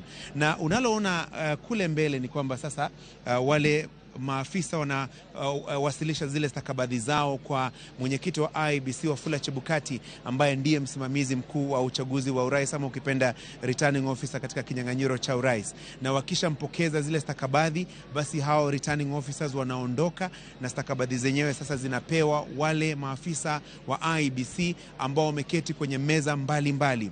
Katika meza hizo kuna ukaguzi wa stakabadhi zenyewe, kuianisha yale matokeo na vile vile kuyajumlisha, kuhakikisha kwamba yale yaliyoandikwa kwenye zile fomu yanaambatana na yale matokeo ambayo yaliwasilishwa kwenye stakabadhi ambazo ziko kwenye mitandao ama portal ya IEBC ukipenda. Na iwapo kuna malalamishi yoyote, basi yananakiliwa, kwa sababu matokeo hayo hayawezi kubadilishwa. Yani yale matokeo ambayo yalitangazwa katika kila kituo cha kupigia kura hayawezi kubadilishwa ila tu kwa maamuzi ya mahakama. Hivyo basi linalofanyika hapa, iwapo kuna dosari, ukipenda discrepancies, tofauti za hesabu hii na hesabu ile, zinanakiliwa tu katika karatasi fulani ama katika fomu fulani, na iwapo kuna yote ambaye anakusanya ushahidi ambao watawasilisha katika mahakama ya upeo, yani Supreme Court, kuhusiana na swala hili nzima la uchaguzi wa urais, basi anaweza kutumia masuala ibuka, iwapo kuna dosari zozote, kama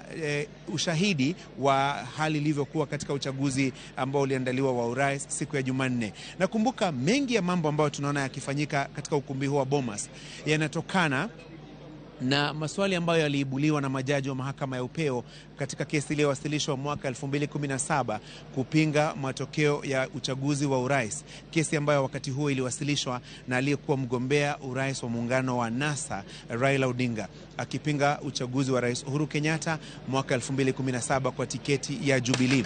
Ni matokeo ambayo yalibatilishwa na mahakama ya upeo kwa sababu ya dosari ambazo zilionekana, ambazo zilishuhudiwa katika uchaguzi huo, na hivyo basi mengi ya maswali ambayo majaji waliuliza IEBC imejaribu kuyajibu katika uchaguzi huu kwa kuhakikisha kwamba kila taratibu ambazo majaji walitaka zishughulikiwe yanashughulikiwa. Kwa mfano, lipo swali ambalo liliulizwa wakati huo kuhusu ukaguzi wa matokeo kabla ya kutangazwa. Yani mwenyekiti wa IEBC wakati huo kupitia kwa mawakili wake ambao walifika pale mahakamani alikuwa anaulizwa iwapo kwanza alikagua zile stakabadhi ambazo ziliwasilishwa kwake kabla ya kutangaza matokeo hao ama aliyatangaza tu moja kwa moja, na ukaguzi huo ndio unaoendelea hapa.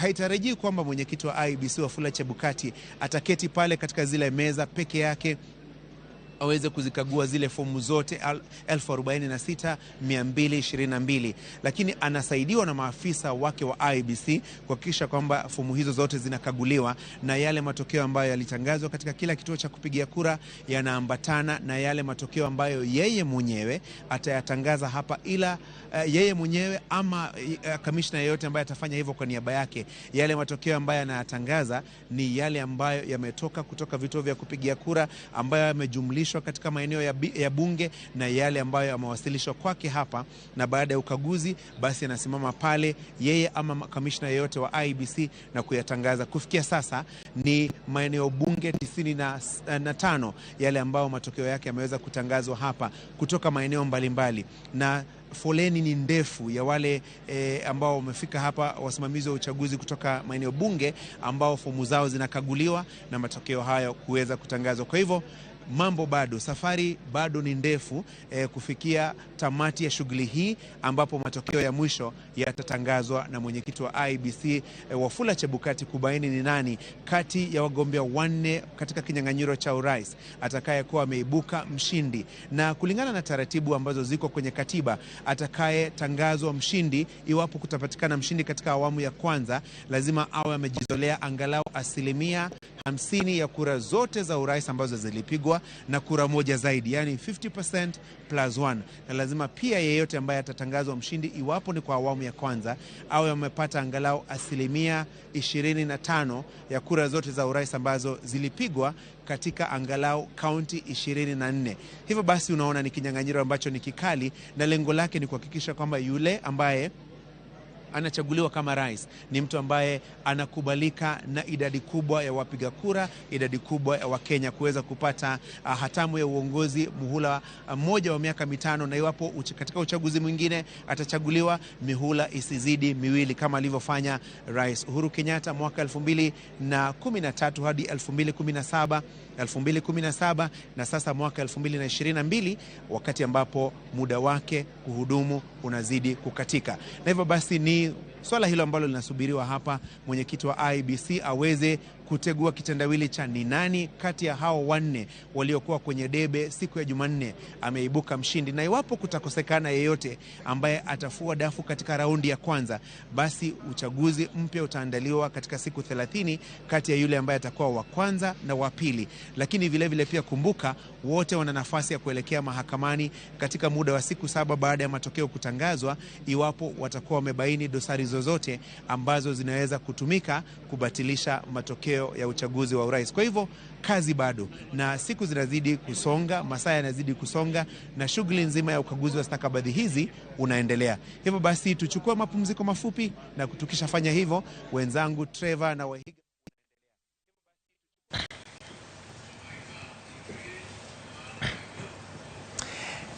Koram Juang maineno kanyo gin pichni ma bende wuok e duol mar IEBC Jood bura mineno kanyo gin mabende temo bedo kod duol ma opogore ahinya to kineno kanyo chenro mar riwo mbulu dhi nyime. Ineno kanyo motelo pichni mokwongo Jood bura Maseme James Nyikal nitiere kanyo, Jood bura Millie Odhiambo, Rachel Shebesh, Gladys Wanga.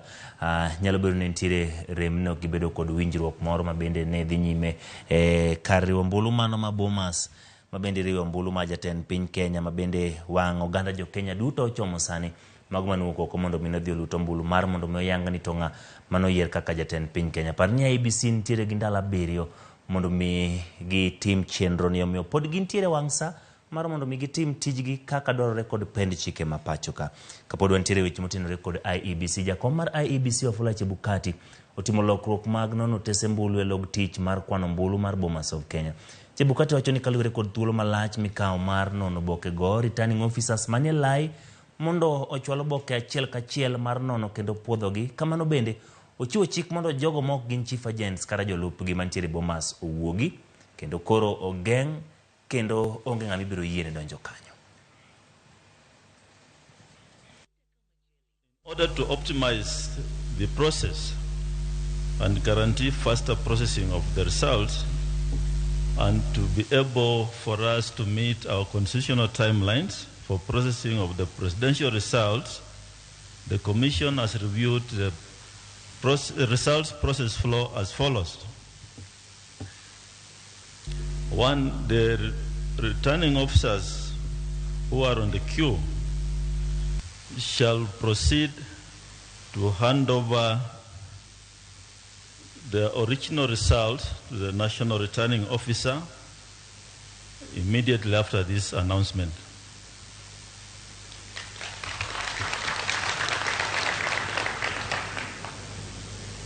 Thereafter, they report to the ICT desk for verification of the transmitted results from 34As against the original from 34As. We shall have sufficient ICT desks. I believe they are there to process them immediately. And thereafter, the presidential agents will be given copies of the results from 34As and from 34Bs for their own use. And in the event that you require the original documents, they'll be available on the desks for verification. So we are simply reversing the flow of the process which is ongoing. And we believe that this will fasten the process and we should be able to dispose of with the returning officers in the course of today so they can go and do other duties. This tally center will only allow presence of agents, of presidential agents, the people that will help them in the work that is ongoing at the floor of the tally center, the chief agents, the deputy chief agents, and the clerks that are verifying, doing the verification process on the floor of the House. Nobody else will be allowed to sit in this auditorium from this minute on. We are also saying at the gate, we have given instructions, nobody should access this venue. And so from now on, if you are on the dais, on the terrace, and you are not a chief agent, a deputy chief agent, or the assistant to the chief agents by way of legal advice, and if you are not a clerk working on the floor of this tally center, can you please find your way out of the tally center? And that is the instructions we have given to the police. Kaunti okando wadhi e weche motenore kod somo. Piny owacho choro nyime tarik mar yawo skunde koa kuom tich ariyo, chieng' wuok tich ma en tarik 15 nyaka tich ang'wen tarik 18. Kaluwore kod andika mar migawo mar somo, gichoro tarik yepo kaluwore kod chenro mar nono boke mag ombulu ma pod dhi nyime ma itimo kod IEBC.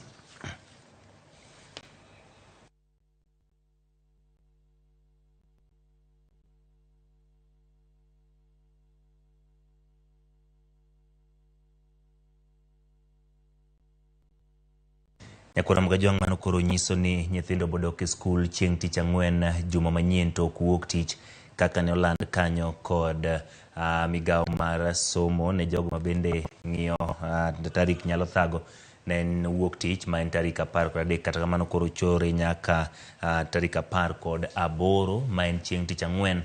Omiyo nyithindo bodok e skul chieng' tich ang'wen. Ka wadhi nyime kweth mag Azimio la Umoja One Kenya Alliance ne yudo loch mabende do loch lemo mopogore opogore kawuono bedo kod romo moyiedhi kar romo mar historia mar KICC e boma ma Nairobi kamane giyange ni gidhi bedo kod kwan mathoth mag jod bura kod governors mag Azimio la Umoja One Kenya Alliance. Walter Nyambaga ni giler mathoth. E kar bago rombe ma KICC e kweth mar Azimio la Umoja One Kenya Alliance molo moro bang' moro ka gibonjo e kendo kidho tenga ka gima chal ni wach nitie. Kotelnegi kod jalup Raila Odinga Martha Karua kod jatend Wiper Party Kalonzo Musyoka mane opoyo joloch moseyangi kod duol mar IBC ni oyier e yiero mane ota tich ariyo mokalo. Well done, you're nothing short of heroes.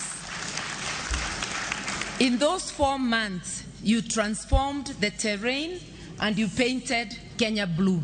A very hearty congratulations to all of you who have done so well, done this country so proud, done our coalition proud, and stood firm for Baba the Fifth. Azimio wacho ni gin kod chirni kwanno mar jo od bura mamalo e komno mar governor, e komno mar mine, e kom MCA nyalo bedo mamalo makmana komno mar Senate makweth mar Kenya Kwanza ni nyime. We have 24 governors at the moment. If you add Mombasa and Kakamega, whose by-election is coming later, you will see that we have strength around the country. If you look at our competition, they are just at about 130 members of parliament. When I last counted, even if it improves, it will not come anywhere near what we have. Tunataka kuhesabu, tunataka kupata idadi ya wanajeshi, wale wameponyoka kwa vita, wale wamejeruhiwa, wale wako katika hali mahututi, na wale wameponea vizuri na wako tayari tena kuendelea na vita. I want specially to thank Kalonzo Musyoka. I've never had a chance to thank him. I know if Kalonzo was not with us, maybe the results would have been different. Kalonzo Musyoka, Martha Karua kanyakla kod jodito mag Azimio ojiwo oganda jo Kenya mondo bed kod kwe nimar en kinde moganda jo Kenya dwaro e hocho makende. It's a matter of time. It is not a matter of time. We thought we should have this get together because the country was getting nervous. Now the country can see the true leadership. Kwa sababu bila umoja hatuwezi kujenga nchi yetu Kenya, ama sivyo? Umoja ni nguzo yetu. Kwa hivyo mimi nataka kutoa shukrani kubwa sana viongozi wetu. Gisingo chung kodoga imara Azimio la Umoja One Kenya Alliance Raila Odinga. We really are looking forward to this election being called for us so that we can support him to deliver to the nation, as I know he will. You campaigned hard, you campaigned smart, and you won your seat. But above all, you delivered to the Azimio presidential candidate. Wale ambao wameanguka kwa niaba ya kusimama na baba, those are the small sacrifices that we have said that we have to go through for the sake of Baba to be the president. Walter Nyambaga, Ramogi TV, Nairobi. Kapod wantiere weche mag yiero motenore kod IEBC seche ma koro duol matayo weche mag yiero pachoka IEBC medoriwo kwan ombulu ma jolar Komtend Kenya yudo wenge bede menyo rakruok mantie mar yudo kwan jood bura mathoth e od bura. Joiso duor miyowa kaka dun buche omako kombe e od bura mamalo. Kwan mathoth mag jood bura en gino makweth mopogore ne ng'iyo mondo gibed gi yot e kalo chike kod chenro maggi.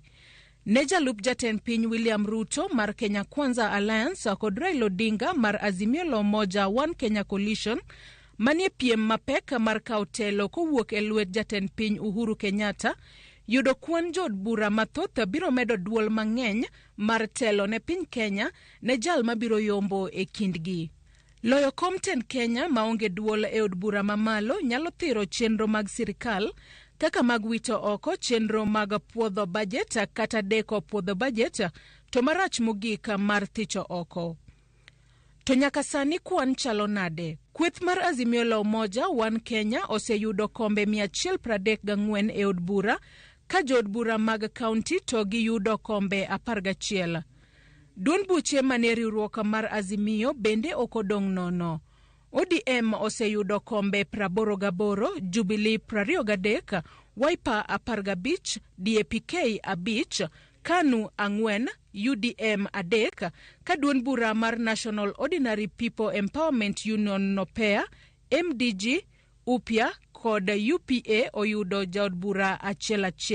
To ka wamenyo korka Kenya Kwanza to kwan chalo nade? Nyaka sani kweth mara Kenya Kwanza nigi kwan jod bura 120 kod jod bura mag kaunti 18. Duond bura mar UDA nigi jod bura 101, ANC kod Ford Kenya jod bura 6, PA jod bura 3, Maendeleo Chapchap Party jod bura 2, ka duond bura mar DP, TSP kod CCM nigi jod bura 1. Jogo manolaro kom od bura kaka jochung' kar kendgi 11 kuomgi oyier ka 2 kuomgi oyombo e lemo mar jaod bura mar kaunti kata woman rep. Kata kamano jo Kenya to sani pod rito winjo kowuok kuom IEBC mar ng'eyo jal mabiro yombo e komten Kenya mabiro telo ne jo Kenya kuom higni 5 mabiro. Joyce Oduora, Ramogi TV, Nairobi. Kaodhi e kaunti ma Bomet, oganda e kaunti no yiero Linet Chepkorir Toto kaka jod bura e kaunti no. Linet ne en jachung' ma hike ni piny mogik e ng'wech malaro kom mar women rep e kaunti no mane ni kod jochung' 9 mamine. Judith Omoni nigi ler mar Linet Chepkorir mong'ere kaka Toto mane onge geno mar yudo kom mar od bura e kaunti ma Bomet. Toto lero ni en emanen jachung' ma hike tin mogik e kind jochung' duto 9 mane laro kom mar woman representative e kaunti no. I was the youngest and we were 9. And having competed all of them, I just want to ask them we joined hands together and we work together. Jonyuol Toto koni ne ok giyie chutho ni nyathigi oseikore kaka jalar kom od bura e kaunti no ma Bomet. Ne giparo ni owalo awala kaka nyathi. Kiretu alituambia anataka kuingia kwa siasa. Hata sisi hatukuwa tunaamini kwa sababu tulikuwa naona kama mdogo hata ana pesa kutumia. Sasa tulikuwa tunamwambia asiombe hii nafasi. Siku moja tukaenda kwa masisi mahali. MC akasema wote wanataka women rep. Wanataka aspirant wote wakuja hapa mbele. Nikaona mtoto wangu anaenda mbele. Nilistuka sana. Sikuamini, nikaangalia chini. Tena baada ya mwezi mmoja tukaenda tena masisi pale pengine. Aspirant wakuja mbele tena nikaona anaenda mbele. Anataka kiti ya women rep wa Met County. Sasa jioni siku hiyo nikamuita. Uko serious? Nasema niko serious kabisa. Niambia endelea. Sasa tukaanza kupangia mambo ya endorsement. Linet Toto kaluwore ni ne nyadendi makokanoa e mbalariany ne oyudo midhiero mar omenda mag campaigns. Piem kod ji mamoko mane gilaro godo komno ne ok obedo mayot. You can imagine now having graduated immediately and decided to find I don't have finance, I don't have any job, and I'm coming from a humble background. So my parents too could not finance my campaigns. Sisi hatukuwa tunatumia hata shilingi. Our competitors walikuwa na pesa. So sisi machi unaenda kusanya watu, unaongelesha tu, eteno vito utapatia kakitu. Wuon Toto Richard Langat ochayo dhier ma osebedo kokwako dalane omor nikech mano okomono nyare bedo jatelo. Ni furaha tele. Sasa hii nikijinjwa, ni furaha tu. Ni furaha kabisa maana hata sisi kwanza nyumbani hapa ametuinua kweli. Tuko chini kabisa. Chini kabisa tunajojote. Mimi niko nyumbani hasa. Mama bibi yangu ni mwalimu wa nasari. Na watoto wote walisema tu kwa Mungu tu. Linet osingo mar tiyo ne jodak ma Bomet kod chunye duto kendo chwalo dongruok e kaunti no. We have several women in our village and the entire county that I want to empower them through groups. We also have several youths that they have finished their studies, but they don't have employment. So I wanted to actually assist them in seeking employment, in assisting one another, empowering their groups, their circles, and their CPOs. Judith Omondi, Ramogi TV. Nyakoro mga jwang'ero kamano kuom medo bedo kodwa. Sigana mar Line Toto en achiel kuom gigo mwasebedo kwa twaki ka kod wendo maro bendo sebede studio mwasebedo godo chakre ne wachak twake chendu ni Yiero mar higa ma 2022. Iwinjo kanyo ka Line to wacho ni gik mane omone manoneno ni nyalo mone bedo jatelo oting'o kaka bedo kod omenda ne gin jogo mawuok e familia mane piny, wacho ni jogo ma ochan matin, kata kineno picha neno kaka dala gine chal. Ginang'o gini ma sani nyalo bedo no gayo rowere e lek margi madwaro donje weche mag siasa? Aparo ni rowere matindo madwaro donje e siasa sani, ka ging'iyo siasa to gineno ni an aonge tich, joma nie siasa nigi pesa, kendo asewinjo ka jomoko wacho ni mondo ibed MCA idwaro kake $4,000,000. Koro kata kingiso ng'ato ni idwaro kom mar MP, member of parliament, to bong'isi ni mano to koro dwaro kata mana pesa mang'eny moloyo. Idwaro kata mana kake million 10 kama. Koro pani ng'enyne ka wacho ni wadwa dhi e siasa to jineno ni siasa en pesa. Koro kake wach mar Toto noendo mar Lilian Chepkorir ilonge kendo ni Toto, aparo ni wach ma otimore kamano onengo puonj wan be jowa matindo ni kationge pesa, nikech awinjo ko wacho ni noonge pesa, min gi baba gi be wacho ni en kaka nyargi nong'iso gi ni odwa dhi e siasa to ne gineno ko onge pesa. Koro ne giparo ni to be obro dhi adier, to wacho ni en odhi adhia to wuoyo gi ji. Koro aparo ni mano gima onego puonj jowa matindo ni inyalo dhi wuoyo gi ji, nikech kata jo siasa manigi pesa kiwinjo ni gima gimiyo ji, omiyo ng'ato skari kila 2, omiyo ng'ato mkate gi sukari, ok en gimoro mang'eny ahinya. Kod bo nyalo dhi ma wuo gi jopiny ma ng'is gi ni an kadhi to magi gima nyalo timo kata ka kwamiyo gi pesa. Gima chal kama bendo timre kaunti ma Kisumu. Ruth Odinga no yier kaka jagora ma wakini e kaunti ma Kisumu. Kata kamano jal mano luwe machiegni ng'welaro kom mar wakini en nyako matin mabende e kutieko sombe mbalariany Valentine Ogongo. Ineno ka e kinde mabiro bang' Linet yudo kom, bang' Valentine yudo kom, nyiri matindo mamoko nyalo biro koro dwaro mondo melar kom ni ka gineno ka jowetegi bende go kang' machal kamano. Aparo ni kata mana election manotimore Kisumu kanyo be nang'iyo kabisa, maneno kata ne miyo machielo mane manyo women rep ma Kisumu ni ne ok oyude, no biro bang' Ruth Odhiambo Odinga to no yudo kura mang'eny kabisa. To kata kaka awinjo kotimo campaign, ji mang'eny ne wuowa ni nyako ni tin to odwaro kom nie, no kawinjo ka ng'ato wacho ni en gi pesa. Koro kata kitemo dichiel to ok yude, aparo ni onengo watema. Ting'eyo bende ni jo United Nations giwacho ni youth en igni mar 18 nyaka 35. Koro gimopogore ahinya e wach mar jomatindo kata wach mar yudheni gi kendo wach machielo mar mine ineno wach mar gender en ni konyuoli mama onyuoli miyo to ibro bedo miyo nyaka chieng' itho. Koro inyalo temo inyalo timo kama to podi bedo oketi e group achiel. Ting'eni ka in youth to kitieko koro chopo igni 40 koro ok wach ni in youth. To kata mana wach Toto motimore ni endi, aparo kabisa kata ka ng'iyo governor sani ma Migori, Ochila Yako, gin jok mane donjo e siasa ka gitindo. An kano donjo e siasa mokwongo no onge pesa, makata jopiny no wacho ni wuodgi no ne onge pesa to ne gineno kodwa go siasa, makata ne gigero negi ot. Ma sani osedhi e siasa, mosebedo member of parliament igni mang'eny, odhi kendo mobedo senator manyaka sani oyudo governor. Koro gin jok mano chako siasa ka gitindo. Kata jok machalo Raila Odinga gin jok mano chako siasa ka gin jo igni 24. Koro enena ni samoro ok wadog ga bang'e mwang'e ni jok mantie malogi ne gichako siasa nang'o. To kata ka jogo ochako siasa sani kata mana kake Toto Lilian Toto gi joma moko kata machalo mana Ochila Yako masani gin governor. Koro ing'iyo tipenjo gini ji adi kendo ma unyalo konyo mondo chope e kuma untiere no, ma Kingereza luongo ni mentoring. be wantiere gi system moro ma kwaneno jok moko matindo to wacho ni an abo bedo kata mane kom ni igni 10 to ka e kom ni kosebedo igni 10 be ntiere jomoko manya wacho ni an amako lwet nga kendo sani koro ne nagolo gi kagi high school kata kano setieko university ma puonje kaka ago politics koro sani gin jok manyalo donje siasa koro jo siasa nya timo mano at personal level kendo kata mana party be nyalo timo mano. Kapok ne wadhi e yueyo no watudre kanyo kod lipota maro mantiere gwenge mag Siaya Edwin Okoth.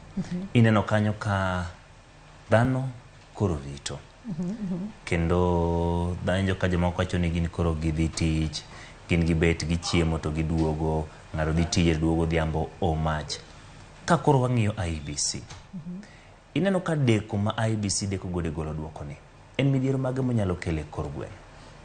Aparo kata mana jok mane wuoyo go giwacho ni nikech jogo osebudha ahinya kapok omiyo gi duoko koro gin gi siso kata mana tich ok ginyal timo tich koro apani gidhi kata kanyo gotieno nikech samoro ine odi ng'ata achiel tikia ni koro wach duoko ni odhi nade koro gidwa ni mondo gibed ji mang'eny to koro en gima rach kabisa nikech olowa gima wacho ni productivity koro dhano nego bed ni gombulu ka osegombulu ndala achiel ndala ariyo waseyudo duoko ji dok e tichegi ji dok e utegi kendo neno ka dhano okuyo kabisa nikech gikia ni kiny gidhi lande koso gidhi lande chieng' manade to kata nyithindo madhi school koro sani nyithindo osebedo e utegi mokalo ndalo 7 to kendo kaka waneno ni kata ka jo IBC go kata ka ne minister wacho ni ji dok school tarik 18 pod waneno ni kata ka results owuok kata mana obed tich achiel kata mana tich 2 ibo yudo ni kata mana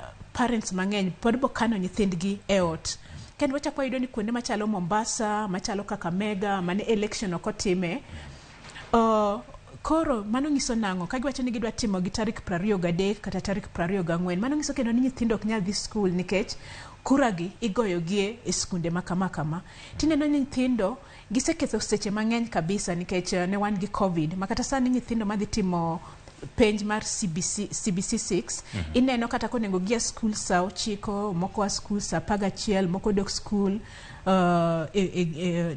kata mana Jumamos kama gidhi school mondo gitiek syllabus to koro sani kendo wadwa ketho negi saa mar wige 2 koro ok en gima ber kabisa.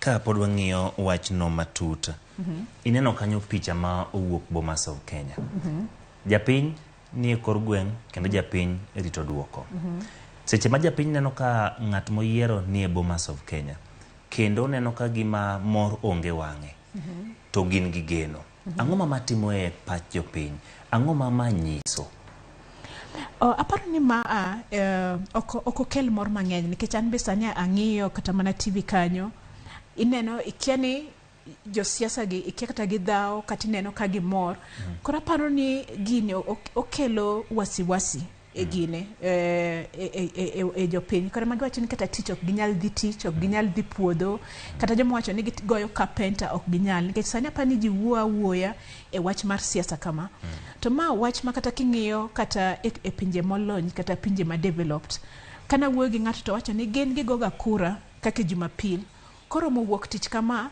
to jite dhi e school gik moko dok kake normal koro gima sani waneno ka timore kani ok en normal makake ka wadhi mbele onego bed ni kata system go kata koped ni ero gi improve gibedo better kake mokalo ndalo machon kake wasetimo kura no endo to ere kake wanyalo dhi mondo system ni obed maber kabisa maka jose go mbulu to wacho ni wago mbulu bang' ndalo achiel kata ndalo 2 to ubro neno duoko kweth mopogore opogore kwa ng'iyo sani ahinya jogo ma kata kano luto mbulu nitie jogo manenre ni gin gi telo nitie ji ariyo manyalo wacho ni kwa ng'iyo gi duoko mosebiro gionge kod kaka ginyalo biro chopo mondo mi giyom kalure kod kwan moneno gombulu makata IEBC osebedo ka somo wanti kweth ariyo ma Kenya Kwanza to kod mano mar Azimio la Umoja thothgi giduto koni giywayo giwacho ni wane ma gini wakao kata wayombo wane ma gino nindo korwa gima kama tima ng'we pach jopiny iparo ni en gima kare koso ken gima kare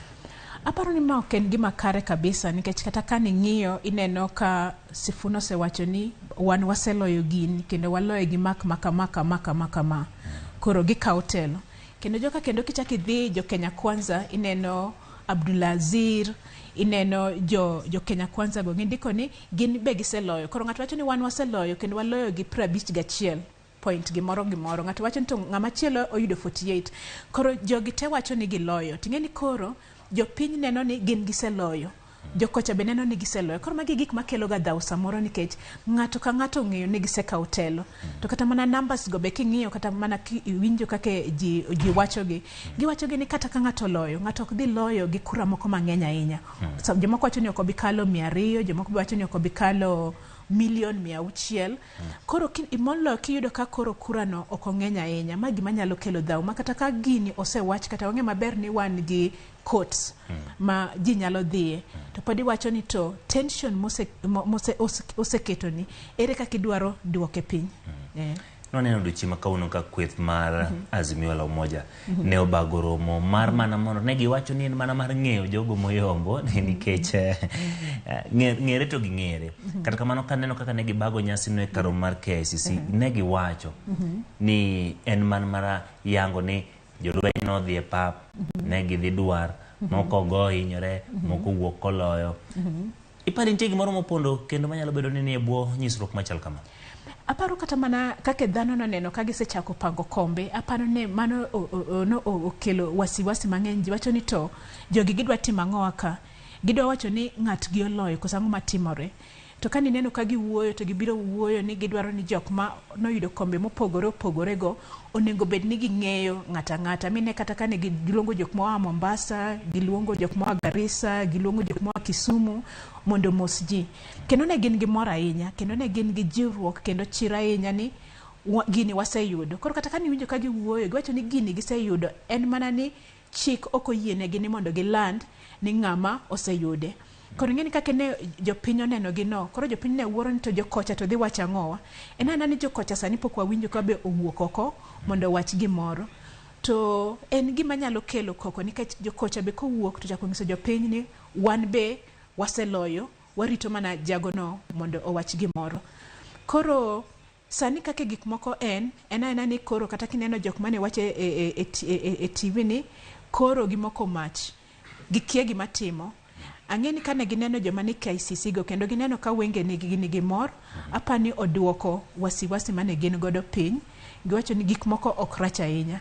To kata gigi timore, apani dhano pod ok oyie nikech dhano gimoro achiel ma gidwaro ni oloni mondo IBC obi onyisgi ni ng'ama oloyo gini.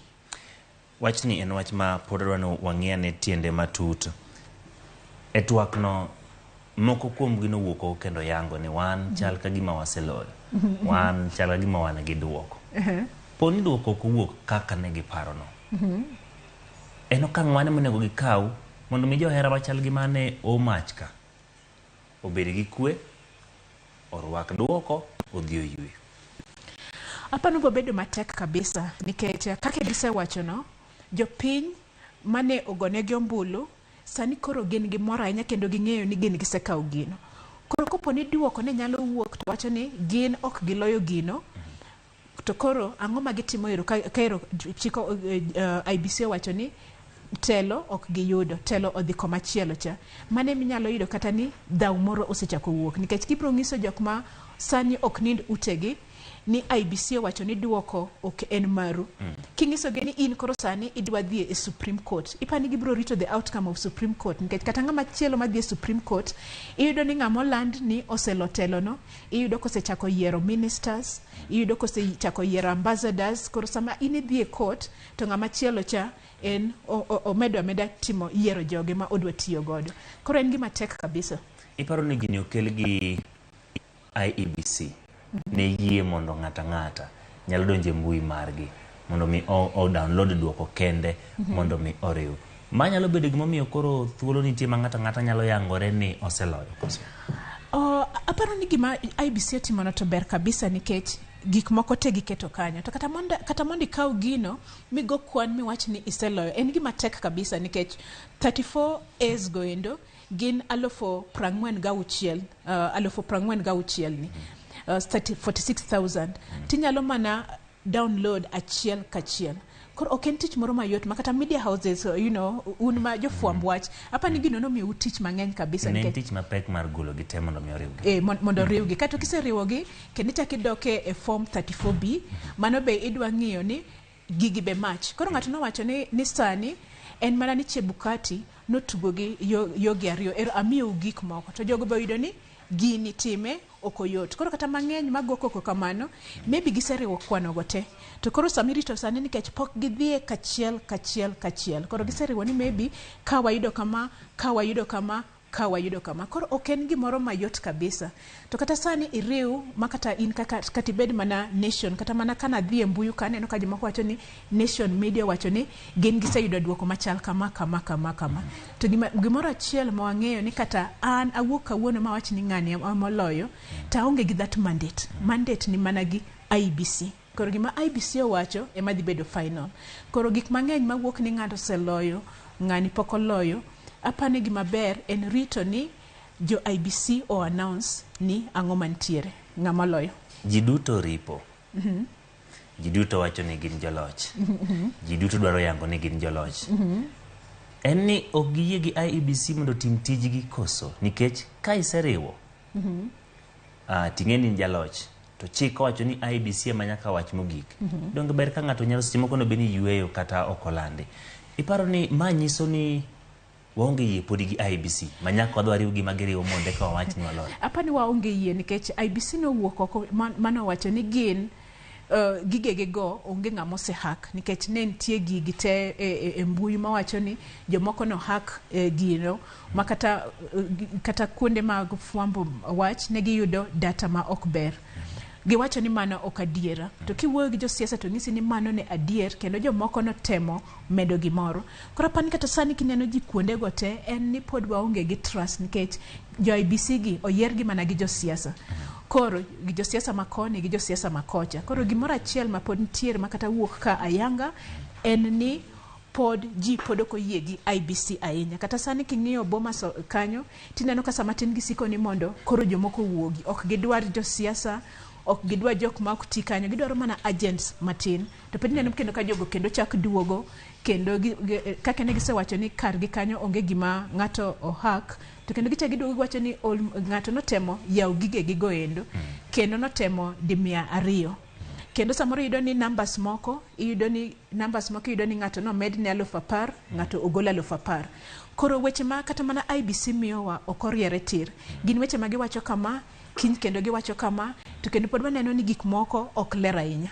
Kaduoki chien mana waneno kanyo ka IEBC wacho ni jomoko koro nego owuogi kane chakore ji norwakte lakini koro chopo kama IEBC koro wacho ni nitie duond bura ka duond bura ne omi chief agent ka ok jalupne gin mano gibedi ka jomoko dhi oko. Iparo ni ma bende koro miyo gibedo gima ler mane watemo paro cha koso odhinamo.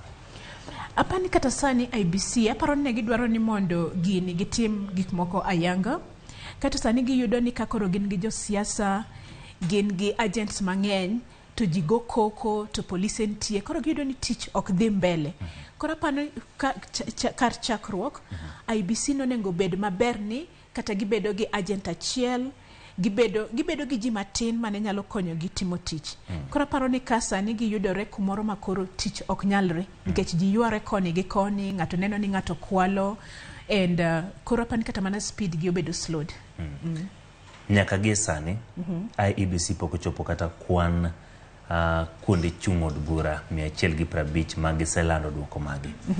Wan gi kuonde chung' od bura 290 gachiel ma koro ibiro medi moting'o kura migoyo oko ma piny Kenya monywando diaspora to kod ute twech mano koro miye nying kaka diaspora. Bende no ka IEBC gi ndalo modong' nikech en ndalo 7 odiochieng' mar 7 biro chopo chieng' wuok tich kwa loko to koro wachako joma machielo chakre tich ariyo mondo tombulu. IEBC nigi thuolo mar timo riponi duto kendo golo duoko. Kaluwore gi chik IBC nigi ndalo 7 monego gitiek timo tijni kaka kawuono en Jumamos koro mano nyiso ni pod gidong' gi ndalo 3 to e chikwa pok waneno sama koro kwano kura okalo ndalo 7 koro wan gi geno nikech ne gibiro magi nyiso wan gen kata kapok oromo tich 2 gibro landonwa ni ma e ng'ama oloyo telo.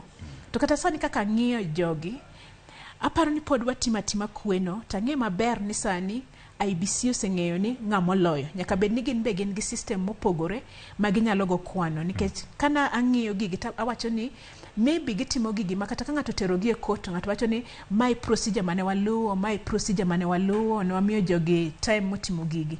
Nikech kata mana president, kata mana national intelligence, nyaka bed ni sani oseng'isgi ni ng'ama oloyo kura, ma kata sani kata ka jo national intelligence decide ni they are briefing that person. Koro nitiere gima jo siasa ong'eyo ma wan pok wang'eyo.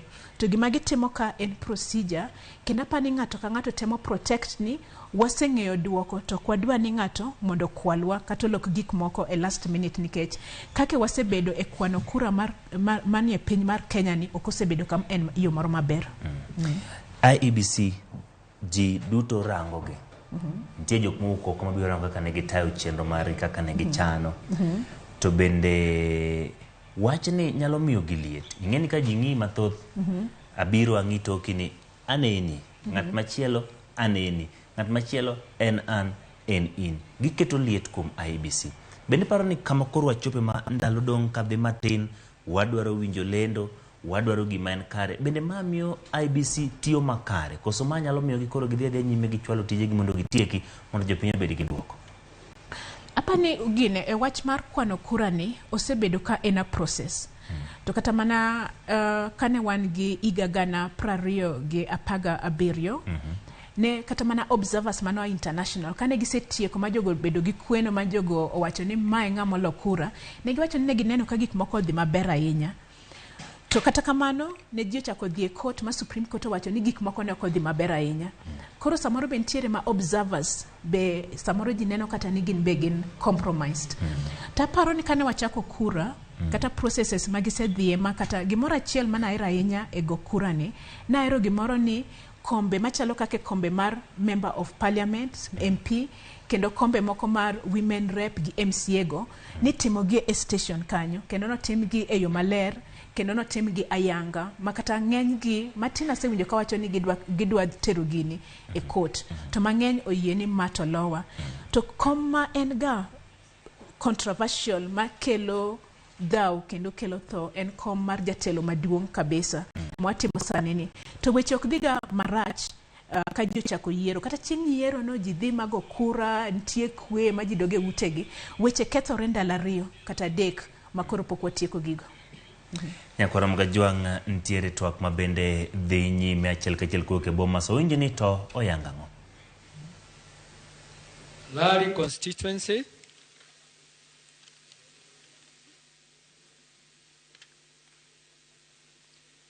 total registered voters 81,196, total valid votes 56,856, rejected ballots 299, Odinga Laila 9,162, Luto William 47,315, Wahiga David 170, Wajakaya George 209.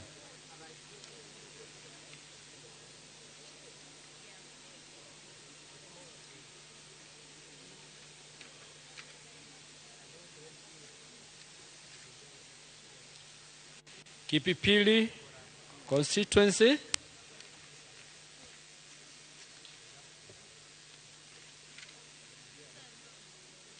total registered voters 54,628,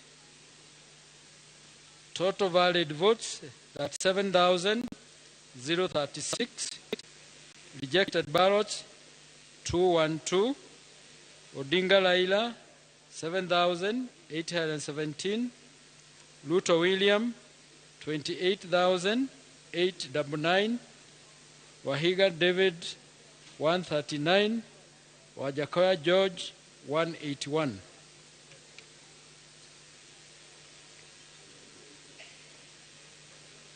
Langata constituency,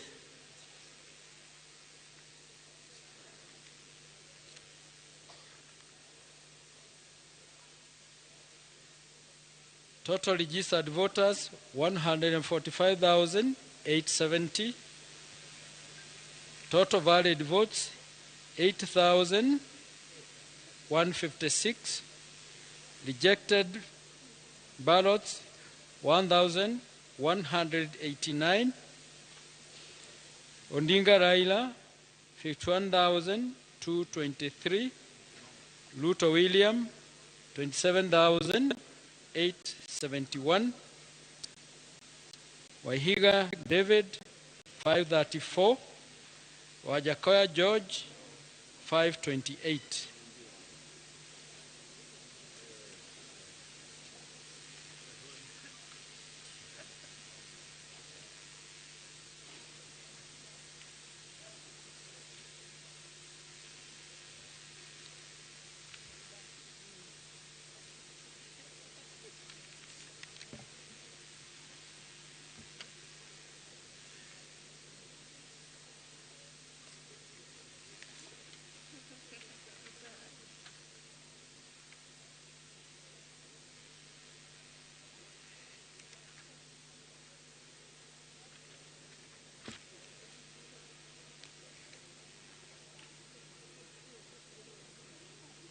South Imenti constituency.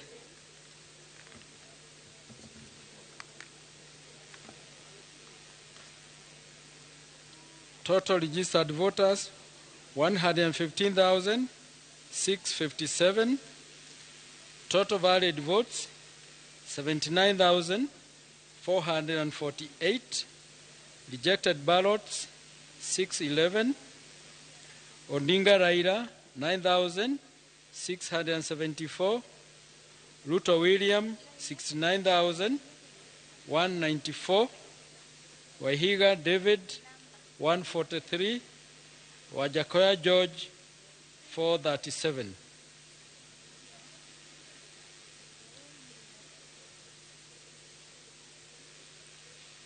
North Imenti constituency.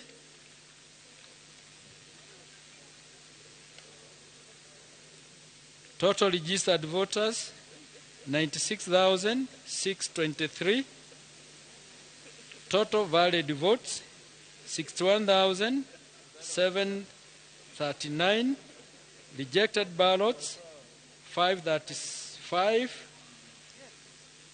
Odinga Laila 9,680.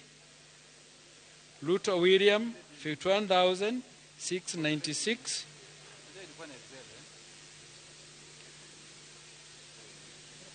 Wahiga David 101. Wajakoya George 262.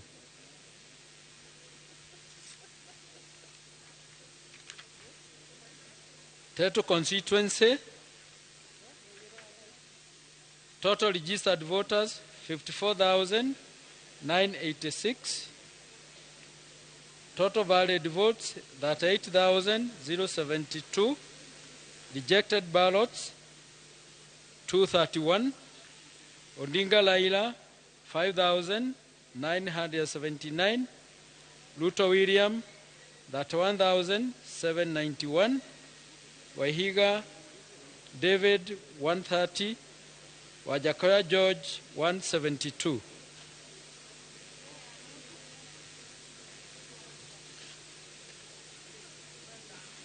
Kisumu West constituency.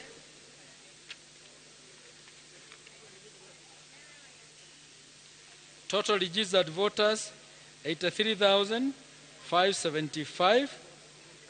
Total valid votes 59,149. Rejected ballots 297. Odinga Laila 57,730. Ruto William 1,238. Wahiga David 42. Wajakoya George 139.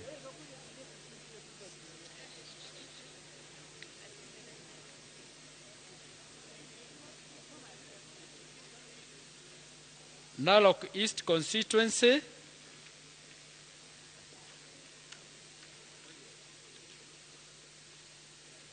Total registered voters 46,535.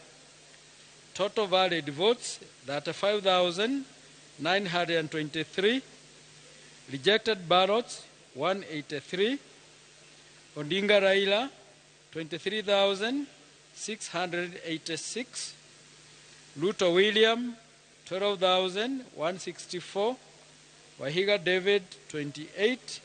Wajakoya George 45.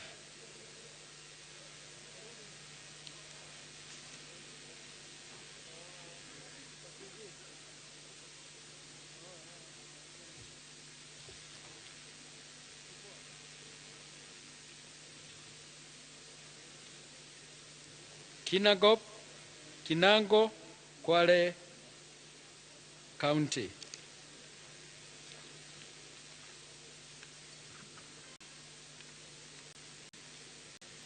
Total registered voters 98,123. Total valid votes 53,985. Rejected ballots 345. Odinga Raila 36,159. Ruto William 17,398. Wahiga David 145. Wajakoya George 283.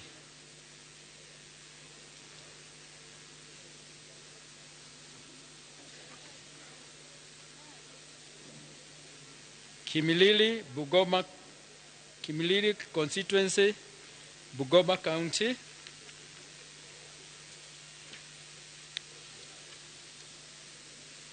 Total registered voters 61,587. Total valid votes 37,442. Rejected ballots 427. Odinga Laila 14,140. Ruto William 22,939. Wahiga David 130. Wajakoya George 233.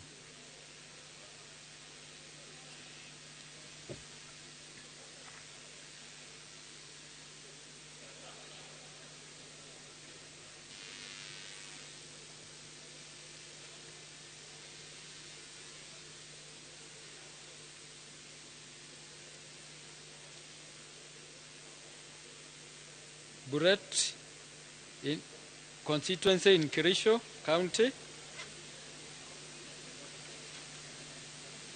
Total registered voters 95,320. Total valid votes 77,894. Rejected ballots 320. Odinga Laila 1,426. Ruto William 76,331. Wahiga David 40. Wajakoya George 97.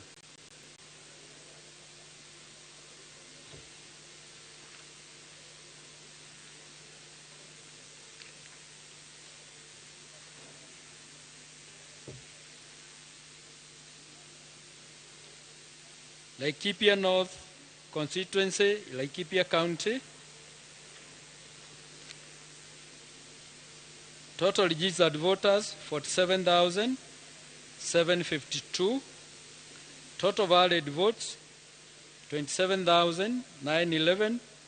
Rejected ballots 251.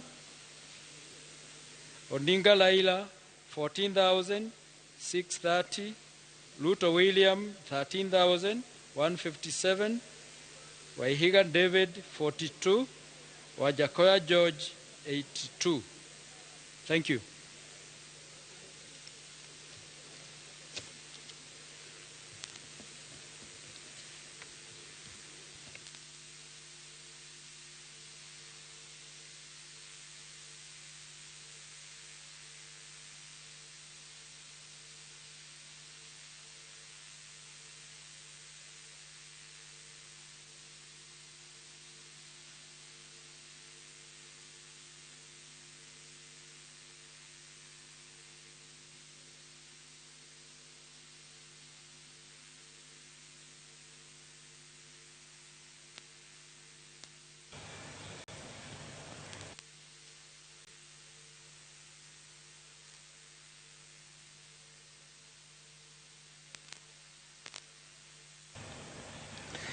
Nyakoram Gajwang' mano kanyo duol mar IEBC pod gi dhi nyime gi chenro mar golo duoko gigolo mana bang' nono kendo kolo i forms ma bende kelo negi motenore kod yiero manotime konde chung' od bura e pacho kaendi. Par ni IEBC nitiere gi ting' mar nono forms mowuok kuonde chung' od bura 290 to kod achiel monywando mano mar diaspora to kod mano mag ute mag twech. En chenro ma bende wanie gi geno ni gibiro tieko mapiyo mondo mi oganda jo Kenya mosebedo karito duoko kuom chiegni koro ndalo 5 obed kanyo ka oseyudo duoko. Gi kanyo wadhi yweyo matin, kata kamano kik idhi mabor, pod wantiere gi mathoth e chenro mar yiero higa ma 2020.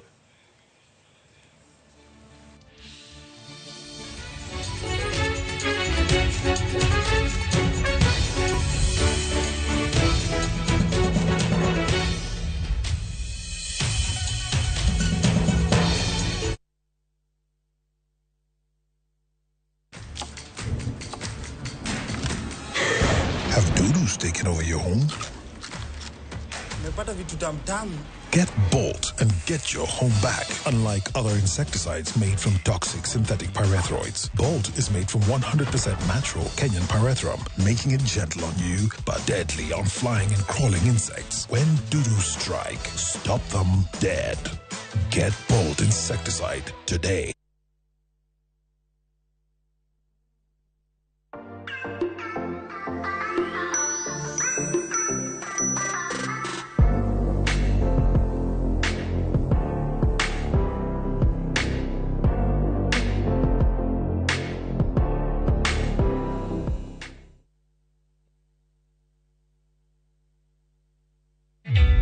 Introducing a new way to earn cash every time you buy airtime. Simply dial *487*2#. Buy airtime, pay for electricity or water bills for you or someone else, and get paid papo hapo. Usinunue airtime na tokens bure tu. Earn instantly with *487*2#. Dial *487*2# now. Shabiki.com is all about jackpots, live games, casino, virtual games, weekly promotions, bet builder, bet share, and 24/7 customer service. It's all about football, basketball, tennis, cricket, motorsport, and so much more. It's all about the big wins, the big moments, and the big bonuses. Shabiki.com is all about you, the fun. Kuwa Shabiki. Play now. Strictly not for persons under the age of 18. Betting can be addictive. Shabiki.com is authorized and regulated by the BCLB. License number 416.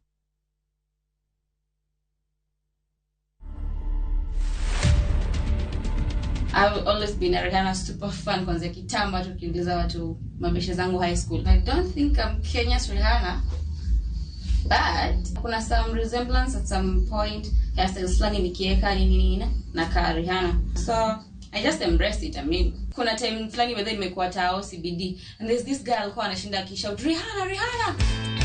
To watch this story and more, download the Citizen Digital app today. Kenya's #1 app, Citizen Digital.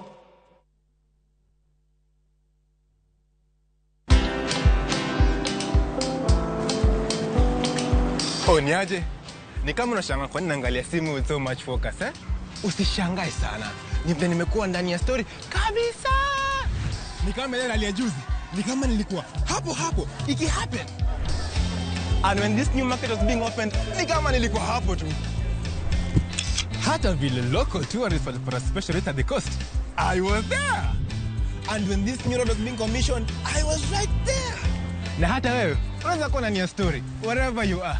Just download Citizen Digital. Stay informed on all the news and events as they happen across the country, the continent, and the world at large. Download Citizen Digital, Kenya's #1 news app.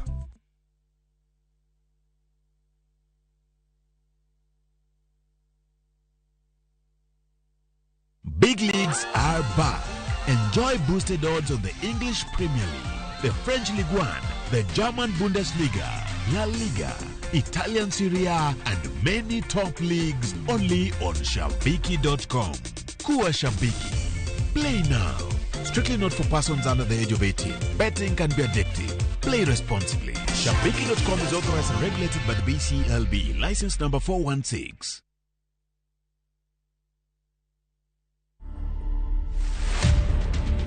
We didn't know that Eva was admiring him secretly. Sometimes I tend to believe that my love is itosha msichana moja. And naturally I was born a polygamous person. 3 of us, we are enough for him. Like, we are not going to allow him to bring another one. To watch this story and more, download the Citizen Digital app today. Kenya's #1 app, Citizen Digital. Introducing a new way to earn cash every time you buy airtime. Simply dial *487*2#. Buy airtime, pay for electricity or water bills for you or someone else, and get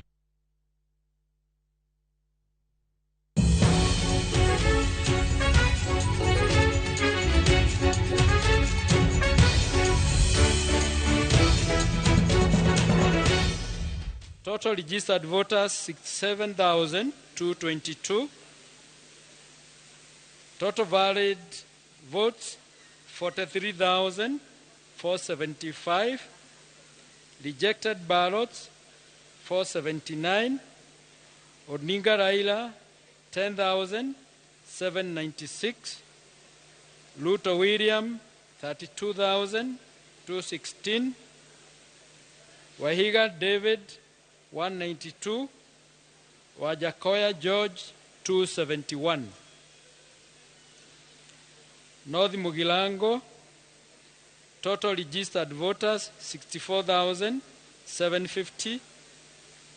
Total valid votes 42,631.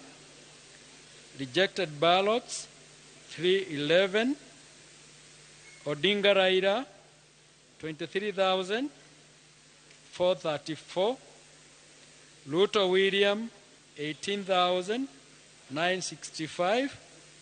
Wahigan David 66. Wajakoya George 166.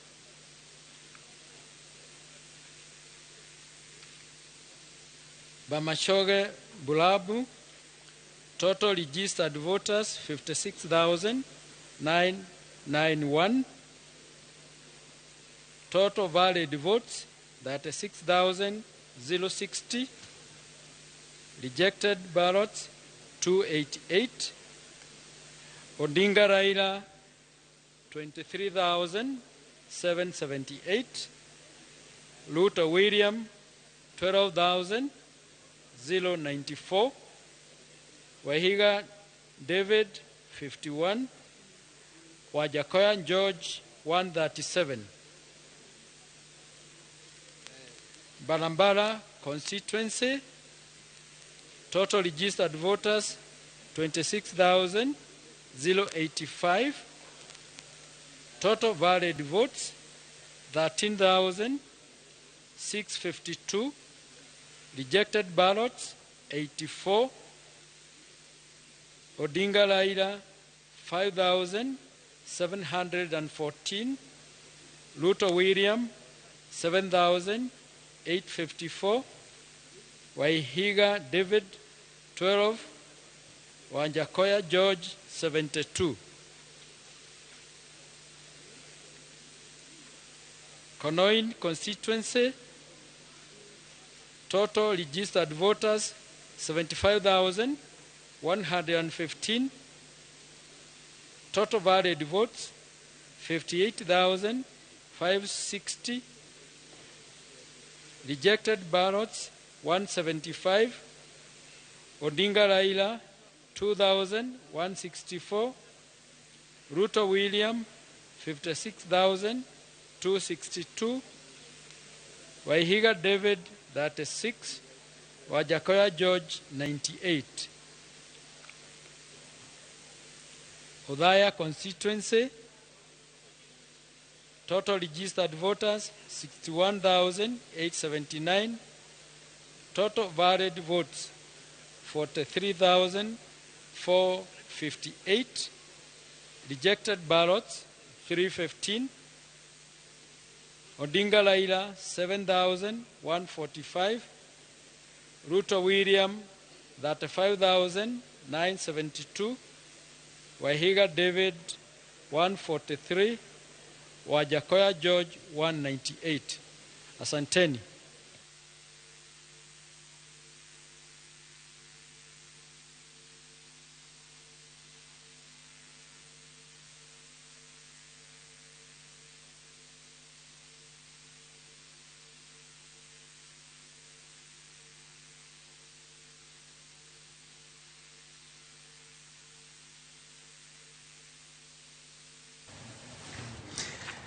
Nyakora mga jong manopod en IEBC kanenore ni ntiere ng'wech mane onigi tieko kwano mbulu e kuonde chung' od bura nyage sani ang'eni kwano en makoro sechopo 100 kadhi nyime kaluwore kod mago manochak chiwo odiochieng' manyoro to kod odiochieng' ma kawuono. Wabiro ng'eyo ni to gin kwan ma osegol kanye to kod mage. Pod odhi nyime gi twak ma wan godo chakre no chak chenro ni mar yiero mar higa ma 2020. Chenro ni duto osetime kendo koro wanyalo kete duto kaka yiero mar higa ma 2022. Nitiere jogo ma nonywande iye manomiyo wach ni koro yiero ochopo kare. Wan gi jofwambo mane wuotho kuonde ma koni gi kocha ka ginyiso ganda kaka yiero dhi. Wantiere kod piny owacho manogolo omenda mondo mi okonye chenro mar bago yiero to kod chenro mopogore opogore mag arita kwe ni yiero time kinde makare. Wantiere kod duol makoro meeting mar IEBC ma bende koro golo duoko sani. Adwa ni wakaw gi achiel kachiel kwa chako gi jofwambo. Jofwambo nonyiso gigo duto matimore pacho ka. Jofwambo bedo nyako tembo nyaka riwo duoko mag ombulu. Achiel kuma par inyalo miyo jofwambo marom nade? Apa ni jofwambo mane ute mopogore opogore e pinyni gitimo maber kabisa nikech ne gichako miyowa gigi chon. Gichako gi telo mar kombe mar governors e county kagikelonwa discussions ma e counties mopogore opogore, and mano nyalo konyo ji ka ji dwa yiero ng'ato to wacho ni to ng'ani ang'o madwa timo, be ong'e gima onyalo timo. Koro ne udhi e pinyni te ma ukelonwa gigo ma ukelonwa ma Nairobi, ma jofwambo ute mek fwambo piny be ochako kelonwa wach mar discussion gi jok mane manyo jolup mar telo mar piny, kendo gichak gikelonwa discussion mar jotend piny. Koro pani gitimo maber kabisa, to kata chieng' mane wuok yiero naneno ka jofwambo ute mek fwambo odhi nyaka kuonde mopogore opogore kata delni, kendo ne gigolo kata mana mine manochako gombulu saa 9 mar otieno gigolonwa, to kata sani gisebedo ka ging'isa gik matimore kuonde gite. Gimoro achiel mane ok ahero ahinya en mana ni ka ute mek fwambo nobiro miyowa duoko mar kaka ji gombulu ni joma manyo tend piny 4 gi. Kwan go osechopo kanyo. Neno ka kwan manie od fwamb piny mar Nation, mar KTN, mar Citizen, neno ka gipogore ma jomoko nowacho ni koro ji ne wacho ni ka in rangi ma blue to ero dhie e machielo ni, to ka in rangi mar yellow to dhi koni. Nidhi kama kineno tiwinjo ka chunyi ogo kibikibi. Chunyi duogo. Ma jomoko wacho ni to koso ute fwambo gipogore gin be gin jokor jasiasa makoni koso jasiasa makoni. To gima daher ahinya koro mane momiyo amiyogi 8 kuom 10, nikech gima daher neno kadhi nyime ni ka IBC ochako miyogi kendo kwenogi, dagomb ka ginyalo riwo kwenogi kanyakla kato gimiyowa ni magi e kwan mowuok. Koro kendo ibiro neno ka jopiny nyalo bedo gi more trust kuom jogo. Koro mano mana wacho machielo. Wantiere gi piny owacho no meeting mar keto omenda ni chenro mar yiero weche mag arita kwe. Wang' ne ok neno gik mang'eny ni ballot box nolal ka sijui nogore piny. Piny owacho inyalo miyo adi kuom 10?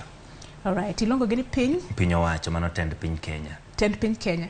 Apan tend piny Kenya be otemo kabisa, nikech kata kuonde mane ji goyo ombulu noka winjo kata kan tiere dhau gi jopiny kodgi, naneno ka ji odhi adhia mos kendo ne ginyalo miyo ji protection. Kuonde moko naneno kochako omed ni inyalo kwen bang'e, aneno ka ne gitimo maber kabisa. Koro kanyalo wacho ni ntiere gimoro ma gisetimo nyaka sani manyalo wacho ni ok ber, to maybe kata ka ntiere pod abiro miyo gi ochiko kuom 10. Duol makoro wacho mwang'o kuome en IEBC. Poko tieko tich maduong' pod ntiere lwete ma oganda jo Kenya rito en mar lando jatend piny Kenya. Kata kamano inyalo miye kwan atamaladi. Aparo ni IBC otemo kabisa kaluwore gi kaka ne gitimo kweno iga mokalo mar gana 17 noendo.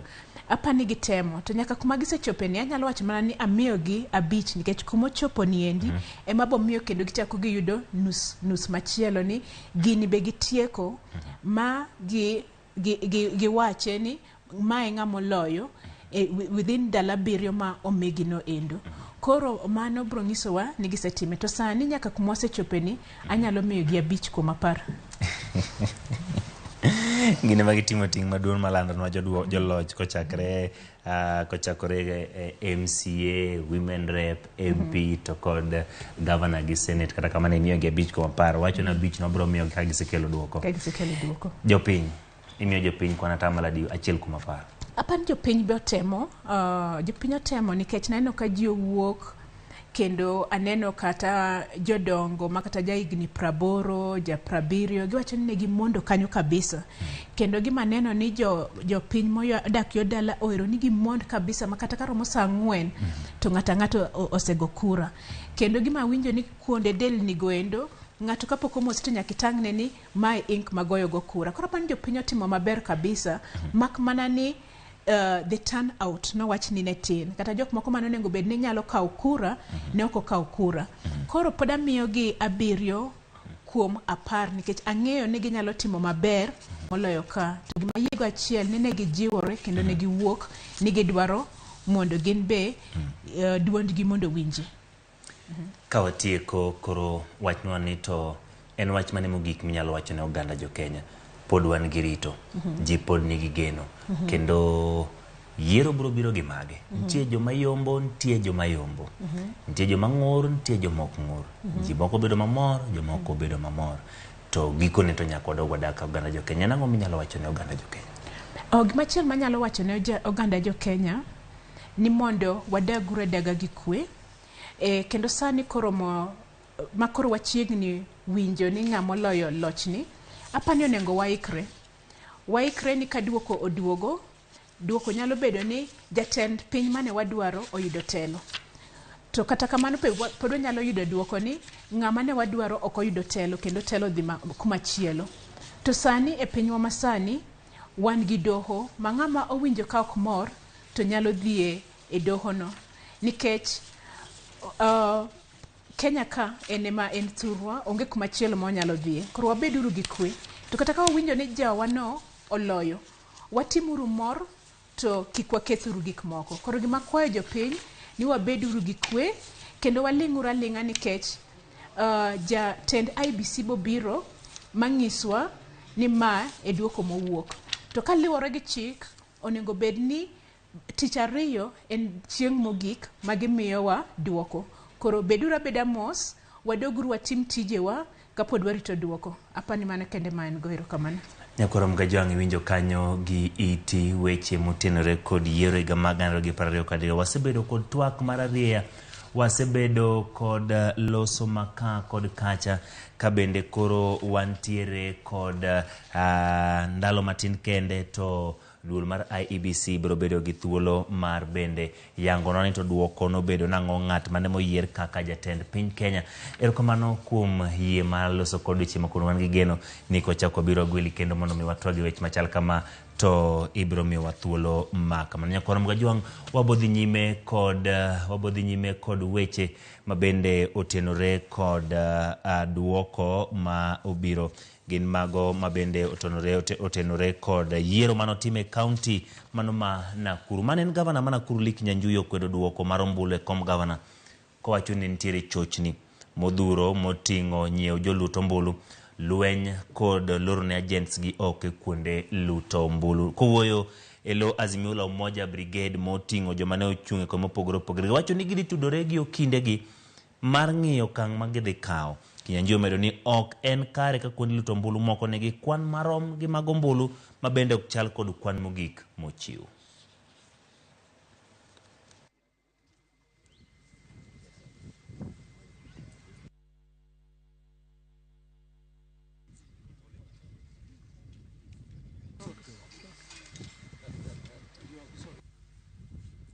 Are you ready?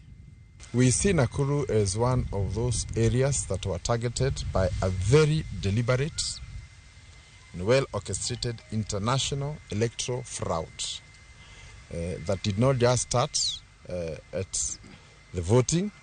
It was something that was well thought. There were young people here who came a long time way before the election with laptops and all the other gadgets and had access to the system.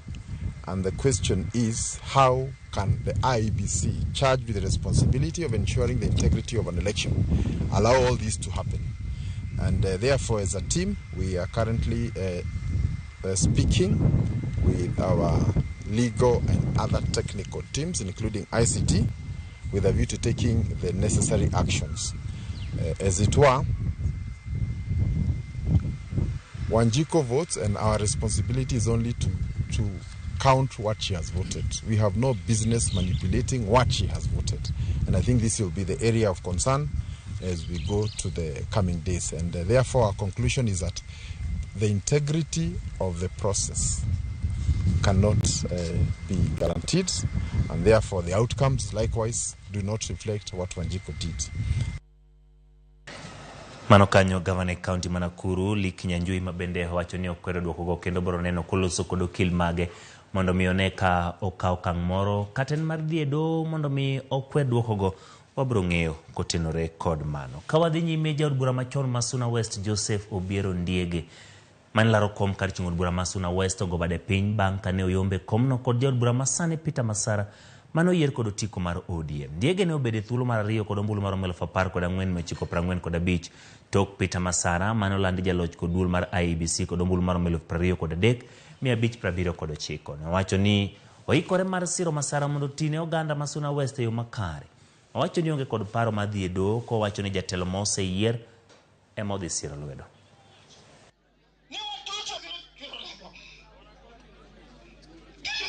Dago ne Masuna West duto tero kamano kuom bedo nene gichung' koda man wayudo ombulu man wayudo.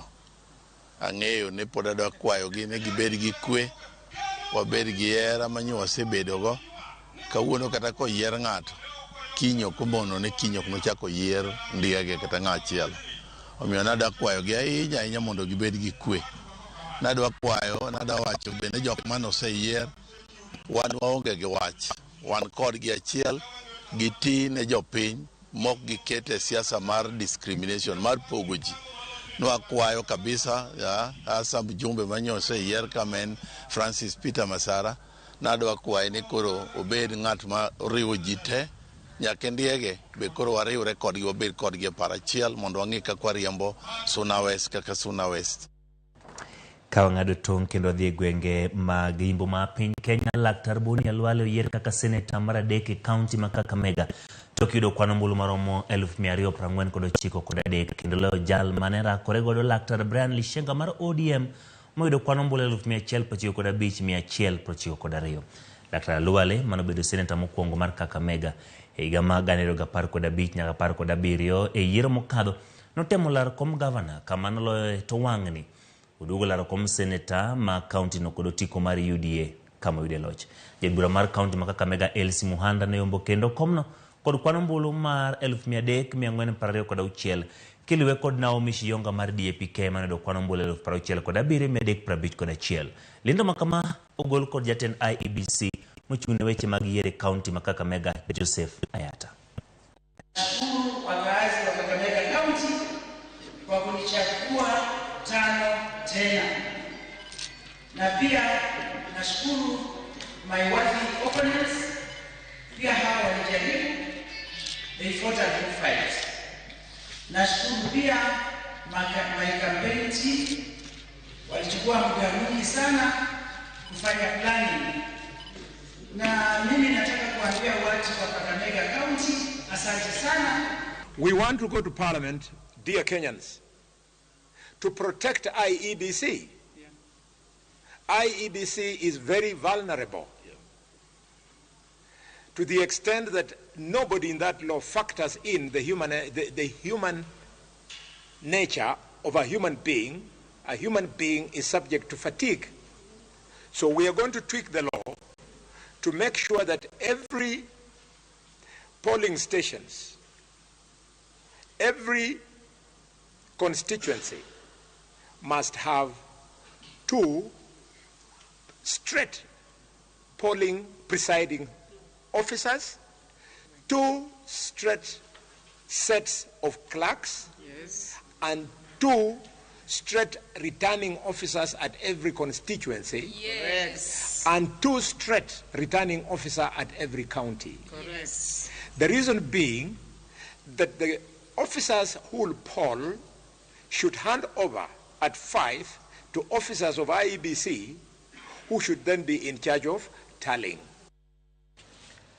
Banka Jose yudo kombe dhano bedo kod koro paro matiyo ne oganda Boni Alwale wacho weche motenore modwaro ni mondo yang ka IEBC. Oganda mag Abagusi omiyo rowere thoth kombe kipimo kod joma dongo e yiero mane otimore tich ariyo.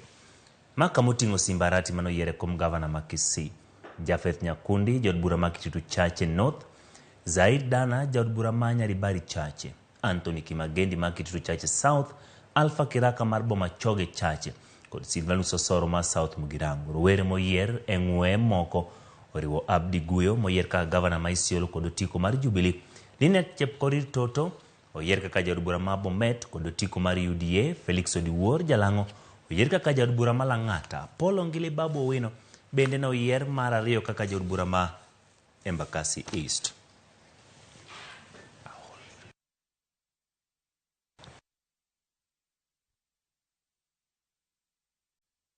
Kawadhi e kaunti ma Siaya gwenge mag Ugenya, obile gwenge mag Ugenya ochako nonro e wach bwogo MCA manoyier mar Ugenya East. Freddy Koluoch omoro nondiko dhoge ka obila kowacho nitiere joma bwogo ngimane. Owacho ni derep ng'ama nigi piem godo nomake dalane ka en gi pala ariyo. Arungu e kin mamoko mochechni ni dwa tigo de tieko ngimane. Jalup ruoth ma gweng'no ma Kathieno Bijo Ashongolo yango wachni kowacho ni achechno nomako kod obila ma Lwanda konyango kendo odine tesendo obila ma Okwala.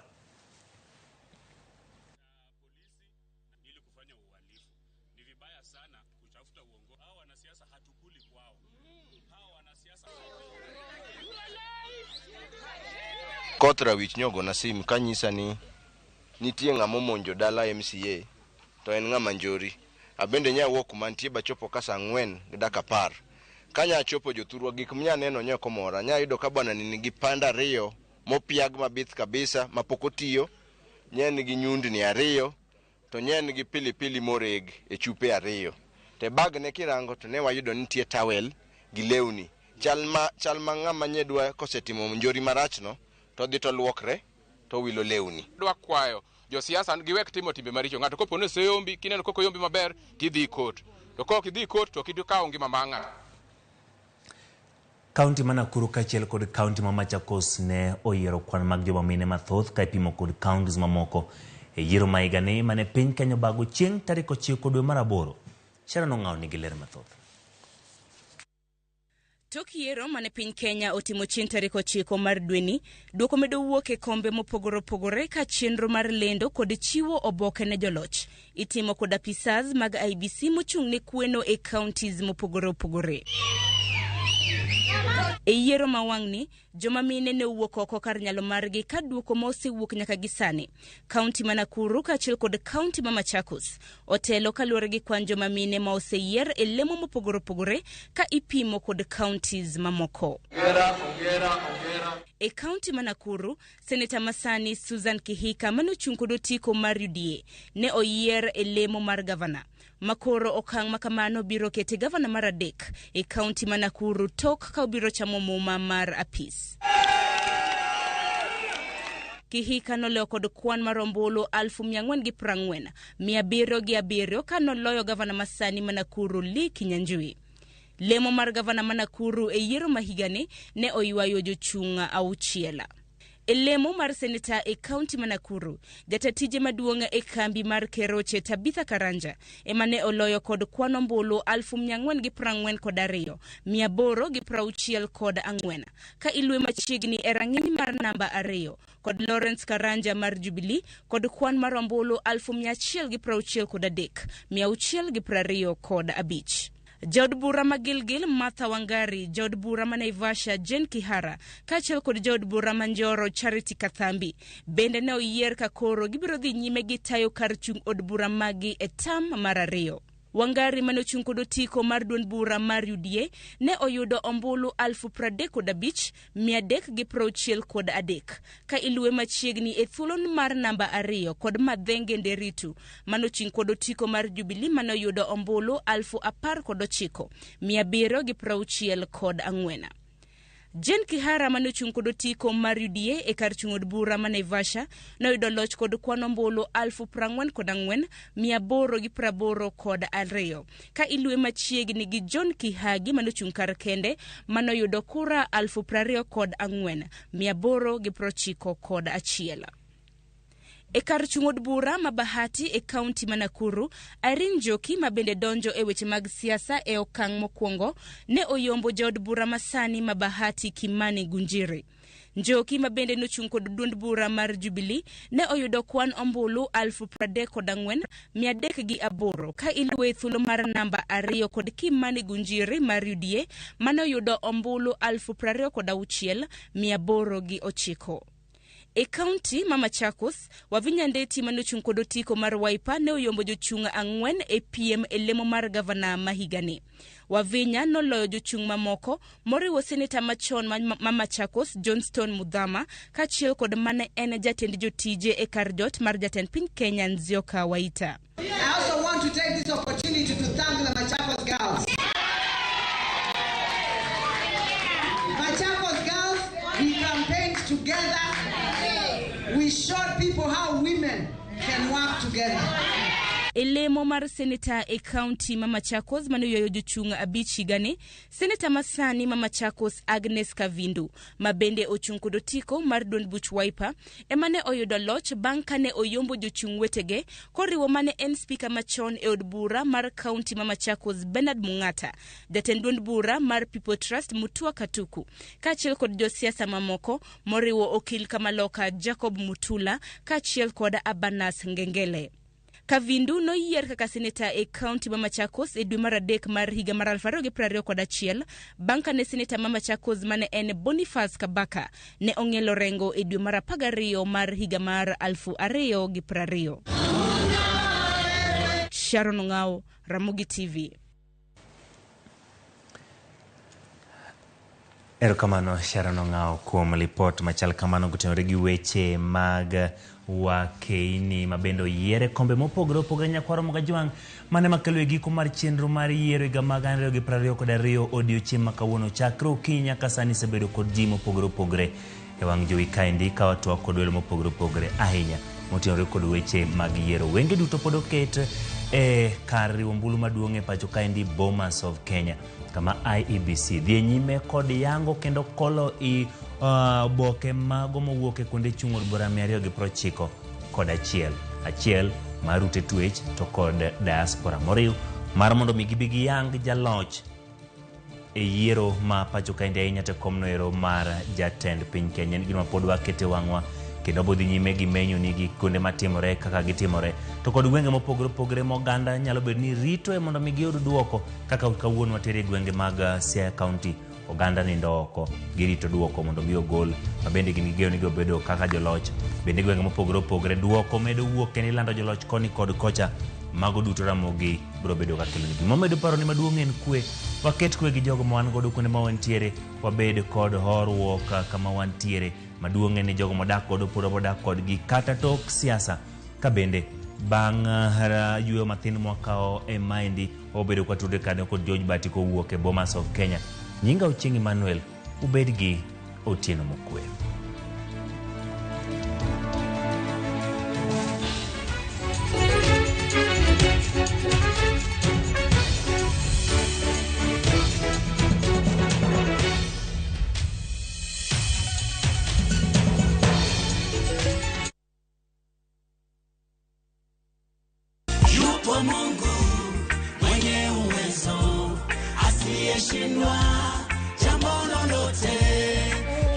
Haleluya. Naitwa William Yirima, mwimbaji wa nyimbo za Injili kutoka nchini Tanzania.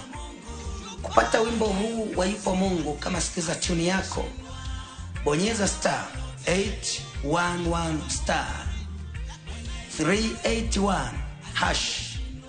Sikiza na Citizen, ni nyumbani kwa wasanii wote.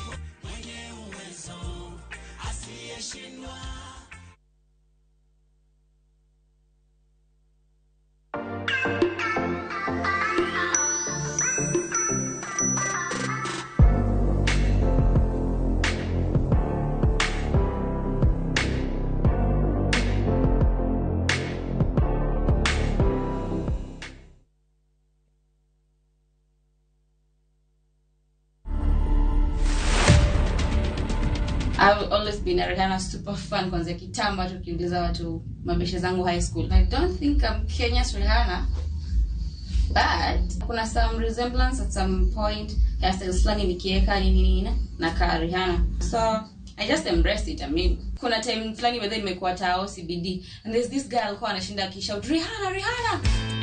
To watch this story and more, download the Citizen Digital app today. Kenya's #1 app, Citizen Digital. Collect fare kwa boda au matatu ukitumia ViewPay cashless na uqualify for bima ya 100,000 shillings pamoja na medical cover ya 20k na permanent disability cover ya 100k kwa 5 bob pekee. Dial *236# today to start using ViewPay cashless.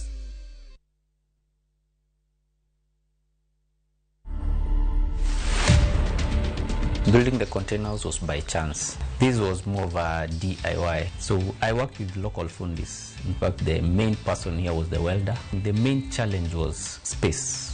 Putting the space to be functional. I wanted this thing to be high quality, high end. So I can say the finish is expensive. I can't give an estimate, but I know it's a lot.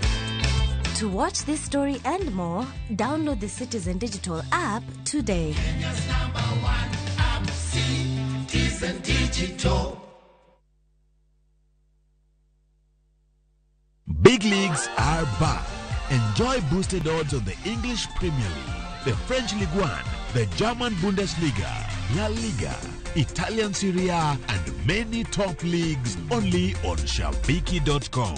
Kuwa Shabiki. Play now. Strictly not for persons under the age of 18. Betting can be addictive. Play responsibly. Shabiki.com is authorized and regulated by BCLB. License number 416.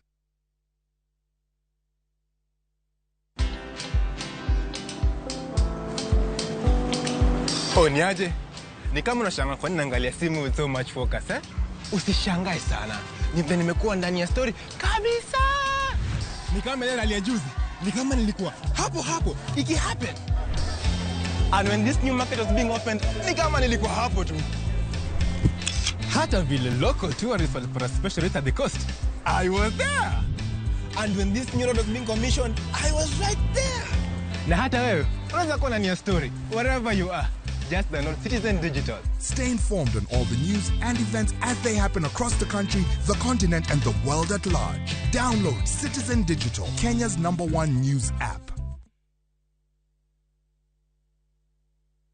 Collect fare kwa boda au matatu ukitumia ViewPay cashless na uqualify for bima ya 100,000 shillings pamoja na medical cover ya 20k na permanent disability cover ya 100k kwa 5 bob pekee. Dial *236# today to start using ViewPay cashless.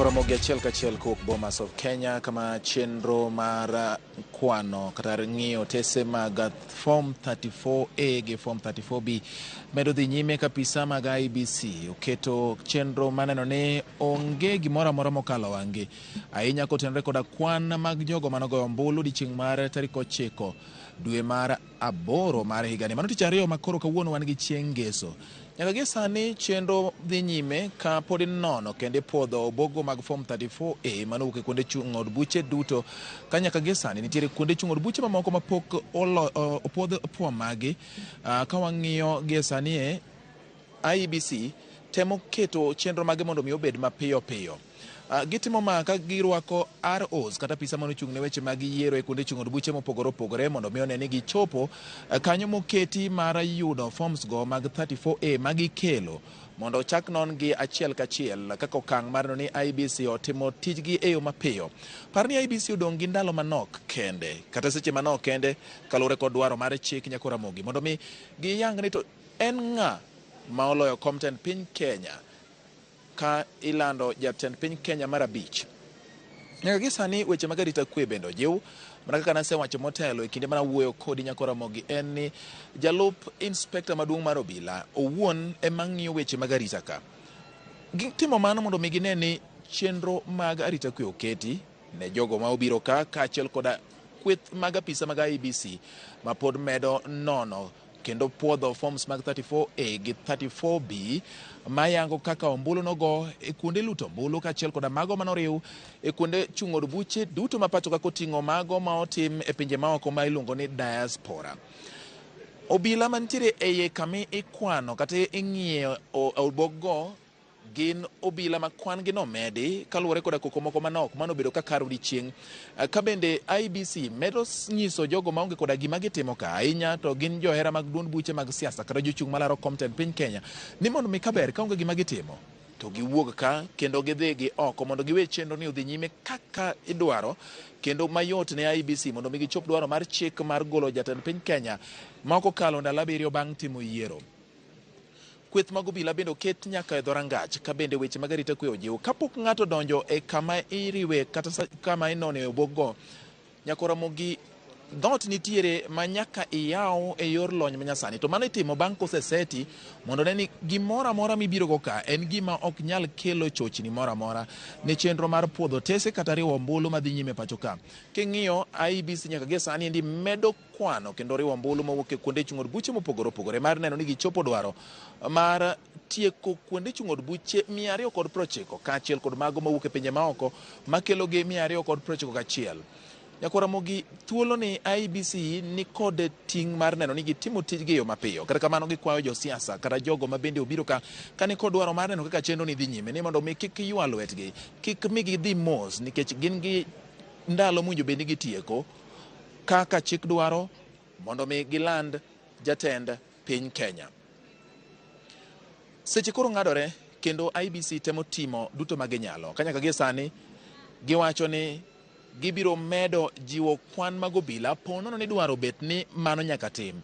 Ang'o makelo dwaro makamano? Pono ni jomoko biro gi koko kata temo thurore kama inoni obokgi ka ok oyienegi mar donjo kanyo. Biro chuno ni mondo med kwan apisa mag obila mondo mi oket arita kwe ka bende maling'ling' lieko ni samoro dipo ka ochakore kiny IEBC ojiwo weche mag arita kata mana oko mar kama itime puotho mag otese mag form 34A kod form 34B mondo mine ni jok madonjo ka ok obedo jogo manyalo kelo chochni kata goyo koko e kinde ma chenro ni dhi nyime. Nyako Ramogi mago gin mana moko kuom weche ma bende otimore odiechieng' ma kawuono. Nono obogo dhi nyime. Apisa magaro os mowuok e ute chung' od buche mopogore opogore mapok opuodho otesegi inyiso ni mondo mi odhi kar jogo mantiere kata e mesa moket mar jogo mane ong'eyo lony manyasani miluongo ni IT desk mondo mi kaw otesegigo chak non gi mondo mi puodhgi mapiyo piyo ka irwakogi e system kata e nonro mar IEBC mayango ni otesego osewuok e kuonde chung' od buchegi kendo chopo ne IEBC. Mano kosetim titerogi kuonde makore puodhogi achiel kachiel ka agents mag jochung' ma laro komten piny Kenya bende nitiere kanyo ka gineno kaka puodho chenro ni gin bende imiyogi moko kuom otesego mogo chapa kata miluongo ni photocopy mondo gin bende gibed godo kaka ranyisi ni ne giyiere ni kaka oyud otese kata form 34A gi form 34B go ni kare maonge ng'at moro amora manyalo bedo gi ng'ur. Mapono ni gibedo gi ng'ur to IEBC biro nyiso gi ni adieri notim nonro mopuodho otesegi ma oyudi ni gin kare kendo kweth go duto noyiere ma giketo kokgi ni mano e kaka kwano en. IBC bende wacho ni pono ne ginwang'o both moro amora ma dho ngere nyalo luongo ni era, to nitiere oboke moro tenge moketi ma iketo e erano kata mi indike both manitiere kaluwore kod kwan mag jogo ombulu, kendo mano bedo kaka ranyisi ma pono ni ng'ato biro kelo ywak ni ne nitiere gimoro mane IBC ogajo, to gibiro wacho ni ma e form ma iluongo ni era form mane waketo, kendo jochung' ne joma laro kom tend piny Kenya noyiere ni kamano kaka owinjo bed ni andikano bedo. Magi gin gik ma IBC oketo nang'o mondo mi gine ni yiero ma higani obedo maratiro, madiera, kendo moganda jo Kenya nigodo gi yie. Nyaka gie sani gima dang' anyis nyakwa Ramogi in e otieno ni chenro ni pod dhi nyime. IBC ni kod teko mar lando jaloch e komtend piny Kenya. Jaloch ma IBC nigi teko mar lando nyaka bed ni oyudo moingo nus mag kwan ombulu duto mogo e pacho ka e yiero maduong', ahinya to yiero maduong' machano tim chieng' tich ariyo mar jumani. Mar ariyo, jaloch bende nyaka bed ni oyudo atamalo 25 kuom maloyo nus mag counties ma wan godo. Kuom ranyisi nikech wan gi counties 47, nyiso ni jaloch nyaka yud atamalo 25 mag ombulu e counties ma ok tin ne 24. Mano e kinyalo lande jaloch kaluwore kod chik mag piny Kenya kidieny mar 138 manyiso kaka owinjo bed ni lando jaloch e yiero mar tend piny Kenya. Ponono ni onge ng'at moyudo kwan mar ombulu no biro chuno ni ji odhi e ombulu machielo mondo chak ng'ini to en ng'a mabiro wuok gi jaloch.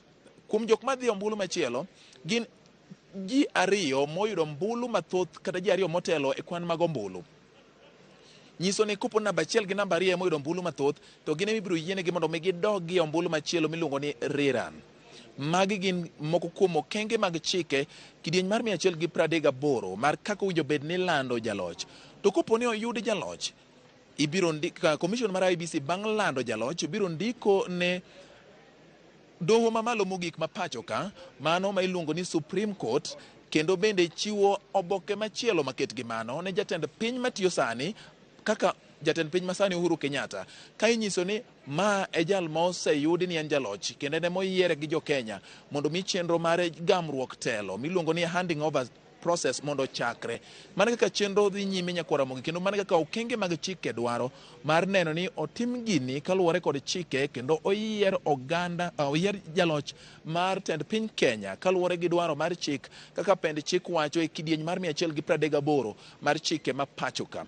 Nyakwa Ramogi gin weche ma pod wamedo keto wang'wa mar mondo mi wakolni kendo wang'ini moro amora mabiro tucho wabiro keto wang'wa ka nyakwa Ramogi. To kaka agents mopogore opogore mag duond buche mag siasa ma ochungo jogi e lemo mar manyo komtend piny bende wang'gi ok mbalre kendo gine kom moro amora moketi, gine mesa moro amora moketi ma ipuodho e otese mag form 34A kod form 34B mondo mi IBC olos form 34C mibiro land godo jaloch e yiero ni. Kao kamano nyakwa Ramogi, med mana kete Ramogi TV nikech wan ka kendo nwasigo wabiro bedo wang'i kinde duto mar mondo mi wakelni kendo wakolni mago matimore ahinya to Bomas of Kenya kama koro IEBC oguro e chenro magi mag neno ni giyudo duoko makare mabiro miyo piny Kenya jatendgi mar 5 mabiro kawo kar jatend piny masani Uhuru Kenyatta makoro thuolo mare biro bedo ni orumo ka oselandi jaloch e yiero mancho tim chieng' tich ariyo mar jumani. Kao kamano do kamano achiel kachiel kuok Bomas of Kenya, nyinga en George Bati.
Hapa katika ukumbi wa Bomas ni kwamba kumekuwa na hali ya mshike kwa takriban dakika kama 7 hivi.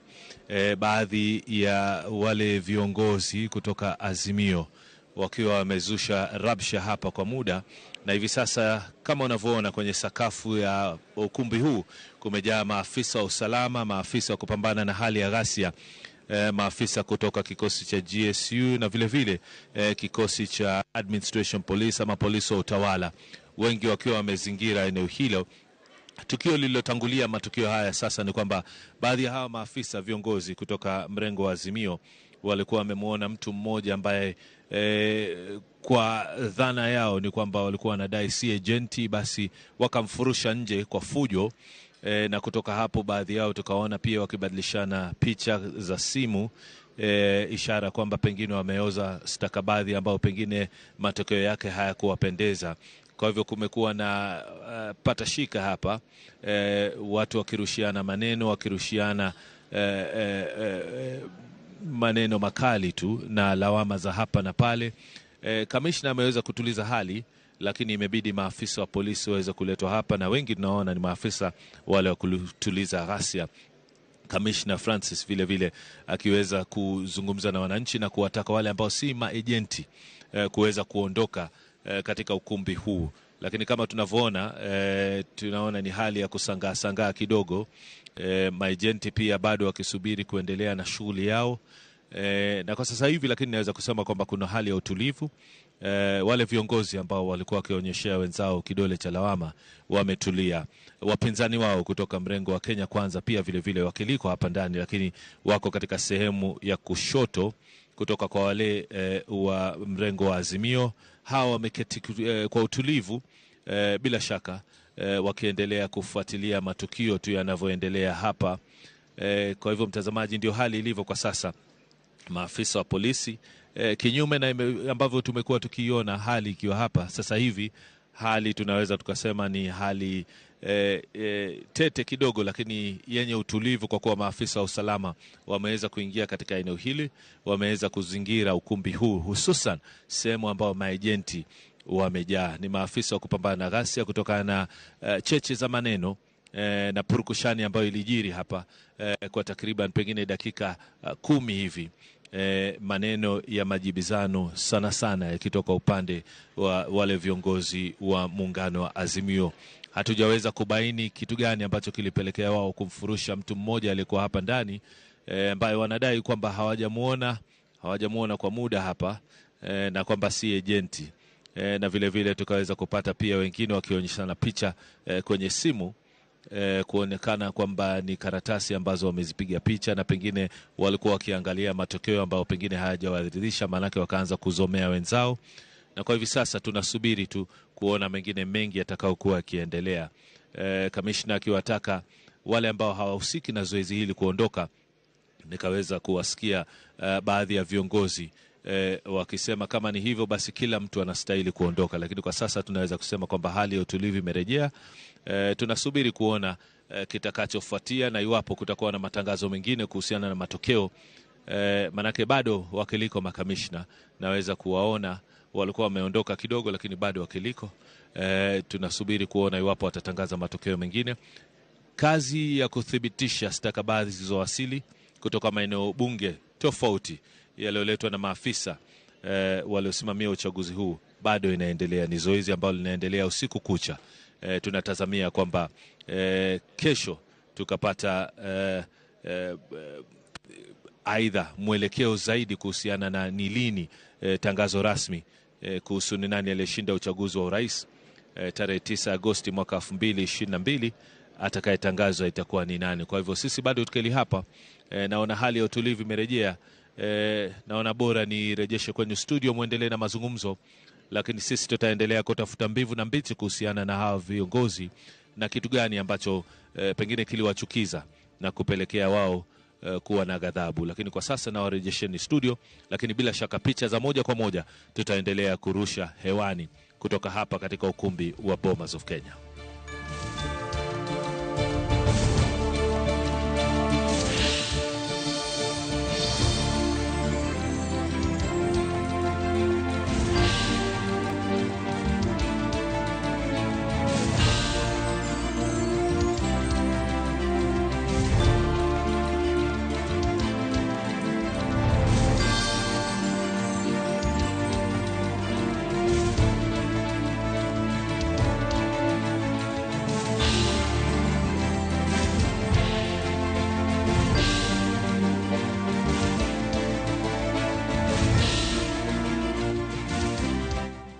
liliweza kutimizwa, lakini ikumbuke kwamba kumekuwa na tashwishu kuhusiana na idadi ya maejenti ambao waliidhinishwa kufika hapa. Nilizungumza na duru mmoja akanieleza kwamba tatizo kubwa limetokea hapa ni kwamba IEBC iliweza kutoa stakabadhi nyingi za watu ambao wanaidhinishwa kufika hapa. Sasa iwapo wote ni maejenti ama si maejenti, hakuna mtu anaweza kuthibitisha isipokuwa ni IEBC wenyewe, manake wao ndio walikuwa wanatoa vile vibali vya watu kuingia na vitambulisho vya watu kuweza kuingia hapa.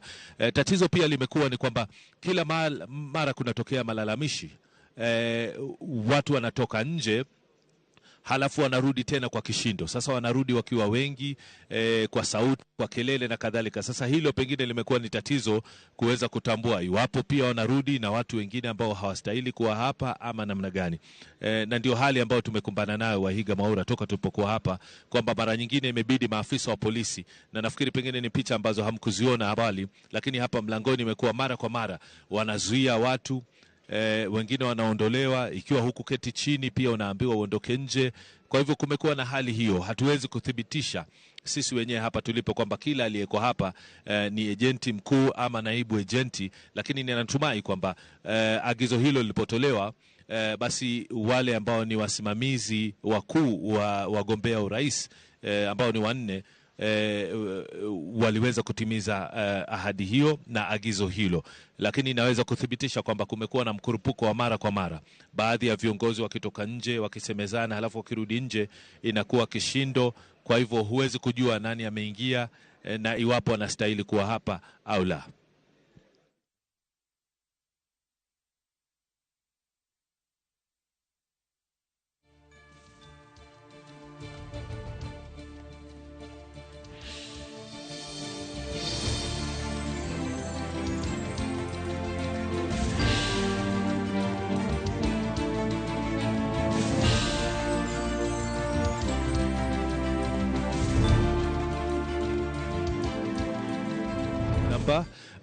Because what they have done is they insisted that all the returning officers should come.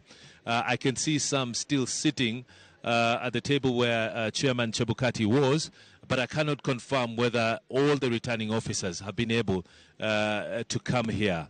Remember, there were some who were sitting and waiting to be served, or rather to have the verification start. They were seated in the middle of the auditorium, and then they were asked later on to sit in the seats that are on the side of the auditorium. So we're yet to hear from the commissioners again, and maybe it's a question we'll pose to them if they've been able to receive from all of them. But what we do know is that there were a couple of constituencies that we were yet to receive the verified or the forms 34Bs, because I know there were anywhere between 27 or 28 constituencies where the returning officers were still yet to arrive at the scene. I know for sure a place like Kasarani, which is the tallying center for Nairobi County, they haven't completed, of course, announcing the results. So that is one of the constituencies that we're waiting for. We had spoke to one of the political leaders here, and he was quite sure and categorical that a couple of constituencies, the returning officers have not been able to return at Bomas of Kenya. But hopefully, once the commissioners make another announcement, I'm sure that is one of the questions we'll be able to pose to them, so that they are able to confirm to us how many returning officers are here and how many have not come to present the papers.